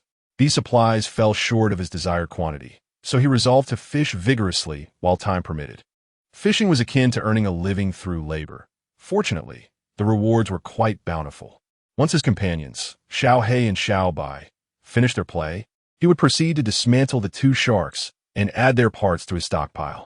Based on current prices, his resources had already exceeded 10,000 units of timber. If he could withstand the impending calamity, their value would surely double. For other survivors, these supplies represented an astronomical fortune. Yet Sukin had grown accustomed to such grand expenditures. Although he remained somewhat distant from his ultimate goal, he could only continue to gather resources gradually. Indeed, following this frenzied purchasing spree, the fish and meat remaining in the store dwindled to near depletion. Survivors at sea had assumed they could readily acquire fish from the store, especially given the remarkably stable prices, without considering that fish might soon become scarce.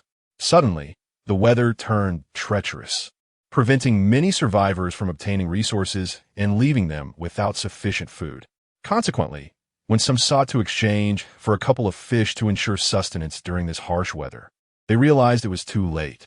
Those who had listed fish for sale quickly recognized the sudden demand and hastily raised their prices. The exchange rate for a single sea fish swiftly escalated from 100 pieces of timber to 120. This upward trend in prices shows no signs of abating, a forecast that Sukin anticipated with remarkable accuracy. In this tumultuous weather, every survivor is plagued by the fear of another tsunami. Those who initially intended to sell their sea fish have now tightened their purses, opting for a strategy of retention rather than release. What began as a surplus quickly transitioned into a scenario of scarcity, resulting in a market where prices exist, yet transactions do not. The price of sea fish surged from 100 to 120, then 130, 135, and finally 140. Sukin closed his sheepskin book, deciding against further reading. Even with the soaring prices, he refrained from immediate action, recognizing that the optimal moment would be after the inclement weather subsides. That period would likely witness the peak price for sea fish. Continuing to fish, they consumed a significant amount themselves. Although frugality could yield greater profits, it seemed unnecessary. Sukin was never stingy when it came to food. Without a full belly, how could one muster the energy to earn? At worst, he could upgrade his vessel at a slightly slower pace. It was essential to ensure adequate nourishment, especially since he had 2 pets accompanying him, for feeding them was their sole source of excitement. Suddenly, the fishing rod bent. A fish was caught, and Sukin exerted force to lift the rod, flinging the sea fish onto the deck. In the past, the little white one would rush to stun the fish. Now, both were joyously frolicking in the sea, so Sukin casually tossed the fish onto the deck, ignoring it. A bit of rainwater had accumulated on the deck, but the higher edges of the boat alleviated any concerns of the fish escaping. He cast the fishing hook back into the sea, akin to Jiang Taigong, inviting willing fish to bite. Perhaps due to the luck bestowed by his ring, the speed at which fish were caught had dramatically increased. In just one afternoon, he had reeled in 20 sea fish. The deck was alive with the chaotic flopping of these fish. Sukin moved the grill closer, placing the freshly caught sea fish onto it for roasting. Before long, 3 more fish were hooked, quickly cleaned, and tossed on the fire. 3 fish alone would surely not suffice, so he retrieved 3 cans of fruit to set on the table. He took out the remaining lamb leg from the morning and continued simmering it for soup, deliberately refraining from allowing the little white one to consume the bones, permitting only the broth. With only 2 lamb legs left, if he allowed them to be devoured, he would not know when he could enjoy lamb soup again. As twilight descended, the worsening weather did not deter Jiang from fishing. In this time, before the validation of the ominous words, he aimed to catch as many fish as possible. Little Black and Little White tirelessly tormented the 2 sharks throughout the afternoon, finally granting them a swift end. For these sharks, the afternoon was a torturous existence, with the one beneath Little Black suffering countless times until unconsciousness became a fleeting relief, while death promised liberation. After skillfully dismembering the 2 sharks, the duo resumed their competition to stun the sea fish on the deck. Eventually, all the fish lay still, rendered unconscious. Jiang collected all the fish meat, once again enriching their supplies. At that moment, the fishing rod was suddenly yanked downwards again, and instinctively, I exerted force to lift it. However, this time it nearly jolted my arm. This fish seemed particularly hefty. Jiang quickly rose and forcefully tossed the fish onto the boat. Bai immediately scampered over, eager to stun the fish with a slap, but hesitated, staring at the rather unsightly creature before him. "Oh my!" Bai puzzledly placed his paw near his mouth, murmuring about the fish's ugliness, unable to bring himself to strike.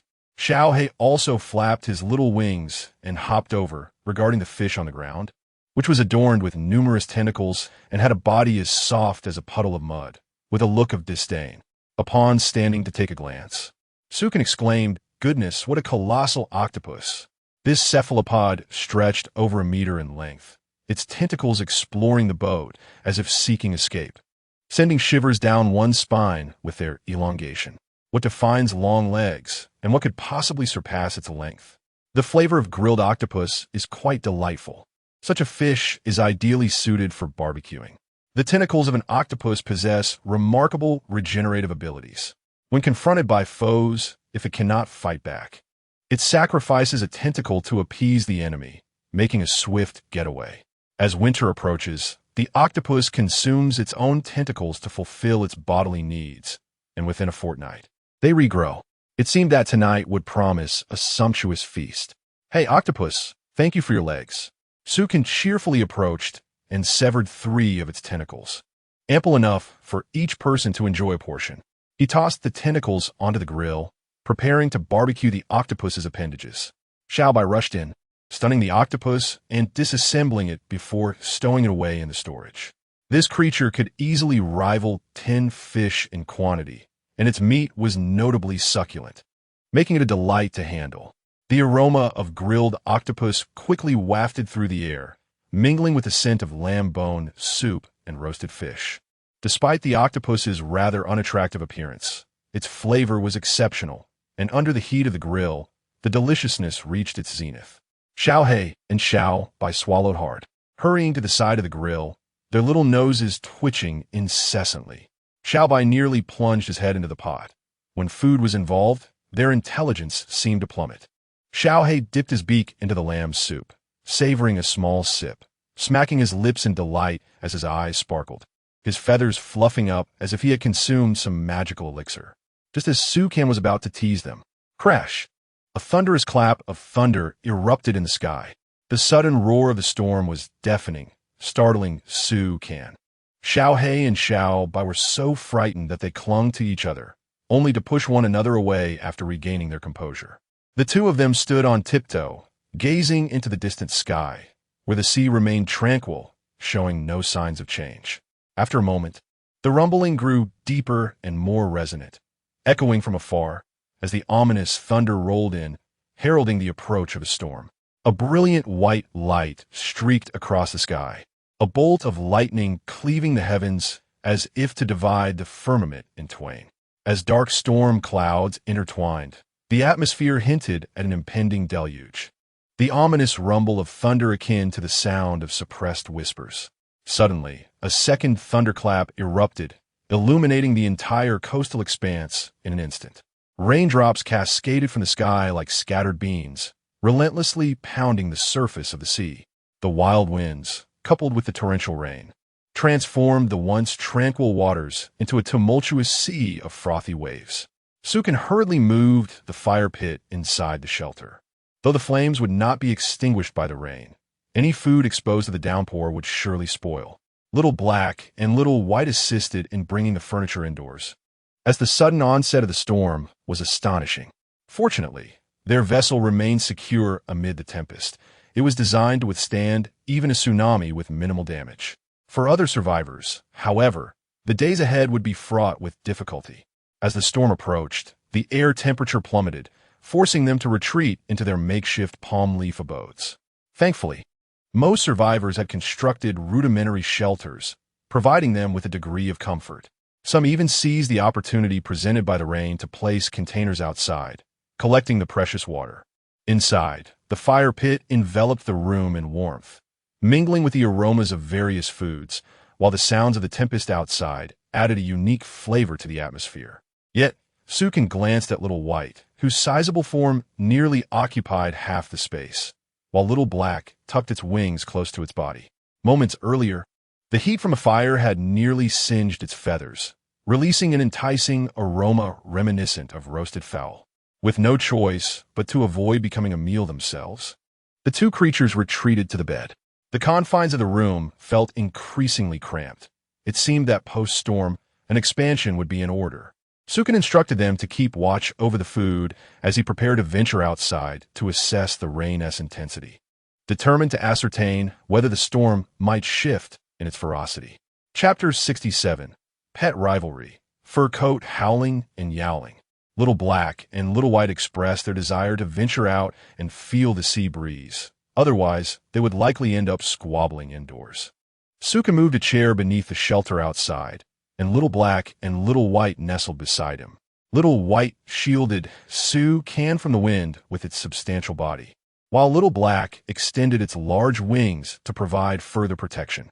Gazing at the tumultuous sea, brimming with crashing waves and illuminated by flashes of lightning, Sukin exhaled a sigh of relief. This was, without a doubt, the most ferocious storm he had encountered since arriving at the ocean. Fortunately, the tempest had not brought a tsunami along with it. It seemed that such occurrences were not as frequent as one might fear. Upon closer inspection of his diamond-grade vessel, he noted that it sailed steadily amidst the towering waves, experiencing minimal disturbance. Clearly, the storm posed little threat to his ship. However, the shelter above him swayed precariously, as if it might be swept away by the wind at any moment. With a hint of resignation, Sukin glanced up at the shelter. Just as he pondered how much longer it could endure, a sudden gust sent the structure tumbling away, like a kite severed from its string, disappearing into the distant waters. Back inside, Sukin shook his head in exasperation, having initially intended to remain outside for a while longer, but it was unwise to linger in the rain. He was fortunate enough to stay dry, but Little Black and Little White would likely become drenched like waterlogged birds and bears. Despite the tempestuous winds outside, the tantalizing aroma of food wafted through the air, enticing them. Upon returning to the room, Sukin beheld the golden, succulent tentacles of the octopus, the glistening, rich lamb soup, and the crisp, flaky skin of the grilled fish. "Time to eat," he exclaimed.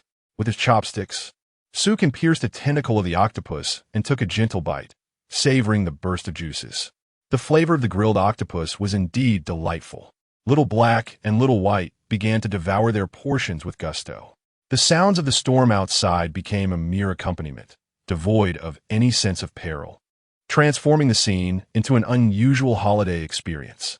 After their meal, Little White sprawled on the bed like a lazy bear, patting its belly and letting out a satisfied burp.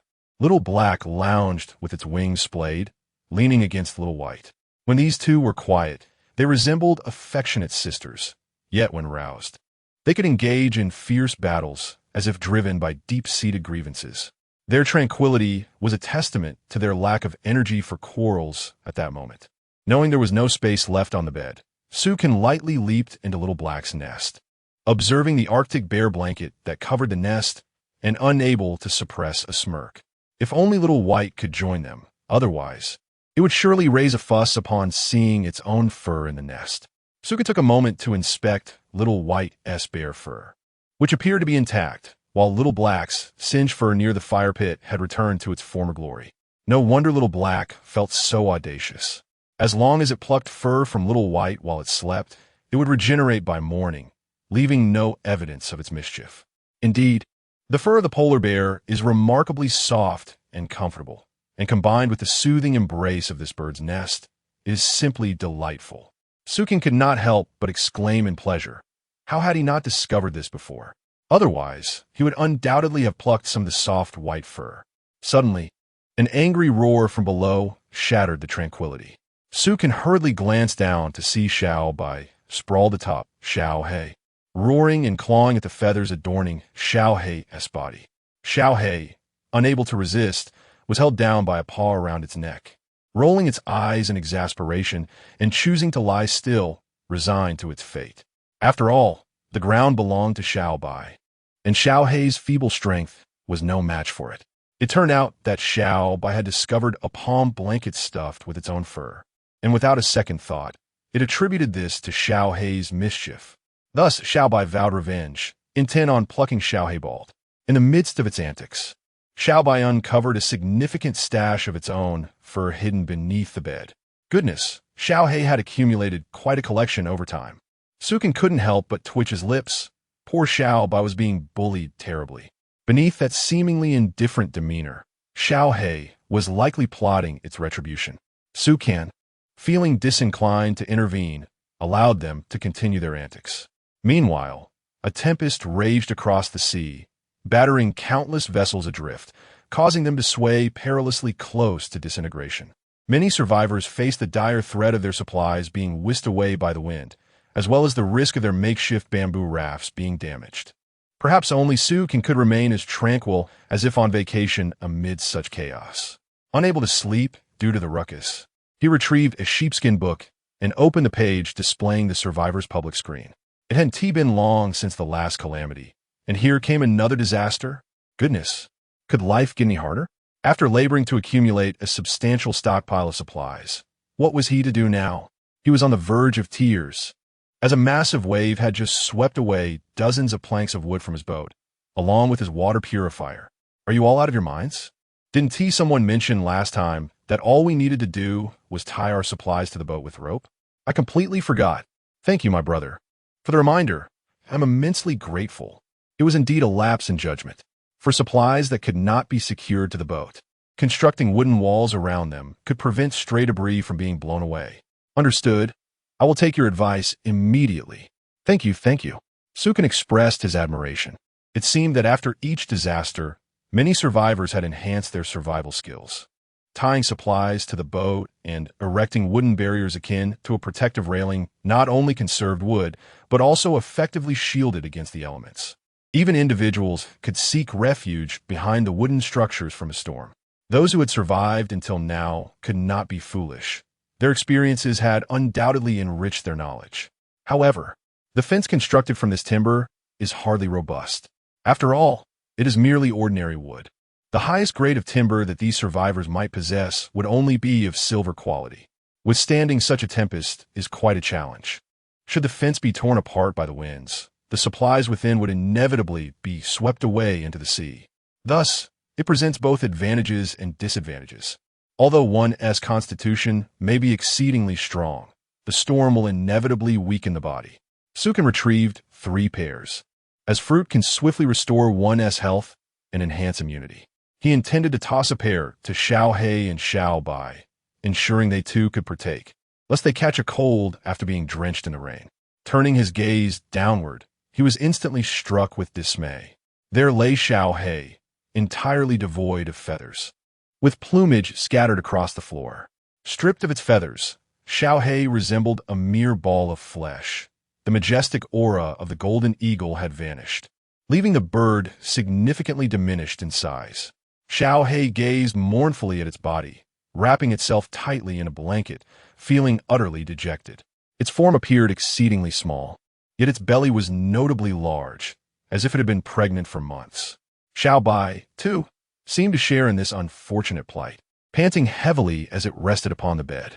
The patches of white fur that had been pulled away rendered Xiao Bai exceedingly unattractive. Xiao He, feeling aggrieved, attempted to gather the fallen gold and black feathers, trying to affix them back onto its body, but the light feathers were easily blown away. Then it glanced at the fur on Xiao Bai and, with determination, yanked a hefty handful, attempting to adhere it to itself. Yet the effort was in vain, provoking Xiao Bai to rise in annoyance, leading to a scuffle between the two. Observing the chaos unfold, Sukin could only cover his face in exasperation. Enough of this mischief. It is still raining outside, and without your feathers, you shall certainly freeze. Hurry, eat this, and wrap yourselves in the blanket. Sukin tossed the pears to them. Without their feathers, they were akin to humans without clothing, easily susceptible to the cold. Upon seeing the food, Xiao He and Xiao Bai ceased their tussle, momentarily pacified by the prospect of a meal, and began to devour the pears voraciously. Once they finished eating, they resumed their mutual scrutiny. Xiao Bai, spotting Xiao He's baldness, could not contain its laughter, while Xiao He, observing the uneven patches of fur on itself, joined in the raucous laughter. Sukan, rendered speechless, simply chose to sleep, no longer inclined to engage with their antics. The following morning, Sukan awoke with a stretch, the sounds of the storm outside having subsided. Xiao He and Xiao Bai had ventured out to play. Initially, he anticipated encountering a featherless ball of fluff and a lopsided polar bear. However, upon stepping outside, he was astonished to find that Xiao Bai's white fur had returned to its former glory. Xiao He, having lost all its feathers, was growing back more slowly and was now draped in a fur coat, an exquisite garment fashioned from the polar bear fur it had saved up over time, combined with its own plucked feathers. It fits perfectly. One must admit, it is rather chic. The white bear fur coat, interwoven with black and golden feathers, is arguably the most stylish bearbird fur coat imaginable. In a previous life, it could have fetched an astronomical price. The little black creature, devoid of feathers on its wings, is presently unable to fly and can only hop over like a tiny chick. It nuzzled against Su Kan's leg, displaying its coat with a sense of pride. It looks splendid. Do get one for me as well. The little black one eagerly affirmed, casting a mischievous glance at the bear fur adorning the little white one. Su Kan chuckled and affectionately ruffled its small head. The approaching little white bear trembled slightly, hastily covering its own fur, anxious about losing even a single strand. The feathers on the little black one had grown into soft, fluffy fur, and it was likely to regain its original form by nightfall. Look what you've done. Sukan reproached the little white one playfully. The little white bear huddled its plump body, swaying gently in the breeze, and let out a soft grunt of discontent, muttering that it, too, had lost a considerable amount of fur, especially from the coat on the little black one, which was all derived from its own coat. Go fishing, Sukan declared, retrieving the fishing rod of Jiang Taigong and tossing it to the little white bear, urging it to procure breakfast on its own. The little black one, temporarily unable to fly, could only prance behind the little white bear with a swaggering gait, displaying a rather arrogant demeanor. Suddenly, a notification from the sign-in system appeared. Sign-in. Reward. A luxurious gift package. Sukan gazed at the enormous box that had materialized before him, measuring over 2 meters in width and length. Curious about its contents, he hurriedly opened it to investigate. Chapter 68. After the storm, the harvest of Baijiu upon unwrapping the gift package. A delightful surprise awaited, an abundance of sea fish and a variety of fruits. The entirety of the reward consisted solely of provisions, which was fortuitous, as a considerable amount of food was currently required for trade. This package arrived at an opportune moment, extracting each fish from the gift. A total of 30 splendid sea fish and 30 apples were revealed. Though the contents were limited, they were indeed a welcome boon. Now, the accumulation of resources for survival had reached a commendable amount. However, it was not yet the appropriate time to engage in trade. The survivors, having recently weathered a ferocious storm, had suffered significant losses in their supplies, yet their immediate priority was to consolidate their resources rather than hastily seek sustenance. As midday approached, their hunger would reach its peak, making that moment the most advantageous for bartering. At this juncture, focusing on fishing was of greater importance, aiming to further expand one's provisions. As the sun emerged, the creature known as Little Black stowed away its fur coat in the shelter. Its fur gradually rejuvenated at an almost visible pace. The sea breeze caressed its coat, rendering it increasingly fluffy and dense. Experimentally, Little Black flapped its wings within the refreshing wind, managing to ascend a few meters, albeit limited by its current weight, a consequence of indulging in sumptuous meals alongside Sukan, resulting in a rather rotund figure. Observing Little Black fluttering about the boat, it was apparent that it needed more exercise. Otherwise, it might soon resemble an ostrich. Before long, a plump sea fish was caught by Ao's eye. Seizing the moment while others were preoccupied, Sukan took the fishing net and plunged into the ocean, descending toward the seabed. Upon reaching the sandy floor, a plethora of succulent sea shrimp and crabs caught his eye, nestled among the rocks.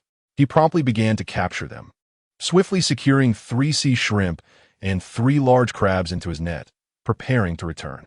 At that moment, Sukan noticed something unusual protruding from the sand. Swiftly swimming towards it, he cleared away the surrounding sediment, revealing a small safe. Unlike previous encounters, this safe was relatively compact, easily manageable for a single person to haul onto the boat. This unexpected discovery brought him immense joy, and he quickly embraced the safe, swimming back to the surface. As he emerged, Xiaobai promptly leaped into the water to assist in bringing the safe aboard. Little Black, filled with curiosity, hopped around the sizable box, eager to uncover its secrets. During this time, Xiaobai had already caught 3 sea fish. Sukan handed over the captured shrimp and crabs to Xiaobai for preparation, deciding that they would forego a noon meal and instead enjoy a sumptuous dinner later. Xiaobai first tossed the shrimp and crabs into the pot, then placed the fish on the grill to cook before hastily scurrying over to the safe. With eager paws, it rubbed them together, impatient to open the box and discover its contents. Yet it sought Sukan's approval first, gazing up at him with excitement. "Go ahead." Sukan gestured with a wave of his hand, acknowledging that Xiaobai's fortune might surpass his own, perhaps yielding something extraordinary within. With great effort, the young lad turned the mechanism above, and a familiar sound echoed, indicating that the contents were undoubtedly well preserved. He discovered 6 bottles of fine liquor. Could it be that this chest contained such a treasure? This elixir not only warded off the chill, but also soothed the spirit, allowing one to forget all worries. Sukan felt a surge of excitement. Since his arrival at sea, he had not indulged in alcohol for quite some time. To have the opportunity to savor a drink amidst the vast ocean was akin to living a celestial existence. Little White, puzzled, opened a bottle of liquor and took a whiff, instantly scrunching up its face in distaste. Meanwhile, Little Black, bothered by its lack of fur, sought permission from Sukan and eagerly dipped its beak into the bottle, attempting to drink. However, after tasting a small sip, it hurriedly retreated, gagging in protest. It was simply too vile. Sukan chuckled, shaking his head in resignation as he settled into a chair, requesting Little White to bring him the liquor. He left 1 bottle on the table and stored the others in the warehouse. Sukan's tolerance for alcohol was not particularly high. Just 2 taels would suffice to fill him up. For his 2 pets, who had never tasted alcohol before, this single bottle would be more than enough for all 3 of them. "Go, bring over the fish, crabs, and shrimp," he ordered. The enticing aroma of seafood wafted through the air, signaling that breakfast was ready, and this meal promised to surpass any he had enjoyed previously. Thanks to the presence of liquor, Sukan poured the liquor equally for his companions. As he took the lead in drinking, Little Black and Little White exchanged glances before reluctantly joining in. The seafood was soon devoured, and the bottle of liquor was drained to its last drop. Little Black and Little White tapped their little heads and left the table, wobbling as they walked on the ship. They looked as if they were on the verge of performing drunken boxing. Little White grinned broadly, holding Little Black's tiny wing and dancing merrily. These 2 little creatures had begun to experience the numbing sensation of alcohol and the delightful feeling of euphoria it provided. Sukan remained relatively unaffected. The modest amount of alcohol merely served to ease his tension. Despite enjoying the vastness of the ocean, a sense of restlessness lingered within him, though he consciously refrained from expressing it. He longed to truly unwind, but alas, the sea offered little in the way of relaxation. Life at sea was destined to be solitary and lonely, yet he had to suppress the urge to seek out fellow beings to avoid any unnecessary troubles. Sharing his troubles with the two animals would be futile, for they could scarcely comprehend. Their innocence and carefree nature shone through. This newfound liquor allowed Can to fully relax, causing all his worries to dissipate. He approached the ship's edge, buoyed by the alcohol, and dove into the sea, swimming a lap before returning to his bed, exclaiming in delight. He then resumed his patient endeavor of fishing, cultivating calmness and nurturing his spirit. Little Black's feathers regrew at a pace even faster than Can had anticipated, particularly after consuming the liquor, which seemed to invigorate its developmental system.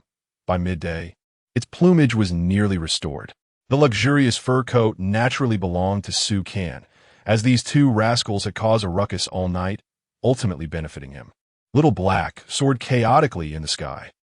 Can, with a sense of amusement, retrieved the sheepskin book and opened to the 4th page, which featured the radar. However, after half a day's flight, Xiaohei had yet to detect any islands in the vicinity.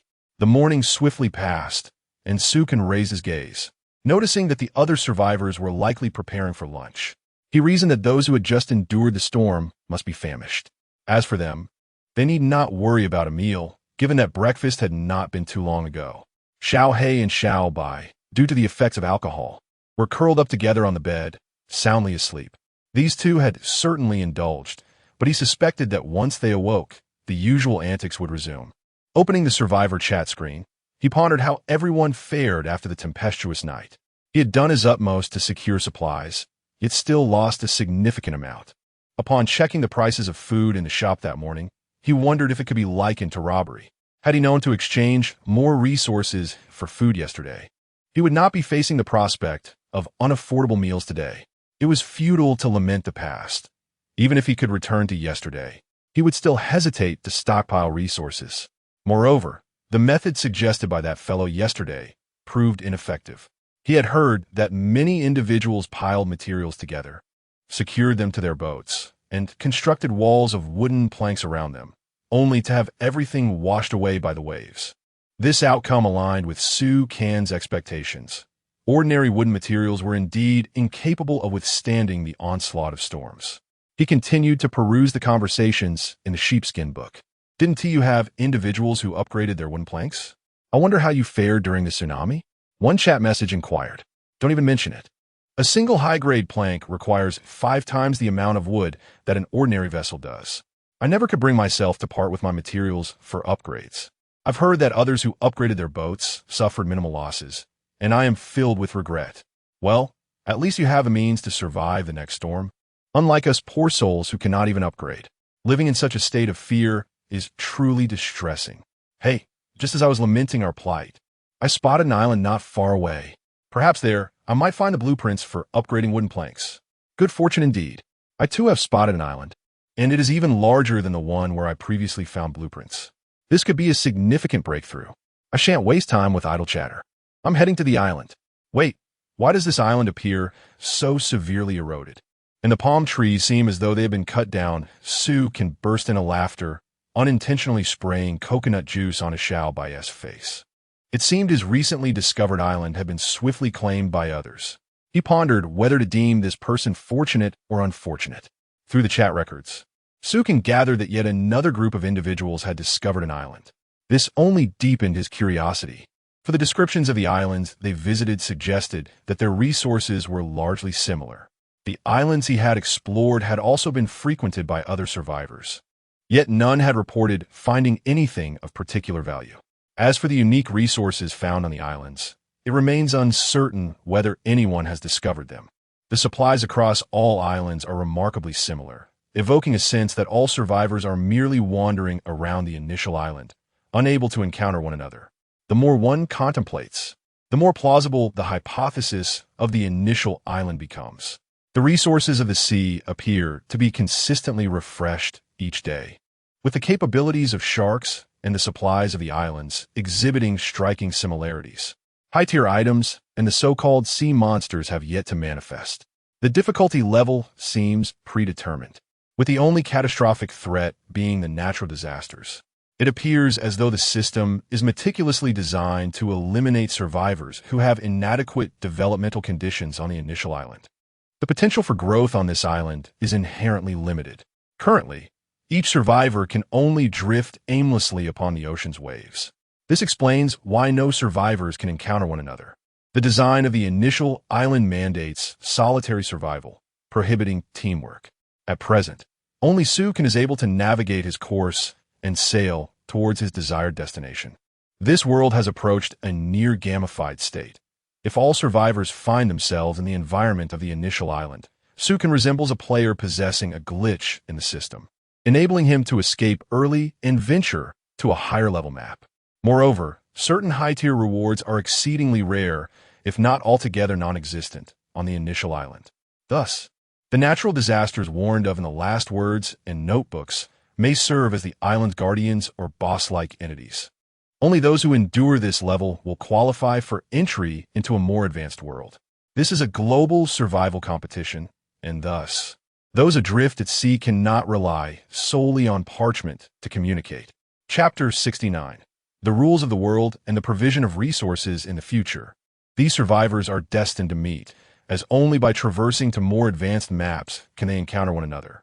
Such maps are equipped with sails for navigation, and the rules of the world will undergo new transformations. However, Sukin has already shattered the rules of this world, becoming a glitch within it.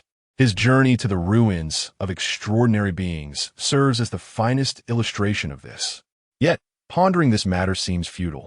It suffices to know that he is significantly ahead of the other survivors.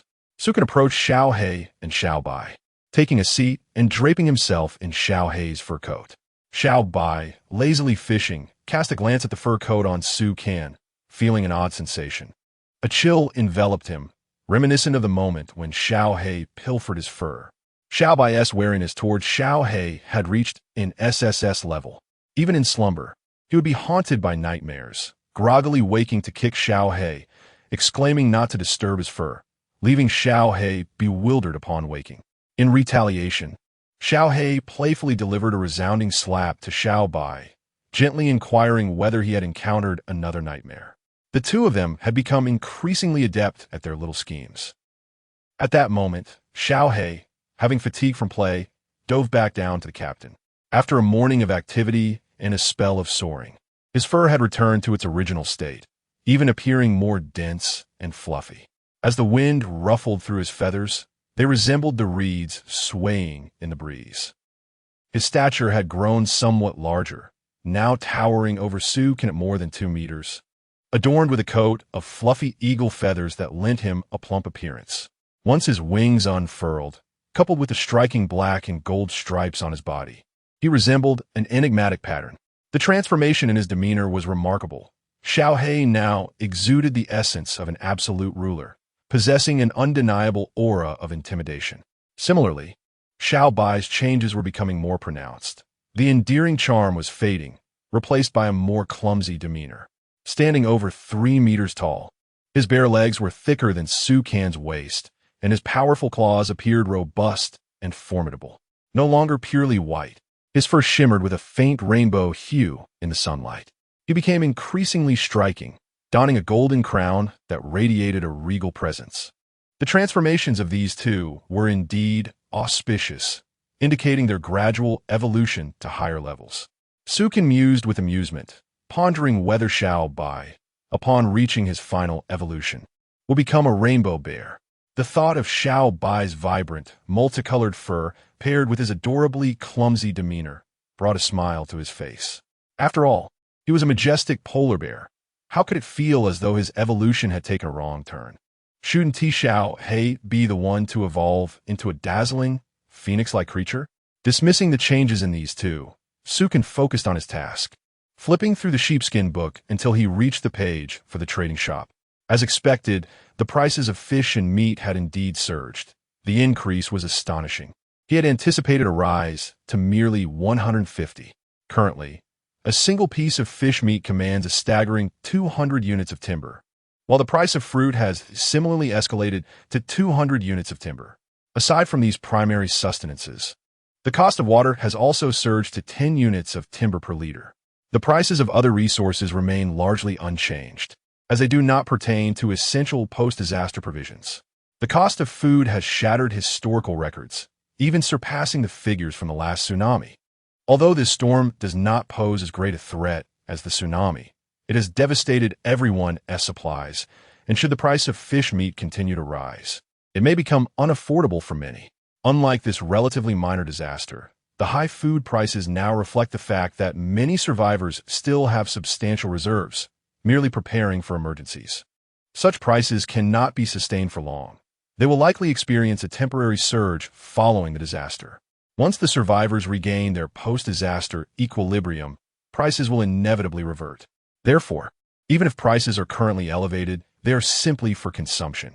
It is time for Sukin to take action regarding his small warehouse, which he had stocked extensively for this very moment. Including the octopus, he has a total of 106 pieces of fish meat, 60 pieces of shark meat, 17 pears, 20 apples, and 6 watermelons, all of which he intends to trade at the store. Sukin plans to exchange all this food for timber, which is currently in short supply, as he still requires over 40,000 units to upgrade his vessel. This sale should sufficiently cover the bulk of that need, and the remaining amounts of iron and timber will be manageable. Only after upgrading his ship will Sukin feel entirely secure against the threat of a tsunami. Although his current vessel is quite sturdy, capable of withstanding a tsunami with minimal damage, there remains an inherent risk. Achieving a flawless escape is Sukin's ultimate ambition. If he is to consider himself a formidable player, it would be quite humiliating to incur losses on a mere novice island.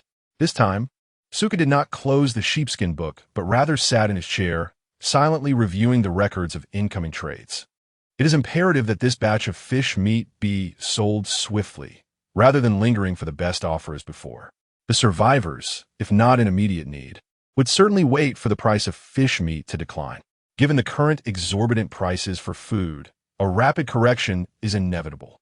The moment the fish meat was listed for sale, numerous survivors flocked to transact. The pace of sales exceeded his expectations. With a total of 41,800 units of timber deposited, the amount of timber in the warehouse has finally breached 10,000 once more, bringing him significantly closer to his goal of upgrading the ship. Were it not for seizing this business opportunity amidst the calamity, it might have been a long time before he could gather sufficient resources. Thus, survival on the ocean necessitates a certain commercial acumen.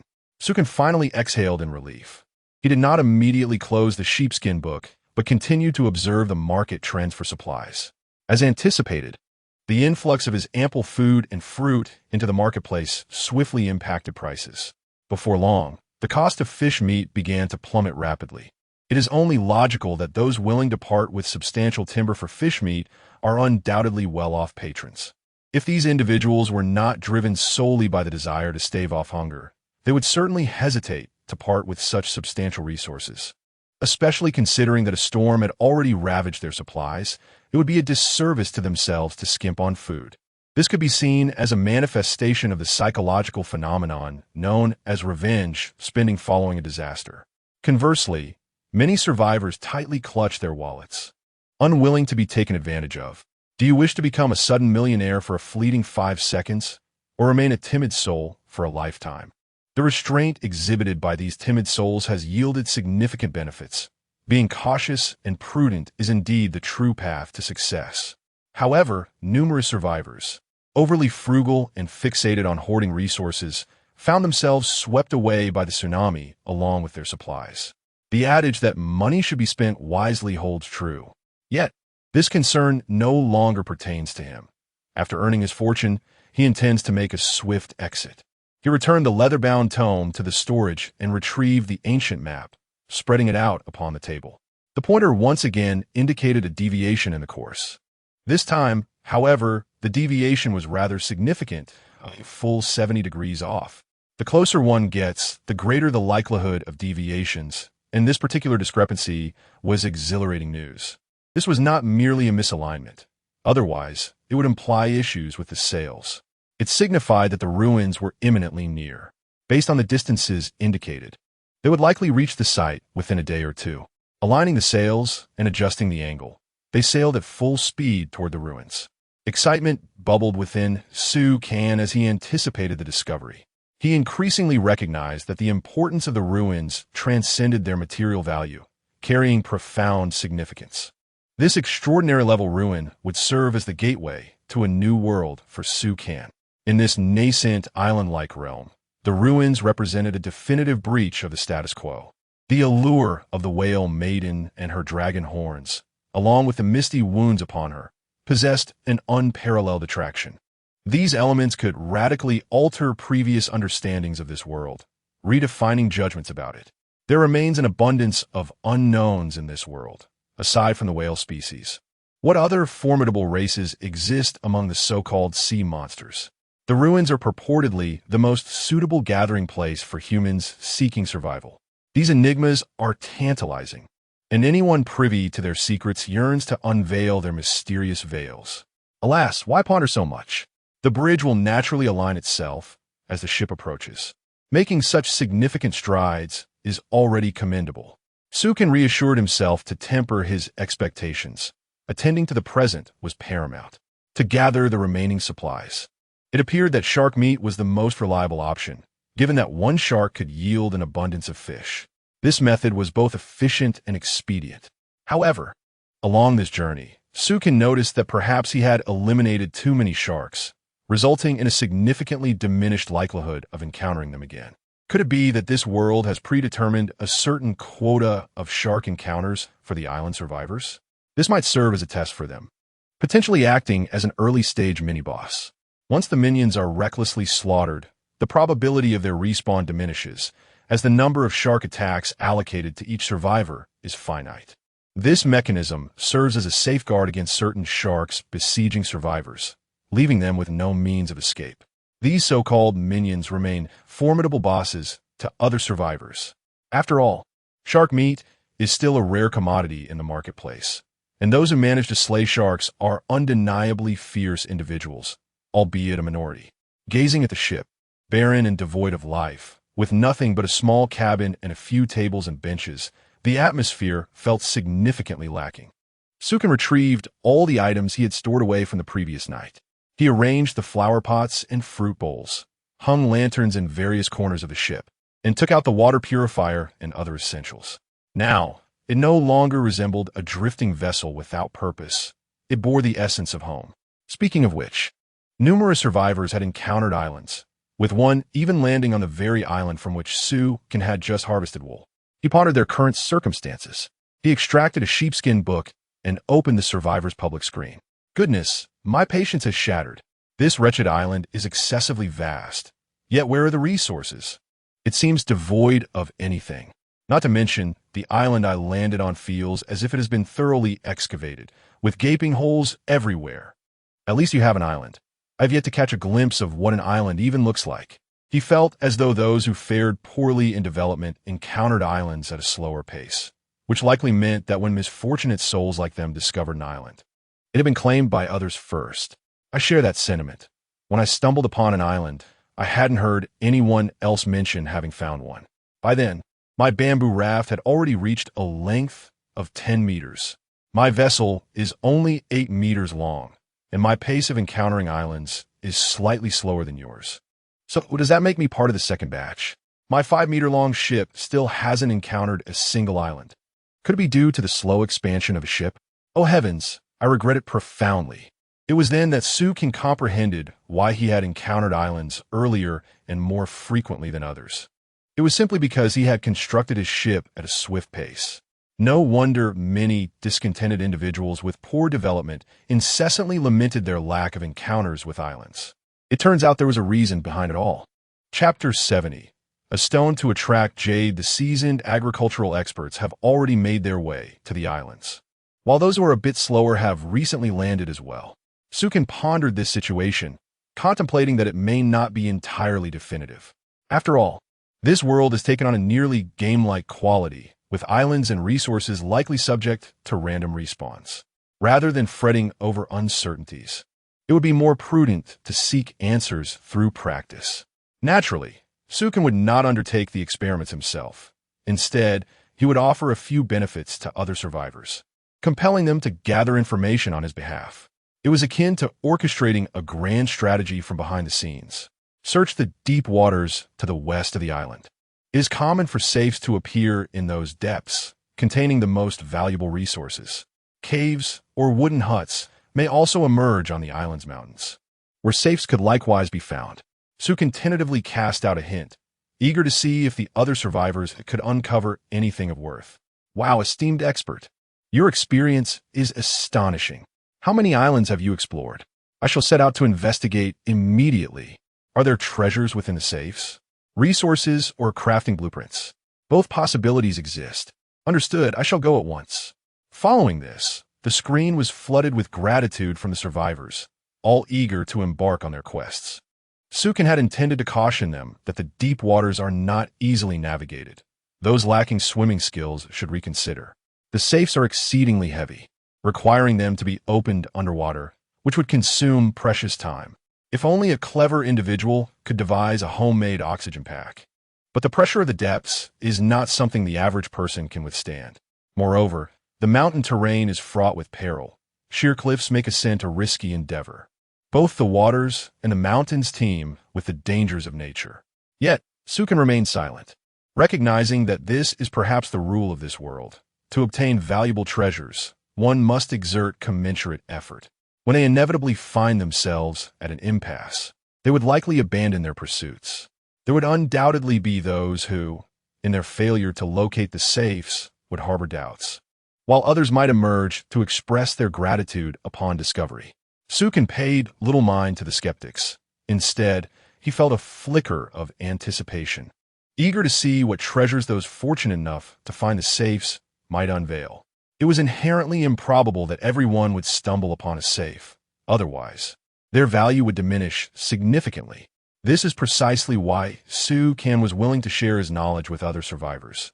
Even if he divulged the location of resources, they might not possess the means to acquire them. Time passed steadily, and Little White had already caught 10 sea fish. The public chat among the survivors remained filled with idle chatter, with not a single individual reporting a successful discovery of a safe. It was unclear whether these survivors had encountered misfortune or simply remained preoccupied. Not even a single complaint was voiced. Bored, Sukin roasted fish while casting a glance at the shop's pricing for fish meat. At this moment, the price had plummeted to 110 units of wood, likely to continue its descent, eventually stabilizing around 100 units. The aroma of grilled fish wafted through the air, and had it not been for their profound boredom, they would have been too lethargic to eat at noon, having indulged a bit too much in the morning. Xiao He felt a twinge of hunger after a morning of restless activity, while Xiao Bai gazed longingly at the fish, its little belly swollen from excessive breakfast, rendering it unable to partake further. Sukin, gnawing on the fish, perused the ongoing conversation. As twilight approached, still no one had provided any updates. Should they continue their search, the encroaching darkness would pose significant dangers, particularly for those ascending the mountain, who would need to wait until the following day to descend. Just as Sukin began to lose hope and contemplated closing the sheepskin book, discussions finally commenced. I exerted tremendous effort, nearly breaking my legs, but I have finally scaled this mountain. Within a cave, I uncovered blueprints for a silver-grade machete. Another exclaimed. I dove into the depths of the ocean, nearly suffocating, but I found that chest and retrieved blueprints for a gold-grade water purifier. A third chimed in. Your luck is extraordinary. I only managed to acquire blueprints for a silver-grade water purifier, but that is still commendable. The ensuing messages predominantly recounted the blueprints they had discovered, mainly of gold or silver grade, with no mention of anything superior. Concerning the wooden cabin atop the mountain, some had indeed found it, recounting terrifying experiences inside. However, they also discovered a safe, from which they procured blueprints. As for the will and notebook, no one mentioned any machete. It appeared that only Sukin possessed knowledge of those two items, and the diagram on the cliff had gone unmentioned. Whether this was due to oversight or genuine ignorance remained unclear. It was now confirmed that those chests would respawn, whereas the resources on the island were finite, vanishing once harvested. Even if a treasure map revealing resources above gold grade existed, it would be akin to winning the lottery. No world is devoid of inequity. Some are destined to thrive, while others face elimination. Following the typical survival competition model, The whale remains acquired by Su and would eventually be discovered by others, though the timeline for this was uncertain, as it would at least require the surviving individuals with the map to construct sails. The revelation of the treasure map's location, akin to a bombshell, sent shockwaves through the survivor community. They finally comprehended that this news was not a mere jest, but rather a genuine treasure within. This trial yielded numerous conclusions. The island had its limitations, as did the resources. This was the realm of the newborn island, merely a transitional habitat for survivors. Enduring the crises of the newborn island would unlock pathways to new world maps. By the way, for those of you on the mountain, will you be able to descend tonight? The sheepskin book suddenly interjected, leaving the mountain survivors, previously immersed in excitement, bewildered. It's already this dark, and you expect to leave? That's a sheer cliff. Navigating it in darkness is tantamount to courting death. One fears that one may discover a treasure, but lacks the fortune to carry it away. Let us not depart tonight. Instead, we shall venture forth at dawn to seek another kind of treasure beneath the waves. After all, these survivors have no intention of leaving the island in the near future. They must at least attempt to locate both treasure chests. Sukin closed the parchment book without further inspection, for he intuitively understood the nature of their ensuing discussions, merely a cacophony of boasting, envy, and insincere flattery. His single utterance had bestowed invaluable resources upon numerous survivors. Although the others could not discern the grade of these resources, the crafting blueprints bore clear indications of their rarity, easily recognizable to anyone who could read. It has become increasingly evident that the rules of this so-called primordial island, alongside the scarcity of materials in this realm, dictate the challenges of survival. You may remain here on this island at your leisure, while I shall embark on my own quest to confront the monsters. With a swift motion, Sukin hoisted his fishing rod, landing a plump sea fish directly onto the vessel, promising a delightful feast ahead. After sharing his premonition with Xiao Bai, he engaged in some casual exercise aboard the ship and inspected the growth of the fruits and cabbages. Their growth rate was surprisingly vigorous, and judging by the trajectory of the cabbages and fruits, a new harvest would soon be upon him. After a moment of contemplation, Sukin reopened the parchment book, eager to see if any seeds were available for sale in the marketplace. For other survivors, seeds held little value, even if they possessed seeds. They lacked the means to cultivate them, making trading for resources a more prudent choice. Nevertheless, such items were rare, typically reserved for future endeavors. After searching the marketplace for a considerable time and nearly surrendering his quest, he fortuitously discovered 2 cabbage seeds. The price was remarkably low, even below his expectations. 3 cabbage seeds for a mere 100 units of timber. The note accompanying the transaction lamented, "I can scarcely afford water. What use have I for this?" Sukin could almost sense the lamentation, helplessness, and sorrow within those words. Thus, moved by compassion, he promptly purchased all available seeds. Extracting 100 units of timber, he awaited the seller's confirmation. Seeds, once in his possession, could never lead to a loss. Currently, approximately 60 to 70% of the vessel was adorned with pear trees, grapes, watermelons, and cabbages, each large pot also hosting an array of flowers. There remained ample space in the wooden containers for planting smaller vegetables and fruits. Surely, there would be room enough. When these fruits ripen and the trees blossom, the ship shall be suffused with the invigorating sense of produce.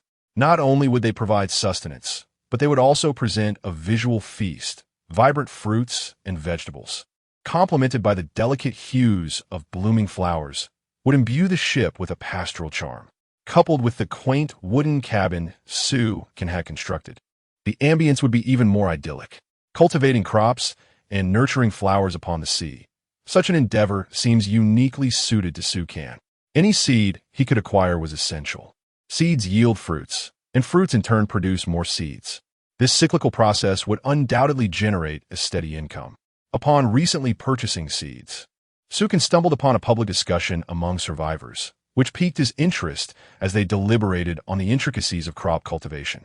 To his dismay, he discovered that his efforts had yielded 5 clusters of grapes, yet he had only managed to harvest a single seed, an investment that left him utterly disheartened. One of the participants recounted a fellow's misfortune in cultivating watermelons. where not a single seed was gleaned from 6 fruits. This cautionary tale underscored the inherent risks of agricultural endeavors. Su Kan, having initially aimed for self-sufficiency through his gardening, realized that aspiring to wealth through farming might prove exceedingly challenging. Observing the discontented expressions of his fellow survivors, he felt a twinge of sympathy. It then dawned on him that his fruit-picking endeavors were bound to yield seeds, typically a seed for each fruit, if not 2. Consequently, his stock of fruit seeds was ample, though he found himself lacking in vegetable seeds. Could it be that his fortuitous nature resulted in a more abundant yield of seeds? His gaze fell upon the diamond luck ring adorning his finger, and then shifted to the nearby little white creature. The synergy of his good fortune and the treasure-seeking capabilities of the Arctic bear likely contributed to his superior seed yield compared to others. If he were to harness such luck effectively, it could pave the way to prosperity. For instance, while a head of cabbage costs 100 units of wood, its seed is merely 30. By investing 30 in seeds, he could reap both fruits and additional seeds, resulting in almost no cost for selling the harvest, thus netting a profit of 130 units of wood while reinvesting the seeds for further cultivation. However, the current size of the ship's base seemed somewhat inadequate, limiting the number of crops he could plant. For example, pear trees required a more substantial volume of soil, but the available space on board was scant. Should he attempt to plant more pear trees, there would be no room left on the vessel. Future development could entail expanding the ship, cultivating crops, and aspiring to become a formidable agrarian, thereby achieving wealth through agriculture. Chapter 71. Seeking soil, taming mounts in pursuit of cultivating a bountiful harvest. The most effective approach lies in the expansion of one's vessel. However, in the forthcoming endeavor, Su Kan aspires to elevate his ship to new heights, ideally constructing a luxurious 2- or even 3-tiered ship. The first level would be dedicated to the cultivation of flowers and trees, the second for fruits, and the third for vegetables. If feasible, a 4th tier could be established, creating a leisure and entertainment area. Nevertheless, for the time being, such ambitions must be deferred. Crafting a cruise-like vessel would require exorbitant amounts of timber. For now, the priority is to ensure his ship can withstand the impending tsunami, considering future developments at a leisurely pace. The fire pit now exudes a tantalizing aroma. As mealtime approaches, Su Kan finds that he has not managed to catch a single fish today. All the fish he had caught have been prepared for consumption. Grilled fish no longer satisfies the appetites of Xiao He and Xiao Bai, so today he has prepared special pan-seared fish fillets, steamed fish heads, and a hearty fish stew. A change of flavors is essential from time to time. After indulging in a delightful feast, Su Kan reclines lazily in his chair, savoring the moment. Xiao He and Xiao Bai lounge on the ground, appearing utterly relaxed. Xiao Bai clutches a strand of seaweed in its beak, basking in the sun, while Xiao He mimics its behavior, also holding a piece of seaweed with finesse. The bear and the bird sit with their legs crossed, their fur dancing in the breeze, creating a picturesque scene. Particularly striking are Xiao Bai's iridescent feathers, adding a vibrant splash of color to the already lively ship. As he retrieves the nautical chart and places it upon the table for a meticulous examination, he notices that the needle indicates a deviation once again. This time, the deviation is considerably smaller, igniting a sense of exhilaration within Su Kan. In the past, each inspection of the chart revealed significant deviations. This minor discrepancy suggests that the distance to the relics is diminishing. The gap is steadily closing. While Su Kan brims with anticipation, he also ponders the future. He is on the cusp of encountering an unprecedented new world. What wonders lie ahead? What treasures may be uncovered? And what unknowns await? It is imperative to seize every opportunity to become truly formidable. In the face of competitive circumstances, the paramount objective is to amplify one's advantages. As others begin to forge alliances, survivors will swiftly develop their circumstances by leveraging the benefits of collaboration. Inevitably, friction will arise. To avoid being bullied by others or by rival alliances, it is crucial to fortify one's strength as much as possible. Su Kan remains undecided about forming an alliance with others. However, once others consolidate resources, a hierarchy of materials will emerge, with prices being negotiated among the major alliances. The value of resources will be meticulously quantified, determining which materials are deemed precious and which are considered cheap. The most coveted resources will undoubtedly fall into the hands of a select few, and once power dynamics shift, conflicts and plunder will become inexorable. Now, should Su Kan's wealth be discovered by other survivors, it would be akin to a pack of ravenous wolves spotting a plump sheep, with dire consequences to follow. Su Kan has no desire to become that sheep. Rather, he aspires to transform into a tiger, reigning supreme atop the mountain, even if it means standing apart from the crowd. Rising to survey the provisions aboard his vessel, plants, fruits, and assorted supplies haphazardly strewn together, he realizes that, while visually appealing, the chaos must be addressed. It is imperative to categorize these items. Fruits and vegetables require designated areas, while the fire pit, furnace, and water purifier should occupy specific production zones. The furniture must also have its own living space. It is high time to organize these resources and delineate their respective sections. The immediate priority is to procure some soil. The earth for the plants on the ship is a patchwork of various sources, and the roots of the pear tree are nearly exposed. On the island, soil is abundant, and several stores offer it for sale. However, much of it is at risk of becoming sandy and lacks any nutritional value. More critically, the quality of this soil is too low to sustain the nutritional needs of the fruits he intends to cultivate. Having grown accustomed to rapid harvests, he is uncertain how long it would be before he could yield fruits and vegetables using ordinary soil. It is essential to retrieve soil of a higher grade, ideally from the iron barrels salvaged from the ocean. When there is demand, one must find a way to acquire what is needed, and the most effective method is to spend lavishly. However, Su Kan is reluctant to part with too many resources in exchange for soil. If the price of the soil becomes excessively high, it will draw attention to its value. While a price increase is manageable, he fears that sellers may simply choose to retain the soil for their own use. He retrieves the sheepskin book and opens to the store page, listing 500 units of wood in exchange for the required soil. 500x wood sought for soil. Note, ordinary quality soil is not needed. Soil retrieved from iron barrels in the ocean is sought. If available in large quantities, additional wood may be offered. He issues his bounty announcement and prepares for a lengthy wait. Offering 500 units of wood is indeed a significant gesture, sufficient to acquire soil of an appropriate grade. The quantity of soil is the variable. As long as there are sellers, he intends to purchase it all. Currently, Su Kan possesses golden grade soil, which is not considered low on the initial island. Aside from exceedingly rare resources, the highest quality obtainable by survivors is this golden grade material. He can effortlessly produce platinum and diamond grade resources, making the golden grade seem somewhat modest. This level of soil is entirely adequate for the plants on his ship. Should he stumble upon a higher grade of soil, it would be akin to winning the lottery. Contemplating further is futile. Fortune has already favored him sufficiently. If such luck eludes him, he will simply have to devise another plan. Gazing at the moon, now ascended to the heavens, he is enveloped in a tapestry of stars, with moonlight cascading upon the ship and the sea. Xiao Bai continued to patiently fish, while Xiao Hei's head rested awkwardly against Xiao Bai's leg. The bird in a most ungraceful slumber. It neither lay down properly nor sat up correctly. At this moment, Xiao Bai displayed remarkable generosity, not pushing Xiao Hei away. In crucial moments, the profound friendship between these two became evident. The weather was splendid, making it suitable to spend the night outdoors. Su Kan had moved the bird's nest outside and had fallen asleep within it. Xiao Bai, having refrained from frolicking in the sea that day, was full of energy and did not require rest.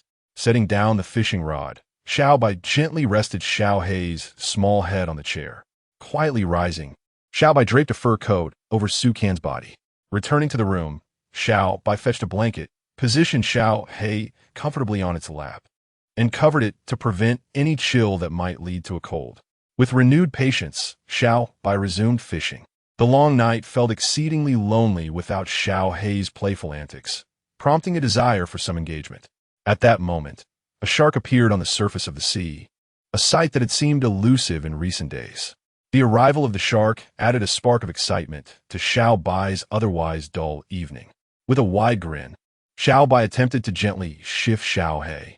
However, in its excitement, the movement was a tad too vigorous, startling Xiao He from its slumber. Noticing Xiao Bai stealthily approaching the edge of the boat, Xiao He rose to see what mischief was afoot at such an hour. Xiao Bai seized a rope and moved toward the edge of the boat, eyeing the approaching shark. With a powerful throw, the rope skillfully ensnared the slumbering shark. The boat continued to speed along, the rope dragging the shark swiftly through the water.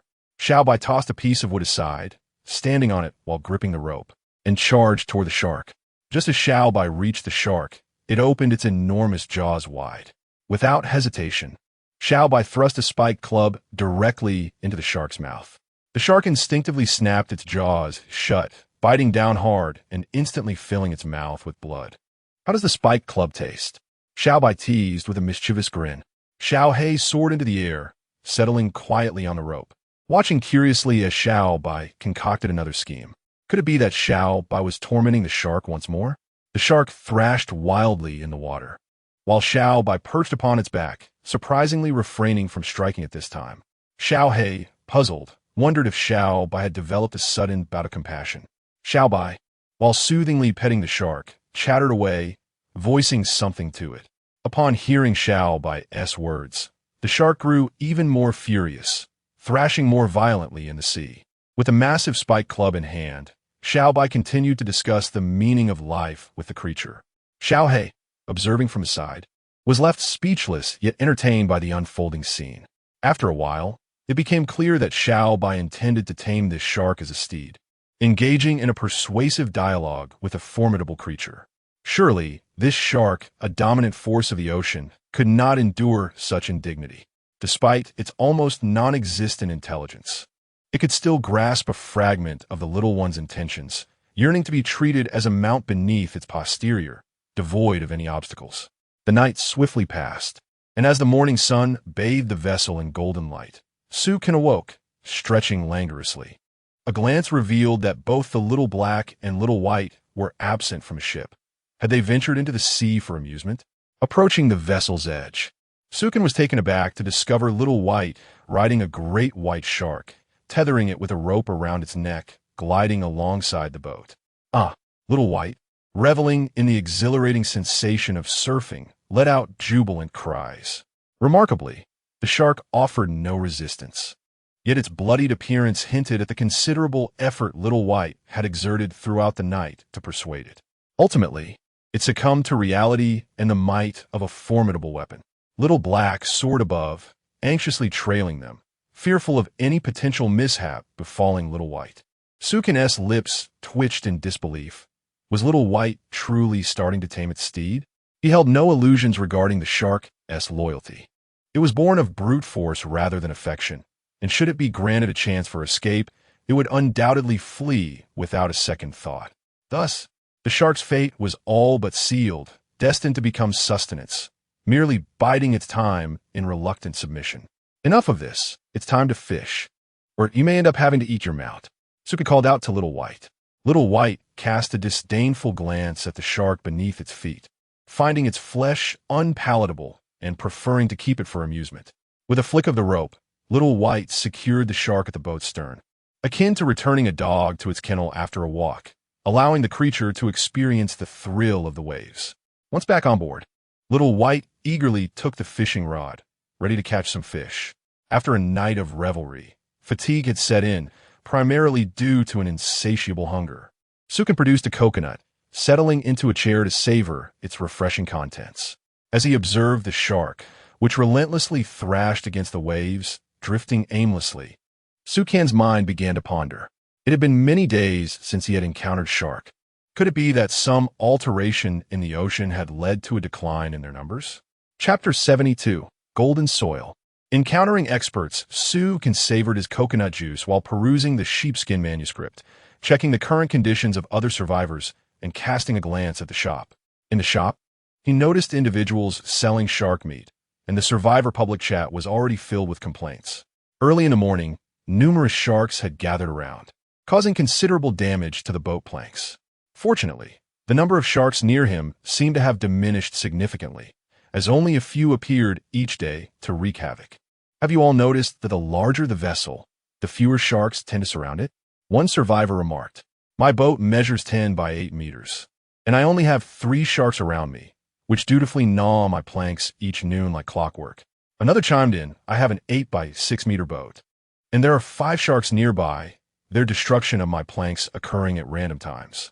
That explains why I see so many sharks around me, at least 7 or 8.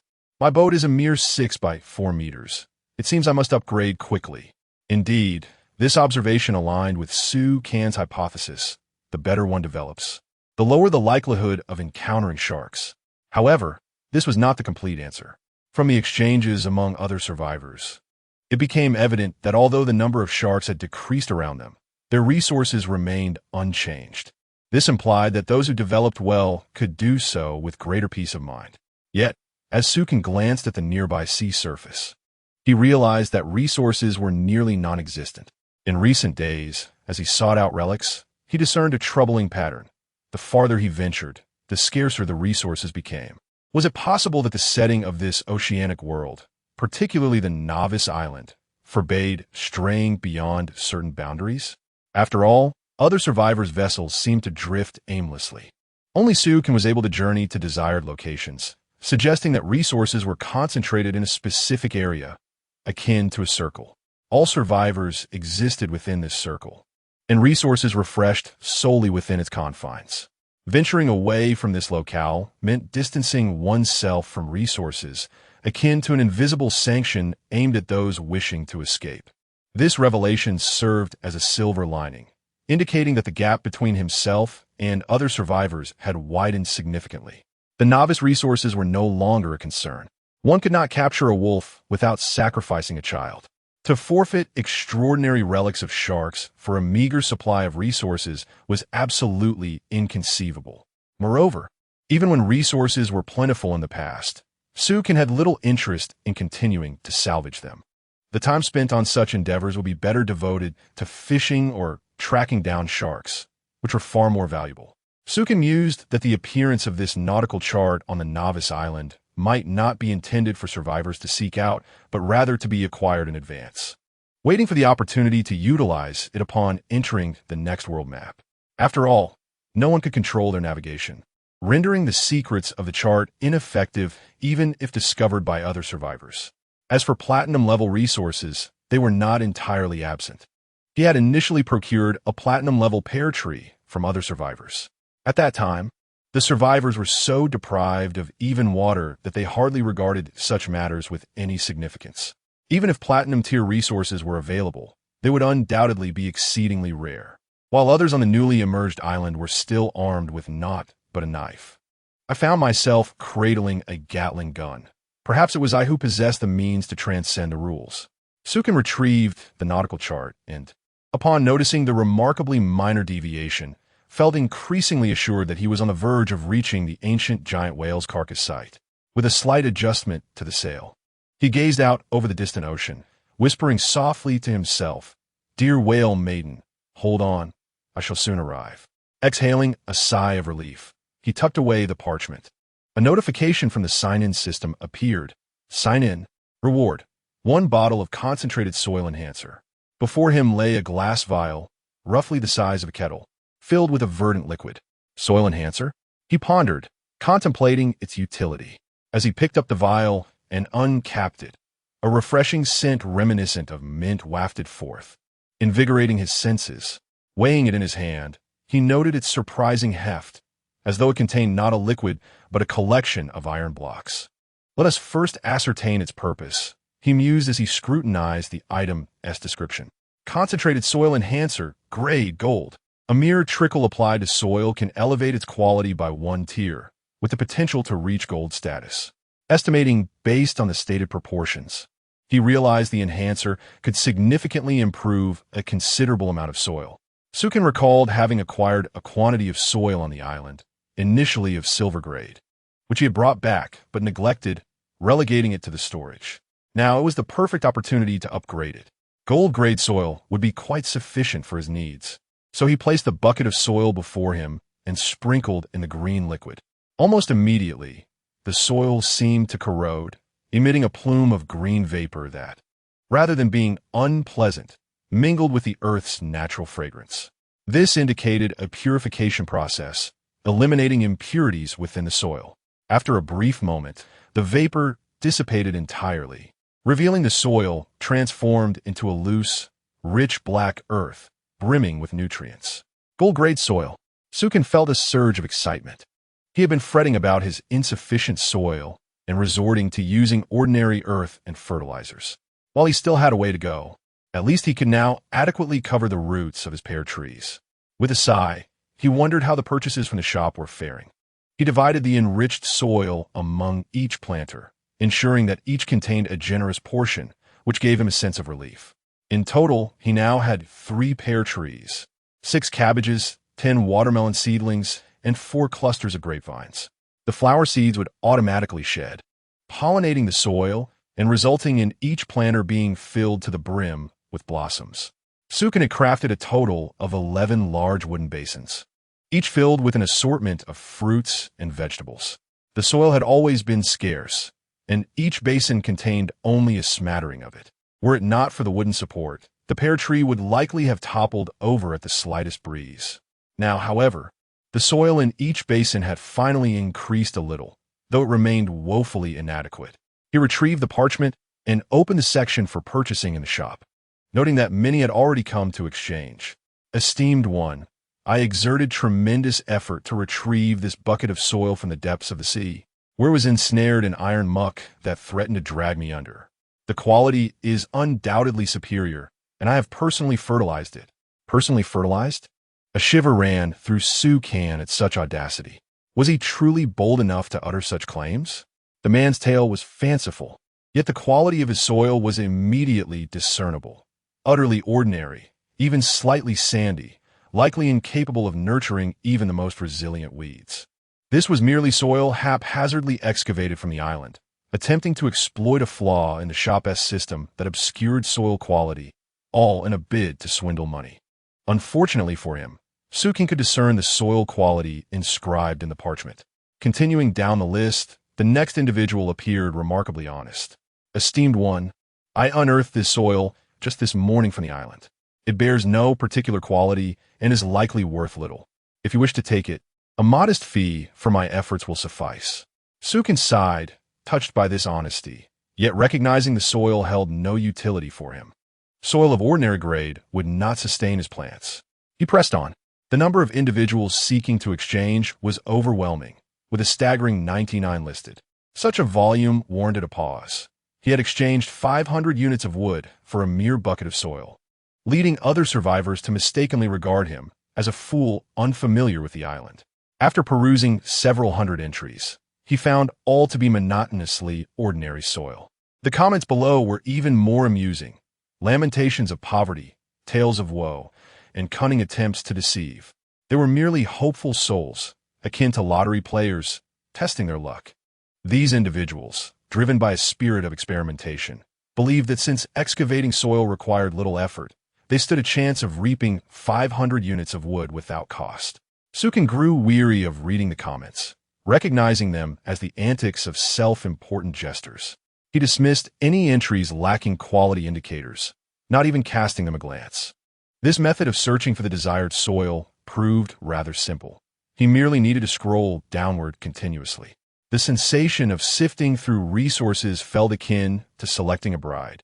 A dazzling array of choices, yet one could not afford to overlook any, albeit it strained the eyes. Just as Sukin was about to cease his scrolling, preparing to close the parchment for a respite, he paused. Had he just overlooked something? It seemed that he had indeed passed over an entry that bore a quality rating. Hastily, he flipped back. Half a bucket of soil, available for 700 units of wood. Note, dear sir, I assure you that this soil has indeed been extracted from a sturdy iron barrel. As a delicate young lady, I exerted considerable effort to haul this barrel up. By the way, this soil is of golden quality. I'm not entirely sure how this grade measures up, but I find myself in dire financial straits. I promise you, my price will be exceedingly reasonable. Sukin was somewhat taken aback. He had encountered a young lady who was also quite knowledgeable in her field. Chapter 73. The smoking pet and the playing dead shark, this young lady's demeanor exudes a delicate fragility, yet she has thrived in these vast oceans without being cast aside. Could she truly be as feeble as she seems? The likelihood of such a notion is nearly non-existent. Just observe her mastery over market dynamics. She possesses an astute understanding of the prices of high-grade resources. If she were to offer a barrel of golden-grade soil, then 500 pieces of timber would be considered a fortunate find. If it were only half a barrel, the cost would certainly exceed 500 timber, yet it should not reach as high as 700.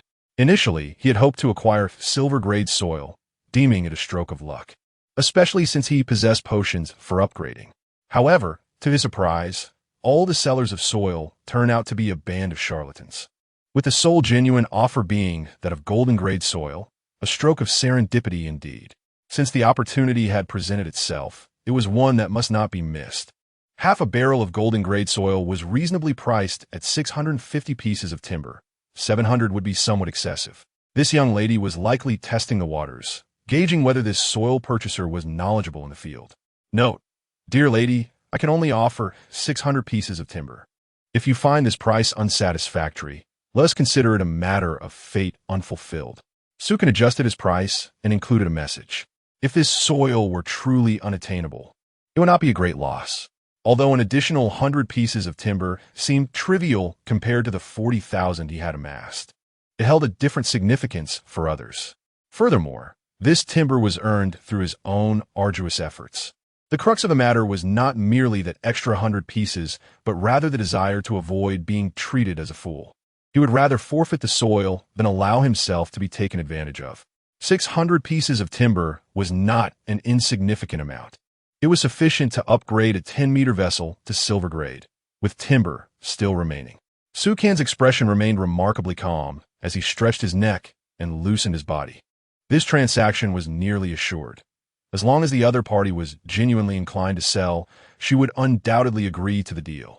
Amidst the vastness of the ocean, it was likely that only Sukan would be willing to part with such a substantial sum for a mere pile of soil, while other survivors viewed soil as just soil, regardless of its grade. After all, for them, survival was the utmost priority. While the majority of survivors aspired to improve their living conditions, they had yet to reach the stage of cultivation and enjoyment of life. Most who grew vegetables and fruits were still focused on self-sufficiency. The idea of selling their produce was a distant thought. Sukan chose not to peruse the parchment, but instead dove directly into the sea for a swim. Upon returning to shore, he shook off the water and once more gazed at the parchment. It seemed he had miscalculated. The young lady did not immediately acquiesce, indicating her patience was equally commendable. She sent him a message. Message, I feel a slight loss at 600 timber, but I also have a barrel of silver-grade soil. If you can accept that, I can bundle them for a total of 1,001 timber. If that does not suit you and you prefer only the golden-grade soil, I will require 650 pieces of timber. If you cannot accept this, let us consider it a matter of fate unfulfilled. Please think it over and respond. Goodness, Sukan found himself somewhat astonished. Could it be that this girl had once been a worm in a past life? She actually possessed an entire barrel of silver-grade soil. However, her demeanor suddenly shifted to a serious tone, which earned Sukan's admiration. Initially, he intended to halt the transaction if she disagreed. Yet he found himself unexpectedly intrigued by her. Observing that she truly had listed the soil in the shop and that it was indeed of silver grade, he couldn't help but be impressed. To possess such a substantial quantity of high-grade soil left him pondering whether to deem her fortunate or unfortunate. After all, if this level of resource were exchanged for other commonly used items, it would be more advantageous. Yet, soil appeared to be rather useless. The low seed yield among other survivors indicated that farming was a futile endeavor. Otherwise, she wouldn't be parting with such resources. She likely aimed to sell at a premium, but found no buyers. It was only by chance that she encountered someone like Sukan who recognized its value, prompting her to sell all of it. Her pricing was remarkably precise, reflecting her firm stance. She was the type who would rather not engage in business than suffer a loss. All right, I'll take it. Sukan promptly adjusted his offer to 100 in timber for 2 barrels of soil. She swiftly agreed. In a note, she remarked, "It has been a pleasure doing business with you. I am Yin Xiaoxi, and perhaps we shall meet in reality one day, at which point I hope we can continue our collaboration.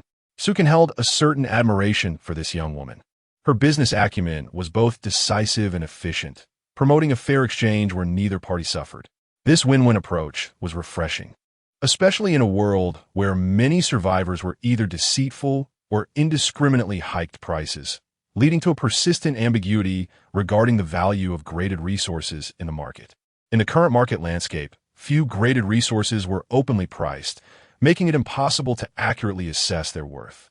Thus, her ability to set the price just right indicated a level of intelligence and rationality that surpassed that of the average survivor. No wonder she had managed to survive this long while retaining such valuable resources. She must possess unique survival strategies. However, after exchanging just a few words, it felt premature to draw any conclusions about her. If the opportunity arose, he genuinely wished to meet this girl named Yin Xiaoxi. Her name was quite pleasant, though he wondered what she looked like. The sun's rays were particularly harsh over the ocean, and many survivors were likely being scorched like little coals. It is often said that fair skin can conceal a multitude of flaws, while dark skin can ruin all. Such a capable girl likely had an appealing appearance. Perhaps it was simply because he had not seen a girl, or anyone, in quite some time that his mind wandered to such whimsical thoughts. Nevertheless, Sukin quietly committed her name to memory. Would they ever cross paths? He deemed the likelihood slim, hoping she could survive until that time. The soil must be utilized effectively. Sukin retrieved 2 enormous iron buckets from a store. The weight of these buckets was quite substantial, leading Sukin to ponder how the young lady managed to transport such heavy objects onto the boat and preserve them so well. Upon opening the lid, a unique fragrance mingled with the earthy scent wafted into the air. Xiao Bai, filled with enthusiasm, rushed over and buried his head in the bucket, expecting to discover some delectable treat. However, upon realizing it was merely soil, disappointment washed over him, and he howled, as if to lament that it was nothing special. Xiaohei hopped over, tilting his head curiously at the soil, intrigued by its peculiar aroma. Sukin observed the soil within the bucket, noting its neat arrangement. The lid had clearly never been opened before, suggesting that the girl had not even glanced at its contents after collecting it. His immediate priority was to upgrade the bucket of silver-grade soil. The half bucket of gold-grade soil did not require enhancement. His existing soil was already at the gold level, and further upgrades would disrupt the balance of nutrients. He meticulously examined the distinctions between the 2 types of soil. The gold-grade soil was evidently denser and darker in color. When he grasped it, he could feel the roughness of the silver-grade soil, which contained numerous clumps, unlike the gold-grade soil, which was smooth and fine. He extracted the soil enhancement agent and poured its entirety into the silver-grade bucket. This time, a greater volume of smoke billowed forth. The iron bucket emitted a thick green mist on the boat, resembling a distress signal. Fortunately, the smoke was not unpleasant. In fact, it was rather fragrant. It appeared that the smoke would linger for a while, as Xiao Hei and Xiao Bai lay beside the bucket, their heads nearly plunging in. As if they were addicted to the smoke, they fervently twitched their little noses, rolling their eyes in ecstasy. Xiao Bai even exhaled a smoke ring. Xiao Hei's feathers fluffed up completely. It felt as though they were 2 heavy smokers. Sukin, utterly bemused, couldn't help but mutter about their ridiculous appearance. In a previous world, they would have surely attracted the attention of law enforcement. Deciding to disregard them for the moment, he focused on catching fish to prepare breakfast. Xiao Bai had already caught 2 fish, and 1 more would suffice for a meal. Soon, he reeled in sea fish.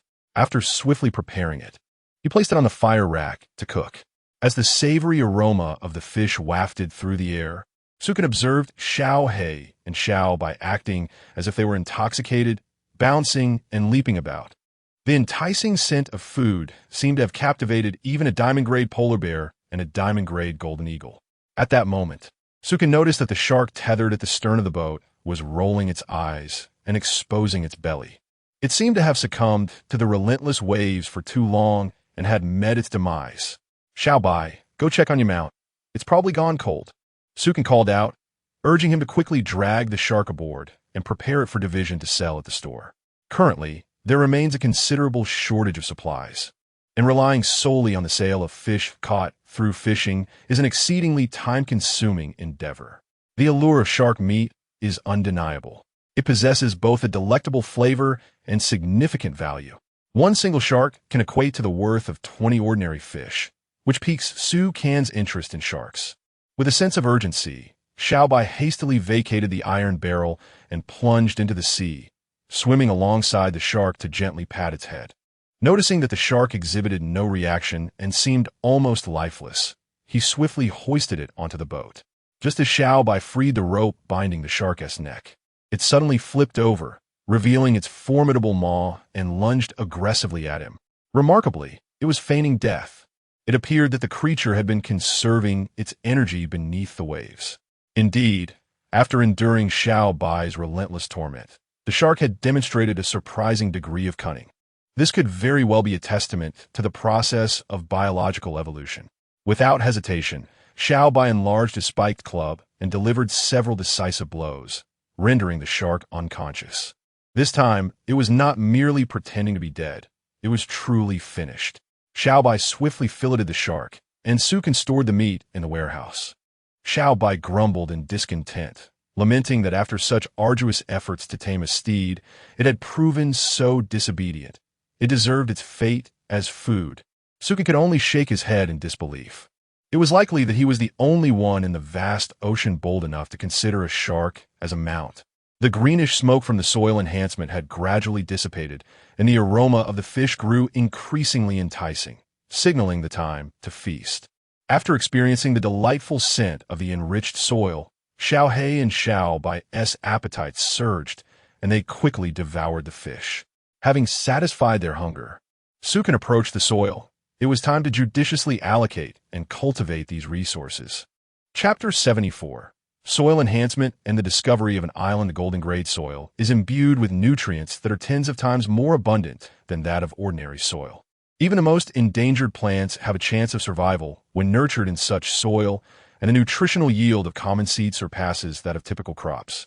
The successful transformation of the soil began with distributing a portion of it into wooden basins designated for cultivation. Having an excess of soil would not harm the plants, so it was temporarily placed in those basins, to be shared further when soil became scarce. After the distribution, a small amount remained in reserve. 3 large wooden basins, each measuring 2 by 2 meters, were constructed, into which the newly acquired soil was apportioned. The next consideration was what to plant. If only vegetables like cabbage and grapes were cultivated, each basin could accommodate a maximum of 6 cabbage plants. However, by planting pear trees alongside cabbages and grapes, resources could be utilized to their fullest potential, while ensuring that all available seeds were employed. Currently, there were 7 pear tree seeds at hand, with the other seeds awaiting the maturation of their respective fruits for harvesting. Thus, the decision was made to plant the pears first, with plans to procure additional seed from the store later and devise a suitable distribution among the basins. Utilizing the golden rod, it was transformed into a small shovel to carve out tiny pits in the basins for the seeds, which were then covered with soil. A large bucket of water was fetched to irrigate the basins. As the soil absorbed the moisture, its color deepened, indicating a successful process. With 10 pear trees now planted, a bountiful harvest awaited in the future.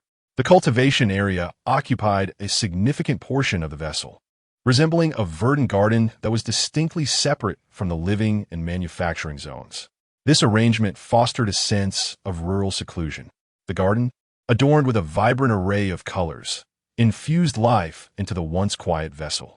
Walking through this blossoming garden, one could marvel at the pear trees, which differed from the dark brown trunks typically seen.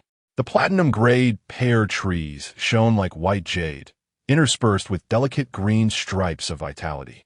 Their surface was smooth and pleasing to the touch, reminiscent of polished stone after eons of petrification. The branches bore subtle golden stripes, enhancing their extraordinary appearance. Not only the pear trees, but the grapevines were equally captivating. Their purple-golden hue adorned the garden like essential embellishments, akin to the finishing touches on a masterpiece, bringing life to the scene. The watermelon vines sprawled across the ground, gleaming like emeralds, their vibrant green and pristine white complementing the dark earthy floor perfectly. Standing amidst this garden felt like a return to the countryside, where the sounds of crashing waves and the caress of the sea breeze harmoniously intertwined with the essence of rural life. Sukin found his spirits lifted within this serene haven, while Xiaohei and Xiaobai remained restless, unable to sense the tranquility that enveloped him. In the mind of the little white creature, there lingered a singular thought. It yearned to tame another shark as its steed, determined that this time it would be entirely submissive. Such a life seemed irresistibly delightful and comfortable. How wonderful it would be if it could continue indefinitely. Alas, this was the realm of survival in the vast ocean, where the desire for a leisurely existence must be tempered with the burdens of peril and hardship. It was likely that the survivors who had reached the island had also gathered resources by now. It was nearly time to procure some supplies from a store. Currently, there was a pressing need for seeds. Thus, 100 pieces of wood were extracted for a trial to see if it could purchase some vegetable seeds. The sheepskin book was retrieved, and a request for vegetable purchases was posted, followed by a patient wait. With little else to occupy oneself, fishing seemed the most viable option. Observing the little black and white creatures idly lingering by, it was decided to send one to frolic in the sky and the other to play in the sea. Remaining on the boat, watching them languish in boredom, was rather vexing. The crux of the matter was that these two beings, once idled, would incessantly chatter in his ear, disrupting his fishing tranquility. Little Black, already restless, watched Little White muttering nearby and, in a burst of spontaneity, soared skyward to loiter in the vicinity. Little White, incensed, leaped high, wishing to join in the skyward escapade, lamenting its lack of wings. Casting a glance at the seemingly barren sea, Little White sulked on the ground, propping its chin in a display of melancholy. Why was there not even a single shark in sight? Where had all the sharks gone?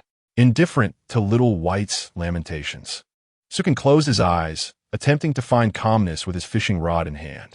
As the day passed without the sight of a shark, Little White resignedly lay on its back on the boat, gazing at the sky, while Little Black flew further away, leaving it to its thoughts.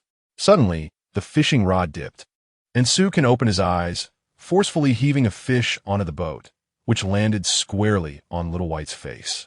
Enraged, Little White sprang up, stunning the fish with a swift blow, then deftly cleaned it and took it to the cooking rack. "Didn't you just eat? Can't you let me save a little?" Sukin shot it an exasperated glance, realizing the creature's insatiable appetite in moments of boredom. With a mischievous grin, Little White made a silly face, having found newfound joy in life.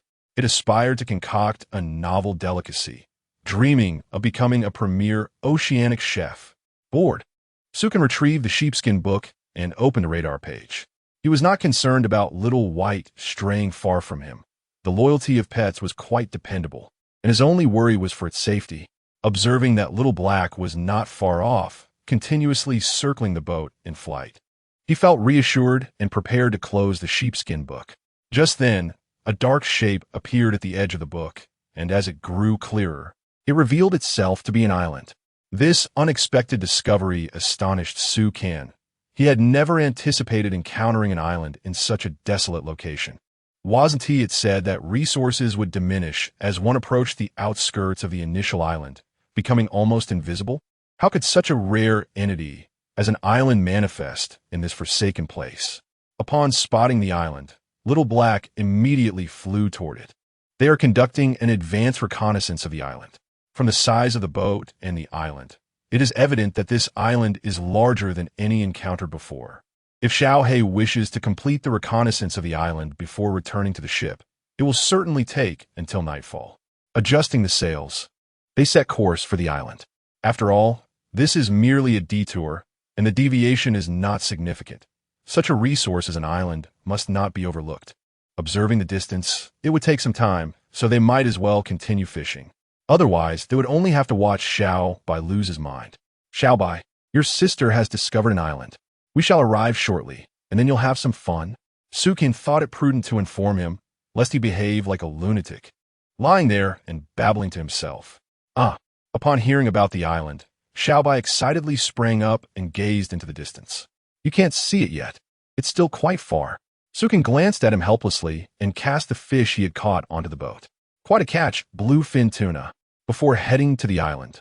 It would be wise to conserve energy, as this is the last island before reaching the ruins. One might stumble upon significant discoveries or precious resources. This would also allow Sukin to prepare more thoroughly. First, they should eat well and leave a fish for Xiaohei, then pass the time watching others chat. He retrieved the sheepskin book and opened the survivor chat screen. Since the last news had erupted, he wondered how the survivors were faring now. They must have acquired a fair amount of valuable items. By the way, have any treasures been found on your island? The last fellow mentioned a treasure location, and many have found good loot. However, I tried a few times, and the ocean depths were too great. I could only dive halfway before running out of breath. Don't even mention it. The deep-sea area next to this island is infested with sharks. I wasted a lot of bait trying to lure them away, and ended up with no treasure and a heap of spoiled food. Ultimately, I couldn't dive down because of the depth. Hell, I squandered some bait. I successfully dove down and retrieved a silver-tier blueprint from a chest, thanks to that benevolent individual's generous sharing of information. I was quite fortunate to obtain a gold-tier shipboard upgrade blueprint, but upgrading the shipboard requires 20 times the value of a regular one. The cost is truly staggering. Wow, your luck is indeed extraordinary. But can you really afford the upgrade? 20 times the wood? How long will it take to gather that much? I can't even bear to think about it. Haha, have you activated your blueprint? If not, you might as well sell it. I'd gladly help you shoulder that burden. Go away. If I hadn't activated it, how would I know the requirements were so demanding? Good luck, my friend. Such a valuable blueprint should not be wasted. I would rather perish than let it slip through my fingers. Sukin couldn't help but chuckle. It seemed this group of survivors was quite entertaining. Those without blueprints envied those who had them, while the fortunate ones were burdened with their troubles. It is even less commendable than those survivors who have never laid eyes on an island, merely preoccupied with the thoughts of how to survive another day due to the dire circumstances. Hope often bears an even heavier burden, a weight that most individuals cannot endure. Sukin couldn't help but chuckle silently. This is akin to the wealthy, who fret incessantly over the growth of their enterprises, only to find themselves consumed by their pursuits, neglecting the pleasures of life until they meet their untimely demise. They fare no better than those at the bottom of the social ladder, despite only concerning themselves with the daily grind of sustenance and meager wages, endeavor to find joy amidst their existence. However, such matters are of no consequence to Sukin. His thoughts are now focused on how to relish life and how to thrive, a realm far beyond their comprehension. From his observations of the survivors' conversations, it appears that no one has yet noticed the ancient stone painting, nor have they grasped the ominous tidings and notes left by the calamity. Indeed, it seems that this disaster left behind but a solitary remnant. Just as Sukin was lost in contemplation, he spotted Xiaohei soaring back from the distance. Woo-wah, woo-wah. Xiaohei folded his wings and descended swiftly from the sky, landing deftly back on the ship. Approaching Sukin, he excitedly reported his findings while affectionately nuzzling against his leg. Xiaobai, irate, squawked in indignation, as if to say, is it merely the discovery of an island? Must you flaunt it as if you've unearthed treasure? Xiaohei, filled with pride, raised his head high and rolled his eyes at Xiaobai, seemingly challenging him to take on the task himself. The two soon erupted into a squabble once more. Sukin, exasperated, urged them to cease their bickering, emphasizing the urgency of their mission to the island. I implore you both to quiet down. Let's first explore the island. The sun was rapidly descending, and their vessel was nearing the shore. It was imperative to assess the island's appearance before darkness fell and to ascertain from Xiaohei whether the island warranted landing. Woa. Xiaohei hastily began to relay his report to Sukin in Chapter 75, the new island. Preparing for landing, Little Black first informed Sukin of the precise location, assuring him that the vessel's deviation from its course was inconsequential. The route was etched in Little Black's mind with perfect clarity. A single aerial sweep would forever engrave the island's direction in his memory. After listening to Little Black's report, Sukin affectionately ruffled his little head, acknowledging his commendable effort.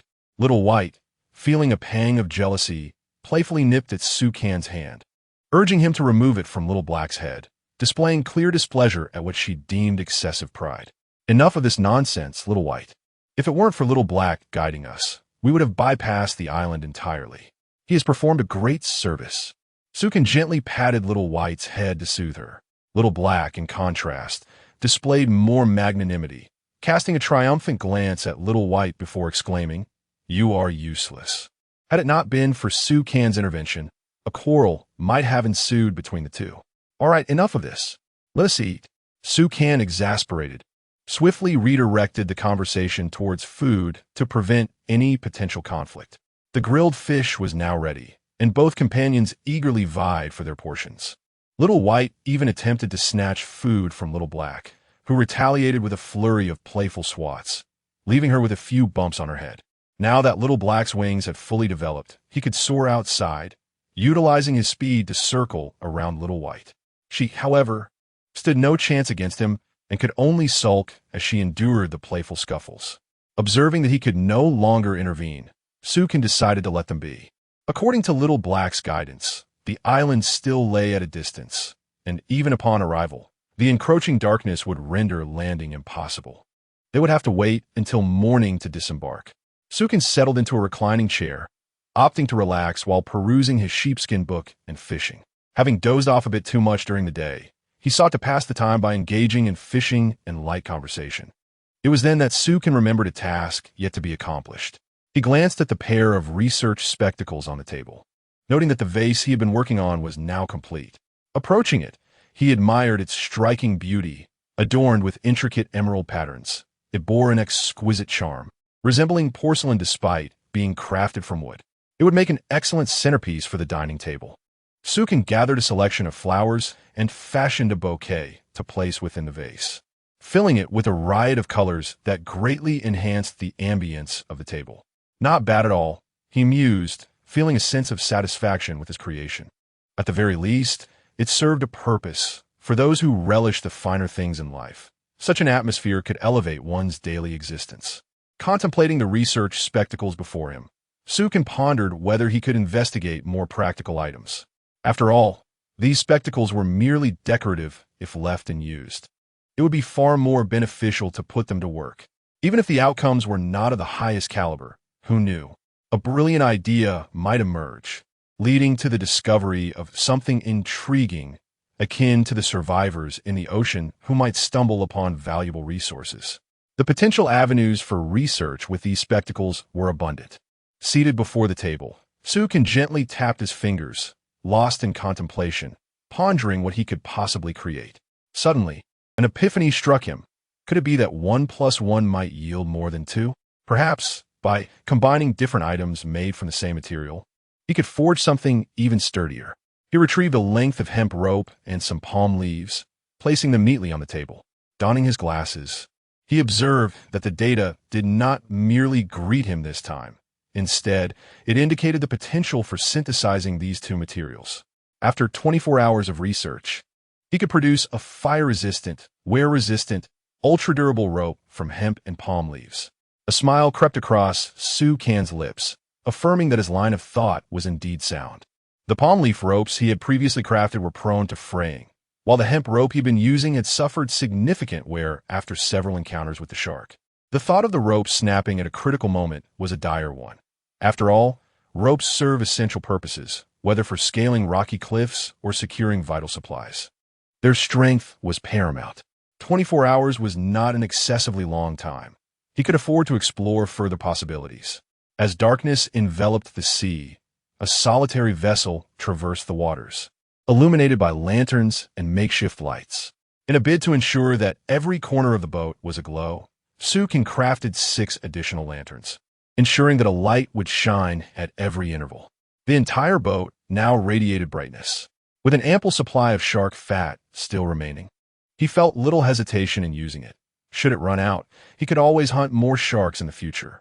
Gazing toward the nearby island, Sukin instructed Little White to lower the anchor, planning to disembark the following morning. The next day dawned oppressively hot, with the autumn sun elevating the temperature to a stifling degree. Fortunately, Sukan's attire was designed to regulate temperature. Otherwise, he might have been compelled to swim in the sea to cool off. Little Black and Little White fared well, with one plunging into the ocean for respite and the other soaring through the sky. After stretching languidly upon opening the door, Sukin set about completing his tasks. He tended to his garden, pruning excess branches before watering each wooden planter. Once the plants were sufficiently nourished, he prepared the fish he had caught the previous day, placing them on the fire rack to grill. Woof woof. Little Black descended swiftly from the distant sky, bounding excitedly to Sukin's side, affectionately nudging his leg. Early that morning, Little Black had ventured to the island to survey the area. According to its report, the island appeared relatively safe, with an abundance of resources. Observing the vast island nearby, its dense jungle thriving, Sukin noted that the entire expanse was a vibrant green, indicating a wealth of timber and materials. He realized an intriguing pattern. Each island he encountered seemed to grow larger than the last. Was this mere luck? He pondered the current location of this nascent island, uncertain if any other survivors might arrive. The likelihood of such a scenario seemed increasingly remote. The surrounding sea is devoid of any resources, and the sharks have vanished without a trace. This place has become entirely distinct from the territories inhabited by other survivors. The paths of the other survivors have been irrevocably separated from his own. Could this be a groundbreaking exploration, paving the way for a new era? At least from this moment onward, the gap between Sukin and the other survivors is destined to widen. He must seize the opportunity while he is ahead to ensure this divide becomes significant. The exploration routes of the other survivors seem predetermined, with certain island resources allocated based on their survival conditions, leaving him as the sole seeker of the unknown. Thus, it is certain that no other survivors will venture here. First, let us eat something. A hearty meal is essential before embarking on the journey. Gazing around the boat for Xiao Bai, who is absent, he searched the vicinity. He noticed a piece of rope tied to the stern, the other end secured to a piece of wood, where Xiao Bai was lounging, enjoying the cool sea spray. This creature certainly knows how to have fun. No wonder it sought a piece of wood yesterday. It was meant for such amusement. Xiao Bai's body was relentlessly battered by the waves, its fur soaked and clinging to its form, resembling a large seal.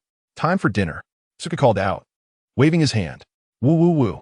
Xiao Bai excitedly scrambled off the wood and hurried back to the boat via the rope. It shook off the water, but due to its massive size and vigorous movements, droplets splattered onto Xiao He. The latter squawked in annoyance, flapping its wings to take flight, and promptly retaliated with a peck aimed at Xiao Bai's rear. Chapter 76. Securing the vessel and scaling the cliff, Xiao Bai noticed that Xiao He was drenched and, feeling embarrassed, scratched his head. This time, Xiao Bai kept his head down as Xiao He scolded him for quite a while, muttering softly, "It wasn't intentional. You are far too grumpy in the morning." After their noisy exchange, the pair finally scampered off to have their meal. Sukin shook his head in resignation, plucking a fish and placing it on his plate to enjoy. After relishing a delightful breakfast, Sukin instructed Xiao Bai to stow the anchor, urging the vessel to swiftly head towards the immense island ahead. As they drew closer to the island, Sukin observed peculiarities that stood out. Setting aside the usual attributes of coastal islands, it was common knowledge that any island by the sea should have a beach. This island, while possessing a beach, did not appear to be composed of sand.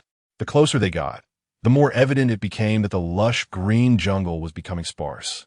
The beach was littered with yellow earth and stones, and the entire island seemed to be constructed from rocks and soil, dotted with numerous irregularly sized hills. These hills bore distinct fracture marks, as if they had crumbled away from a larger mountain. Had a calamity once struck this island, causing landslides and, compounded by the erosion of the sea, resulted in its current state? Yet, Sukin distinctly remembered that after the last disaster on the earthquake-stricken island, it returned to its original form the very next day. Clearly, after distancing himself from the nascent island, everything had taken on an unusual character. This was, in fact, a positive sign, further confirming Sukin's complete departure from the nascent island.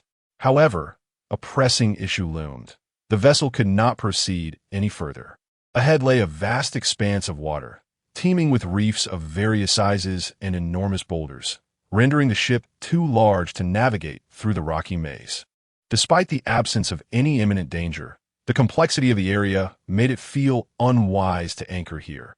An unsettling feeling lingered in his heart. Now that they had distanced themselves from the nascent island, the safety of these waters was uncertain, making a landing on the shore seem more reassuring. Yet, if the waters were perilous, could the island itself truly be safe? Sukin felt torn, even contemplating abandoning the idea of disembarking on this island. Nevertheless, he had never encountered a situation like this before, and his curiosity about this island, far removed from the nascent one, was piqued. It is often said that curiosity kills the cat, yet another adage states that the bold may thrive while the timid may perish. Circling the vicinity of the island, he soon found himself before a sheer cliff. Stopping here seemed a prudent choice. After some contemplation, Sukin called Xiaohei over and informed him that he would craft a rope, instructing him to fly the other end of it up to the cliff and secure it to a tree or a large boulder above. Xiaohei immediately signaled his understanding. Glancing at the palm leaves in the storage, Sukin was astonished to discover a staggering total of 1,685 palm leaves. He had not anticipated such an abundance. Typically, when crafting anything, palm leaves were seldom utilized, leading to an unintentional accumulation. Gazing at the cliff, which stood nearly 100 meters high, and noticing the abundance of palm leaves, Sukin decided to exchange for 300 meters of rope, knowing he could utilize it in sections without fear of waste. He severed the rope in the middle and secured one end to the bow and the other to the stern of the boat, ensuring greater safety with two ropes. First, he adjusted the sail to bring the vessel closer to the precipice, lowered the anchor into the sea, and then properly tied the ropes to the front and rear of the boat. He lowered the sail to prevent the strong winds from exerting undue force that might loosen the ropes. As the anchor plunged into the water and the boat stabilized, Sukin exchanged a knowing glance with Xiaohei. With its talon-like claws, Xiaohei grasped the two ropes and, with a powerful flap of its wings, soared into the sky. Whether intentional or not, the gust of wind created by its ascent tousled Xiaobai's fur, creating a comical mess. Roar! Xiaobai raised its head in fury, exclaiming indignantly, "You, scruffy bird, dare to bully me, the bear. One day I'll clip your wings." Sukin paid no heed to its outburst, focusing instead on the peculiar island before him. The island's shape was odd, dominated by two towering mountains resembling bowls. "Are we heading into the bowl?"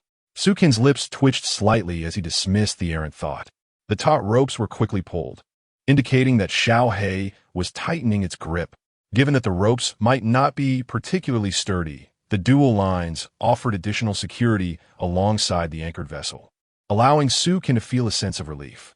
"Xiaobai, it is time for us to ascend." Sukin leaped into the air, soaring several meters high, and grasped the rope with one hand, swiftly climbing. His combat suit accentuated the defined muscles of his arms, which were not overly bulky but rather sleek, as if sculpted by the ocean's caress. The sudden burst of energy startled even him. He felt weightless, exerting minimal effort, as if he could ascend without clinging to the rope, relying solely on his hands for upward motion. With his feet planted on the rope, the speed and agility of his movements mirrored that of a swift runner. It seemed that Xiaobai had bestowed upon him an additional strength, a testament to its significant evolution, and considering it was still in its juvenile stage, one could only imagine the formidable power it would confer upon him in its mature form. However, who had ever seen a 3-meter-tall polar bear cub? Xiaobai watched Sukin ascend with a mix of envy and trepidation, its apprehension of heights evident as it gingerly touched the rope, internally battling its fears.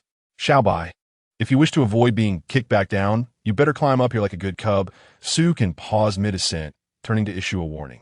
It was clear that without a firm push, Xiaobai would be unable to conquer its fears. Roar!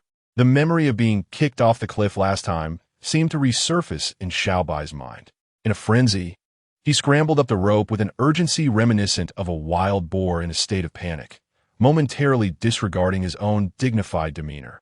What mattered was survival, not grace. Within less than a minute, he reached the precipice of the sheer cliff. With a powerful twist of his body, Sukin soared into the air, tracing a graceful parabola before landing gently on the edge of the cliff. Meanwhile, Xiaobai was still laboriously ascending. As it neared the top, Sukin seized its paw with determination, hoisting it up as well. Xiao Bai, panting heavily, lay on the ground, mustering the courage to peer over the edge of the cliff. Upon doing so, it was seized by fear, trembling uncontrollably. Chapter 77. Discovering Treasures, an intriguing soul. Oh my! Little Black rarely refrained from mocking.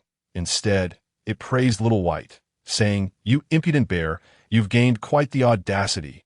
Little White tilted its head proudly and strutted forward with an air of arrogance, proclaiming loudly, "Of course, this bear is a paragon among bears." Sukin surveyed the landscape of the island before him, where two bowl-shaped mountains were adorned with verdant flora. Upon closer inspection, most of the vegetation consisted of cacti and similar plants. From a distance, the island appeared to be an oasis of greenery. However, it was merely a collection of desert flora. The edibles were non-collectible, as every inch of the island was littered with brown stones, exuding an aura of desolation. A mere glance revealed no resources to gather, with only 2 or 3 palm trees dotting the open terrain. This island could scarcely sustain any valuable plants, and its resources were undoubtedly meager. Little Black, ascend above this island so I may scrutinize its entirety, Sukin instructed. He retrieved his sheepskin book and turned to the radar page, hoping to discern whether other areas might yield resources. Rar! Little White pointed at Little Black, then gestured towards the sky, hands on its hips, demanding fly. Little Black paid no heed, unfurling its wings and soaring directly skyward, quickly reaching the heights above the island. As it ascended, it circled the island, gaining altitude. Sukin meticulously examined the sheepskin book. Indeed, the island mirrored his expectations, vast yet filled predominantly with non-collectible, useless greenery. Now, he could only hope for the mysterious safe. Perhaps it contained something worthwhile. He dreaded the thought that even the safe might be absent. Let us venture forth. Who knows what fortune awaits us? Sukin exclaimed, dashing down the mountain at breakneck speed, his figure darting rapidly among the rocky outcrops. Little White, witnessing its master's astounding speed, expressed envy and quickly followed suit on all fours, for being a bear allowed it to move even faster. Little Black soared above, sprinting through the air, astonished at its master's pace, which matched its own flight speed. The trio, a man, a bear, and an eagle, raced through the rocky terrain like a flash of lightning, their figures vanishing amidst the thickets. The sound of wind whistling past them attested to the swiftness of their journey. As Sukin sprinted, he observed the desolate surroundings, where brown soil and stones dominated the landscape, underscoring the island's stark barrenness. He couldn't help but ponder whether his deviation from the designated route had led him to a resource-depleted island, rendering it so desolate. Not only was there an absence of resources at sea, but even the island provided nothing. Could there not be some special compensation for those who discover the bugs? After searching for quite a while without finding even a trace, Sukin, in a fit of frustration, delivered a powerful kick to a palm tree, breaking it and promptly storing it away. Harvested timber, 20. Continuing onward, he found this dilapidated mountain devoid of any treasures. Discontent brewed within him. He resolved to venture to another bowl-shaped mountain to investigate. In the face of adversity, one must not succumb to despair. Perhaps taking another step might lead to greater disappointment. Yet, Sukin remained unconvinced by this notion. On such a vast island, surely some resources must exist, as evidenced by the palm tree. Upon reaching another mountaintop, Xiaobai suddenly let out a couple of excited yelps, abruptly halting and stirring up a cloud of dust. As the dust settled, Xiaobai's figure had vanished from sight. In a nearby thicket, a path of withered trees and cacti lay flattened. Had it discovered something valuable? Sukin's eyes sparkled with excitement. After all, this was a treasure-hunting pet, thriving even in this desolate place. However, gazing at the chaotic cacti strewn about, Sukin exchanged knowing glances with Xiaohei, already envisioning Xiaobai transformed into a spiky hedgehog. Let us go, we must follow. Sukin promptly turned and dashed in the direction where Xiaobai had disappeared, with Xiaohei closely trailing behind. Thanks to Xiaobai's path-clearing antics, the terrain was utterly devoid of obstacles, allowing Sukin to advance swiftly without having to dodge cacti. Although his battle attire effectively shielded him from the prickly plants, it still became a nuisance when they clung to Xiaobai, especially as the swiftly uprooted cacti flew towards his face and hands. The pain, though minor, was exacerbated by sheer volume. Sukin surged through the cactus-laden ground, with Xiaobai closely following to avoid the barrage of spines. Not far ahead, the dust finally began to dissipate, and Xiaobai abruptly came to a halt, its momentum carrying it several meters forward. Oh, whoa. Once it stopped, Xiaobai hopped excitedly, turning to wave at Sukin, signaling that it had unearthed something remarkable. Sukin approached and stopped before it, astonished to find a vast expanse of lush greenery. It appeared to be a flourishing patch, seemingly abundant with vegetables. Upon closer inspection, he discovered it was rapeseed. In such a barren locale, to find such a plant was indeed a revelation. Sukin's eyes gleamed. This was a treasure indeed, as it could not only be used for cooking but also for extracting oil. It is worth noting that Sukin had been feeling quite despondent lately. Although the dishes he prepared from fish and meat were delightful, he longed for the richness that could come from using vegetable oil. With rapeseed oil at his disposal, he could enhance the flavor of his meals, frying fish and ing vegetables. Truly, vegetable oil is the very soul of cooking. The rapeseed and weeds flourished together, and given that this plot of land lay beneath a massive rock, Xiaohei's aerial reconnaissance fell into a blind spot. No wonder he couldn't find it, Sukin mused, a smile gracing his lips as he reached out to ruffle Xiaobai's head. Yet, to his surprise, the creature stood upright, making it impossible to reach. Contemplating other areas to caress, he glanced at the creature, which was rapidly resembling a cactus, grinning foolishly with its mouth agape. Xiaohei hopped around Xiaobai, mocking it for resembling a hedgehog. How? Xiaobai disdainfully curled its lip, its clumsy paws awkwardly attempting to pluck the spines from its body. Yet, its corpulence rendered many areas inaccessible, particularly as it struggled to reach its back, spinning in frustration. This predicament infuriated Xiaobai, who howled in exasperation, on the verge of tears. Only now did it realize the extent of its own bulk. Sukin, both amused and exasperated by Xiaobai's antics, hurried to assist alongside Xiaohei. Indeed, a fascinating soul weighing over 300 pounds. Xiaobai's weight was far more amusing than that of 4 or 5 intriguing souls combined. How? In a fit of rage, Xiaobai turned its head, intent on swatting Xiaohei, knowing that while the cactus's thorns might not inflict pain, a snap from its mouth would surely sting. Chapter 78. The Pet's Fury.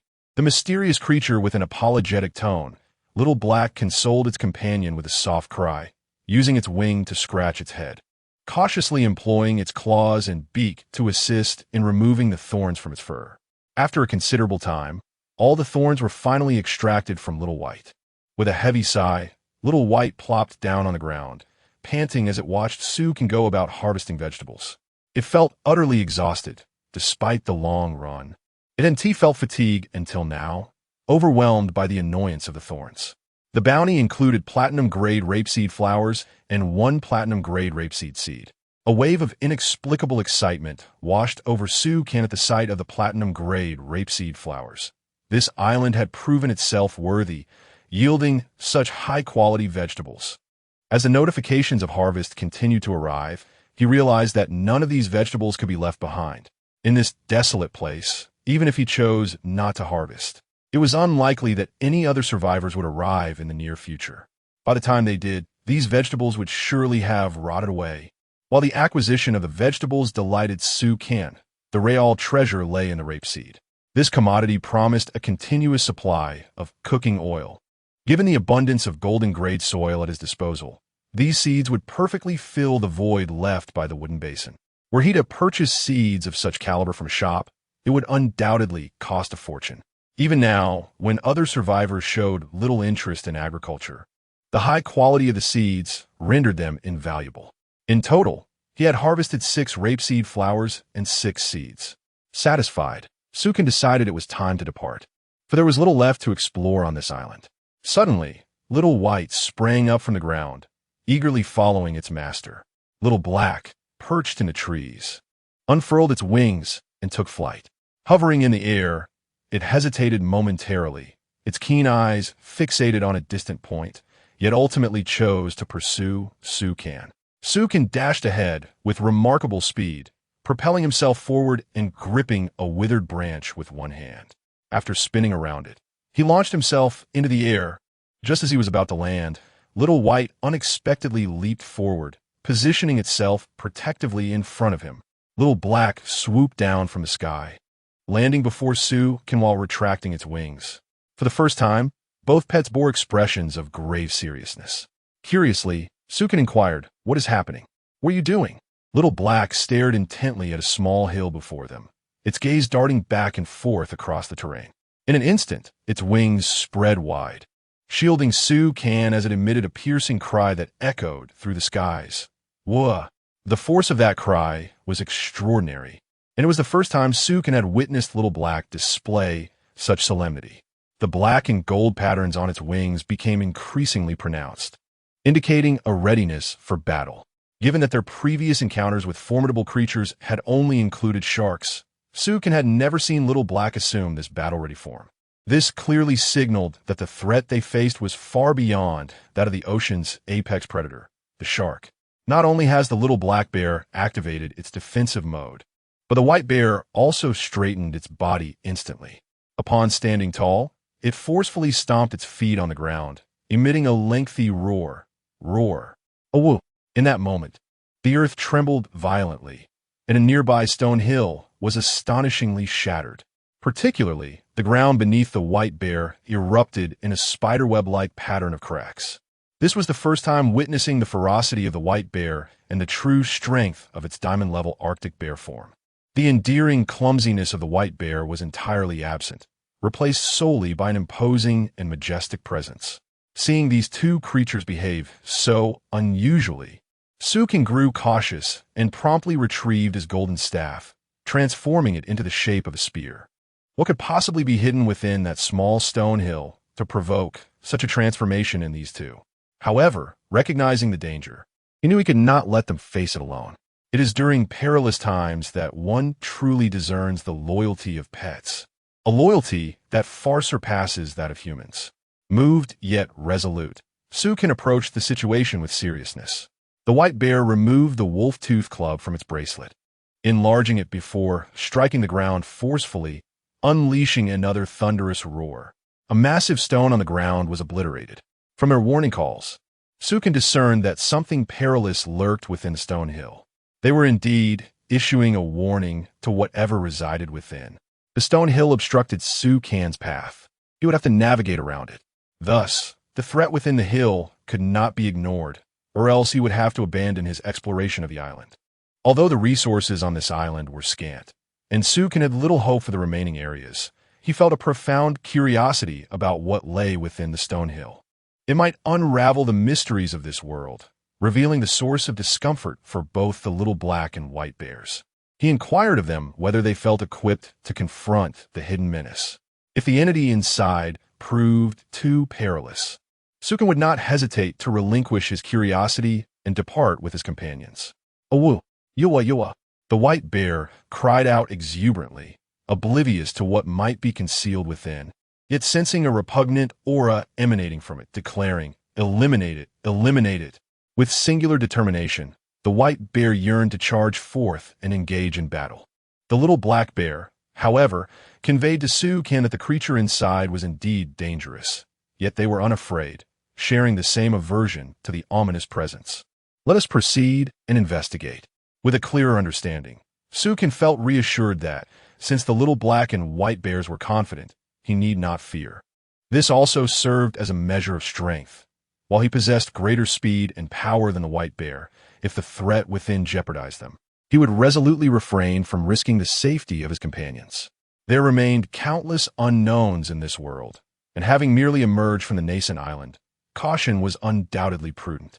As Sukan was about to approach, he noticed that small stones were continuously tumbling down from the nearby little rocky hill. Gradually, the entrance of a cave became visible. This cavern was far from insignificant, standing at least 4 to 5 meters high, prompting one to ponder the formidable creature that might be concealed within and the reason for its concealment. stones scattered chaotically, suggesting that a ferocious entity was desperately attempting to break free. It appeared that the threats posed by the little black and white creatures had little effect on it, instead inciting its fury. Sukin promptly grasped his spear, cautiously instructing the little black and white creatures to retreat a bit. He kicked aside some of the flying debris and shattered the stones with his spear. What could possibly be hidden inside? Sukin murmured to himself, feeling not a hint of fear, but rather a flicker of excitement.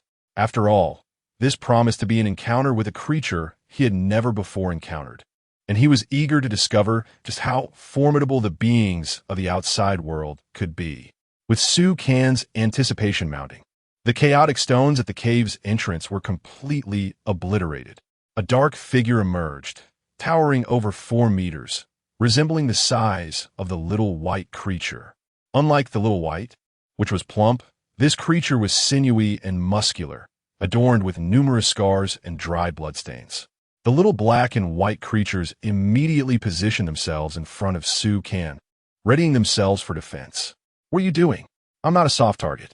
If you sense even the slightest danger, we flee at once." Sukin reassured them, confident that even if they could not defeat the creature, escaping was certainly within their capabilities. After all, their speed was a tangible asset. Even the slowest, the little white, could unleash its full potential, creating nearly indistinguishable afterimages as it dashed away. Roar! Wow! As the fighting spirit of the little black and white creatures intensified, Sukin chose not to press further. The little white dug fiercely into the ground, brandishing its wolf-fang club as it charged forward with a roar. The little black leaped into the air, hurtling towards the formidable creature with incredible speed. Chapter 79. The Rampaging Black Bear. A battle of wits and valor. As Sukin approached the cavern, he discerned the true nature of the creature within. It was a colossal black bear, a being that could be considered akin to his companion, Little White. However, this bear appeared markedly different from the black bears he had previously known. Its size was utterly staggering. Standing nearly 5 meters tall, it resembled a monstrous titan. The numerous scars and bloodstains adorning its body added to its fearsome visage. One side of its face was grotesquely exposed, revealing a skull devoid of flesh, with blood smeared across the bone. Its terrifying appearance was further accentuated by the sinewy muscles that bulged beneath its skin, veins of crimson visible, showcasing its formidable strength. How could such a beast exist in this place? What could have inflicted such grievous wounds upon it? Sukin inhaled sharply, shaking off his apprehension. The immediate concern was to neutralize this creature. Before identifying the nature of the threat, he had harbored some worry about facing it, but now, seeing that it was merely a black bear, he felt reassured. Could it truly be more formidable than a diamond-gray polar bear? While his anxiety had lessened, he still maintained a level of vigilance. The black bear bellowed as it charged forth from the cave, rearing up on its hind legs and pounding its fists against its chest, demonstrating its might. However, before it could fully assert its dominance, Little White had already leapt before it, delivering a powerful strike with a spiked club to its head. The bear's head tilted slightly, a large chunk of flesh torn loose by the impact. In a conflict between kindred spirits, Sukin was not concerned for Little White. Armed as it was with a diamond-grade weapon, a force that no creature could withstand without fear. Nevertheless, the bear's resilience took Sukin by surprise. Even a creature as tough as a shark would have been dazed by such a blow. Yet this beast merely tilted its head, sustaining only superficial injuries. Its capacity to absorb punishment resembled that of the mutated shark from the ocean. It seemed he had encountered yet another formidable adversary. The black bear retaliated fiercely, swinging a paw toward Little White, who clutched the bear's paw tightly with its other claw, roaring as it pushed the bear back several meters. Meanwhile, Little Black dove in, its talons gripping the bear's arm fiercely, tearing away a substantial chunk of flesh. The bear's eyes became bloodshot with rage. The pain only intensified its fury. The sheer terror of the bear's form, compounded by its crimson gaze, rendered it even more fearsome. With each strike, the bear seemed increasingly reckless, seemingly abandoning all instinct for self-preservation as it engaged Little Black and Little White in a desperate struggle. "Be cautious," Sukin shouted, urging them to remain vigilant. From their skirmish, It was evident that the black bear posed no significant threat to Little Black and Little White. However, the frenzied rampage of the black bear would inevitably inflict some injuries upon it. Thus, Sukin instructed Xiao He and Xiao Bai to engage the creature in a strategic manner. He positioned himself at a distance, refraining from immediate intervention, opting instead to observe with patience. Xiao Bai's wolf fang club battered the black bear, leaving it bruised and battered, yet failing to deliver any fatal blow. Sukin pondered deeply, realizing that only by severing its central nervous system could he hope to bring it down completely. Nevertheless, despite the gruesome state of its head, which Xiao Bai had rendered nearly unrecognizable, the bear's cognitive functions remained unaffected. Was it a matter of insufficient force? Or perhaps the heart was the target? Xiao He and Xiao Bai were not inclined to engage in a reckless confrontation with the hulking beast. They circled around it, coordinating their attacks with finesse. As Sukin observed the black bear, a torrent of thoughts flooded his mind. In this desolate wilderness, devoid of resources, the presence of a black bear was perplexing. Was it a guardian against the game's glitches? A more fitting explanation might be that this island had become an extension of the outside world, harboring creatures that were commonplace beyond its shores. This realization sent a shiver down Su Can's spine. He preferred to believe this was a gateway to a realm where boss-like entities, akin to the sharks of the ocean, thrived. If this creature was merely of ordinary rank, the external world would indeed be a terrifying place. Should other survivors encounter such a beast, they might perish not from its bite, but from sheer fright. Setting aside the chaotic musings in his mind, Sukin urgently called out, "Xiao He, Xiao Bai, retreat," fearing for their safety in the ensuing confrontation with the black bear. He urged them to withdraw.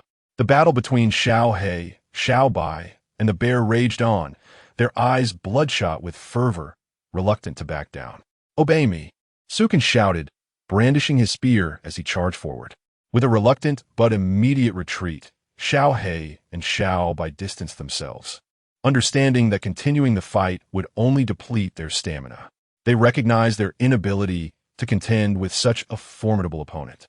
The bear's resilience was astonishing, akin to a creature devoid of pain, growing stronger with each strike. As it roared in fury, intent on pursuing its attackers, it caught sight of the diminutive human rushing toward it, eliciting a disdainful yet thunderous growl. A creature of its own stature, along with a massive golden eagle daring to confront it, was one thing, but this tiny being dared to challenge it? The black bear extended its broad paw, swiping towards Sukin. In response, Sukin temporarily sheathed his spear, meeting the bear's paw with a fistful of defiance.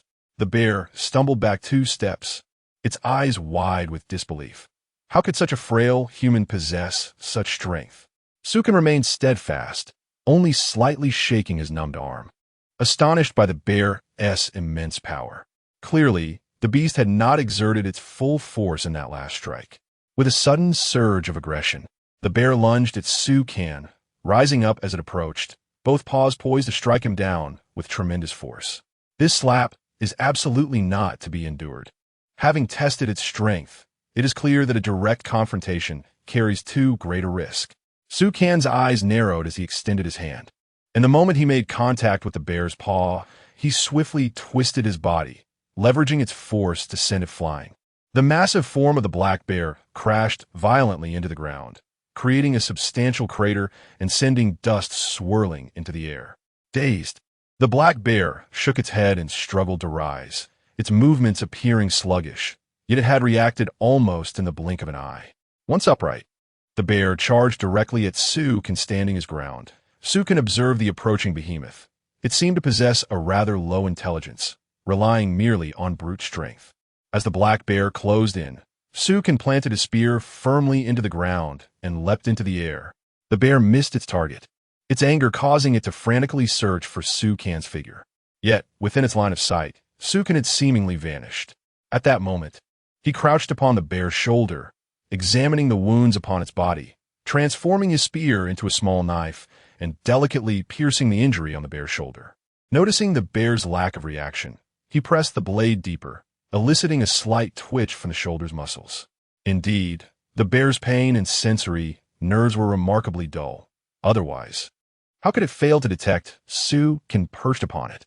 The black bear continued to rampage, leaping and pounding its chest in frustration, now directing its fury toward Bai and Xiaohei. Xiaohei squatted on a withered tree, cheerfully cheering for its master, while Bai lay on a branch, simultaneously expressing concern for Can and mocking the great black bear. The bear reached the base of the tree, furiously striking it, causing the already fragile trunk to tremble and develop cracks. Had the tree not been robust, measuring over 2 meters in diameter, it might not have withstood even a single blow. The black bear relentlessly battered the tree, on the verge of breaking it. Xiaohei and Bai were poised to retreat at any moment, for had their master not instructed them to stay away, they would have eagerly descended to engage in a fierce battle with the black bear. Determined to conclude this encounter swiftly, Sukin abruptly withdrew the knife from the bear's wound, provoking a furious roar from the creature. The bear, now aware of Sukin's presence on its shoulder, abandoned its assault on the tree and swiped its paw fiercely toward itself. Sukin, agile as ever, leapt, balancing on one foot atop the bear's head. He thrust the knife downward, but it only penetrated a mere 3 inches, failing to deliver a fatal blow. As the bear's paw came crashing down, Sukin hastily evaded. The bear's strike landed solidly on its own shoulder, where the exposed bone emitted a sickening crack. Roaring in agony, the black bear thrashed violently, attempting to dislodge given the tremendous force capable of shattering a boulder with a single strike. Even Sukin hesitated to confront it head-on. Such power, if it were to land a blow, could easily shatter bones, or at worst, obliterate internal organs, leading to a swift demise. Even someone of Sukin's physique would not emerge unscathed from a single hit. Little black, little white, stay hidden and do not come near. Sukin's expression turned grave as he swiftly leapt away from the creature, landing in a half-crouch, his eyes fixed intently on the black bear. Engaging in a direct confrontation was not a viable strategy. This beast felt no pain, but he certainly did. Coupled with the bear's astonishing speed, which was nothing short of astounding, even Sukin found himself struggling to keep pace. There's no other option. I must rely on wits. He surveyed the surroundings for any tools at his disposal and, after careful consideration, dashed towards the edge of the cliff, intent on using the precipice to his advantage.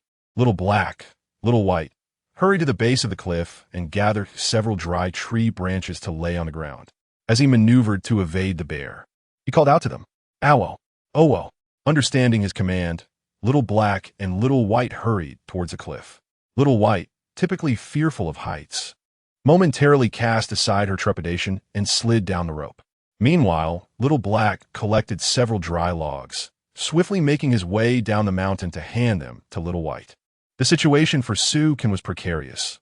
The black bear's speed was formidable, relentlessly pursuing him, its claws nearly grazing him multiple times. With a determined glare, he directed his focus toward the nearby dry tree, causing it to crash to the ground with a resounding thud. In that instant, he propelled himself forward once more. The bear's paw narrowly missed him, and in its frustration, it let out an even more furious roar as it continued its relentless chase. Chapter 80. The Murder of the Black Bear changes at sea a pursuit of flight.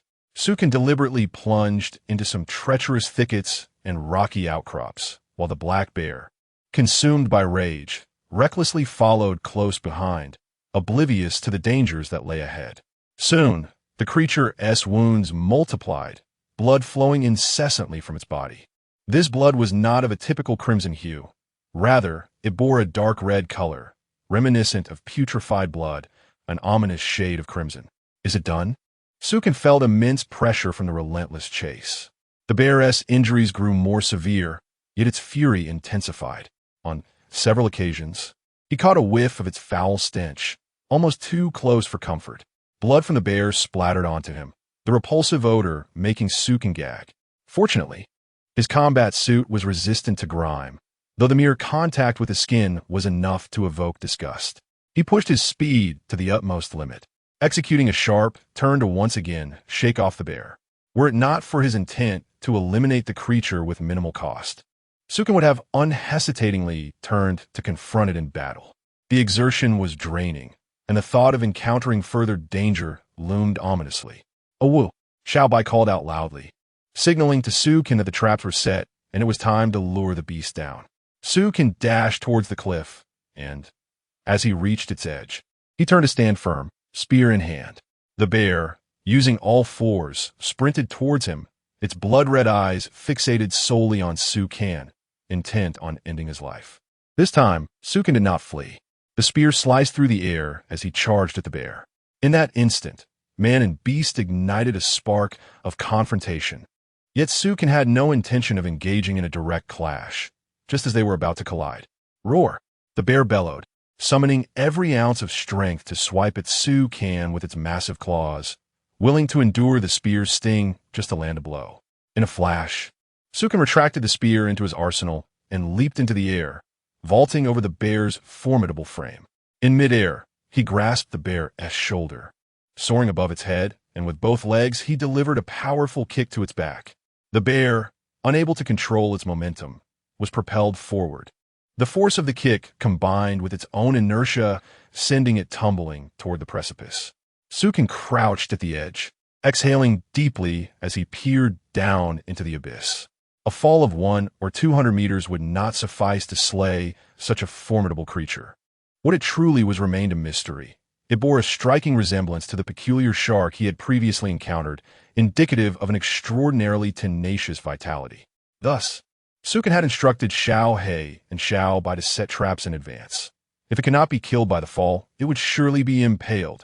At the base of the cliff, the black bear lay motionless upon the jagged rocks. Its body and head were pierced by a gnarled tree. Precisely as Sukin had anticipated, the head and heart were indeed its vulnerabilities. The traps laid at such a height were more than capable of penetrating its formidable flesh. "Awoo! Yuwa!" Little Black flapped his tiny wings, informing Sukin that he had completely kicked the bucket. Little White wiped his nose and approached the black bear, extending his foot to deliver a kick to the bear's rear end. Finally, it was dead. Sukin swiftly slid down the rope, arriving before the black bear. At that moment, he noticed an introduction he had overlooked earlier. Mutated black male bear, level gold, mature stage. Sukin nearly doubted his own eyes. Despite the bear being in its mature stage, it was merely a lowly gold level, yet it could contend with his 2 diamond-level pets. This was utterly absurd. Although Little Black and Little White were still in their juvenile phase, their size was comparable to that of a mature black bear. Could it be that mature creatures were indeed this formidable? While Sukin eagerly anticipated the complete maturation of Little Black and Little White, today's encounter left him feeling somewhat frustrated. Upon closer inspection of the black bear's introduction, Sukin sensed that its formidable prowess was likely linked to its mutation. Mutated male black bear. Due to prolonged battles against sea monsters in both land and sea, it has consumed a vast number of these creatures, resulting in an evolutionary mutation of its physical strength and size, making it exceptionally dangerous. So this was the reason, starting from devouring weaker sea monsters, it had gradually grown to its current stature. This creature had evolved not only to survive on land, but was also capable of hunting in the sea. Yet, Sukin had yet to behold the true form of a sea monster. Even though it was merely a gold-level black bear, it could match the strength of diamond-level juveniles, indicating that this bear had endured considerable hardships, ultimately falling to his own hand. What intrigued Sukin more was whether this creature was edible. Given its substantial size, if it could be transformed into meat, it would rival that of shark. However, as he continued reading, disappointment washed over him. The mutated black bear, having consumed a significant number of sea monsters, harbored a plethora of toxins within its body. Without corresponding beneficial medicines, it was inedible. What a shame. Such a large specimen could not be consumed, rendering all that muscle futile. Let us go. It's about time we head back. Sukin decided against further exploration today. As darkness fell, he preferred to drag the black bear back first. Once night descended, he felt returning to the ship was safer. Who knew what other creatures might lurk on this island? In any case, leaving the island brought him peace of mind. As for the black bear, since it was inedible, why bother taking it? Sukin had other plans. Such a creature, capable of such feats, undoubtedly held research value. There were numerous secrets within its body that Sukin yearned to unravel. However, This location was not safe, especially after landing on the island. He increasingly realized that the sea was comparatively safer. Fortunately, there was only one of these creatures. Were there more, even Sukin would find it overwhelming. How? Little Black and Little White immediately returned to the ship. With a single hand, Sukin lifted the black bear and lowered it into the water. Once submerged, the bear became considerably lighter due to the buoyancy of the seawater, coupled with Sukin's affinity for the ocean and the combat-enhancing properties of his attire. He effortlessly dragged the bear back to the vessel. Upon reaching the boat, Xiao Bai and Xiao He promptly assisted in pulling the bear aboard, though they were somewhat perplexed by the decision to retrieve such a creature. Xiao Bai, in particular, exhibited a notable disdain, despite the bear being of its own kind. It appeared rather unrefined compared to Xiao Bai's vibrant fur. The bear's appearance was met with Xiao Bai's vocal disapproval, as it lamented the creature's looks, exclaiming it was an ugly brute, a muscular bear. Sukin and Xiao He could not help but chuckle, surprised to discover that Xiao Bai was somewhat of a connoisseur of beauty. I merely wished to discern the nature of its wounds. Sukin patiently explained to Xiao Bai, "You have all seen how formidable this black bear is. What kind of creature can inflict such injuries upon it?" In a fit of frustration, Xiao Bai extended its paw and stepped on the bear, only to immediately regret it as it became stained with the bear's grimy blood. The sight was utterly repulsive. Sukin shook his head in resignation, retrieving his golden rod and transforming it into a small knife, akin to a coroner examining the bear's body. The wounds varied in size, though they were generally consistent, each measuring roughly several centimeters in length. The sheer density of the scars was enough to send shivers down one's spine, with similar wounds even present on the soles of its feet. If such injuries had been sustained by a typical creature, it would likely have bled to death. Some of the gashes had exposed flesh, eventually forming new scar tissue. It was evident that the injuries could not have been inflicted by a solitary assailant. Rather, a multitude must have been involved simultaneously. It was not particularly surprising that something in the sea could inflict such harm upon a black bear. But what could it possibly be? Sukin privately speculated. Could it have been a swarm of sharks? The mutated sharks encountered previously could indeed have been capable of such a struggle with the bear. However, upon further contemplation, the likelihood of that seemed negligible. A shark's massive jaws would easily tear off limbs with a single bite, let alone a group of them. If a school of fish with fangs, akin to mutated piranhas, had targeted a living creature, that could be conceivable. Yet piranhas are carnivorous, and once they fixate on a prey, they would undoubtedly strip it of all flesh. The wounds on the bear, however, suggested that while it had been harmed, its flesh had not been significantly diminished. Surely, mutated piranhas would not attack for mere amusement if they were not hungry. The damage appeared more consistent with that inflicted by sharp weapons, perhaps from mutated crabs or the claws of shrimp-like creatures. Regardless, it was prudent to stow the bear away for now. It might prove useful in the future. Sukin instructed Xiao Bai to clean the unsightly bloodstains from a boat, as they would soon emit a faint but unpleasant odor, truly repugnant. It appears that the so-called sea monster is not as pristine as one might expect. Having grown rather hungry from the day's endeavors, I retrieved the freshly caught fish I had saved for this journey and asked Xiao Bai to prepare it. Xiao Bai gazed at the water at the stern of the boat, now tainted a dark crimson by the blood of the black bear, a sight that was quite repugnant. Even with the cleansing embrace of the sea, it would likely take some time for the water to return to its former clarity. He scampered to the bow to wash the fish and soon had it ready for cooking. I then produced the vegetables gathered during the day and instructed Xiao Bai to add them to the pot, preparing to burn paper alongside. The prospect of the culinary delight that would emerge from the combination of vegetables and fish filled me with anticipation.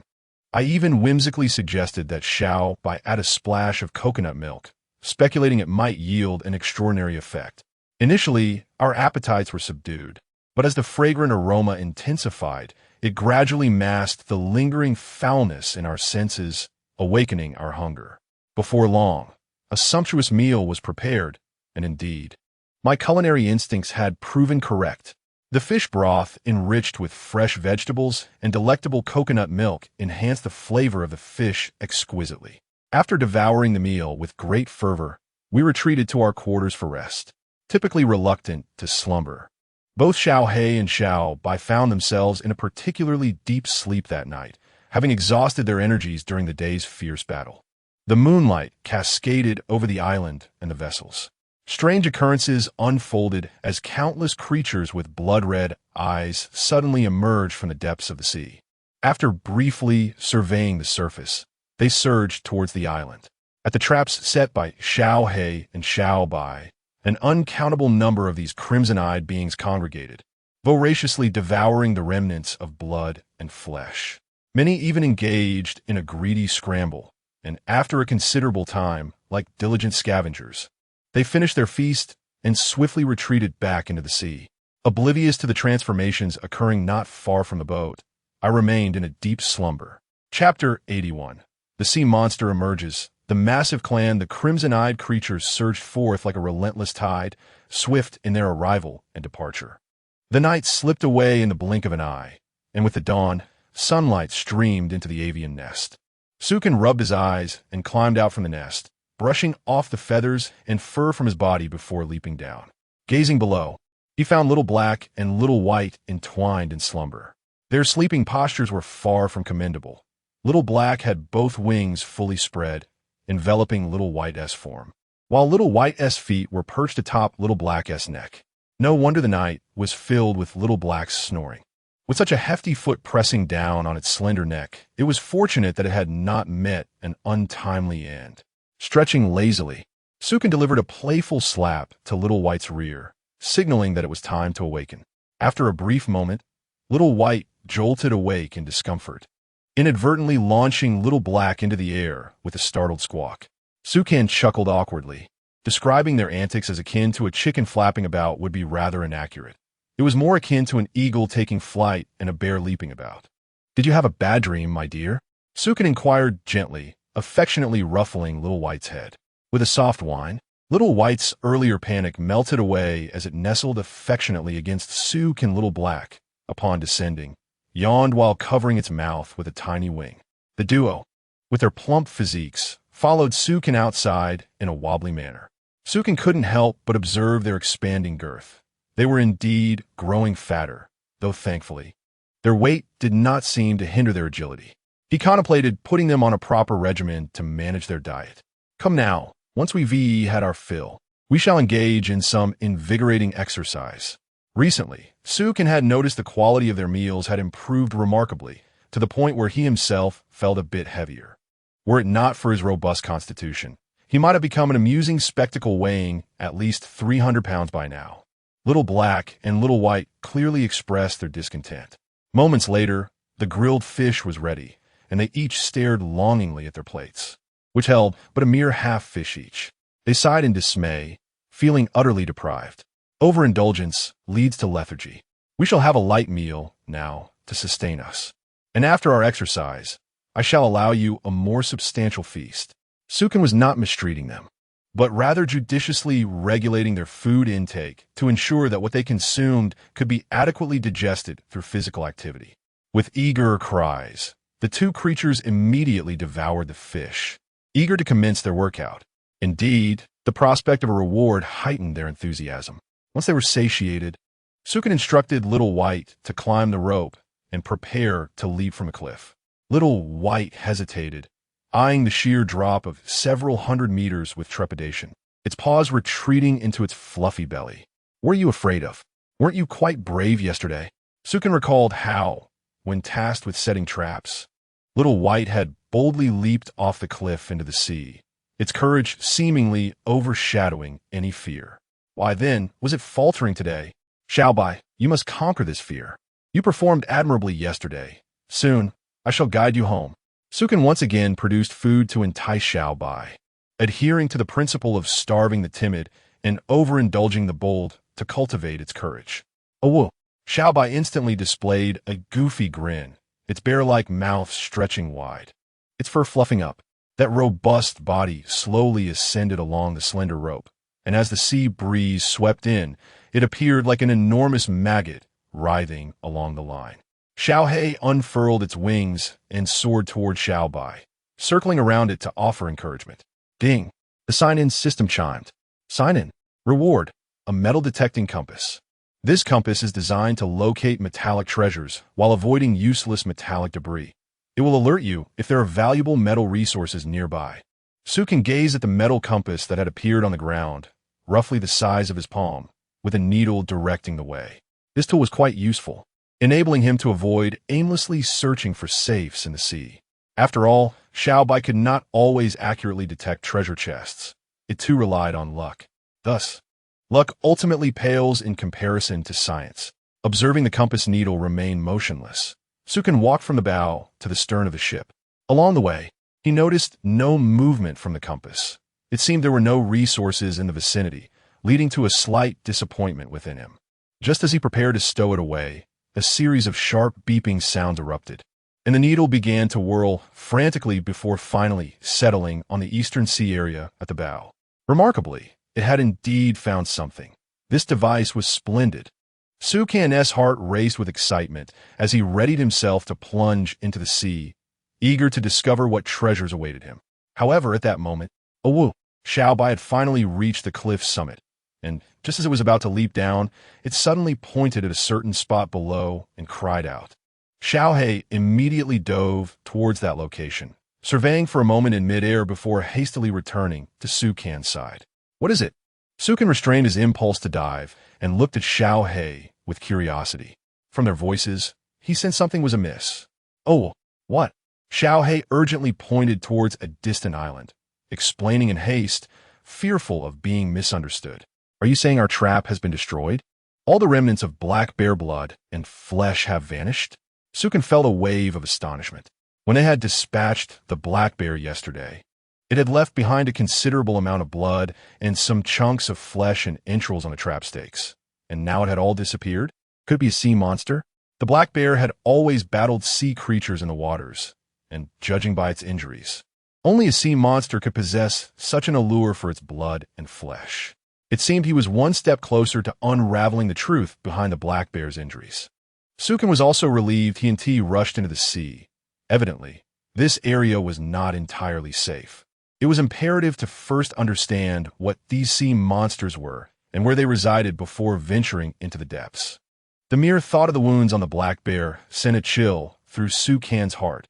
He certainly did not wish to be mauled by this sea monster. If even the tough-skinned black bear could not withstand such an assault, he was left uncertain about the lethality of this creature and whether it posed a threat to him. Despite his robust physique and the enhancement provided by his combat suit, prudence was still imperative. Xiaohei, can you carry me? Sukan pondered, considering the treacherous waters ahead. Gazing at Xiaohei's massive form, he wondered about its strength. With a mighty roar, Xiaohei lowered its towering frame, signaling that it could indeed manage. Even in a crouched position, its 3 to 4 meter height dwarfed Sukan, who deftly leaped onto its back. It appeared that he had underestimated Xiaohei's strength. It could effortlessly bear his weight. As Xiaohei unfurled its wings, an invisible gale enveloped Sukan, leaving him disoriented. Only atop Xiaohei could he truly appreciate the extent of its power. Was this the diamond-tier golden eagle in its juvenile phase? He was utterly enchanted. Xiaohei transported Sukan to a nearby beach, gradually descending to avoid disorienting him. Upon landing, Sukan beheld the chaotic remnants strewn across the sand. The remnants of traps, stakes bore numerous gashes made by sharp implements. Moreover, there were countless bite marks, an array of small pits that would surely unsettle anyone with a fear of clutter. The blood that once stained the beach had been thoroughly cleansed, especially from stakes. The size and shape of these bite marks bore a striking resemblance to the wounds on the black bear, indicating that a horde of sea monsters had indeed passed through. Sukan grew increasingly wary as Xiaobai cautiously descended the cliff, only to leap down midway. Upon landing, Xiaobai yelped in distress, quickly rising to rub its sore rear. After surveying the beach, Xiaobai, frightened, scuttled behind Sukan. It seemed that the blood and remnants of flesh from the previous night had been devoured by these sea monsters, and it was possible that they lurked nearby in the shallow waters. Let us proceed with caution, Sukan urged. He meticulously scanned the surrounding waters, but spotted no sign of the sea monsters. Only countless tracks led away from the beach towards the depths, where they had been washed away. These creatures possessed considerable strength and undoubtedly bore sharp claws. The beach was not merely composed of sand, but rather a mixture of brown stones and rocky sand. Thus, the presence of marks on such hard terrain further confirmed Su Can's suspicion that the black bear had suffered injuries at their hands. After a thorough investigation of the beach area, Su Can found no trace of the monsters. "You all stay here.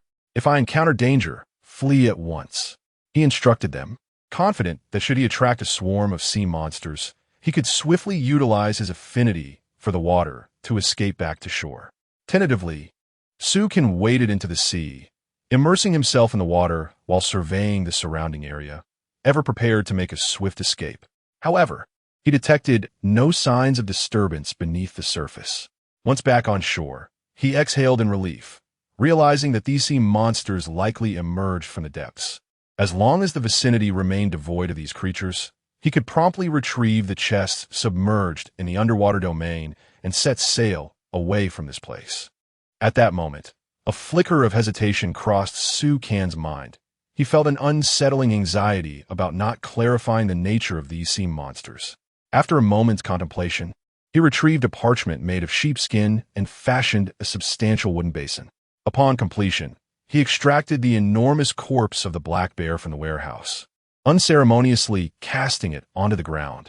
Transforming his golden staff into a sharp blade, he pierced the bear's body, and blood immediately gushed forth. He then proceeded to sever portions of the bear's flesh, carelessly discarding them onto the ground. Subsequently, he stored the bear's carcass back in the warehouse. The surrounding rocks and sandy beach became saturated with copious amounts of blood, and chunks of flesh were strewn about haphazardly. If indeed sea monsters lurked nearby, they would inevitably be drawn to this gruesome spectacle. Based on his observations, the peril posed by these creatures was unmistakably comparable to that of the black bear. The sheer number of them was alarming. The remnants on the beach hinted at possibly hundreds, if not thousands, of these beings. Therefore, it was imperative to remain vigilant. Should he find himself capable of confronting these sea monsters, all would be well. Otherwise, it was crucial to identify a suitable and secure hiding place. "Shall by, ascend that rock," Su Can instructed, pointing to a massive outcrop jutting out from the cliff nearby, towering several meters high. This rock would provide ample cover for the three of them. "Awu," Shao Bai, mistakenly believing the sea monsters were imminent, hurriedly scrambled up the cliff. Chapter 82. Luring the sea monster. Underwater resources. In this moment, Little White exhibited no hesitation. The dense traces before it caused its stout body to tremble, the very essence of its courage pulsating in its chest. "Let us proceed, Little Black. We shall first survey the sea, rather than immediately seeking refuge among the rocks." Su Can opted to have Little Black elevate them to the surface of the water, thus allowing them to discern the nature of the waters from which the sea monster emerged. With a swift motion, Little Black folded its wings and lowered its body. Once Su Can was securely seated and braced, it unfurled its magnificent wings and soared into the heavens. The rush of wind whooshed past his ears, the velocity rendering Su Can momentarily disoriented until he acclimated to the speed. Truly, as a creature of diamond rank, Little Black's full throttle flight would undoubtedly surpass any vessel of the same caliber by an immeasurable margin. As Su Can opened his mouth to speak, the wind rushed in, filling his mouth, prompting him to hurriedly close it. The ascent of Little Black imbued Su Can with a genuine sensation of being pushed back, a feeling far more exhilarating than any flight he had experienced in his previous life. Grasping the feathers on Little Black's back, he realized just how remarkably sturdy they were. One could only imagine the tremendous effort expended during the last encounter when Little Black and Little White had tussled over each other's plumage. Ascending through dozens, hundreds, thousands of meters, Little Black continued its climb, granting a clear view of the vast ocean below. After circling at such heights for a considerable time, they noticed no signs of the sea monsters in the water. Could it be that these creatures did not inhabit the deeper waters? Or perhaps they were merely nocturnal? Furrowing his brow, Su Can intently scrutinized the water beneath. Suddenly, Little White let out a series of urgent cries, beckoning them. It bounced restlessly upon the rocks, flailing its limbs skyward. Was there truly something amiss? Sukun instructed Little Black to descend back.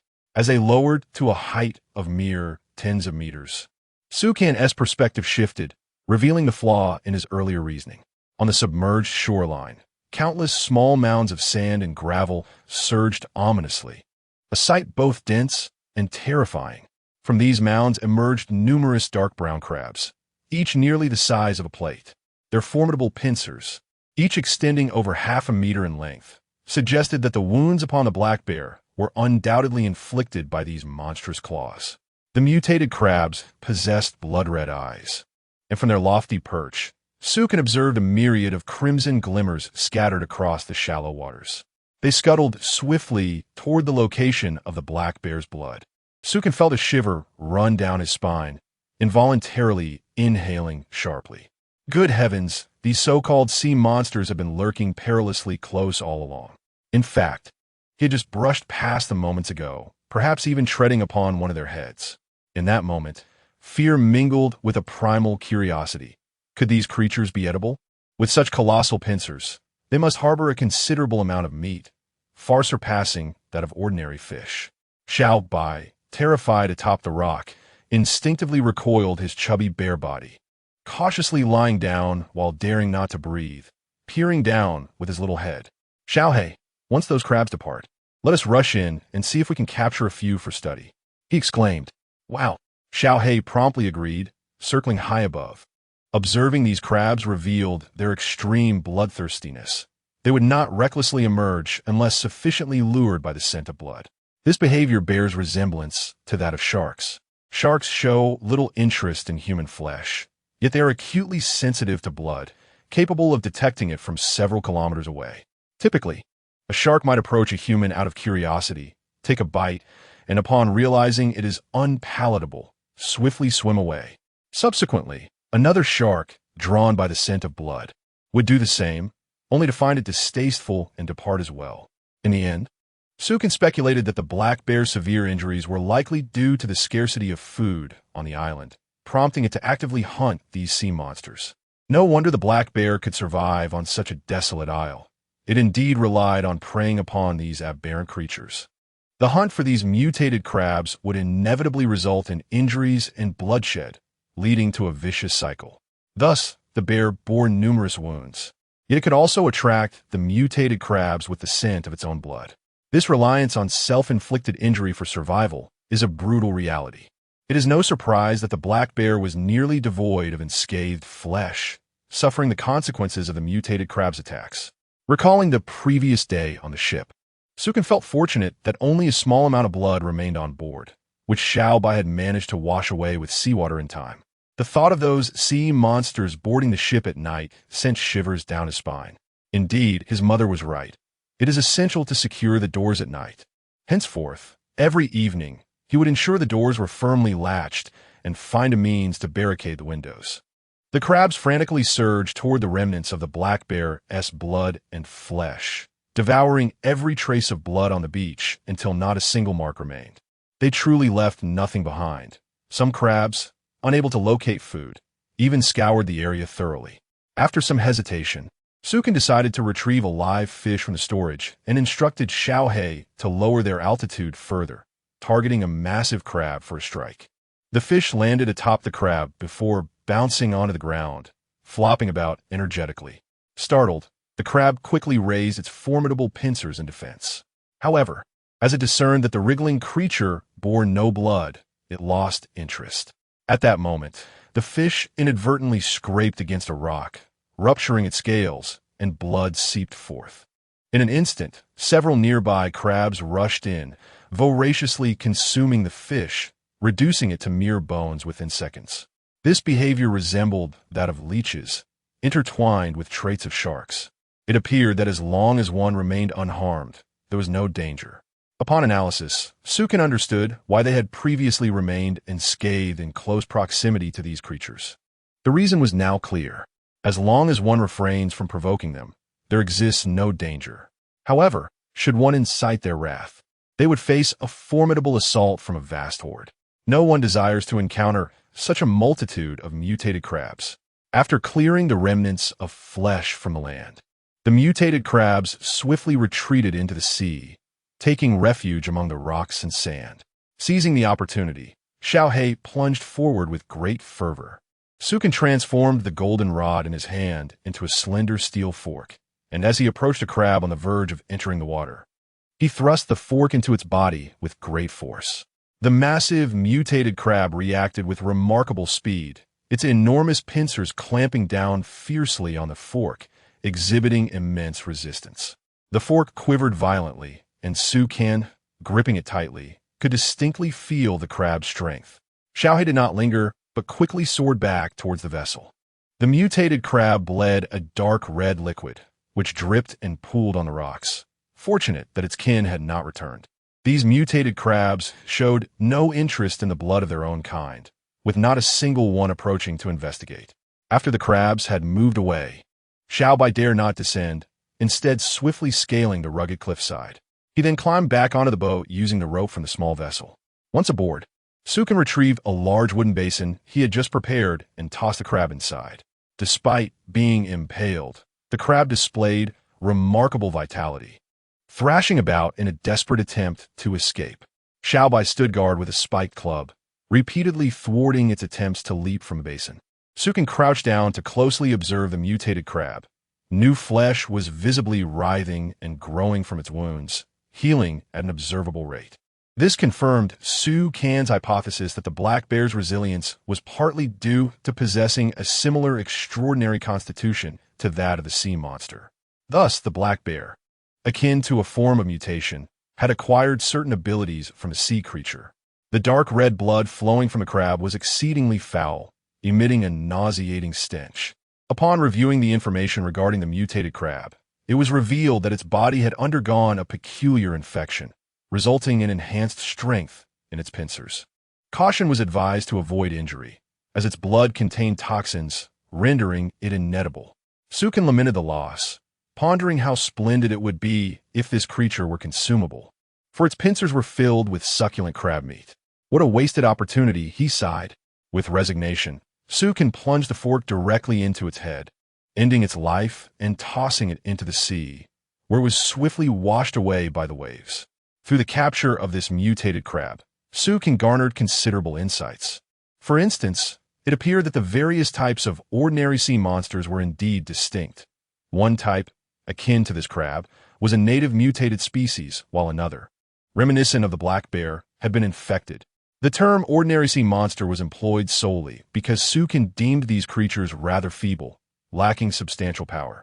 Sukin distinctly recalled the introduction of that magnificent whale, a member of a race that reigns as one of the sovereigns of the vast ocean. Undoubtedly, there exist countless formidable beings far superior to this lowly crab. Yet, from this mutated crab, he gleaned insights into its vitality and strength, which were several dozens, if not hundreds, of times greater than that of ordinary species. Sukin felt a sense of anticipation at the prospect of encountering those higher-tier sea monsters. However, until he bolstered his own strength, he had no desire to provoke such entities. He instructed Little Black to guide him to the beach, where he retrieved the carcass of the black bear, dismembered it, and carelessly discarded the remains nearby. The location of the metal treasure chest lay precisely on the opposite side of the island. Drawing away these crabs was a means of ensuring a safer descent into the water. Although he was aware that these creatures posed no threat to him, their presence still evoked a sense of unease, prompting him to seek a safer path. Soon, the mutated crabs scuttled forth in droves, hastening towards the beach. "Wait for me on the ship," he commanded. The moment he entered the water, his attire transformed into a combat suit designed for aquatic battles. He retrieved his metal-detecting compass and swiftly swam in the direction indicated by the device. After traversing over 100 meters, Sukin noted, to his surprise, that the compass had yet to emit an alarm. This suggested that he had not yet reached the treasure's location. Thus, he pressed onward in his quest for the treasure chest. Gradually, the compass began to emit a faint beeping sound, indicating proximity to the treasure site, which quickly intensified. The water here was not particularly deep, and Sukin dove to the seabed, where brown reefs and patches of sandy earth spread out before him. The persistent beeping grew stronger, signaling that he had neared the treasure's hiding place. As he searched among the piles of rocks, Sukin found no suitable hiding spots, and everything around him was plainly visible. Could it be that there was no treasure chest at all? Transforming his golden cudgel into a small shovel, he meticulously scoured the surrounding mounds of sand, yet still found no sign of the chest. With a sense of existential doubt, he gazed at the metal-detecting compass in his hand. Could it be malfunctioning? After some contemplation, a sudden realization struck him. Metal?